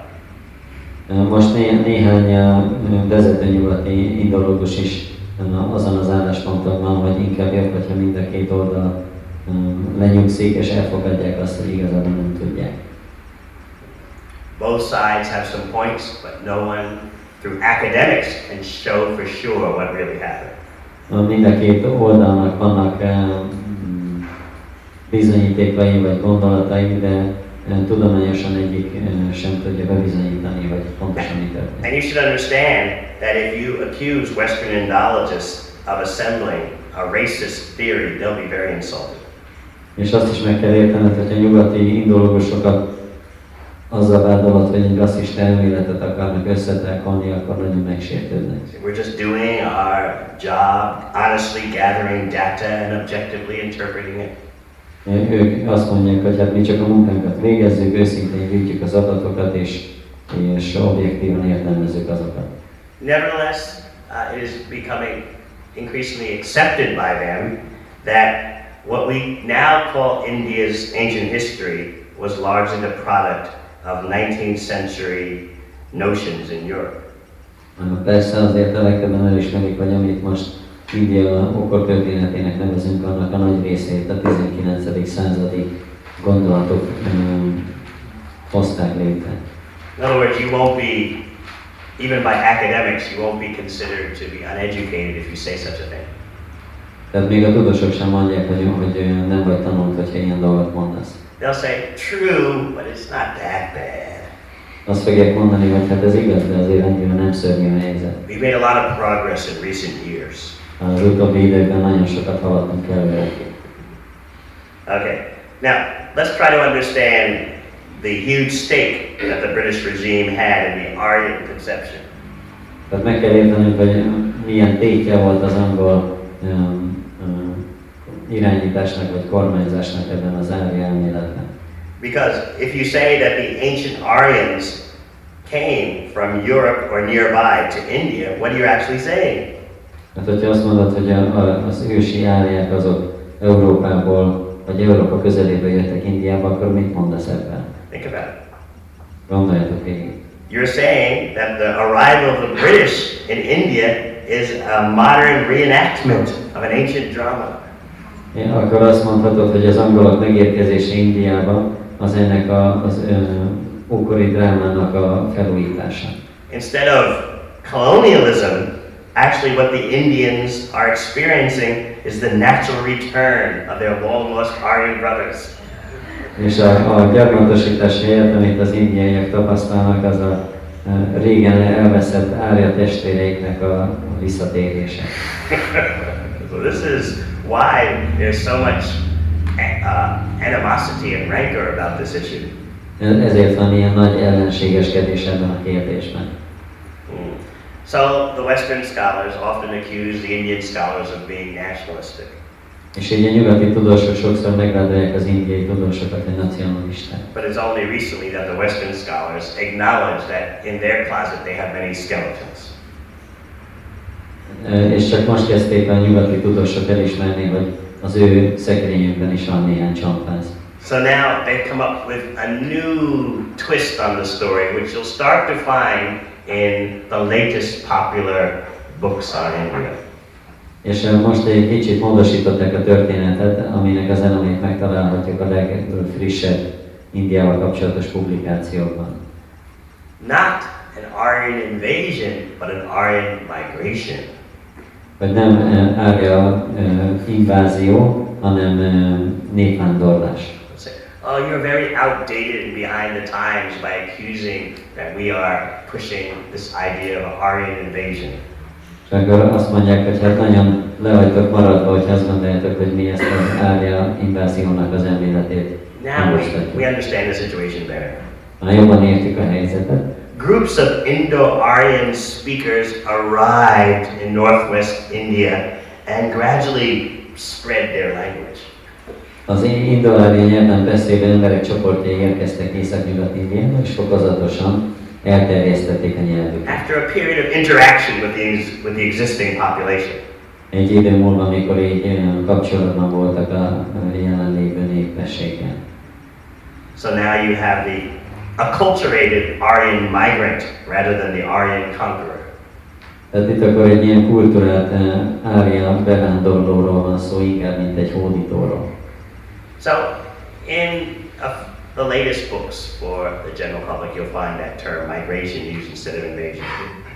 Általában a legújabb könyvekben inkább ezt a migráció kifejezést használják az invázió helyett. But what do the scholars who favor the Aryans came from India, what do they say about this? És azok a tudósok, akik azt mondják, hogy az árek Indiából jöttek, azok mit mondanak? And also the neutral scholars say the same thing. És a semleges tudósok is ezt mondják. Migration is an idea in the eyes of who's perceiving the situation. Hogy a népvándorlás az annak a szemében van, aki azt a helyzetet vizsgálja. For example, the Russians could say that they migrated to Hungary. Például az oroszok mondhatják azt, hogy hát ők így bevándoroltak Magyarországra. And just by gradual interaction, the Hungarians were studying Russian. És a fokozatos kapcsolat kialakulása következtében kezdtek el a magyarok oroszul It tanulni. was not an invasion, it was a migration. Tehát ez nem betolakodás volt, hanem bevándorlás. And the borders were sealed in order to protect the great cultural achievements of this migration. És a határokat azért zárták le, hogy ennek a bevándorlásnak a nagy kulturális vívmányait megóvják. Similarly, the American pioneers to the Wild West, they saw their entrance into the West as a migration. Ugyanúgy az amerikai első úttörőket, akik a vadnyugatot meghódították, ők is úgy látták magukat, mint bevándorlókat. They were peaceful farmers carrying guns. Békés farmerek voltak, Settling free land in the American West. És akkor így elfoglalták a szabad földeket, tehát az amerikai nyugaton. There were a few American Indians there, but that didn't matter. Volt egy pár amerikai indián, de ez nem zavarta It's őket. a migration. Ez egy bevándorlás. Of course, the American Indians saw it as an invasion. Persze az amerikai indiánok ezt betolakodásnak vették. So, some scholars are pointing out that if you just change the language from Aryan invader to Aryan migrant, it still doesn't solve the problem.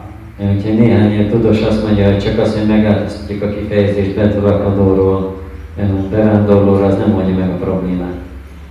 Especially because the so-called evidence for the Aryan invader migrant hypothesis is so lacking.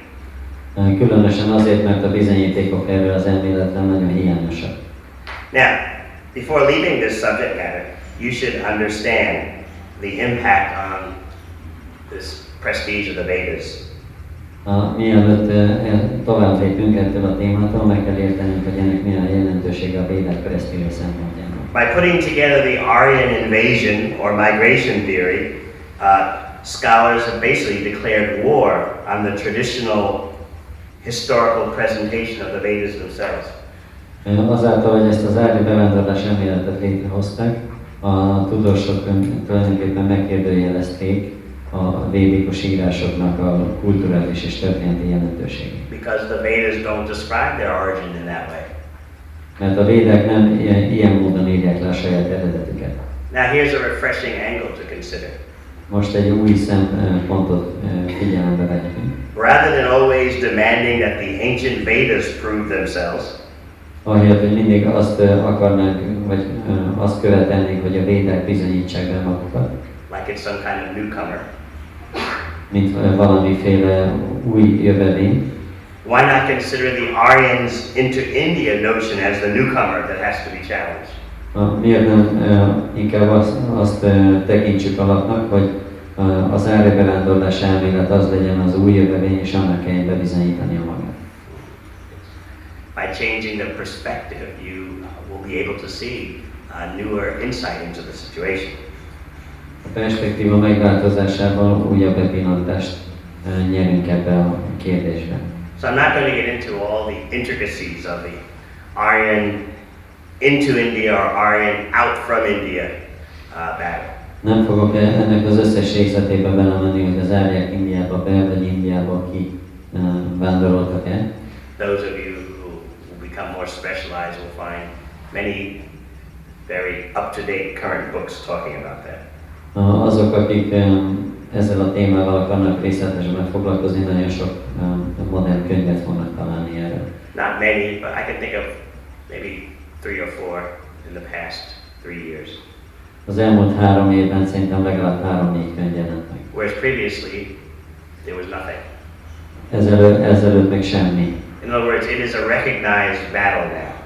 Vagyis most már el van ismerve ez az ütközet, vagy ez a konfliktus. Huge stakes for the winner. És nagy tét vár a nyertesre. Let's go to archaeology. Most térjünk át a régészetre. Which was nothing until 1920. Ami 1920-ig gyakorlatilag semmivel volt egyenlő. There was no archaeological evidence that India had anything going on of value before before maybe even the time of Buddha. Tehát tulajdonképpen semmiféle konkrét régészeti bizonyíték nem volt arra, hogy Indiában bármi is történt volna Buddha ideje előtt.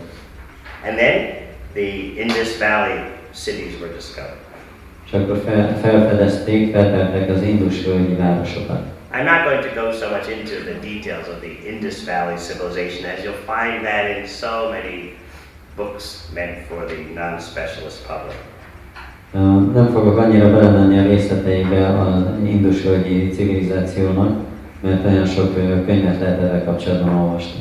Suddenly, the dates for civilization arising in India were pushed back to 2000 BC. Ennek következtében hirtelen az indiai civilizáció megjelenésének a dátumát időszámítás előtt 2000-re visszatették. This all happened in the 1920s with the uncovering of the Indus cities. Ez az 1920-as években történt, mikor az Indus-völgyi városokat megtalálták. Before that, no one would ever think that something that old and civilized was in India. Azelőtt senki nem gondolta, hogy valami ennyire ősi civilizált az lett volna Indiában. Other than if you accepted what you read in the Vedic text. Ha csak nem fogadtad el, amit a védikus szövegekben olvastál. So suddenly, in the 1920s, because of the Indus Valley discoveries, India was established as the oldest known living civilization.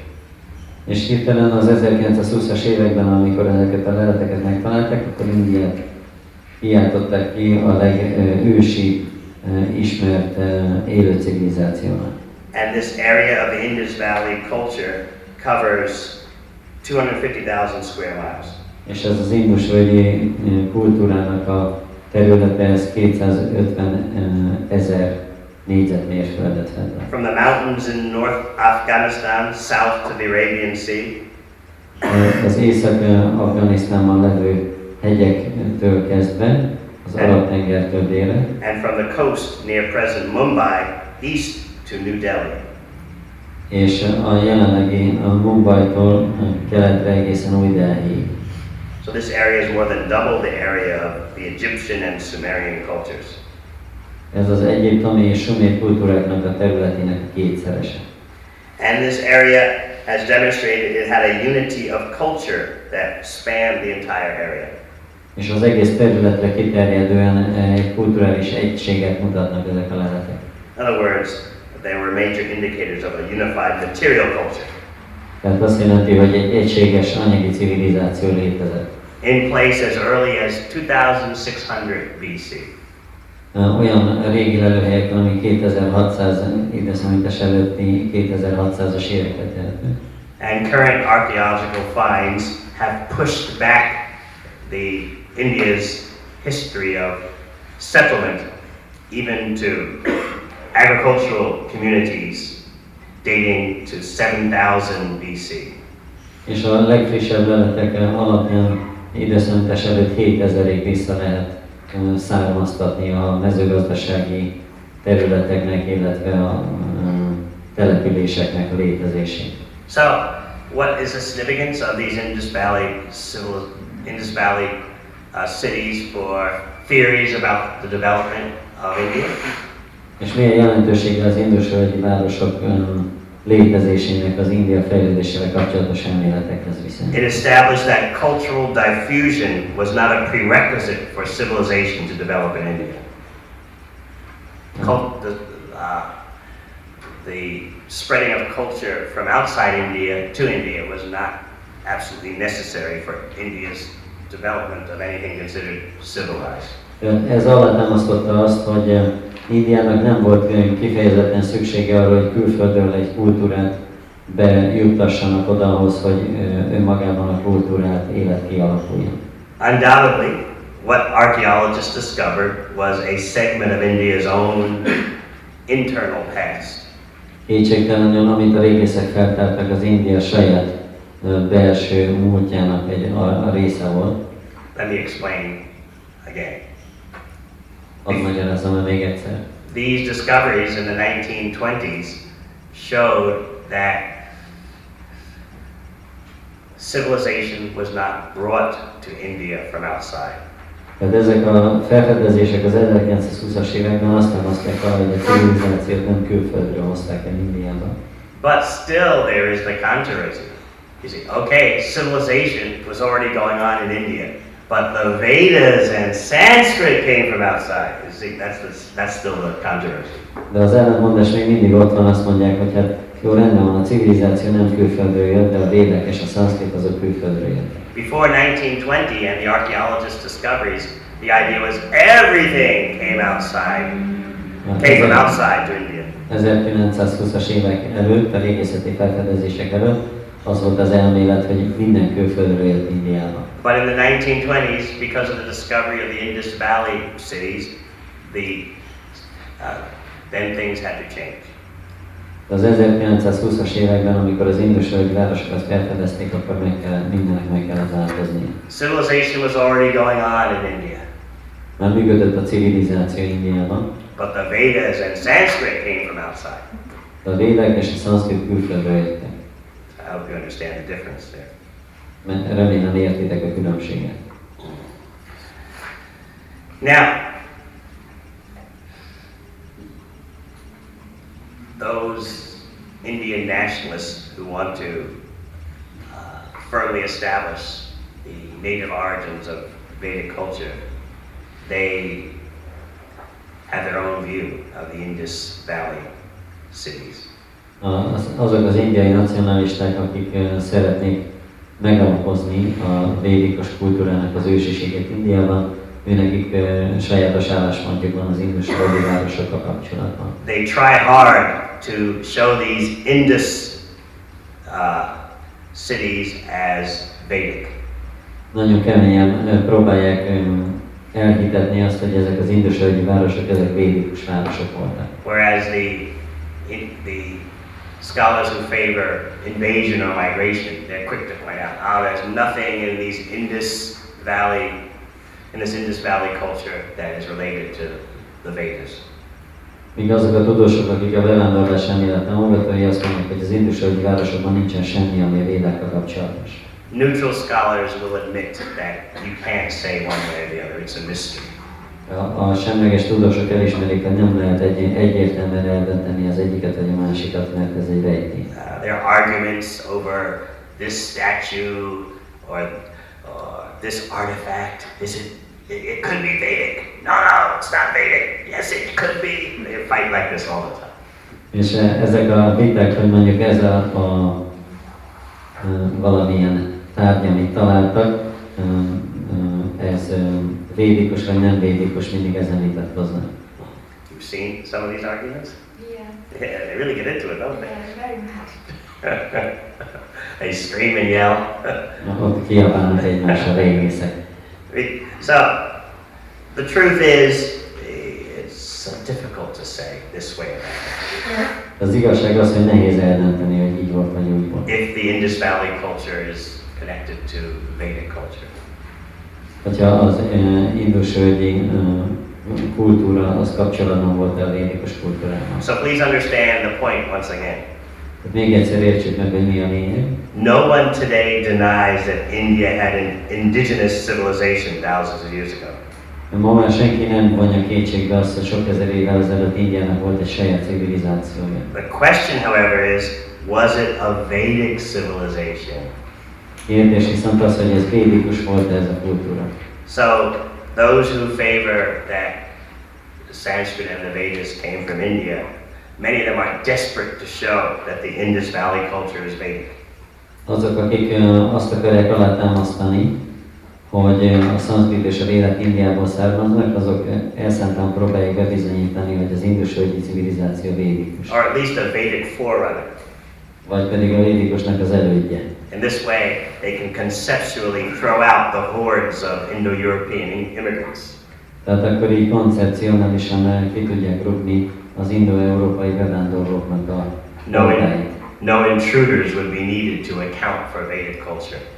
Hogy nem kell hozzá betolakodó, vagy a védikus kultúra jelenlétét igazolja. It would have developed directly from the Indus Valley civilization. Hanem, hogy közvetlenül fejlődött ki az indus-völgyi civilizációban. However, I would say it is definitely a mystery how the Indus Valley culture is or is not related to Vedic culture. Én viszont azt mondanám, hogy ez egy rejtély, hogy az indus-völgyi civilizációhoz kapcsolatosan a védikus kultúrában ennyi. There are other possibilities. Vannak más lehetőségek. This mysterious Indus culture could easily have been marginal to the missing highly advanced Vedic civilization. Ez a titokzatos indus-völgyi civilizáció, ez könnyen lehet, hogy határos volt a hiányzó védikus civilizációval. It could have been marginal to the Vedic civilization that we read about in the Vedic texts. És határos lehetett azzal a védikus civilizációval, amit a védikus szövegekben olvasunk. And the Vedic people could have still been around. És a védikus emberek még mindig ott élhettek mellettük. You could say maybe the Indus people were not so Vedic. Lehet mondani azt, hogy az indus-völgyiek nem voltak annyira védikusak. Meanwhile, the classic Vedic people were around somewhere. És mellettük ott éltek klasszikus védikus emberek. In any case, you'll be on safe ground to say no one knows for sure, it's a mystery. Persze az biztosabb, hogyha valaki azt mondja, hogy hát nem lehet pontosan tudni, és ez egy rejtély. So, the archaeological record shows that suddenly, around 1800 BC, the Indus Valley culture suddenly declined. És a régészeti leletek azt mutatják, hogy valahogy időszámítás előtt 1800-ban hirtelen így lehanyatlott ez az indus-völgyi civilizáció. Before 10 years ago, the popular interpretation was that the invading Aryans finished off the natives of the Indus Valley culture very quickly. 10 évvel ezelőtt az volt a népszerű magyarázat, hogy a betolakodó árják elpusztították az indus-völgyi civilizáció képviselőit. But now that theory is out of favor. De most már nem annyira kedvelik ezt az elképzelést. And drastic environmental change is now recognized as the terminator of the Indus people. És inkább azt mondják, hogy valami hirtelen időjárásbeli változás pusztította el az indus-völgyi embereket. Extreme flooding and aridity. Tehát valami nagy árvíz. That's considered what ended the Indus Valley culture. Hogy azt pusztította el ezt az indus-völgyi kultúrát. So, let's go now to the battle between the archaeologists and the linguistic scholars. Most pedig a régészek és a nyelvészek közötti vitáról beszéljünk. One side is very confident in a smug way, the other side is very sternly defiant. Az egyik oldal az nagyon meg van győzve a saját igazáról, a másik pedig nagyon határozott. On one side, most linguistic scholars are sure about the intrusion of the Aryans into India. Egyrészről a legtöbb nyelvész meg van győződve arról, hogy az áryak külföldről érkeztek Indiában. On the other side, important archaeologists are just as sure there's no evidence whatsoever for the Aryan intrusion theory. Másik oldalon viszont a régészek is nagyon meg vannak győzve arról, hogy erre nincsen semmilyen konkrét bizonyíték. As far as archaeology goes. Legalább régészeti bizonyíték. Let's hear from the, at least up until a few years ago, he was the current person occupying the Bowden Chair of Sanskrit at Oxford. És néhány évvel ezelőttig ő volt a Bowden szanszkrit tanszék vezetője. He gave his heartfelt linguistic confidence. És ő most elmondja a nyelvészeti meggyőződését. Listen to his words. Következőt mondja. The Aryan invasion of India is recorded in no written document. Az indiai árja bevándorlás elméletét az összes írott bizonyíték alátámasztja. And it cannot be traced archaeologically. Nincsen a bizonyíték, és régészetileg sem lehet bizonyítani. Nevertheless, it is an historical fact. Akkor is egy történelmi tény. On the basis of linguistics. Nyelvészeti alapokon. I was quoting you his words. Szavait idézem. So far, we have to rely entirely on linguistic relationships to account for the origin and early movements of the Aryans. Tehát egyelőre csak nyelvészeti összefüggésekre támaszkodhatunk az árják eredetét és korai mozgását illetően. So, what do the archaeologists do? Mit mondanak a régészek? Not all of them, but major ones. Nem mindenki, de a főbbek. They point to the earth and take their stand there. A földre mutatnak és oda lépnek. There is no evidence for the linguistic scholars' pet schemes.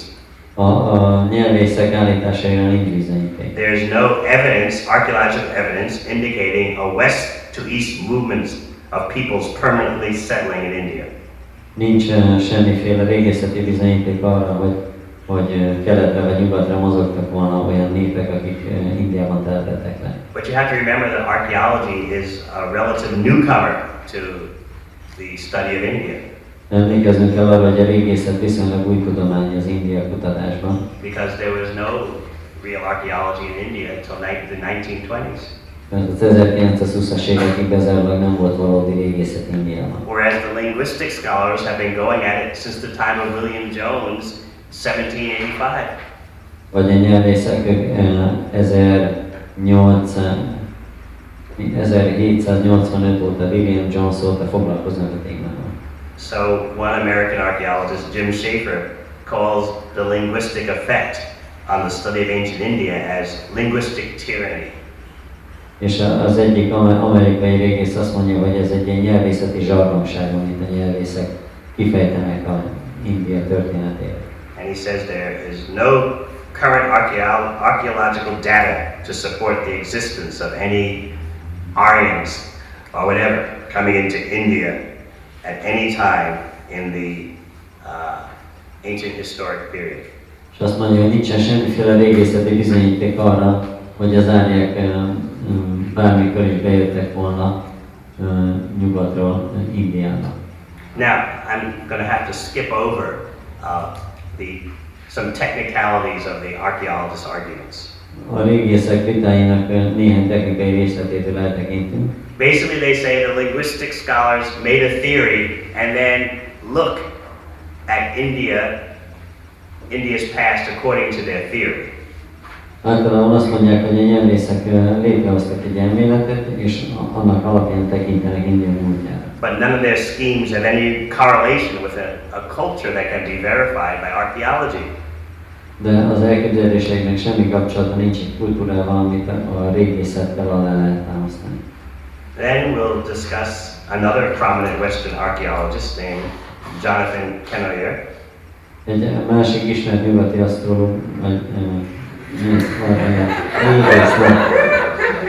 régész. He's a specialist on the Indus Valley culture. Az Indus völgyi kultúrának a szakértője.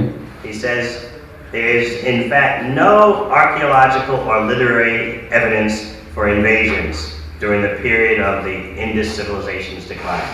Azt mondja, hogy az Indus völgyi civilizáció hanyatlásáig nincsen semmiféle nyelvészeti vagy régészeti bizonyíték semmilyen bevándorlás. So he is a big voice today. Ő egy ilyen ismert ember. But to be fair, there are some archaeologists who disagree. De vannak olyan régészek, őszintén szólva, akik nem értenek egyet. To be fair, we'll mention them. Őket is megemlítjük, hogy igazságosak legyünk. Especially who's considered the aging and veteran dean of South Asian archaeology. Különösen aki a dél-kelet-ázsiai régészetnek a ilyen nagy veteránja. His name is F.R. Hulchin. Az a neve. Yes. You have offered your pranams to him?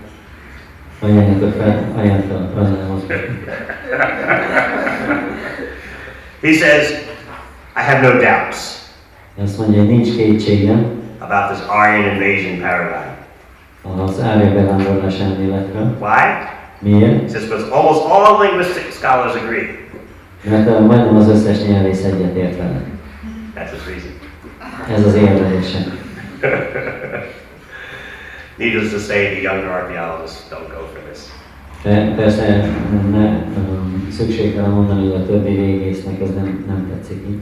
Now, the linguistic scholars don't just sit back and take all these attacks by the archaeologists. És a nyelvészek persze nem csak hátradőlve fogadják mindezeket a támadásokat a régészektől, They have to counterattack. hanem ellentámadni kell.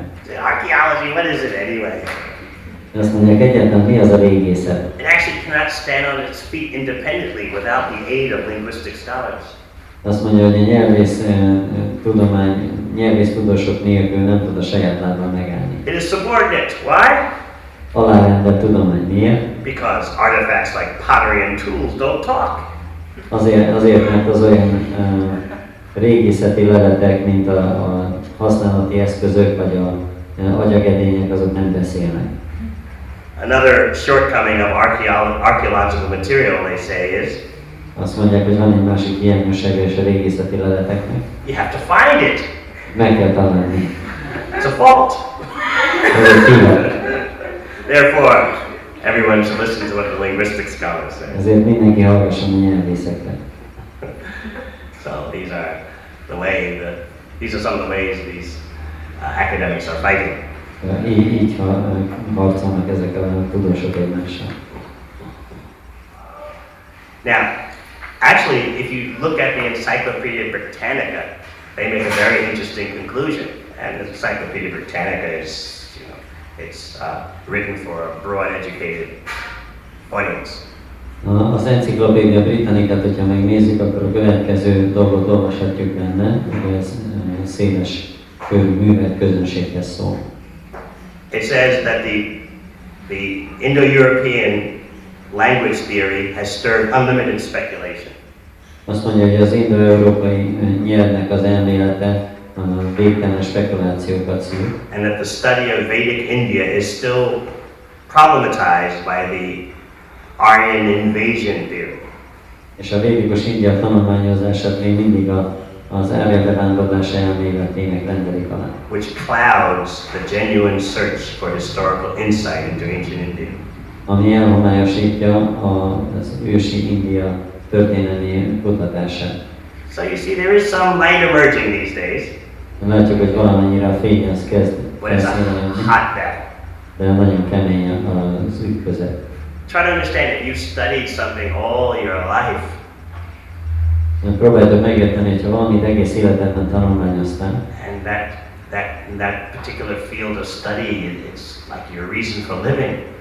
És akkor az egész tudományterület az létezésednek a célja. And then someone comes along and says, "This is all nonsense. There's no basis to it." És valaki jön és azt mondja, hogy hát ez az egész ostobaság, semmi alapja. Yeah, it's very difficult to accept. Nagyon nehéz elfogadni, nem? I think here's a contemporary example. Van egy modern példa. During my Eastern European underground days, there was one person I hated the most. Amikor Kelet-Európában prédikáltam ilyen föld alatt, ugye titokban, akkor volt egy személy, akit nagyon gyűlöltem. It wasn't anyone in Hungary. Nem magyar volt. It was the East German leader, Honecker. A Kelet-Németországnak, NDK-nek volt a vezetője, Honecker. Leader of the Deutschland Democratic Republic. Német Demokratikus Köztársaság. Oh, I hated him so much. Annyira utáltam. Because he made his whole country into a concentration camp. Hát az egész országából egy koncentrációs tábort csináltak. So, in the month before all the borders were opened, és abban a hónapban, mielőtt az összes határt megnyitották, you know, the Hungarians, they opened the border to Austria. Osztrák-magyar határt megnyitották. Honecker accused the Hungarian government of economic motivations. They just want to make money from all the East Germans passing through Hungary to Austria. És akkor Honecker azt mondta, hogy a magyarok azok csak pénzt akartak csinálni, mert hogy Ausztriából az összes kelet-német befogni. That's the Hungarian motivation. Ez a magyaroknak a motiváció. And there's a big parade celebrating the 40th anniversary of DDR. És volt egy nagy felvonulás, ami az NDK 40. évfordulóját ünnepelték. I think he had been the dictator there for maybe 30 years. Azt hiszem majdnem 30 évig ő volt a vezér. And so at that parade in November of '86, he made his prediction. És 1986-ban novemberében volt ez a nagy parádé. DDR is here now, and it will be here forever into the future. És azt mondta, hogy az NDK az itt van most, és a jövőben örökre itt lesz. 1 month later he was gone. Try to understand how hard it was for him to see his life's mission just finished. Próbáltak megérteni, hogy milyen nehéz volt neki ezt felfogni, hogy az élete missziója az véget ér. He was a communist since he was a young boy in the night, before World War II. Kommunista volt már fiatal fiúként a második világháború előtt. This is life and soul. Ez volt az élete és a lelke. And even other East German communist leaders were telling him, "Oh, we better make some changes. It's getting pretty hot amongst the people." És akkor más kelet-német vezetők mondták neki, hogy hát inkább vezessünk be reformokat, mert az emberek már nagyon feszültek. Look what's happening around you in Hungary and Poland. Nézd meg, mi történik körülötted Magyarországon, Lengyelországon. What Gorbachev is doing. Mit csinál Gorbachev? And what was Honecker's reply? És mit válaszolt erre Honecker? Just because your neighbor paints his house yellow, does that mean you have to paint your house yellow?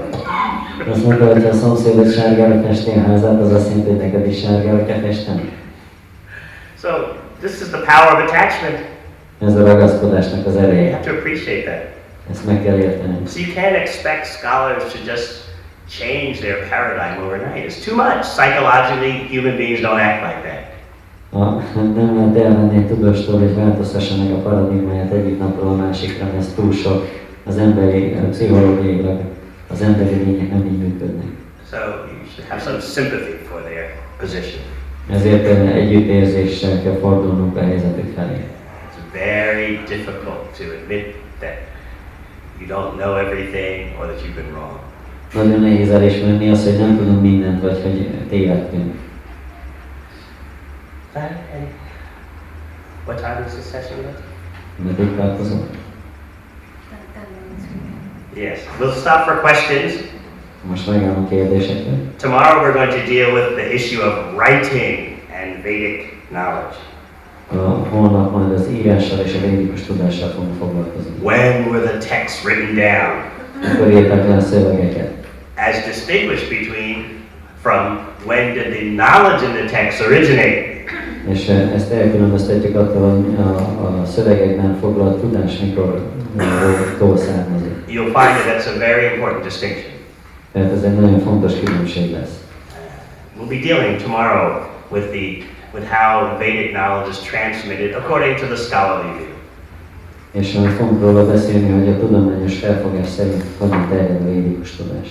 And we'll be dealing briefly with the discovery of what many think is the Saraswati River. És akkor röviden arról is beszélünk annak a felfedezéséről, amit sokan a Saraswati folyónak gondolnak. And finally we'll end up with the history of Srimad Bhagavatam.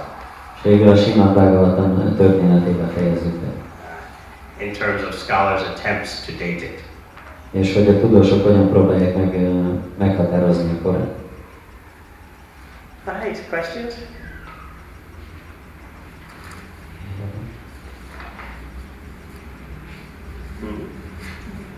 May I have a question? Sure. We were speaking about archaeological evidence, that the earliest evidence that they have found in India was the Indus Valley civilization. But wasn't there any evidence discovered about Vedic sites like Dwarka or Kurukshetra? Not anything conclusive. Tehát ez volt a kérdésem, hogy az indus-völgyi civilizációt tartják most ugye a legrégebbi felfedezett dolognak, de hogy a védikus civilizáció helyéről nincsenek-e valami leletek. It is true, devotees of Krishna, they longing for that kind of thing. Tehát a Krishnának a baktai persze szeretnék, hogyha ilyesmit találnának. But strictly speaking from the academic point of view, there's nothing conclusive. De szigorúan szólva tudományos szempontból nincsenek elfogadható dolgok.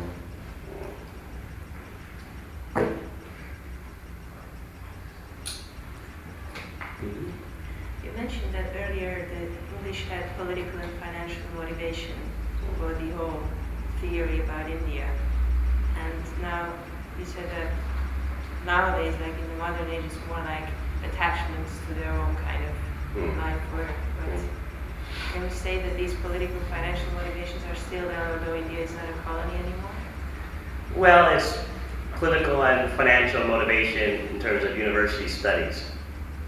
Tehát az volt a kérdés, hogy az angoloknak ugye a múlt században volt politikai, meg pénzügyi motivációjuk Indiával kapcsolatban, és hogy most már India nem gyarmat többé, de hogy ez még mindig fennáll. És akkor azt mondtam Maharaj, hogy az egyetemi tanulmányok szempontjából mindenféleképpen van politikai és pénzügyi motiváció. Universities are very political places. Az egyetemek nagyon politikai hely. And so you have to secure your position. Ezért biztosítani kell a helyzetedet. And you just can't turn your back on 200 years of conceptions. És nem fordíthatsz hátat 200 évnyi feltételezésnek. That is the reality. It's a psychological human tendency. Ez a valóság, ez az emberi pszichológiának a hajlama. Ez a szükséges paradigmaváltás, amiről beszélt, ezt nagyon fokozatosan és finoman kéne alapulni a tudósok felé, hogy olyanak arra, hogy elfogadják a védákat és a különböző írásokat. So this paradigm shift that we were speaking about, should it be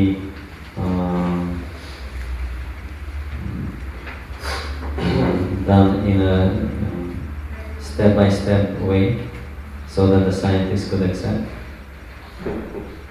Let us see what the future brings, whether it happens step by step or very suddenly. Meglátjuk, hogy mit hoz a jövő, hogy lépésről lépésre, vagy nagyon hirtelen. That's why, in my opinion, it's important to understand all the controversy about current governments withholding information about extraterrestrials. Ezért gondolom azt, hogy nagyon fontos megérteni az én véleményem szerint azt, hogy a jelenlegi kormányok miért tartanak vissza információkat a földön kívüliekről. That would require a huge paradigm shift. Ez nagyon komoly paradigmaváltást igényelne. Even the Catholic Church is concerned about that. How will Christianity last if such information is true? Még a katolikus egyházat is nagyon aggasztja azt, hogy hogy fog fennmaradni a kereszténység, hogyha ez az információ igaz. Because Christianity, as known today, is very geocentric. Hát ahogy ma ismerjük a kereszténységet, az nagyon geocentrikus. So, let us see what happens in the future. Meglátjuk, mi történik a jövőben.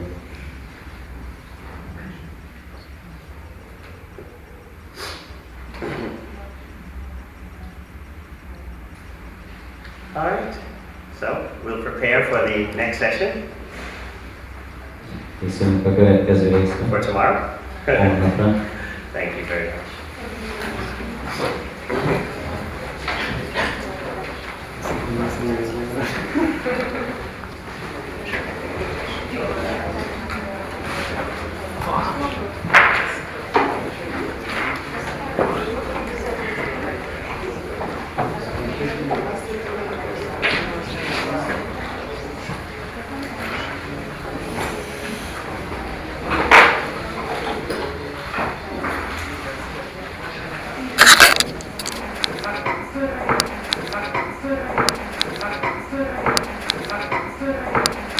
Cover the subject matter of writing. Írásról fogunk beszélni. Western scholars are really hung up on writing as a powerful symptom of civilization. A nyugati tudósok azt gondolják, hogy az írás egy nagyon komoly jele a civilizációnak. Writing is considered to be so important and so necessary an activity for advanced human beings. Egy fejlett emberi lény számára egy nagyon fontos és szükséges tevékenység az írás. And most people are taught in school about the so-called origin of writing and what a great accelerator the development of writing was for human progress. És az iskolában tanítanak bennünket az írás fejlődéséről, és hogy az írás milyen nagy mértékben hozzájárult az emberi fejlődéshez. So, when did writing begin? Mikor kezdődött el az írás? If we could go to that page. Oh, you haven't got to that yet. Yes. Okay. So, there was a time when the story of the development of writing was very neat and tidy. Volt egy idő, amikor az írás története nagyon összeszedettnek és világosnak tűnik. And this is undoubtedly the story you'll be taught in secondary school and beginning of university. És ezt a történetet tanítják nekünk a középiskolában és az egyetemeken. Okay, the standard story that archaeologists have uncovered is that the Sumerians in Sumer were the first ones to develop writing in the history of humankind. Azt tanítják nekünk, hogy a sumérek voltak azok, akik először írtak az emberiség történetében. They have clay tablets recording commercial and administrative affairs dated to 3200 BC. Kereskedelmi és államvezetési dolgokat táblákra írtak Krisztus előtt 3200-ban. You can see this, yes. Yeah. Then, perhaps 200 years later, came the Egyptians with their famous system of pictorial hieroglyphs. Aztán kb. 200 évvel később jöttek egyiptomiak a képszerű hieroglifikáikkal. So that's about 3000 BC. Ami körülbelül időszámításunk előtt 3000-ben volt. And then, with the discovery of the Indus Valley culture at the beginning of the 20th century, Indus Valley culture is set to join the club of writing in 2500 BC. Aztán amikor a 20. század elején felfedezték az indusvölgyeket, akkor úgy tartották, hogy ők időszámításunk előtt 2500-ban kezdtek el írni. Next comes China, around 1500 to 1200 BC. Aztán jön Kína, körülbelül időszámításunk előtt 1500-ban. And then bringing up the rear end are the Mesoamerican civilizations, around 250 BC. Aztán jönnek a közép-amerikai időszámításunk előtt 250-ben. So this is the popular song that you are given today. Ez az általános történet, amit elmondanak nekünk ma. Any of you get this story in your education? Hallottatok már ezt a történetet a tanulmányaink során? Yes. Well, be assured that behind the closed doors of academia, the song is hotly debated. Biztosak lehettek abban, hogy a tudományos körökben zárt ajtók mögött nagyon forrón vitatják ezt a témát. For example, in the year 1999, there was an international symposium on the origins of writing held at the University of Pennsylvania. A Pennsylvaniai Egyetemen 1999-ben volt egy találkozó, ahol az írás történetét vitatták meg. The top-ranked scholars from all the world gathered there for this forum. Összegyűltek a legmagasabb rendű tudósok mindenfelől erre a találkozóra. And what was the monumental conclusion? És mi volt a hatalmas végkövetkeztetésük? No one could reach any conclusion Senki sem jutott semmilyen végkövetkeztetésre. for understanding how and why writing came about. Azzal kapcsolatban, hogy az írás hogyan és mikor alakult ki. You had archaeologists, historians, and other Indological experts there. Voltak ott régészek, történészek, más indológiai szakértők. And none could agree whether writing developed from pictures or numbers, Nem tudták megérteni, hogy az írás az képekből vagy számokból jött létre. whether early writing systems developed independently or through cross-fertilization. Hogy a korai írás rendszerek azok maguktól függetlenül jöttek létre, vagy valahogy kereszteződtek. Did you know about this conference? Hallottál erről a kongresszusról? So what are they teaching you at the university? Mit tanítanak nektek az egyetemen?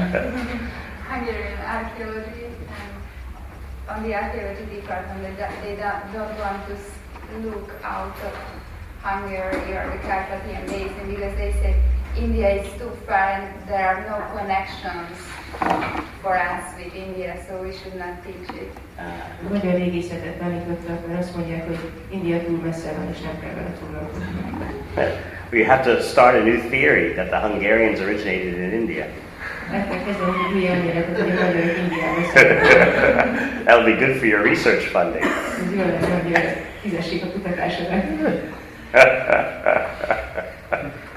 So, at this conference in 1999, even the glory of the Sumerians was under attack. 1999-ben ezen a konferencián még a sumérek írásának időpontját is megtámadták. For such a long time, Sumer always gets the credit for the first civilization to develop writing. Olyan hosszú ideje a sumérek kapják a dicsőséget azért, hogy ők fejlesztették először az írást. But then, 6 years ago, this last name here, Dr. Gunther Dreyer, he brought out evidence that Egypt was first. De 6 évvel ezelőtt ez a személy, akinek itt a neve legalul a táblán, Dr. Günther Dreyer, bizonyítékokkal állt elő, hogy az egyiptomiak írtak először. He says probably 3400 BC. Azt mondja, hogy körülbelül 3400-ban időszámításunk előtt. So then a big battle amongst the scholars developed. És akkor egy hatalmas háború tört ki a tudósok között. Who was first with writing, Egypt or Sumer? Ki írt először, az egyiptomiak vagy a sumérek? For example, at the famous British Museum, one scholar said outright the Egyptian writing system had beaten the Sumerians by at least 150 years.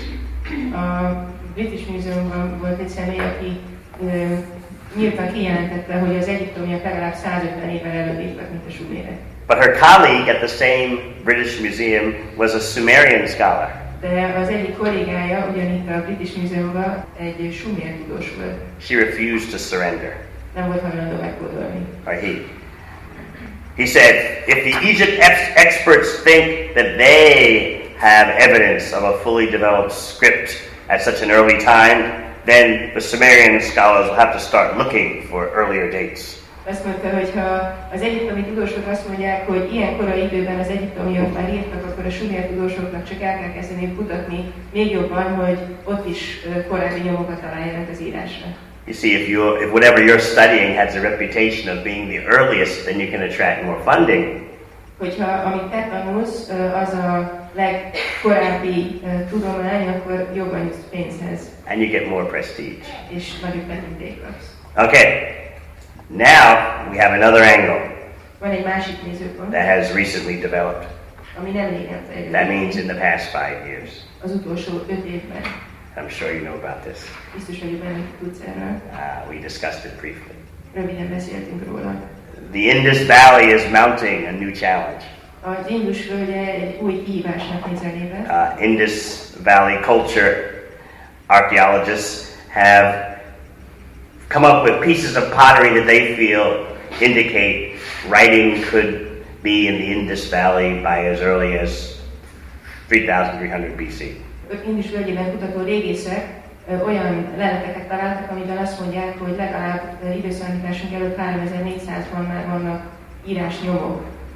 Yes, you heard about this. Erről már hallották. So naturally this is very disturbing for scholars of Egypt and Sumeria. Ez persze nagyon zavarja a sumér és egyiptomi kultúrával foglalkozó tudósokat. Because if it's true, the Indus Valley would have be famous for a writing development date that is at least at the same time of Egypt and Sumer.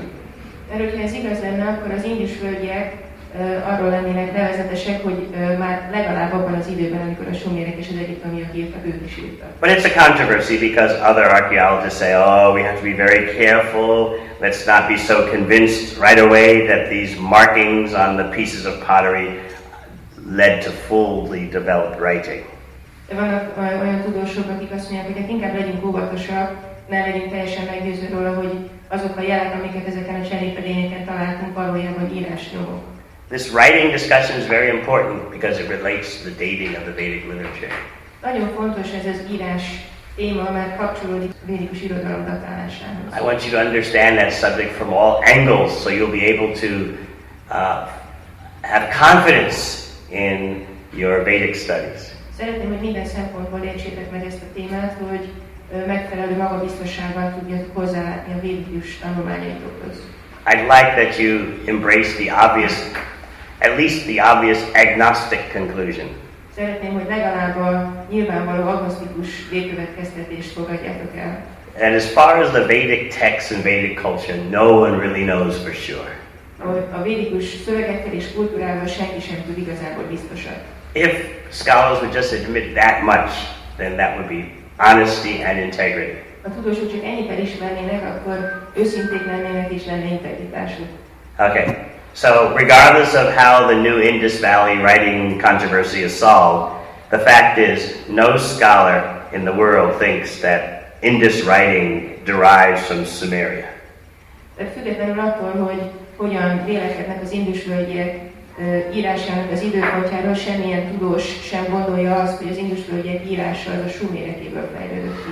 In other words, they found no signs in any way that the scripts in India, the Indus Valley scripts, developed from Sumer or any other ancient form of writing. Semmilyen nyomát nem találták annak, hogy az indusvölgyiek írása a sumérek írásából, vagy valamilyen más írásformából fejlődött volna ki. Now, to be honest, you should know that a few scholars in India say there's a connection between the Indus Valley script and Sanskrit. Tudnunk kell azonban, hogy van néhány olyan tudós Indiában, aki azt gondolja, hogy van kapcsolat az indusvölgyiek írása és a szanszkrit között. But very few scholars in the West accept this point. De a nyugaton nagyon kevés tudós fogadja el ezt. And it is definitely a long stretch to make this point. És valóban ez egy ilyen elég messze menő dolog, ilyen állítás lenni. But some Indian scholars with nationalistic motivations feel pressed to show that Sanskrit is ancient, just like the Indus Valley.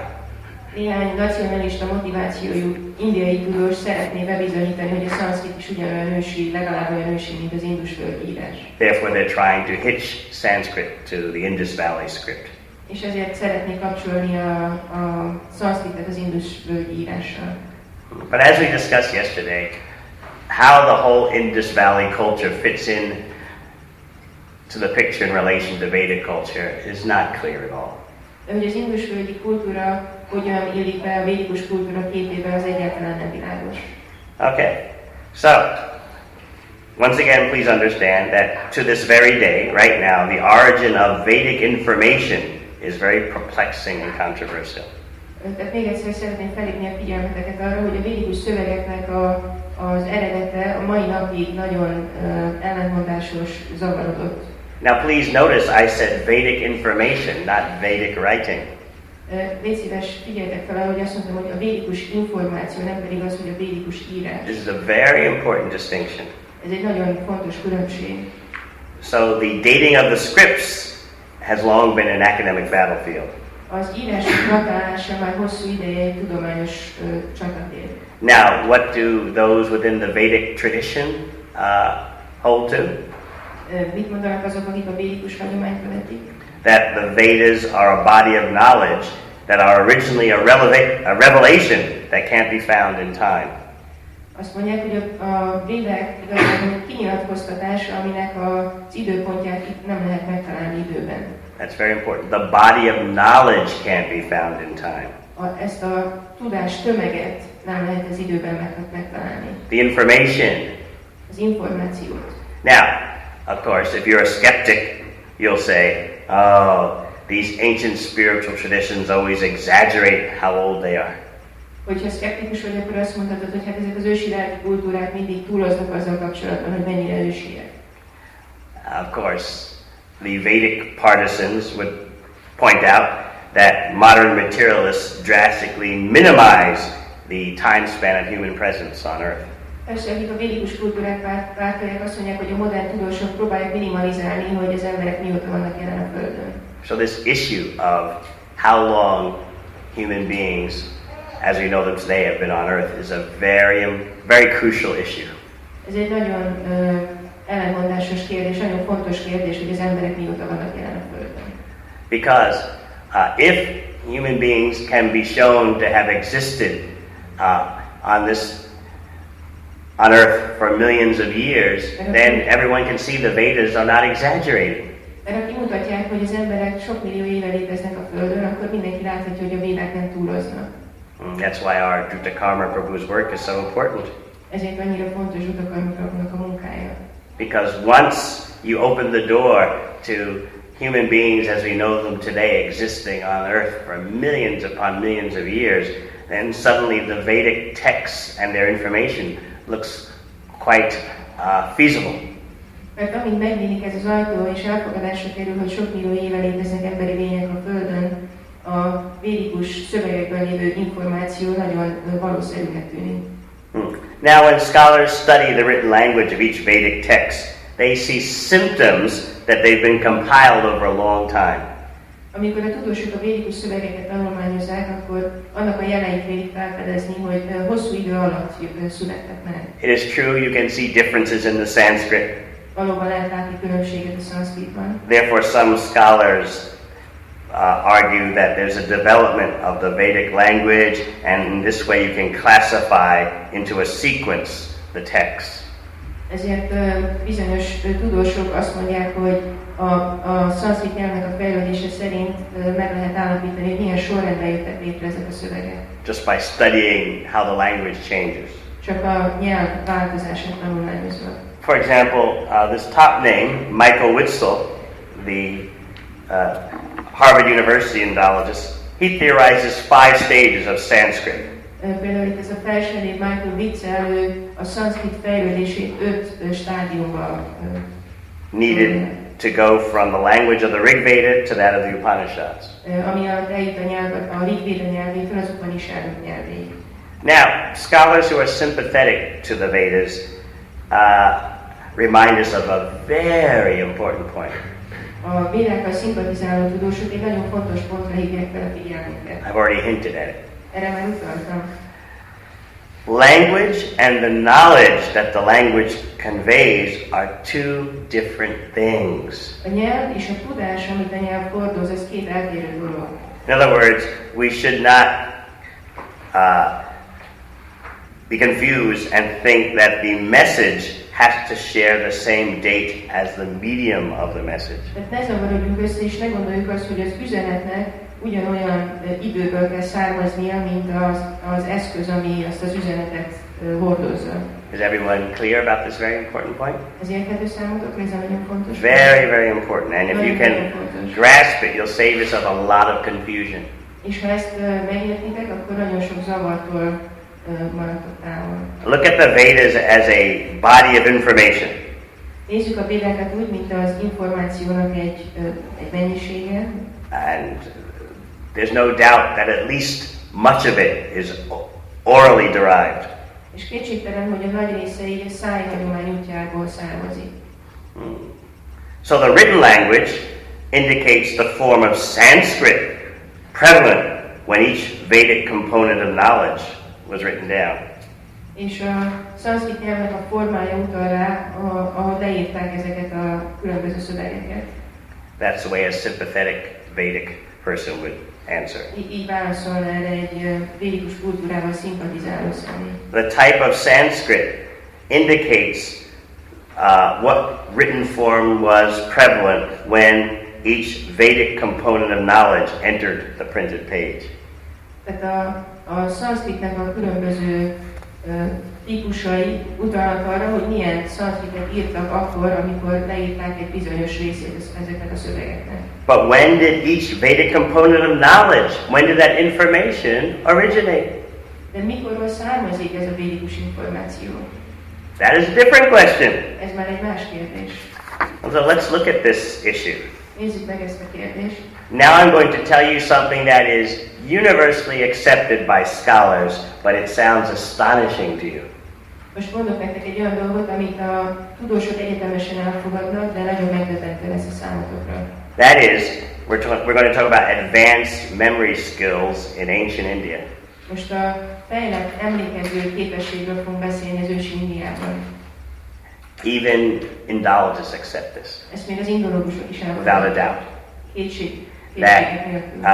both ancient and modern Indians have the ability of advanced memory skills so that they don't have to write things down. Az ősi és a modern indiaiak is olyan különleges emlékező képességgel rendelkeznek, hogy nem kell leírniuk a dolgokat.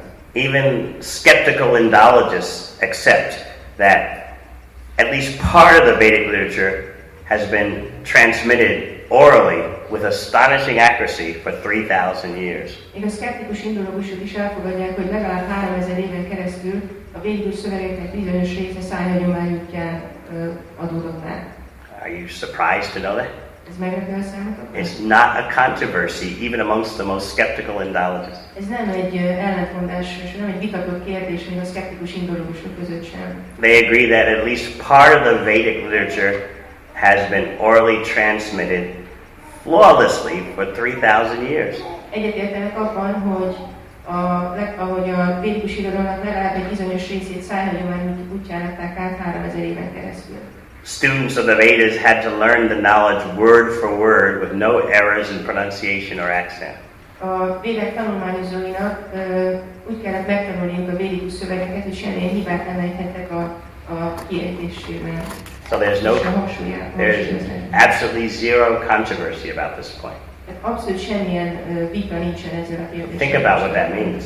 Gondolkodjatok el azon, hogy ez mit jelent. Generally, you know what happens if I tell this Prabhu something, and then he tells him, and he tells him. After 5 persons, you probably can't even recognize what I said in the originally. Hogyan mennek ezek a dolgok általában, hogyha én mondok ennek a Prabhunak valamit, és ő megmondja ezt egy másik Prabhunak, és így megy, mondjuk, már 5 emberen keresztül megy, akkor már nem lehet felismerni, hogy mi volt az eredeti üzenet. But even skeptical Indologists accept that at least part of the Vedic knowledge has been orally transmitted accurately, astonishingly accurately, for 3,000 years. De még a szkeptikus indológusok is elfogadják, hogy legalább 3002 éven keresztül teljes pontossággal adták át szájhagyomány útján a védáknak a tartalmát. Did you know that? Ezt tudtátok? Let's look at the Rig Veda right now. Nézzük meg akkor a Rig Vedát. The Rig Veda is famous for its system of double checking when persons learn it and recite it. A Rig Veda arról híres, hogy kétszeresen is ellenőrzik, amikor valaki tanulja azt és elmondja. In order to be a certified Rig Veda reciter, you have to learn it. You have to memorize it 2 ways. Hogyha valaki egy megfelelő Rig Veda szavaló akar lenni, akkor kétféleképpen kell megtanulni a Rig Vedát. You have to learn how to recite it according to certain Sanskrit grammatical rules, and then without the rules. El kellett tudni mondani bizonyos szanszkrit nyelvtani szabályok szerint, és a szabályok nélkül is. And this double-checking process assured the changelessness of the words. És ez a kétszeres ellenőrzés biztosította, hogy a szavak változatlanok maradjanak. And even the changelessness of the accents. És még a hangsúlynak a hangsúly se változom meg azt is.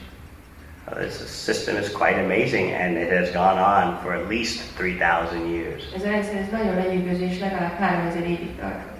So, what did the famous Indologist Winternitz say in his History of Indian Literature? Itt mondott Winternitz az India Története című művében. And that this text is still in use today. Ezt a szöveget a mai napig használják.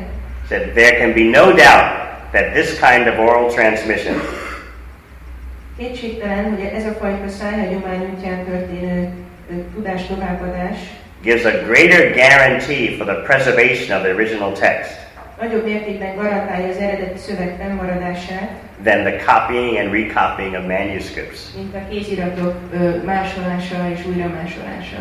Think about that. Gondolkodjatok el. This is a concept that is totally alien to Western culture. Ez egy olyan koncepció, ami teljesen idegen a nyugati kultúrában. Oral transmission as being more accurate than copying and recopying something. A szájhagyomány útján terjedő tudás pontosabb, mint amikor lemásolsz valamit és újra lemásolod. But now you are hearing that in relation to ancient India, there is no controversy about this. De most hallhatjátok, hogy ős Indiával kapcsolatban nincs vita ezzel kapcsolatban. Of course, you were never taught this in school. Persze, sose tanítottátok az iskolában. All right, let's look at writing materials used in ancient India. Nézzük meg az írott anyagokat, amiket ős Indiában használtak. Generally, they were either palm leaves or birch bark. Ezek általában pálmalevelek voltak, vagy nyírfakérgek. And as you can imagine, both materials, because they're fragile, would easily perish in the Indian climate. És hát tudhatjátok, hogy az indiai klímában mind a kettő nagyon hamar megsemmisül. So, do you know when the earliest manuscripts date to that are found in India? Tudjátok, hogy mikor találták meg az első kéziratokat Indiában? Only the first millennium AD.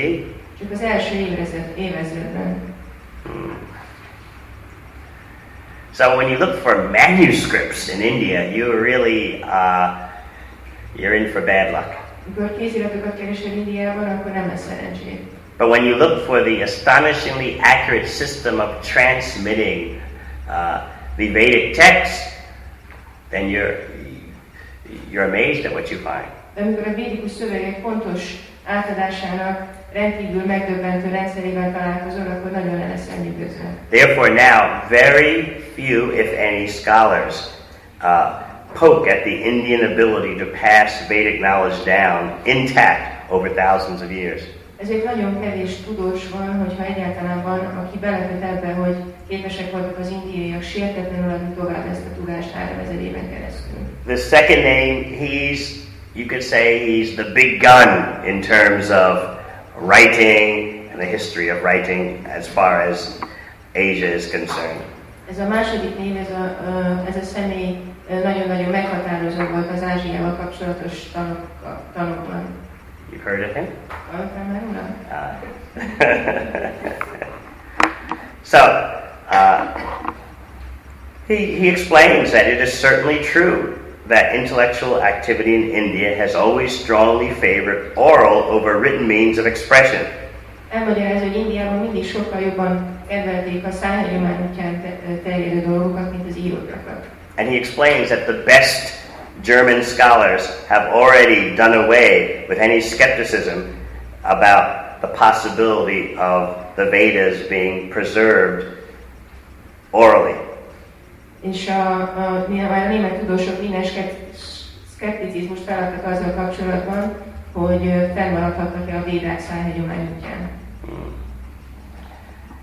The conventional opinion about writing in India is that no writing occurred before 300 BC, the time of King Ashoka. Az az eredeti álláspont, hogy Indiában nem volt írás Krisztus előtt 300-ig, Asók idejéig. He wrote his edicts on rocks and pillars to inspire his people to live virtuously. Aki a királyi rendeleteit ilyen kőoszlopokba vésre, hogy ezzel inspirálja az embereket, hogy erényesen éljenek. This is generally what you're taught in high school and university. Általában ezt tanítják nektek a középiskolákban és az egyetemeken. Any of you remember Emperor Ashoka? Hallottatok már Asók királyról? But what you're not taught is that regardless of what Emperor Ashoka did, there had been a tradition of astonishingly accurate oral transmission of the Vedas for 3,000 years. De amit Asók király mellett nem tanítanak, az, hogy a szájhagyomány útján rendkívüli pontossággal adták át a tudást folyamatosan 3000 éven keresztül. Okay, so let's look at what Richard Solomon says. Nézzük, hogy mit mondott Richard Solomon. If you meet any Indologists and quote his name, then they will offer you their blessings. Hogyha indológussal találkoztok és a nevét megemlítetek, akkor meg fognak áldani benneteket. You can mention his name to your teachers. Említsd meg a nevét a tanáraidnak. Tell them you learned about him here.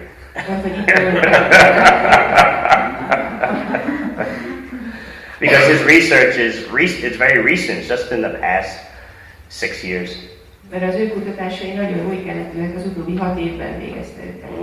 So he says, the classical or the conventional opinion about writing in India, it doesn't seem that it's going to be able to be changed. Azt mondja, hogy a klasszikus vagy hagyományos megértést Indiában az írással kapcsolatban nehéz lesz megváltoztatni. But he says it's hard to imagine it's true though. De nagyon nehéz elképzelni, hogy ez igaz. Because what they know of the state of civilization in India in the 3rd century BC shows that there was advancement going on for at least a few hundred years. Tudunk róla, hogy időszámításunk előtti 100-ban már legalább egy pár száz éve volt fejlődés Indiában. So therefore, Richard Solomon admits it's hard to accept that writing only developed in the 3rd century BC. Richard Solomon azt mondja, hogy nagyon nehéz elhinni, hogy az írás csak időszámításunk előtt 300-ban fejlődött ki.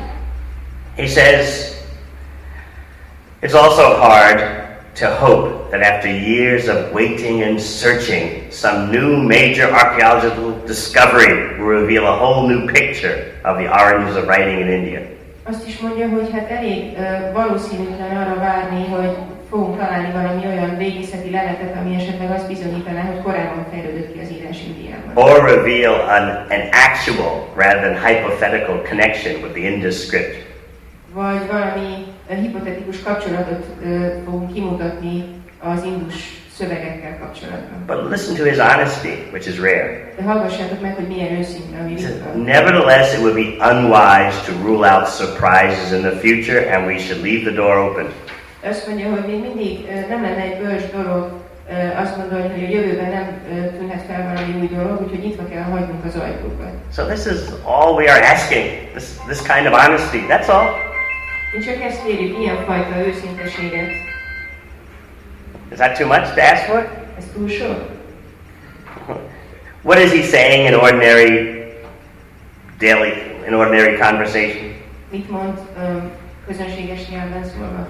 He's saying, based on the very few shreds of actual evidence that we have now, arra nagyon kevés bizonyítékra alapozva, ami a birtokunkban van. The German scholars have given us first-class scholarship. A német tudósok első osztályú tudományos munkát végeztek. Based on the very few shreds of evidence existing. Arra nagyon kevés bizonyítékra alapozva, ami a birtokunkban van. They have successfully given us a brilliant scenario. Sikeresen adtak át nekünk egy ragyogó forgatókönyvet, that faithfully adheres to the few facts that are presently available. amely nagyon hűséges ahhoz a néhány tényhez, amiről rendelkezésünk el. If you're going to go ahead with your studies at a conventional university, you have to get used to this academic double talk. Hogyha egy ilyen hagyományos egyetemre jártak, akkor meg kell szoknotok ezt a tudományos kétszínű beszédet. So he admits, it's hard to believe that this is the true story. Tehát azt mondja, hogy nagyon nehéz elhinni, hogy ez lenne a valódi történet, az igaz történet. 300 BC as the origin of writing in India? Időszámításunk előtt 300-ban kezdődött volna az írás Indiában. In terms of a developed writing system. Ami a fejlett írásrendszert jelenteni. Because the Indus Valley scripts dating to 2500, they're not like a fully developed writing as we know it today. Mert ez az indus írás, amit időszámításunk előtt 2500-ra tesznek, ez nem egy kifejlett írásrendszer. It's the beginning. Ez csak a kezdet. But he's referring to a fully expressive writing system. De egy ilyen teljesen kibontakozott írásrendszerre gondol. And he says, let's hope that in the future archaeologists come up with something that shows the real truth, but we cannot have false hopes. Azt mondja, hogy reménykedjünk benne, hogy a régészek a jövőben előállnak valamivel, ami segíti a megértésünket, de ne legyenek hamis reményeink. Still, we should not close the door. We should not rule out surprises in the future. De ne zárjuk be az ajtókat, és ne zárjuk ki, hogy érhetnek bennünket meglepetések a jövőben.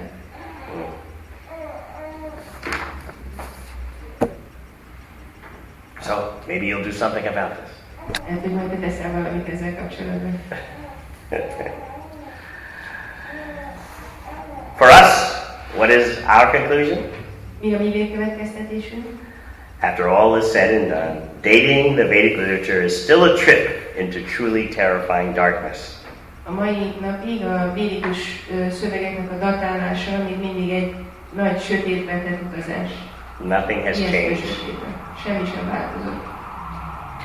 So if simply scholars would admit that it's terrifying darkness, we don't know really what happened, then that would be fine.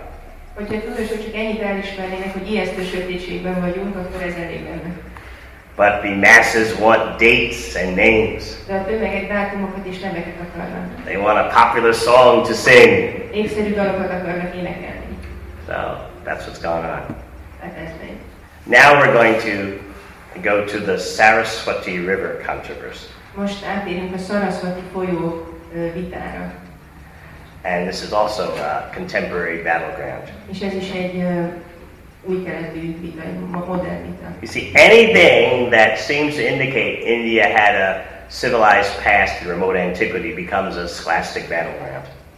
Meg kell érteni, hogy minden olyan dolog, ami esetleg arra utalna, hogy Indiának nagyon ősi múltja van, az egy tudományos vitát okoz. So, in Vedic texts, you'll find statements about an abnormally wide river named Saraswati.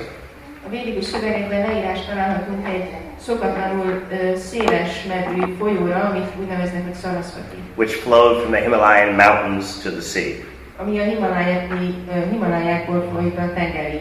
In the Rig Veda, Saraswati is the principal river. A Rig Vedában a Sarasvati a legfőbb folyó. The Rig Veda contains 50 references in 46 hymns to praise the Saraswati. A Rig Vedában 50 referenciát találunk 46 himnuszban, ami a Sarasvati dicsőíti. And also the Saraswati is there in other Vedic literatures. És más védikus szentírások is írnak a Sarasvatiról. You'll read about Vedic sages having metaphysical dialogues on the banks of the Saraswati. Olvasunk védikus bölcsekről, akik metafizikai témákkal kapcsolatban folytattak párbeszédet a Sarasvati partján. The Saraswati is there in the Mahabharata, in Srimad Bhagavatam. Sarasvatiról ír a Mahabharata, a Srimad Bhagavatam. And the Vamana Purana, Padma Purana. Ír a Vamana Purana és a Padma Purana. But where is it? If you go to India, you will not find it. Ha elmész Indiában, nem találod. So for so many, for at least 2 centuries, scholars thought it's just mythological. Tehát legalább 2 évszázadon keresztül a tudósok azt gondolták, hogy ez csak egy mitosz. And then what happened, maybe 20 years ago? De mi történt körülbelül 20 évvel ezelőtt? Through satellites in space, optical images of a dried bed of a river was detected in northern India. Műholdakkal Észak-Indiában felfedezték egy kiszáradt folyónak a medrét. At some points, this river was 4 miles wide. Bizonyos területeken ez a folyó 4 mérföld széles volt. In some places, 12 miles wide. És voltak olyan helyek, ahol 12 mérföld széles volt. So from the satellite, it was seen that there is such a hugely wide river that used to be there in India. Hát műholdakról látták, hogy tényleg létezett egy ilyen rendkívül széles folyó, ami valamikor ott volt Indiában. And this river is 1000 miles long. És ez a folyó 1000 mérföld hosszú. And it has at least 1000 sites of settlements on it. És legalább 1000 települést látni a partján. Buried under the sands of the desert. Amelyek a sivatag homokja alá vannak temetve. Now, the Indus River has only about 100 sites. Az Indus folyón csak 100 ilyen települést látni. Therefore, now there's a battle amongst scholars, particularly amongst Indian scholars, to not say Indus civilization anymore, but Saraswati Indus civilization. Ezért főleg az indiai tudósok háborúznak egymással, hogy nem mondjuk azt, hogy Indus civilizáció, hanem azt mondjuk, hogy Sarasvati civilizáció. You know about that, right? Erről már hallottál, ugye? Now, what do the objectors say? Itt van a másik oldalon. You see, here we give you both sides of the story, not just one side. Itt mi elmondjuk a történetnek mind a 2 oldalát, nem csak az egyik oldalát. You will not get both sides in any ordinary institution. Semmilyen közönséges intézményben nem fogják elmondani mind a 2 oldalát. So the objectors say, even though there are so many more sites on the dried up riverbed of the Saraswati than on the Indus River, azt mondják, hogy annak ellenére, hogy sokkal több települést lehet felfedezni a Sarasvati folyó partján, mint az Indus folyó partján, the artifacts exhumed at the Saraswati sites aren't as important as those from the Indus Valley sites. A Sarasvati partján feltárt leletek egyáltalán nem olyan fontosságúak, mint az Indus partján feltárt leletek. Therefore, why make such a big deal out of the Saraswati? Ezért miért csinálunk olyan nagy ügyet ebből a Sarasvatiból? You've heard that one? Ezt már hallottad?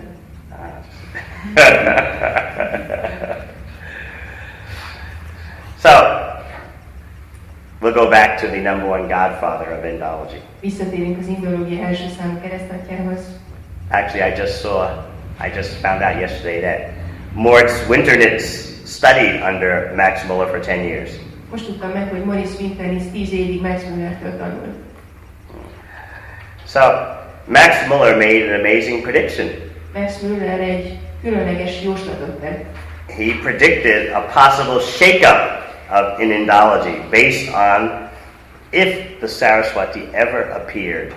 Megjósolta, hogy nagy kavarodás fog az indológiával kapcsolatban okozni ez a kérdés, hogyha tisztázódik, hogy létezett a Sarasvati. He said, at his time in the 19th century, it may not be possible to determine by geological evidence hogy geológiai bizonyítékokkal nem lehet alátámasztani most, if there was a Saraswati and when it disappeared. Hogy létezett a Saraswati, és hogy mikor tűnt el. But if ever evidence that the Saraswati River existed appears, de ha valamikor megjelenik valamilyen bizonyíték azzal kapcsolatban, hogy a Saraswati folyó létezett, then we should know that the Vedic age was before the disappearance of the Saraswati. akkor tudnunk kell, hogy a védikus korszak az a Saraswati eltűnése előtt létezett. That means you have a way of showing that the Vedic texts existed far into the past because they had to have been talking about the Saraswati before the Saraswati dried up. Tehát ez azt jelenti, hogy a védikus kultúra nagyon messzi időben létezett, mert azelőtt kellett, hogy létezzen, hogy a Saraswati folyó kiszáradt volna. So now the current battle is when exactly did the Saraswati disappear? Tehát a jelenlegi vita most azzal kapcsolatban folyik, hogy a Saraswati folyó mikor tűnt el.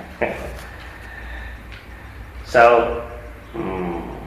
dates are given anywhere from 2500 BC to 1700 BC. A dátumokat 2500 és 1700-ra rakják időszámításunk előtt. Valóban között. Once this debate is resolved, then you'll have firm evidence of the existence of some Vedic texts, at least some Vedic texts, much further into the past than anyone thought. Hogyha ez a vita valamennyire megoldódik, akkor lesz nagyon szilárd bizonyítékunk arra, hogy a védikus kultúra sokkal korábban létezett, mint azt bárki gondolta volna. Another way that scientists are going about the situation is to date the settlements that used to be on the riverbed. Egy másik közelítés, amit a tudósok fontolgatnak, hogy próbáljuk meg datálni azokat a településeket, amik a folyóparton voltak.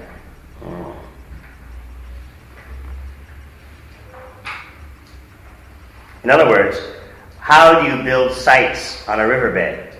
Hogyan építesz egy települést a folyópartra? What?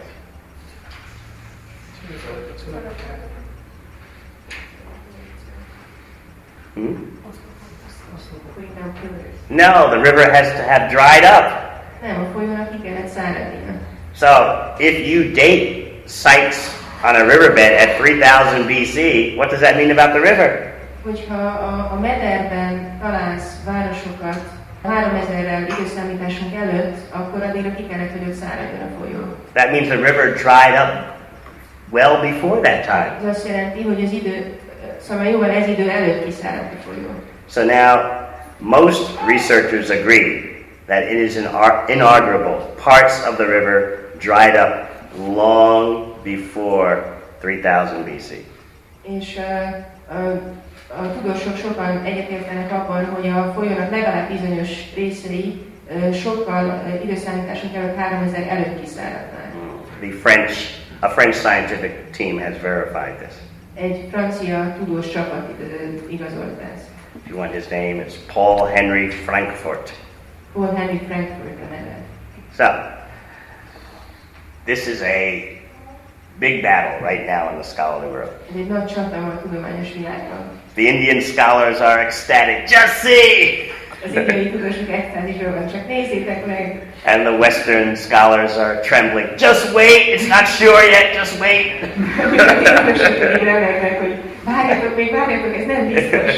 We have to go through an elaborate process of verification. Nagyon alaposan igazolnunk kell ezt. Oh, they have many excuses. Sok kifogásuk van. Maybe the Vedas are talking about a river called the Saraswati that's probably in Afghanistan, not India. Lehet, hogy a Védákban megnevezett Saraswati folyó Afganisztánban folyik, és nem Indiában. There are many technical objections they raise to try to slow down this whole explosion. Sok technikai ellenvetésük, hogy próbálják lelassítani ezt a robbanást. You've probably studied a few of the technicalities. Biztos tanultál már néhány részletet erről. No, this is what's going on right now. Ez történik most. It's a crucial battle because, as I said, if the Saraswati can be shown to have dried up thousands upon thousands of years in the past, it means that the Vedic texts existed far before that. Roppant nagy jelentősége van ennek a csatának, mert hogyha tényleg bebizonyosodik, hogy a Sarasvati sok ezer évvel ezelőtt szárad ki, akkor az is beigazolódik, hogy létezett ez a civilizáció sok ezer évvel korábban. If you know the Mahabharata, you'll know it mentions the Saraswati, how it flows into the ocean. Hogyha ismeritek a Mahabharatot, akkor tudjátok, hogy említi, hogy a Sarasvati folyó beleömlik az óceánba. You'll know how it describes Sri Balaram's pilgrimage tour along the Saraswati River. Tudjátok, hogyan írja az Úr Balaram vándorútját a Sarasvati folyó partján. And you'll also know from the Mahabharata about Balaram's reaching the river's source in the Himalayas. És erről is tudtok akkor, hogyan ért el Balaram a folyó forrásának a helyét a Himalájákban. The conclusion is rapidly emerging that the Vedic texts are describing the geography of India as it was at least in 3000 BC. Tehát nagyon világossá kell azt válni, hogy bebizonyosodik az, hogy a védikus szentírások legalább időszámításunk előtt 3000-rel kapcsolatban írják le a védikus földrajzot, vagy Indiának a földrajzát. When the Saraswati River emanated from the Himalayas and flowed all the way into the Arabian Sea. Amikor a Sarasvati folyó a Himalájákban eredt és lefolyt egészen az Arab-tengerig. What are the implications of this? Mi ennek a következménye? It would mean that the Vedic people and their advanced culture were there at the same time as the mysterious Indus Valley people. Hogy a védikus emberek és a védikus kultúra létezett legalább egy időben az indusvölgyi kultúrában. Consequently, you could conclude that in some way or other, oral or written down, the Vedas did exist before 3000 BC. Tehát arra a végkövetkeztetésre juthatunk, hogy vagy szájhagyomány után, vagy írott módon a védák léteztek legalább időszámítások előtt 3000-ben. So I'm sure you can understand why this is a big battle now. Biztos vagyok benne, hogy megértitek, hogy ez miért nagy csata. All right, we'll stop here and see if you have any questions. Megállunk és megnézzük, hogy vannak-e kérdéseitek. In our final session, we'll be dealing with the Puranas, particularly Srimad Bhagavatam. És az utolsó részben a Puránákkal fogunk foglalkozni, és főleg a Srimad Bhagavatammal. And briefly, before discussing that, we will deal with modern scientific information about how writing is actually not such an advanced activity of human civilization at all. És mielőtt erre rátérnék, egy kicsit fogunk beszélni arról, hogy az írás miért nem igazából egy annyira fejlett aspektusa az emberi civilizációnak. Questions? Kérdések? If I understand correctly, you mentioned that the Vedas have been transmitted orally at least for 3,000 years? I said at least part of them. Or part of them? At least. Yes. That I'm not saying that. I'm saying this is commonly accepted among scholars. Tehát a kérdés az, hogy azt hangzott el, hogy legalább 3000 éve szájhagyomány útján terjedtek a védák. Azt mondtam arra is, hogy én azt mondtam, hogy a védáknak egy bizonyos része, és ezt nem én mondom, hanem ez egy általánosan elfogadott nézet. Especially Rig Veda. Főleg a Rig Védával kapcsolatban. But as you'll hear later today, scholars don't like Srimad Bhagavatam. De ahogy a nap folyamán majd hallhatjátok, a tudósok nem szeretik a Srimad Bhagavatamot. They don't like that ripened fruit. Nem szeretik ezt az érett gyümölcsöt. They want that cream to sour. Szeretnék, hogyha ez a krém csak megsavanyodna. It's too much for them. Ez túl sok nekik. So the later that they can date Srimad Bhagavatam to, the happier they are. Tehát minél későbbre tudják datálni a Srimad Bhagavatamot, annál boldogabbak. Those of you who have read Srimad Bhagavatam, you could understand why a mundane mind would want to do that. Aki olvasta a Srimad Bhagavatamot, az megérti, hogy egy világias elme miért törekszik erre. But we're going to hear from a few honest scholars who are recognized as the Purana experts. Hallom majd néhány őszinte tudóstól, akiket Purána szakértőknek tekintenek. And their conclusions are shocking. És az ő végkövetkeztetéseik sokkolóak. And no one has definitely taught this in the university. És azt garantálják, hogy ezt senkinek nem tanították az egyetemen. The merging of the scholarly, this kind of scholars as we know them today, is parallel with the subversion of religion in general? Well, that's another subject, man. You can translate. Tehát ahogy a tudósok kiemelkedtek, azok a tudósok, akik ma ismerünk, ugyanúgy ismerjük őket, ez párhuzamosan történt azon, hogy a vallás eltűnt az engedélyeknek. It's a different subject matter, but try to understand. It is a total devastating blow to Western knowledge to ever have to admit that India had a brilliant civilization far in the remote past. Egy kicsit más téma, de próbáljuk megérteni, hogy milyen hatalmas csapással van a nyugati tudományra az az elképzelés, hogy Indiában ősidőkben létezett egy nagyon fejlett civilizáció.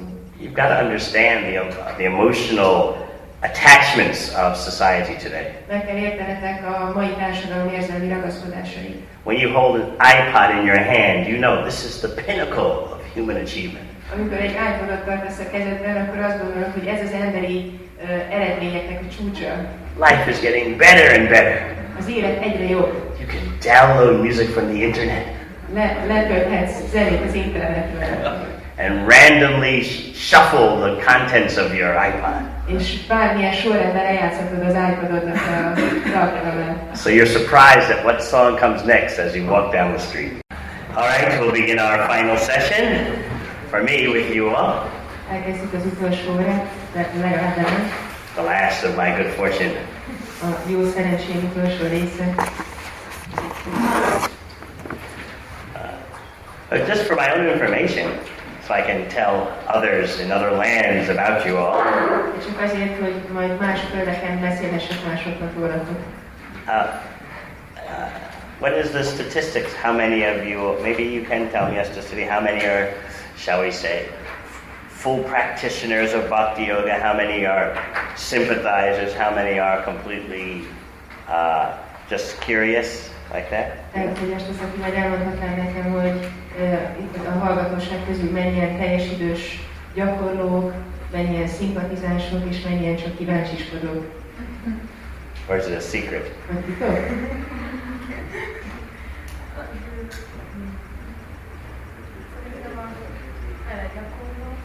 About half of them are practitioners out of the audience. And the other half is sympathizers. Okay. It's very wonderful. Ez nagyon csodálatos. I'm also a sympathizer. Én is szimpatizáns vagyok. I'm very sympathetic. Nagyon szimpatizálok. One day I'll be a practitioner. Egy nap majd gyakorló leszek.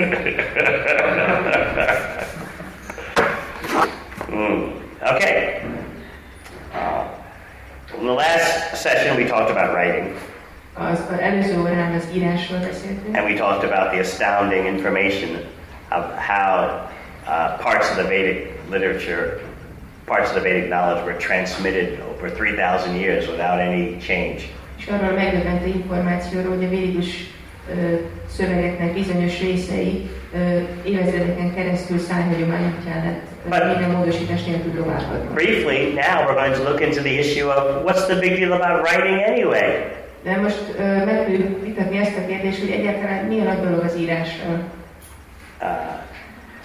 Some fuel for provocation. Legyen egy kis provokációs tápanyag. Why writing? Who really needs writing? Minek írjunk? Mi szükség az írásra? You've been taught that writing is an indicator of a truly civilized society. Arra tanítottak bennünket, hogy a civilizáció mércéje valamennyire az írás. But what is a provoking theme from the Vedic literature? Mi egy provokáló téma a védikus irodalomból? Advanced human beings don't need to write things down. Fejlett emberi lényeknek nincs szükségük arra, hogy leírjanak dolgokat. It's a completely different way of looking at the situation. Teljesen más szemlélet. What is considered so great in the eyes of modern scholars, from the Vedic point of view, is considered to be so inferior. Ami a modern tudósok számára olyan csodálatosnak tűnik, az egy alacsonyabb rendű dolognak tűnik a védikus szempontból. And as we heard earlier, scholars accept that the oral transmission of the Vedic knowledge has been more successful than if anyone had written something down.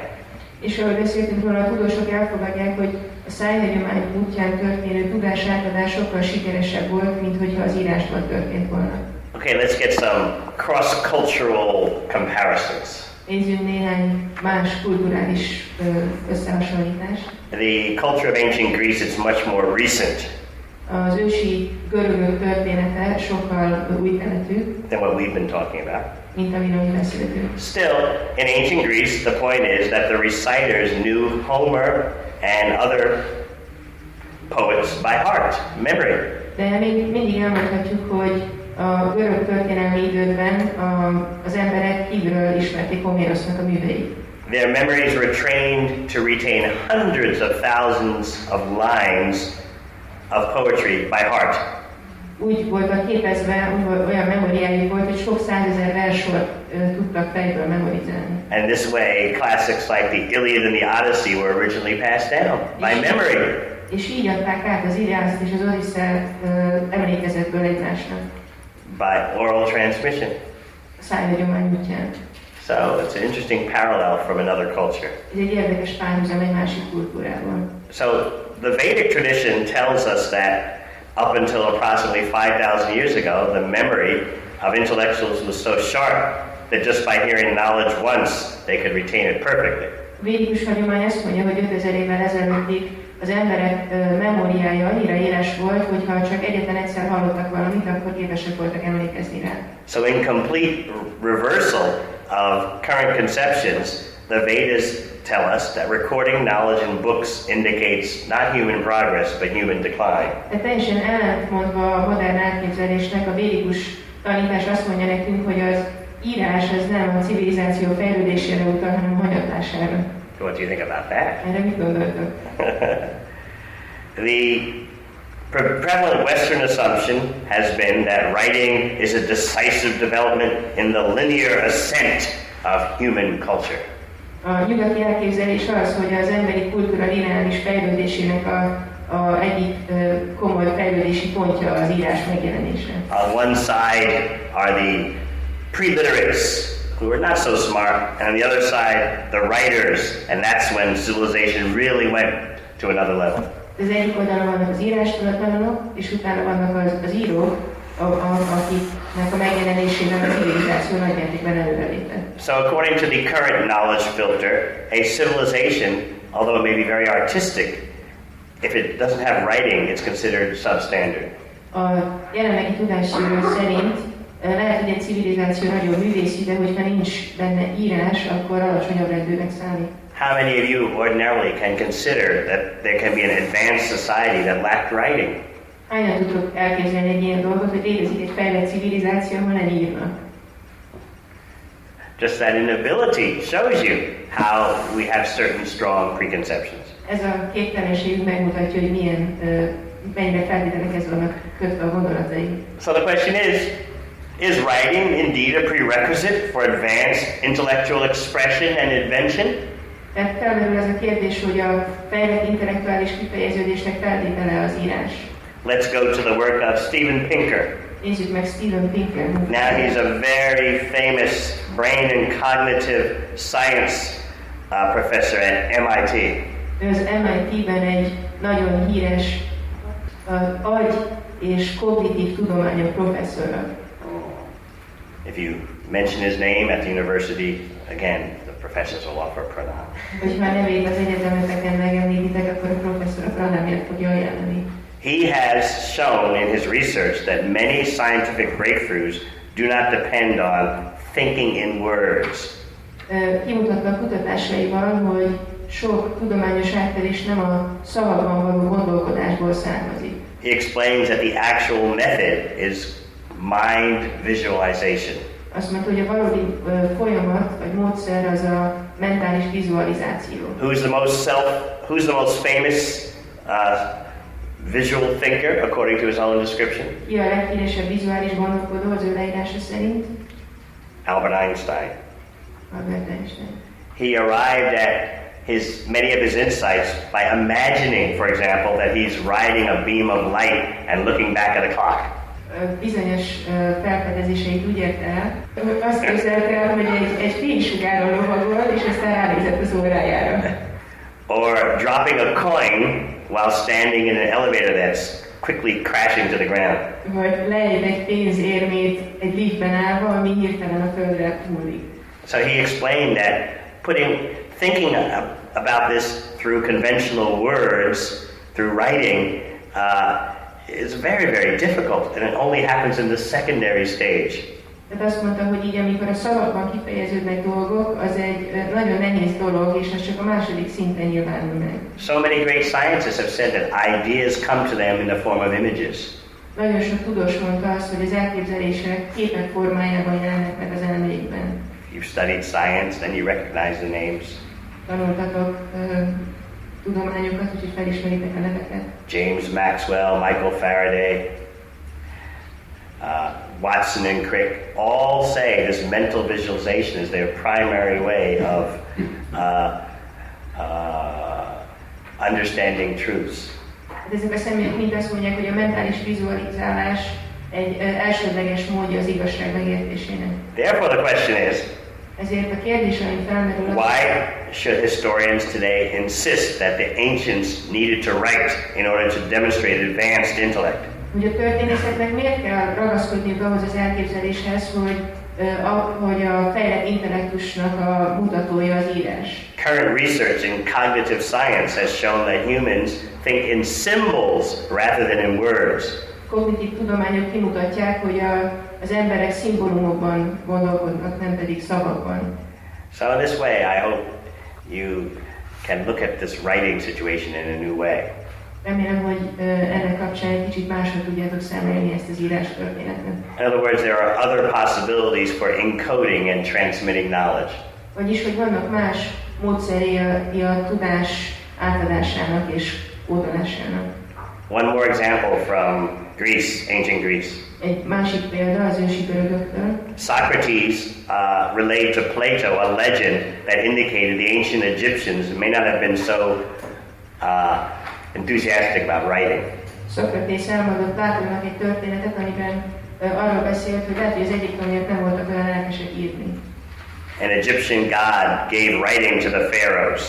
Egy egyiptomi isten átadta az írást a fáraóknak. And said, this art of writing will make the Egyptians wiser and of better memory. És azt mondta, hogy az írás tudománya vagy művészete bölcsebbé fogja tenni az egyiptomiakat, és jobb lesz az emlékezetük. For it has been invented to aid remembrance and understanding. Arra találták ki, hogy segítse a megértést. But the Pharaoh didn't agree with the god. De a fáraó nem értett vele egyet. He said, this invention will make us more forgetful. Azt mondta, hogy ez a feltalálás csak még feledékenyebbé fog tenni bennünket. Will depend on writing and will no longer have inner and direct remembrance. Az íráson fogunk függni, és nem lesz többé belső emlékező képességünk. Only outer memory will be helped by your invention. Csak a külső emlékezetet segíti a te feltalálásod. So that's an interesting account from Plato, from Socrates, telling this to Plato. Ez egy érdekes részlet Szokratésztől, aki Plátónhoz beszélt. A good indication that something different was going on in the past. Egy jó utalás arra, hogy valami más dolog folyt a múltban. So, because Vedic knowledge has been transmitted orally, it's extremely difficult to pin down the origin of this knowledge. Mivel a védikus tudás a szájhagyomány útján terjed, nagyon nehéz meghatározni ezt a tudást. It's like trying to catch a fugitive criminal by catching the clothes he's left in various places. Ez olyan, mintha valami bűnözőt úgy akarnál elkapni, hogy elkapod a különböző helyeken maga mögött hagyott ruháját. In other words, don't be fooled. Even if you surmount the obstacles in dating Vedic texts, tehát lényeg az, hogy ne csinálj magadból ostobát, tehát még hogyha át is lépsz azokon az akadályokon, amik a védikus szövegek datálásának útjába állnak. And you're actually able to come up with real dates for the origin of the Vedic texts. És valódi dátumokkal tudsz előállni az eredeti védikus szövegek megjelenésének időszakával kapcsolatban. Still, you have to catch the origin of the actual knowledge itself, and that is a different thing. Még mindig el kell kapnod a magának a tudásnak az eredetének az időpontját, ami egy másik.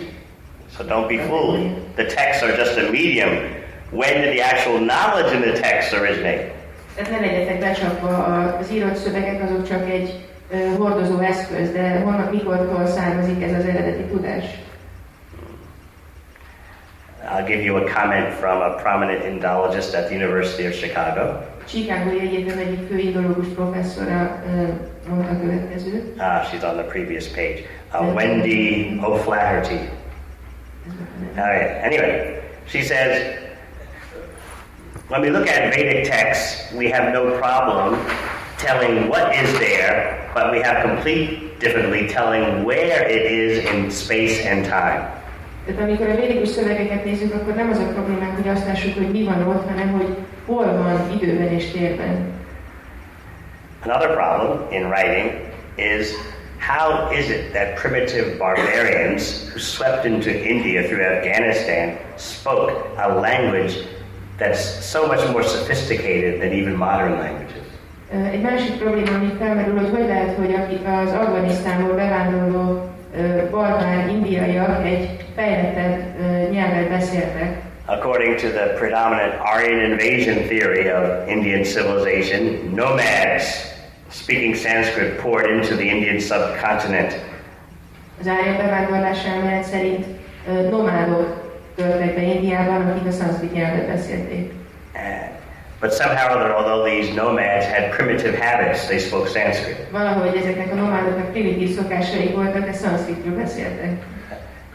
These nomads came over the Khyber Pass with cattle, goats, and dogs. Marhák és lovak hátán jöttek be kecskékkel ezek a nomádok a hágókon keresztül. Yet they spoke a language far more intricate and sophisticated than modern languages. De sokkal kifinomultabb és bonyolultabb, szövevényesebb nyelvet beszéltek, mint bármelyik modern nyelv. So obviously there's no correlation between the level of brilliance that's evident in the language and the supposed level of the people who spoke it. De sehogy sem lehet összeegyeztetni a nyelv minőségét azokkal az emberekkel, amilyen minőséget tulajdonítanak azoknak az embereknek, akik beszélték azt. Common sense would seem to tell us that to speak an uncommonly advanced language, there has to be an uncommonly advanced civilization. A józanész arra enged következtetni bennünket, hogy egy rendkívül fejlett nyelvet, rendkívül fejlett személyek, vagy rendkívül fejlett civilizáció beszél. Some of you are studying Sanskrit? Van köztetek olyan, aki szanszkritül tanul? Yes, so how you have to think, how could such a language have been spoken by barbarians sweeping from Afghanistan and supposedly further west into India? Tehát fel kell tennetek ezt a kérdést, hogy egy ilyen nyelvet hogyan beszélhetnek barbárok, akik Afganisztánból vagy még onnan is nyugatabbról jöttek be Indiába. Listen to a description available today in a Time Life publication called Barbarian Tides. Van egy ilyen barbár áradat, egy ilyen című mű, hallgassátok meg, hogy mit írnak ebben. They have these Time Life books in Hungarian. Ez a Time Life könyvben egy cikk, nem tudom, nem ez Magyarországon? Popular presentations for high school and beginning university students.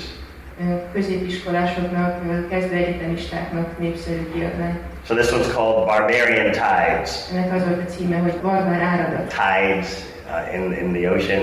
Áradat. So the tides of barbarians are rushing into India.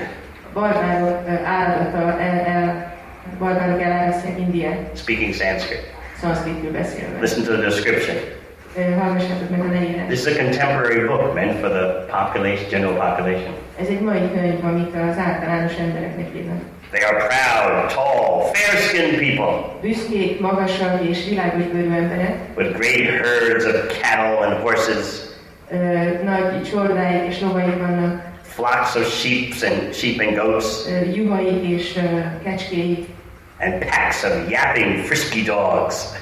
Yapping, yap, frisky.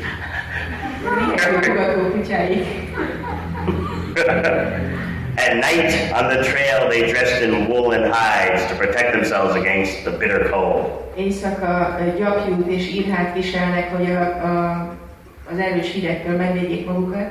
They ate beef and drank a beer-like beverage when they sat around the fire. Marhát és sörszerű italt ittak, amikor a tűz körül ültek. So that's the image that's given to the general population. Ezt a képet festik le az általános embereknek. As for who originally spoke Sanskrit. Ők voltak azok, akik eredetileg szanszkritul beszéltek. Now, obviously, scholars will object to the very graphic details. Persze a tudósok eltekintenek ezektől a grafikus részletektől. But the essence or the core of this presentation comes from scholars. De ennek a prezentációnak a lényeg az tudósokkal származik. So this is what you're dealing with today. Tehát ezzel van dolgunk ma. Now we'll go to the Purana problem. Most elérünk a Purana problematikához. First of all, understand, when you talk about the Puranas, you're talking about an overwhelming volume of literature by that name. Először is meg kell értenünk, hogy amikor a Puránákról beszélünk, akkor egy nagyon hatalmas méretű irodalomról beszélünk, ami ezt a nevet viseli. Vedic practitioners generally accept 18 Puranas as main, but there are scores of others which are considered minor or not so authoritative. A védikus kultúra követői 18 fő Puránát fogadnak el, de vannak másikok is. So from the very beginning, when European scholars became aware of the Puranas 200 years ago, they were just overwhelmed by the sheer quantity of Puranic material. Amikor a nyugati tudósok szembesültek a Puránák létével, akkor nagyon megdöbbentett őket ennek a mérete. So remember when we discussed the time when Europe was just madly in love with India? Emlékeztek róla, hogy beszéltünk arról az időről, amikor Európa őrülten szerelmes volt Indiában. At that time, they were fascinated by the Puranas. Akkor nagyon lenyűgözték őket a Puránák. So much mystical information that they had never dreamed of before. Annyi misztikus információt tartalmaznak, amiről álmodni sem tudtak volna. So at the beginning of the 19th century, famous scholars were studying the Puranas. 19. század elején híres tudósok tanulmányozták a Puránákat. Yes. Yes. The second and third name, Vance Kennedy and H.H. Wilson, you heard about him before. These were big Purana scholars at the beginning of the 19th century. A 19. század elején ez a két személy, Vance Kennedy és H.H. Wilson, már volt szó, ők nagy Purana tudósok voltak. But after the middle of the 19th century, the Puranas faded from the academic limelight. A 19. század közepe után a Puránák elhalványultak a tudományos reflektorfényben. The mad embrace of the Puranas ended. Vége lett a tudomány, a Puránák őrült ölelésének. By the middle of the 19th century, and it never recovered. És aztán ez soha nem élet újjá. Therefore, when Srila Prabhupada brought Srimad Bhagavatam to the West in English, it was a complete revolution. Egyébként, mikor Srila Prabhupada angol nyelven a nyugatra áldozta a Srimad Bhagavatamot, ez egy teljes forradalom volt. So, H.H. Wilson, he's very controversial about the Puranas. H.H. Wilson nagyon ellentmondásosan nyilatkozik a Puránák. We heard before that many accuse him of actually not having read the Puranas, but of plagiarizing others' work. Tudjuk, hogy sokan voltak olyan tudósok, akik nem olvasták el valójában a Puránákat, csak mások műveire hivatkoztak. In any case, whether he read them or not, he gave a conclusion that affected Puranic research for many decades. Függetlenül attól, hogy ő olvasta őket vagy nem, egy olyan végkövetkeztetésre jutott, ami sok évtizeden keresztül befolyásolta a Puránákról alkotott véleményt. He said, studying the Puranas is not worth it. Azt mondta, hogy a Puránákat nem érdemes tanulmányozni. They are latecomers to the Vedic scene. Sokkal később kerültek a védikus, később megjelent. You see, the Europeans at that time were in a quest for what is the most original, ancient knowledge. Az európaiak akkor a legősibb eredeti tudást keresték. So as soon as H.H. Wilson came up with the opinion, they're all recent creations, that diminished almost everyone's enthusiasm. Amint H.H. Wilson kijelentette, hogy ezek új keletű dolgok, ez mindenkinek a lelkesedését elhagyott ettől. A contemporary of his, Vance Kennedy, had a completely different opinion. De Vance Kennedynek, aki egy kortársa volt, teljesen eltérő volt a véleménye. He advocated that the origin of the Puranas is unknown in time. Ő azt hirdette, hogy nem tudjuk, hogy a puránák mikor keletkeztek. So he was one of the main scholars at that time. Ők híres tudósok voltak, legfőbb tudósok a korukban. So he said, anyone who says that the Puranas are composed recently is making a statement unsupported by the slightest bit of proof. Azt mondta, hogy ha valaki azt mondja, hogy a puránák új keletű írások, akkor egy olyan kijelentést tesz, amit semmilyen leghalványabb bizonyítékkal sem tud alátámasztani. Now this Vance Kennedy, he's a heavyweight in the field, but what about Wilson? Ez a Vance Kennedy egy ilyen nehéz súlyú személy volt a szakterületén, de mi volt Wilsonnak?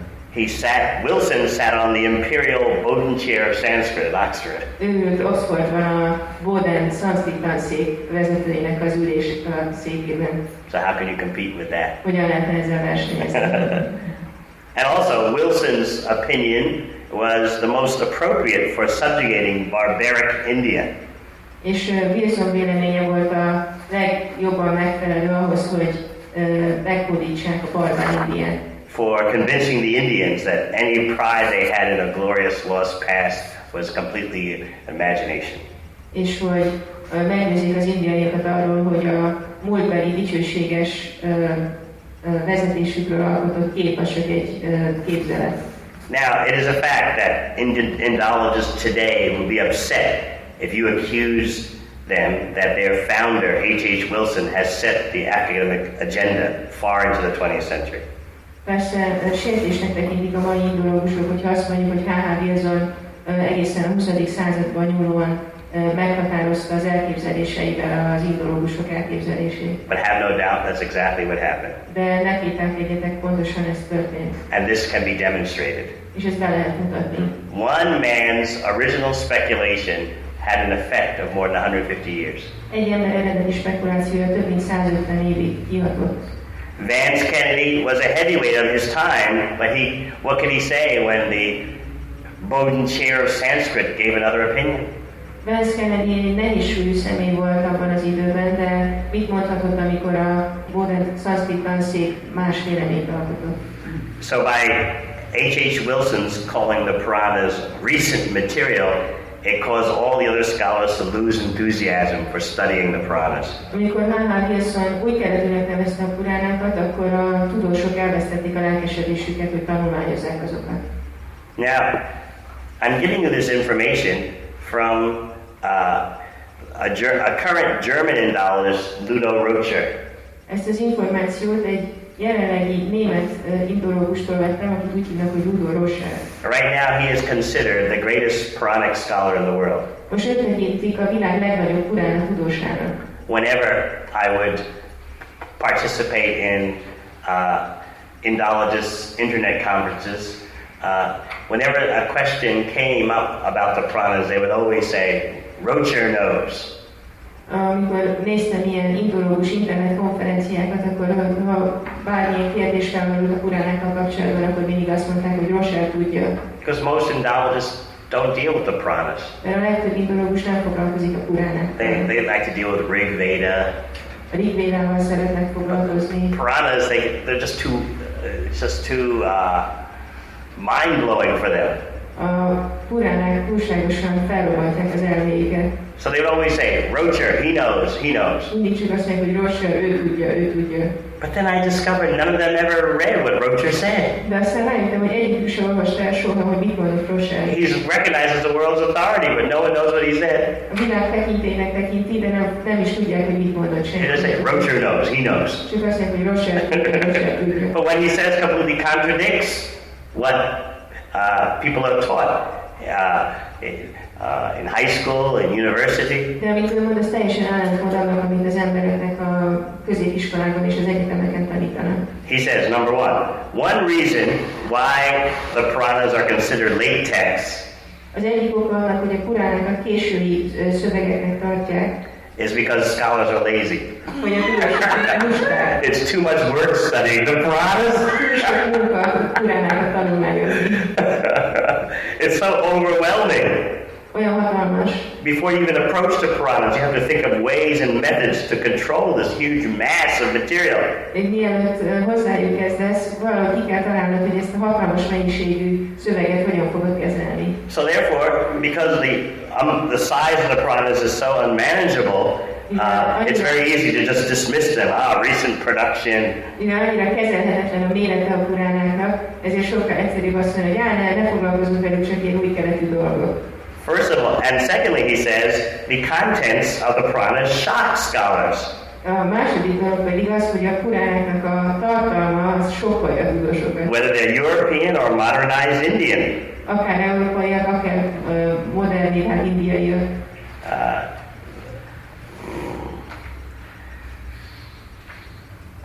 He quotes various scholars who have said that the Puranas contain the most monstrous absurdities of all Vedic literature. Különböző tudósokat idéz, akik azt mondják, hogy az összes védikus irodalom közül a legnagyobb abszurditások a Puránákban vannak. So, well, if you've read Srimad Bhagavatam, you can understand how such mind-blowing ideas are too much for someone steeped in traditional Western conceptions. Hogyha valaki olvasta a Srimad Bhagavatamot közületek, akkor megértheti, hogy mennyire felrobbantja valakinek az elmét, a Srimad Bhagavatamban lévő koncepciók, aki olyan mélyen gyökerezik a modern nyugati elképzelésekben. That was true then, and it's still true now. Ez igaz volt akkor, és igaz ma is. But the West doesn't get all the blame. India gets part of the blame. De nem lehet csak a nyugatot hibáztatni, Indiát is kell hibáztatni. Some Hindu thinkers near the start of the 20th century also began to talk negatively about the Puranas. A 20. század elején bizonyos indiai gondolkodók is elkezdtek negatívan beszélni a Puránákról. They wanted to find an effective basis for Hindu unity. A hindu egység hatékony alapját akarták megtalálni. And they felt the Puranas are just too exotic. És úgy érezték, hogy a Puránák túl egzotikusak. Let us glorify the more sedate and generic Vedic texts. Dicsőítsük inkább a higgadtabb védikus szövegeket. So they would advocate, the four Vedas and the Upanishads. És akkor a 4 védákat és az Upanishadokat dicsőítették. Even today you'll find a sect known as Arya Samaj is known for openly dismissing the Puranas. Van egy ilyen csoport, az Arya Samaj, ők a mai napig elutasítják a Puránákat. Also, the Western originated Theosophical Society has a standoff attitude about the Puranas. A teozófikus társaság is így hátralép a Puránáktól. Now, if you studied Vedic theology, you know that amongst Vedic supporters, they see all the facets of Vedic knowledge working together as a harmonious whole. Hogyha valaki védikus teológiát tanul, akkor látja, hogy a védikus szövegek minden részletét teljes egységként látják ők. They don't erect a stone wall between what is considered the original Vedic works and the later Puranic creations. Nem építenek egy kőfalat az eredeti védikus szövegek és a későbbi Puránák közé. Unfortunately, this is the most widely publicized attitude in Western academia. És sajnos ez a legnagyobb mértékben népszerűsített elképzelés nyugaton. And then, of course, you'll find books meant for the general population with this same notion. És persze találunk a köznépnek szóló könyvekben is olyanokat, amik ugyanezt az elképzelést hirdetik. Who else can you blame for this notion? Ki más lehet hibáztatni ezért az elképzelésért? After H.H. Wilson, who came next? Jött H.H. Wilson után. The number one godfather, Max Muller.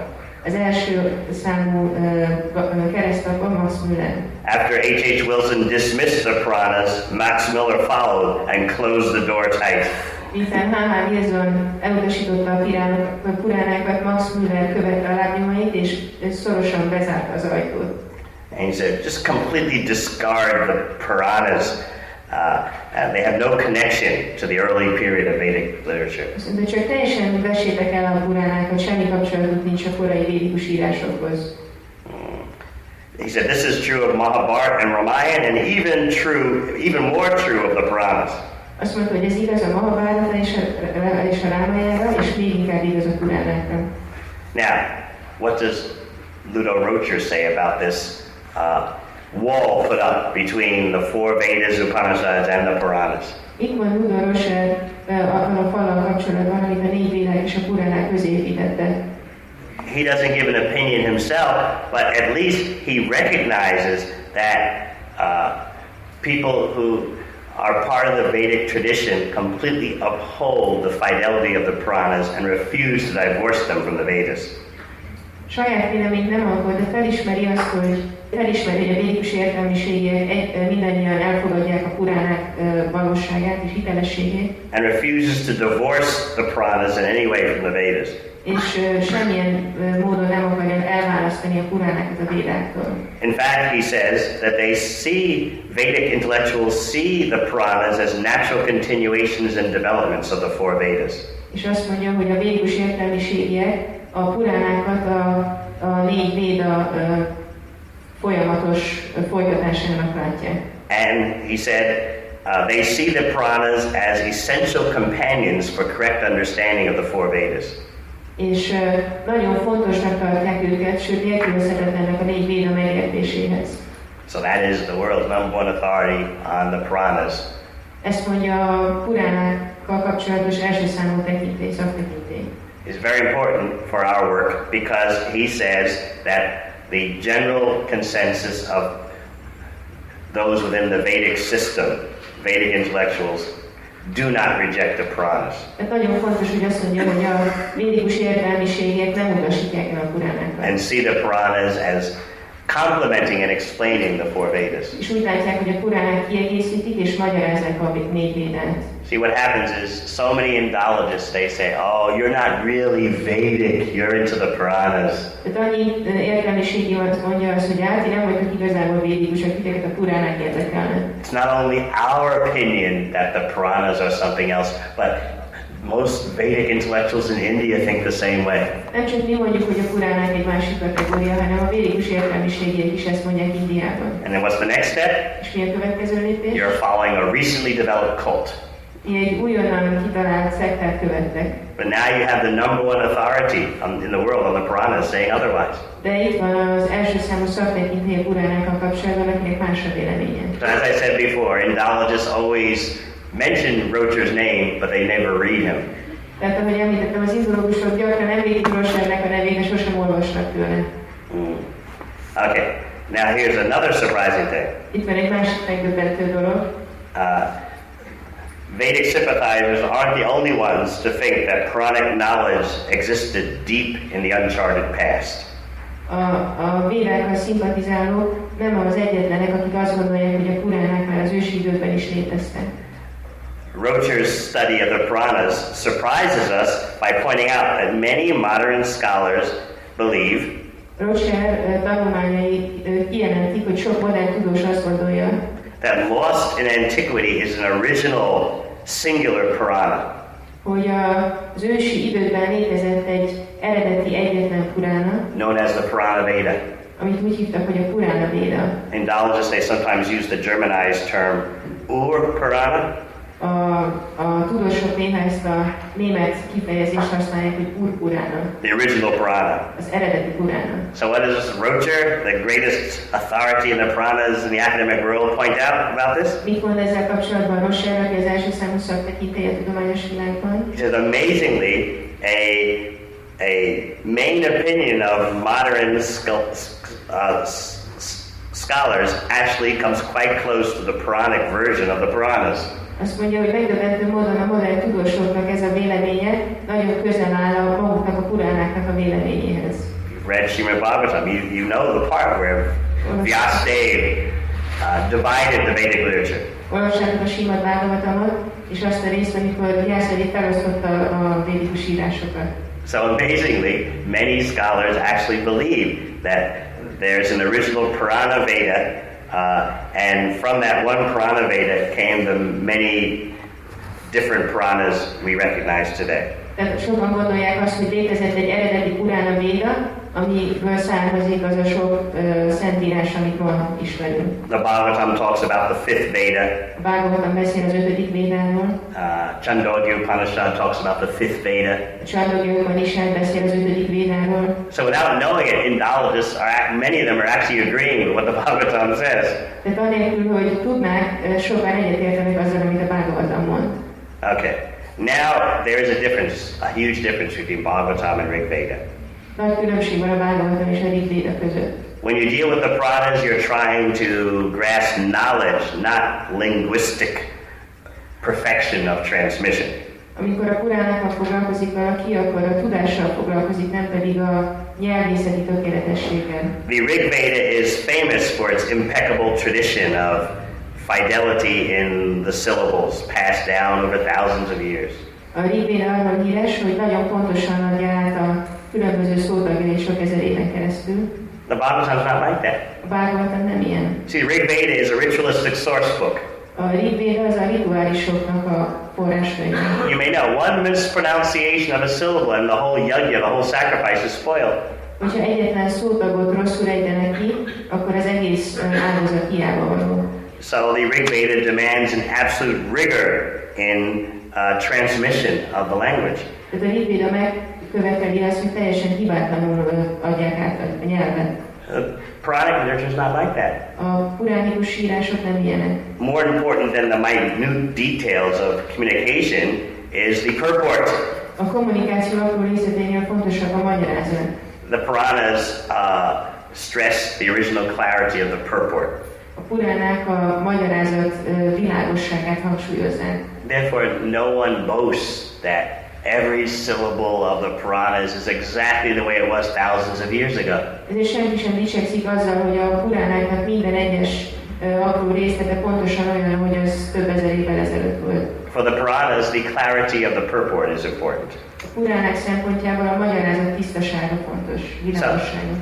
Vedic tradition will tell you that the Puranas are a core of information that is presented and represented from time to time. A védikus információval megtudhatjuk, hogy a Puránák olyan tartalommal bírnak, amit elmondtak, és aztán újra és újra elmondtak.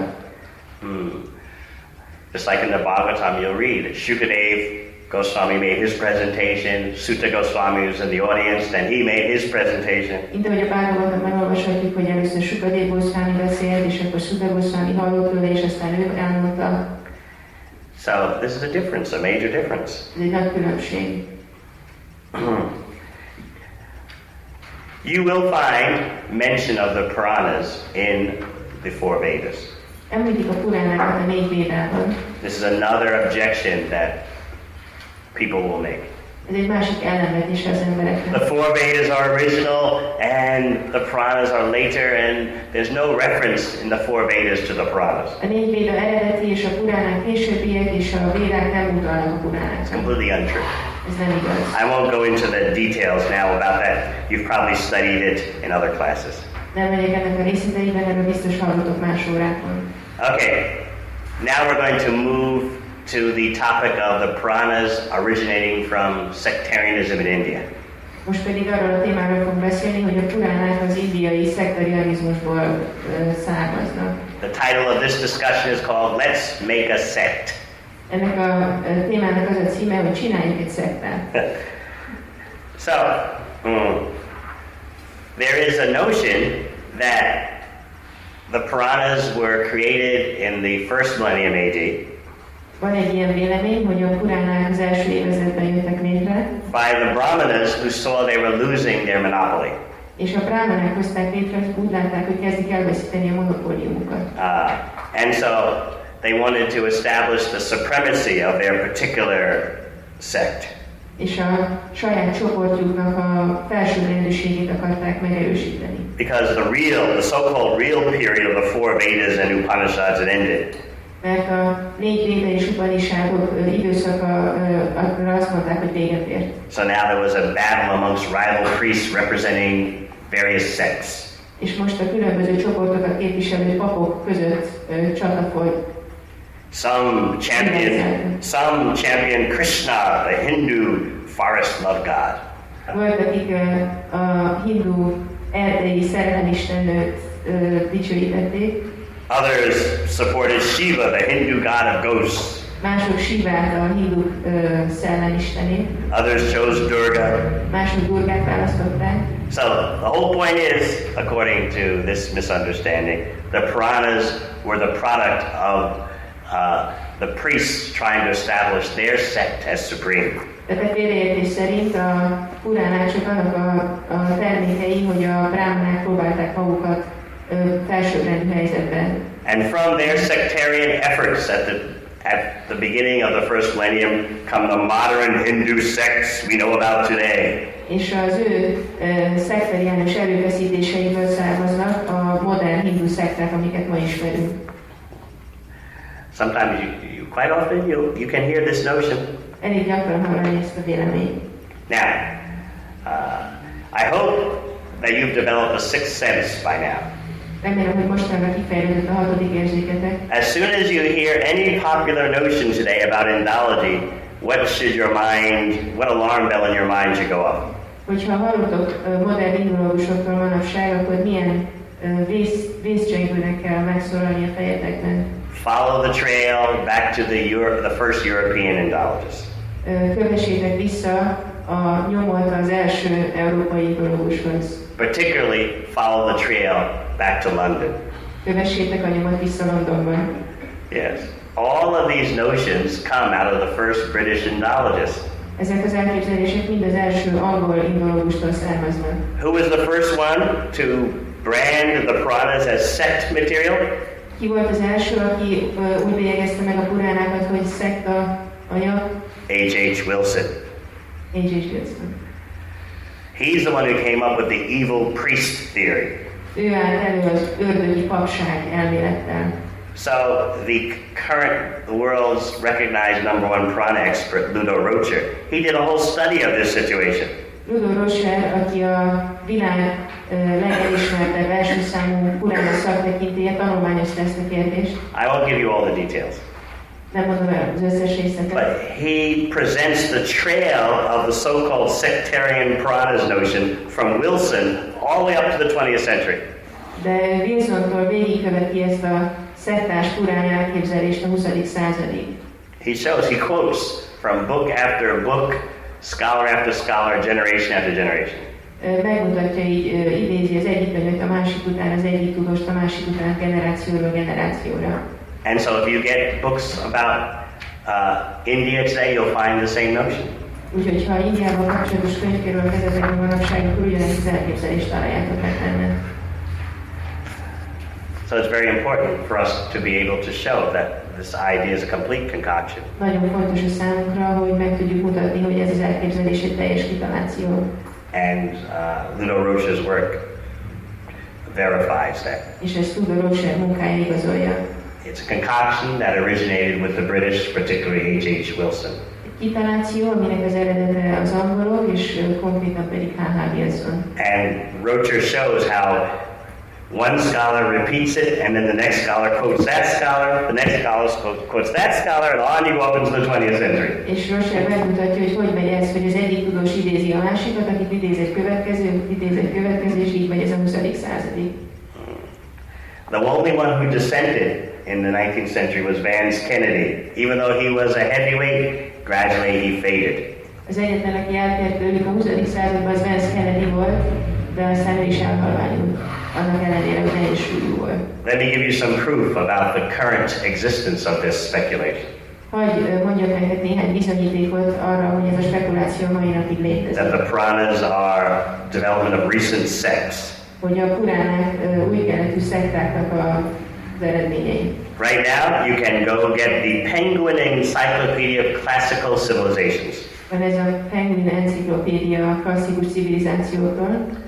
And what does it say? És mit mond ez? Now notice, you read about the Puranas not in the Penguin Encyclopedia of Ancient Civilizations, but Classical Civilizations, later. De ez nem az ősi civilizációról szóló leírások között, hanem a klasszikus civilizációkról, tehát későbbi civilizációkról való leírásban található. It explains that Puranic knowledge originated in the centuries after Christ. A Azt mondta, hogy a Krisztus utáni évszázadokból származnak a Purának. The Brahmanas concocted it all the Puranas, to keep up with the popular trends booming in India around the 4th or 5th century AD.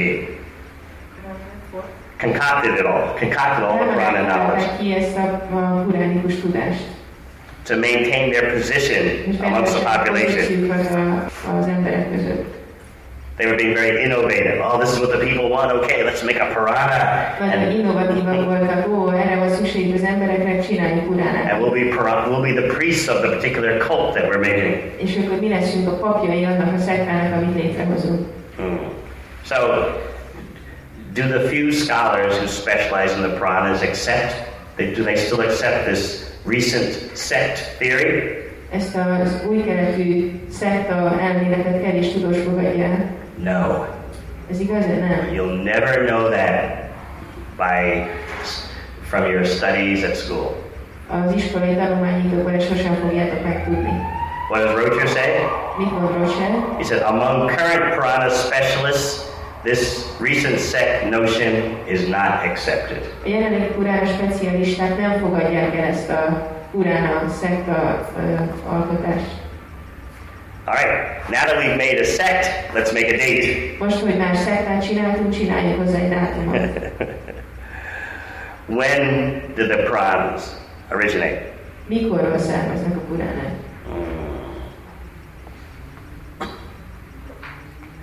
Rocher says it is impossible to date a particular Purana. Rocher azt mondja, hogy lehetetlen datálni a Puránáknak. If it's not impossible, it's highly speculative. Tehát, hogyha nem lehetetlen, akkor nagyon spekulatív. He said, nevertheless, scholars come up with dates. A tudósok mégis előállnak dátumokkal. A prominent Indologist of the University of Chicago, A Chicagói Egyetem egyik főindológusa, Wendy O'Flaherty, she says the dating of the Puranas is an art. It cannot be called a science. Azt mondta, hogy a Puránák datálás egy művészet, nem lehet tudománynak nevezni. So how does Rocher conclude his examination of Purana dating? Mi Rocher végkövetkeztetése a Puránák datálásával kapcsolatban? I submit that it is not possible Elismerem, hogy nem lehetséges to set a specific date for any Purana. Bármelyik Puránához konkrét dátumot rendelni. There is the world's expert. Itt van a világ szakértő. Now you say, well, why don't all the scholars know this? És akkor felmerül a kérdés, hogy miért nem tudja ezt az összes tudós? Obviously they don't want to know this. Nyilvánvalóan nem akarják tudni. They just say, Rocher knows, he's the expert. És azt mondják, hogy Rocher tudja, ő a szakértő. But this is what the expert says. De ezt mondja a szakértő. Okay, now let us conclude with Srimad Bhagavatam particularly. Végkövetkeztetésképpen beszéljünk, vagy zárásképpen beszéljünk konkrétan a Srimad Bhagavatamról. It is the most famous Purana, without a doubt. Ez a leghíresebb Purana, kétségtelenül. Although it's the most famous, scholars can't agree on a date for it. Habár a leghíresebb, a tudósok nem tudnak megegyezni egy dátummal vele kapcsolatban. Even today you'll hear stories that an Indian-born grammarian named Bobadev wrote the Bhagavad Purana down 600 years ago. A mai napig hallunk történeteket, hogy egy indiai születésű Bobadev írta le. Yeah, only 600 years. You will find this notion present still today. Ez az elképzelés még ma is ilyen, hogy csak 600 évvel ezelőtt ő írta le a Bhagavatamot. In Srila Prabhupada's introduction to his presentation of Bhagavatam, he refers to this notion of Bobadev. Srila Prabhupada a Bhagavatam bevezetésében ír, vagy utal Bobadevre, vagy erre a verzióra, hogy ő írta a Bhagavatamot. Once again, where did this notion come from? Megint honnan jön ez az elképzelés? H.H. Wilson. Wilson. Vance Kennedy completely disagreed. Vance Kennedy egyáltalán nem ért egyet. Wilson supported it. Wilson támogatta. And all his successors under his sway supported it. És az ő utódai is követték, támogatták ezt az elképzelést. And what is the conclusion now? És mi most a végkövetkeztetés? By Rocher. Rocheri. This is completely false. Ez teljesen hamis. Here we go again. Now this next point is very funny. A következő pont az nagyon vicces. Quite a few Indologists say that the Bhagavatam has to be very recent because it's so beautifully structured. Elég sok indológus mondja azt, hogy a Bhagavatamnak úgy keretűnek kell lennie, mert nagyon csodálatos a felépítése. Moore's Winternet says it's the one Purana more than any others that is so beautiful, exceptionally beautiful in its composition. Maurice Winternet mondta, hogy ez a Bhagavatam páratlanul csodálatos a szerkezetében. Its language, its style and meter is so wonderful. A stílusában, a ritmusában. He said it's so excellent in terms of literature, it must be a recent production. Azt mondta, hogy annyira kiváló irodalom, hogy mindenki új keletűnek kell lennie. It all makes sense to him. Ez így számára így értelmes. Once again, if you go to a bookstore today where they have Penguin books, hogyha elmész egy könyvesboltba, ahol vannak ezek a Penguin könyvek, and you get the Penguin Encyclopedia of Classical Civilizations, és megnézed a klasszikus civilizációkra való enciklopédiájukat, what does it say? Mit mond? The Bhagavad Purana reveals its lateness in composition by the fact it is so well structured and written. Bhagavad Purana azon igazolja, hogy késői szerzemény, hogy annyira jó struktúráltan és csodálatosan van megírva. So, these are the biases that you're dealing with. Ilyen előítéletekkel állunk szemben. So the Bopadev idea is now rejected by the Sanskritists. A Bopadev elképzelést elutasítják a szanszkrit nyelvészek. Bopadev turns out to be a 13th century author of a few small books about Vaishnavism. Bopadevről kiderült, hogy a 13. században élt, és csak néhány kisebb könyvet írt a vaisnavizmusról. So if you're speaking to someone and they bring out the Bopadev issue, you can just dismiss it completely. Hogyha beszélgetek valakivel és felhozza ezt a Bopadev ügyet, akkor csak ne törődjetek vele. So, once again, Roach's conclusion about all the Puranas is no one can come up with a date for the origin of any Purana. A Roach végkövetkeztetése a Puránákkal kapcsolatban az volt, hogy senki sem tud előállni egy konkrét dátumon semmelyik Puránával kapcsolatban sem. Now, how does that apply specifically to Srimad Bhagavatam? Hogyan érvényes ez konkrétan a Srimad Bhagavatamra? He says it's even more so. Azt mondja, hogy ez még inkább így van. He says he presents a table in his book of guesses about the origin of the Bhagavatam from more than 30 scholars. Tippek a Bhagavatam keletkezésének idejére több mint 30 tudóstól. They go from anywhere from 2500 BC to 1300 AD. Időszámításunk 2500 és időszámításunk után 13. század között vannak ezek a tippek. The guesses by scholars fill a range of 3800 years.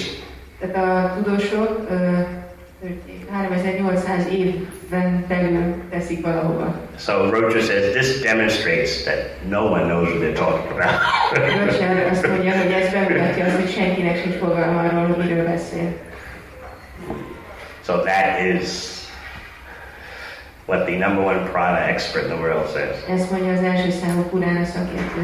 No one knows what they're talking about. They cannot come up with a date.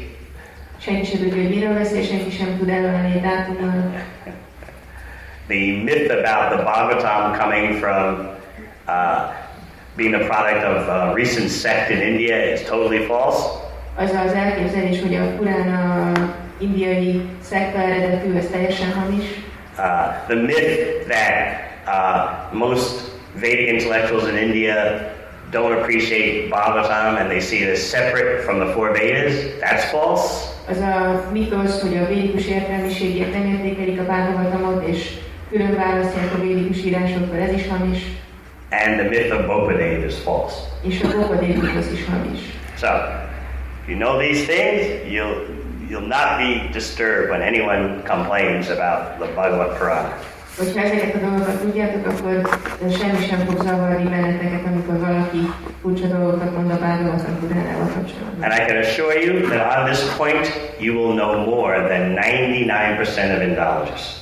És elmondtam nektek, hogy ebben a pillanatban többet tudtok, mint az indológusok 99%-a. So, any questions? Valami kérdés? Nem ilyen zavart össze az indiaiakat, azokat a terminátoroknak, keresztapáknak így a működése, hogy mennyire védte meg őket így a ősvédikus kultúra, az autoritív rendszer, szóval hogy milyen hatással volt ez Indiában. How much were the Indians themselves confused by the Terminators and these Godfathers, or how much were they protected by their own ancient tradition and authoritative system? Until recently, most of the Indian intellectuals were confused. Egészen mostanáig a legtöbb indiai értelmiség összezavarodott. You know, they wanted to accommodate with the British regime. Mert együtt akartak működni az angol rezsimmel. And, you know, they wanted to reject the primitive Indian ways. El akarták utasítani a primitív indiai módszereiket. Remember, Max Muller produced 50 volumes of the sacred books of the East? Emlékeztek rá, hogy Max Muller 50 kötet könyvet adott ki a India Szent Könyvei címmel. Those books are out of print everywhere, except in India. Vagyis, hogy ezek a könyvek már mindenhol elfogynak, sehol nem léteznek Indiában. That shows you something. The effects of colonialism last a long time. A gyarmatosításnak a hatása nagyon sokáig tart. But now, in the past 20 years, there's been an enormous swing in the other direction. De az utolsó 20 évben nagyon-nagyon átlendültek a másik oldalra. To reject the past stereotypes. Hogy elutasítsák a múlt sztereotípiáit. And uncover the true glory of India. És India valódi dicsőségét megmutassák, felfedjék. And of course, then the Western scholars accuse, your research is tainted with nationalism. Persze a nyugati tudósok azzal vádolják őket, hogy nacionalizmus festi be a szándékaikat. Sometimes it is. És ez néha így van. But even so, still these nationalist scholars come up with some good points. De még ha így is van, ezek a nacionalista tudósok is jó pontokkal tudnak előállni. And quite a few of them are very objective. És sokan közülük nagyon objektívak. They're not influenced by nationalistic ideas. Nem befolyásolják őket nacionalista elképzelések. Just like the one who so-called discovered Dwarka, he's quite famous as being very fired up nationalist. Mint akiről azt mondják, hogy Várakát felfedezte, ő is híres nacionalista, lelkes nacionalistaként ismer. His name is B.B. Lal. Úgy hívják, hogy B.B. Lal. Anyway. Anything else? Valami más? Yes, you should feel very content and secure. You are sitting tight with Bhagavad Purana. Igen, érezzétek magatokat elégedetnek és biztonságban, mert együtt ülhetek a Bhagavad Purana közelében. No one can touch Srimad Bhagavatam. Senki sem érintheti meg a Srimad Bhagavatamat. But very few scholars understand this. Ezt nagyon kevés tudós érti meg. Maybe you'll meet in Hungary some scholars who come here and say, why are you focusing your education so much on the Puranas and not the original Vedas? Lehet, hogy valaki jönni fog és azt mondja, hogy az oktatásodban miért fókuszáltak a Puránákra, miért nem az eredeti védákkal foglalkoztok? Why are you presenting study of the Puranas as study of Vedic knowledge? Hogy meritek a Puránák tanulmányozását a védikus tudás tanulmányozásának nevezni? When everyone knows that the Puranas are creations of recent sects in India. Amikor mindenki tudja, hogy a Puránákat új keletű szekták hozták létre Indiában. Yes, it happens all the time. Ez mindig történik. So now you know how to deal with that. Tehát akkor tudjátok, hogy mit kell ezzel kezdenetek. You just say, have you heard of Ludo Rocher? Csak azt kell mondani, hogy hallottatok már Ludo Rocherről? Oh, Rocher, yeah. He's the world expert. Igen, ő egy világszakértő. Have you ever read him? Olvastál meg tőle? No, but he's the world expert. But you can tell him what Rocher said. De el lehet nekik mondani, mit mondott Rocher. And then there's nothing they can say. És nem tudnak mit mondani. Well, I guess I'm not a Purana specialist. He's a specialist. He knows. Can't expect me to know these things. Ő a Purán specialista, nem lehet elvárni, hogy én tudjam ezeket a dolgokat. That's generally how they respond. Általában így reagálnak. És has any of the devotees contacted this Ludo Rocher ever? Bakták esetleg valamikor felkérdezték. Not that I know of. Ezt a Ludo Rochert nem tudok róla. He stated his views quite clearly. Elég világosan elmondta, hogy mik az elképzelései. You have to dig to find his works. Ásni kell ahhoz, hogy megtalálja az embereket. He's like a professor of a professor. Egy professzora. He's probably getting very old also. Valószínűleg már nagyon idős is.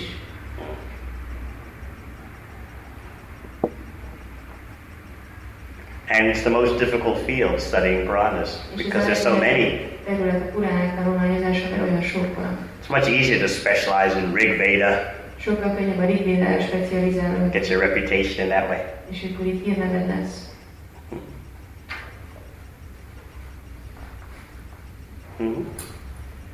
De a mai kor emberek nagyon szeretik a kitalált történeteket, regényeket, filmeket. Other people like very much fiction, stories that are made up, films. És hogyha mondjuk az itihászakat, vagy a puránákat is mondjuk így fogadnák el, de viszont a hősök lennének számukra, akkor nem lenne könnyen az értékeit így elfogadni.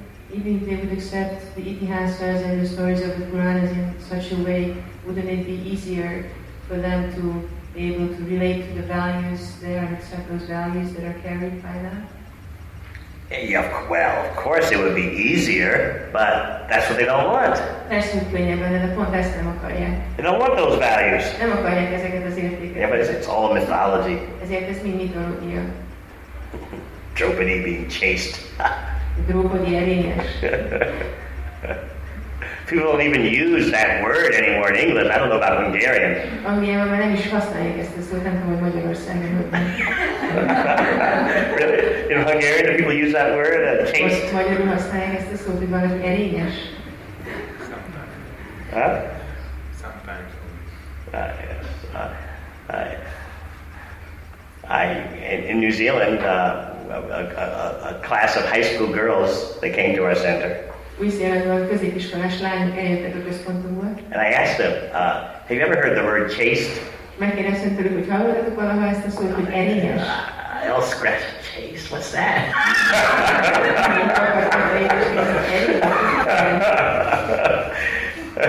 So they don't want these values. Nem akarják ezeket az értékeket. Yeah, it's easier to say they are myth. Könnyebb azt mondani, hogy ezek mitoszok. So you have a lot to think about. Sok minden van, amin gondolkodhatok. All right, it's been such a pleasure to talk with you all. Nagyon jó volt veletek beszélgetni. Thank you for this great honor. Köszönöm ezt a megtiszteltetést. And I appreciate very much this wonderful institution here. Nagyon értékelem ezt a csodálatos intézményt. A very wonderful staff. Csodálatos alkalmazottai. Very special students. Nagyon különleges diákjai. Oh, thank you very much. Nagyon szépen köszönöm.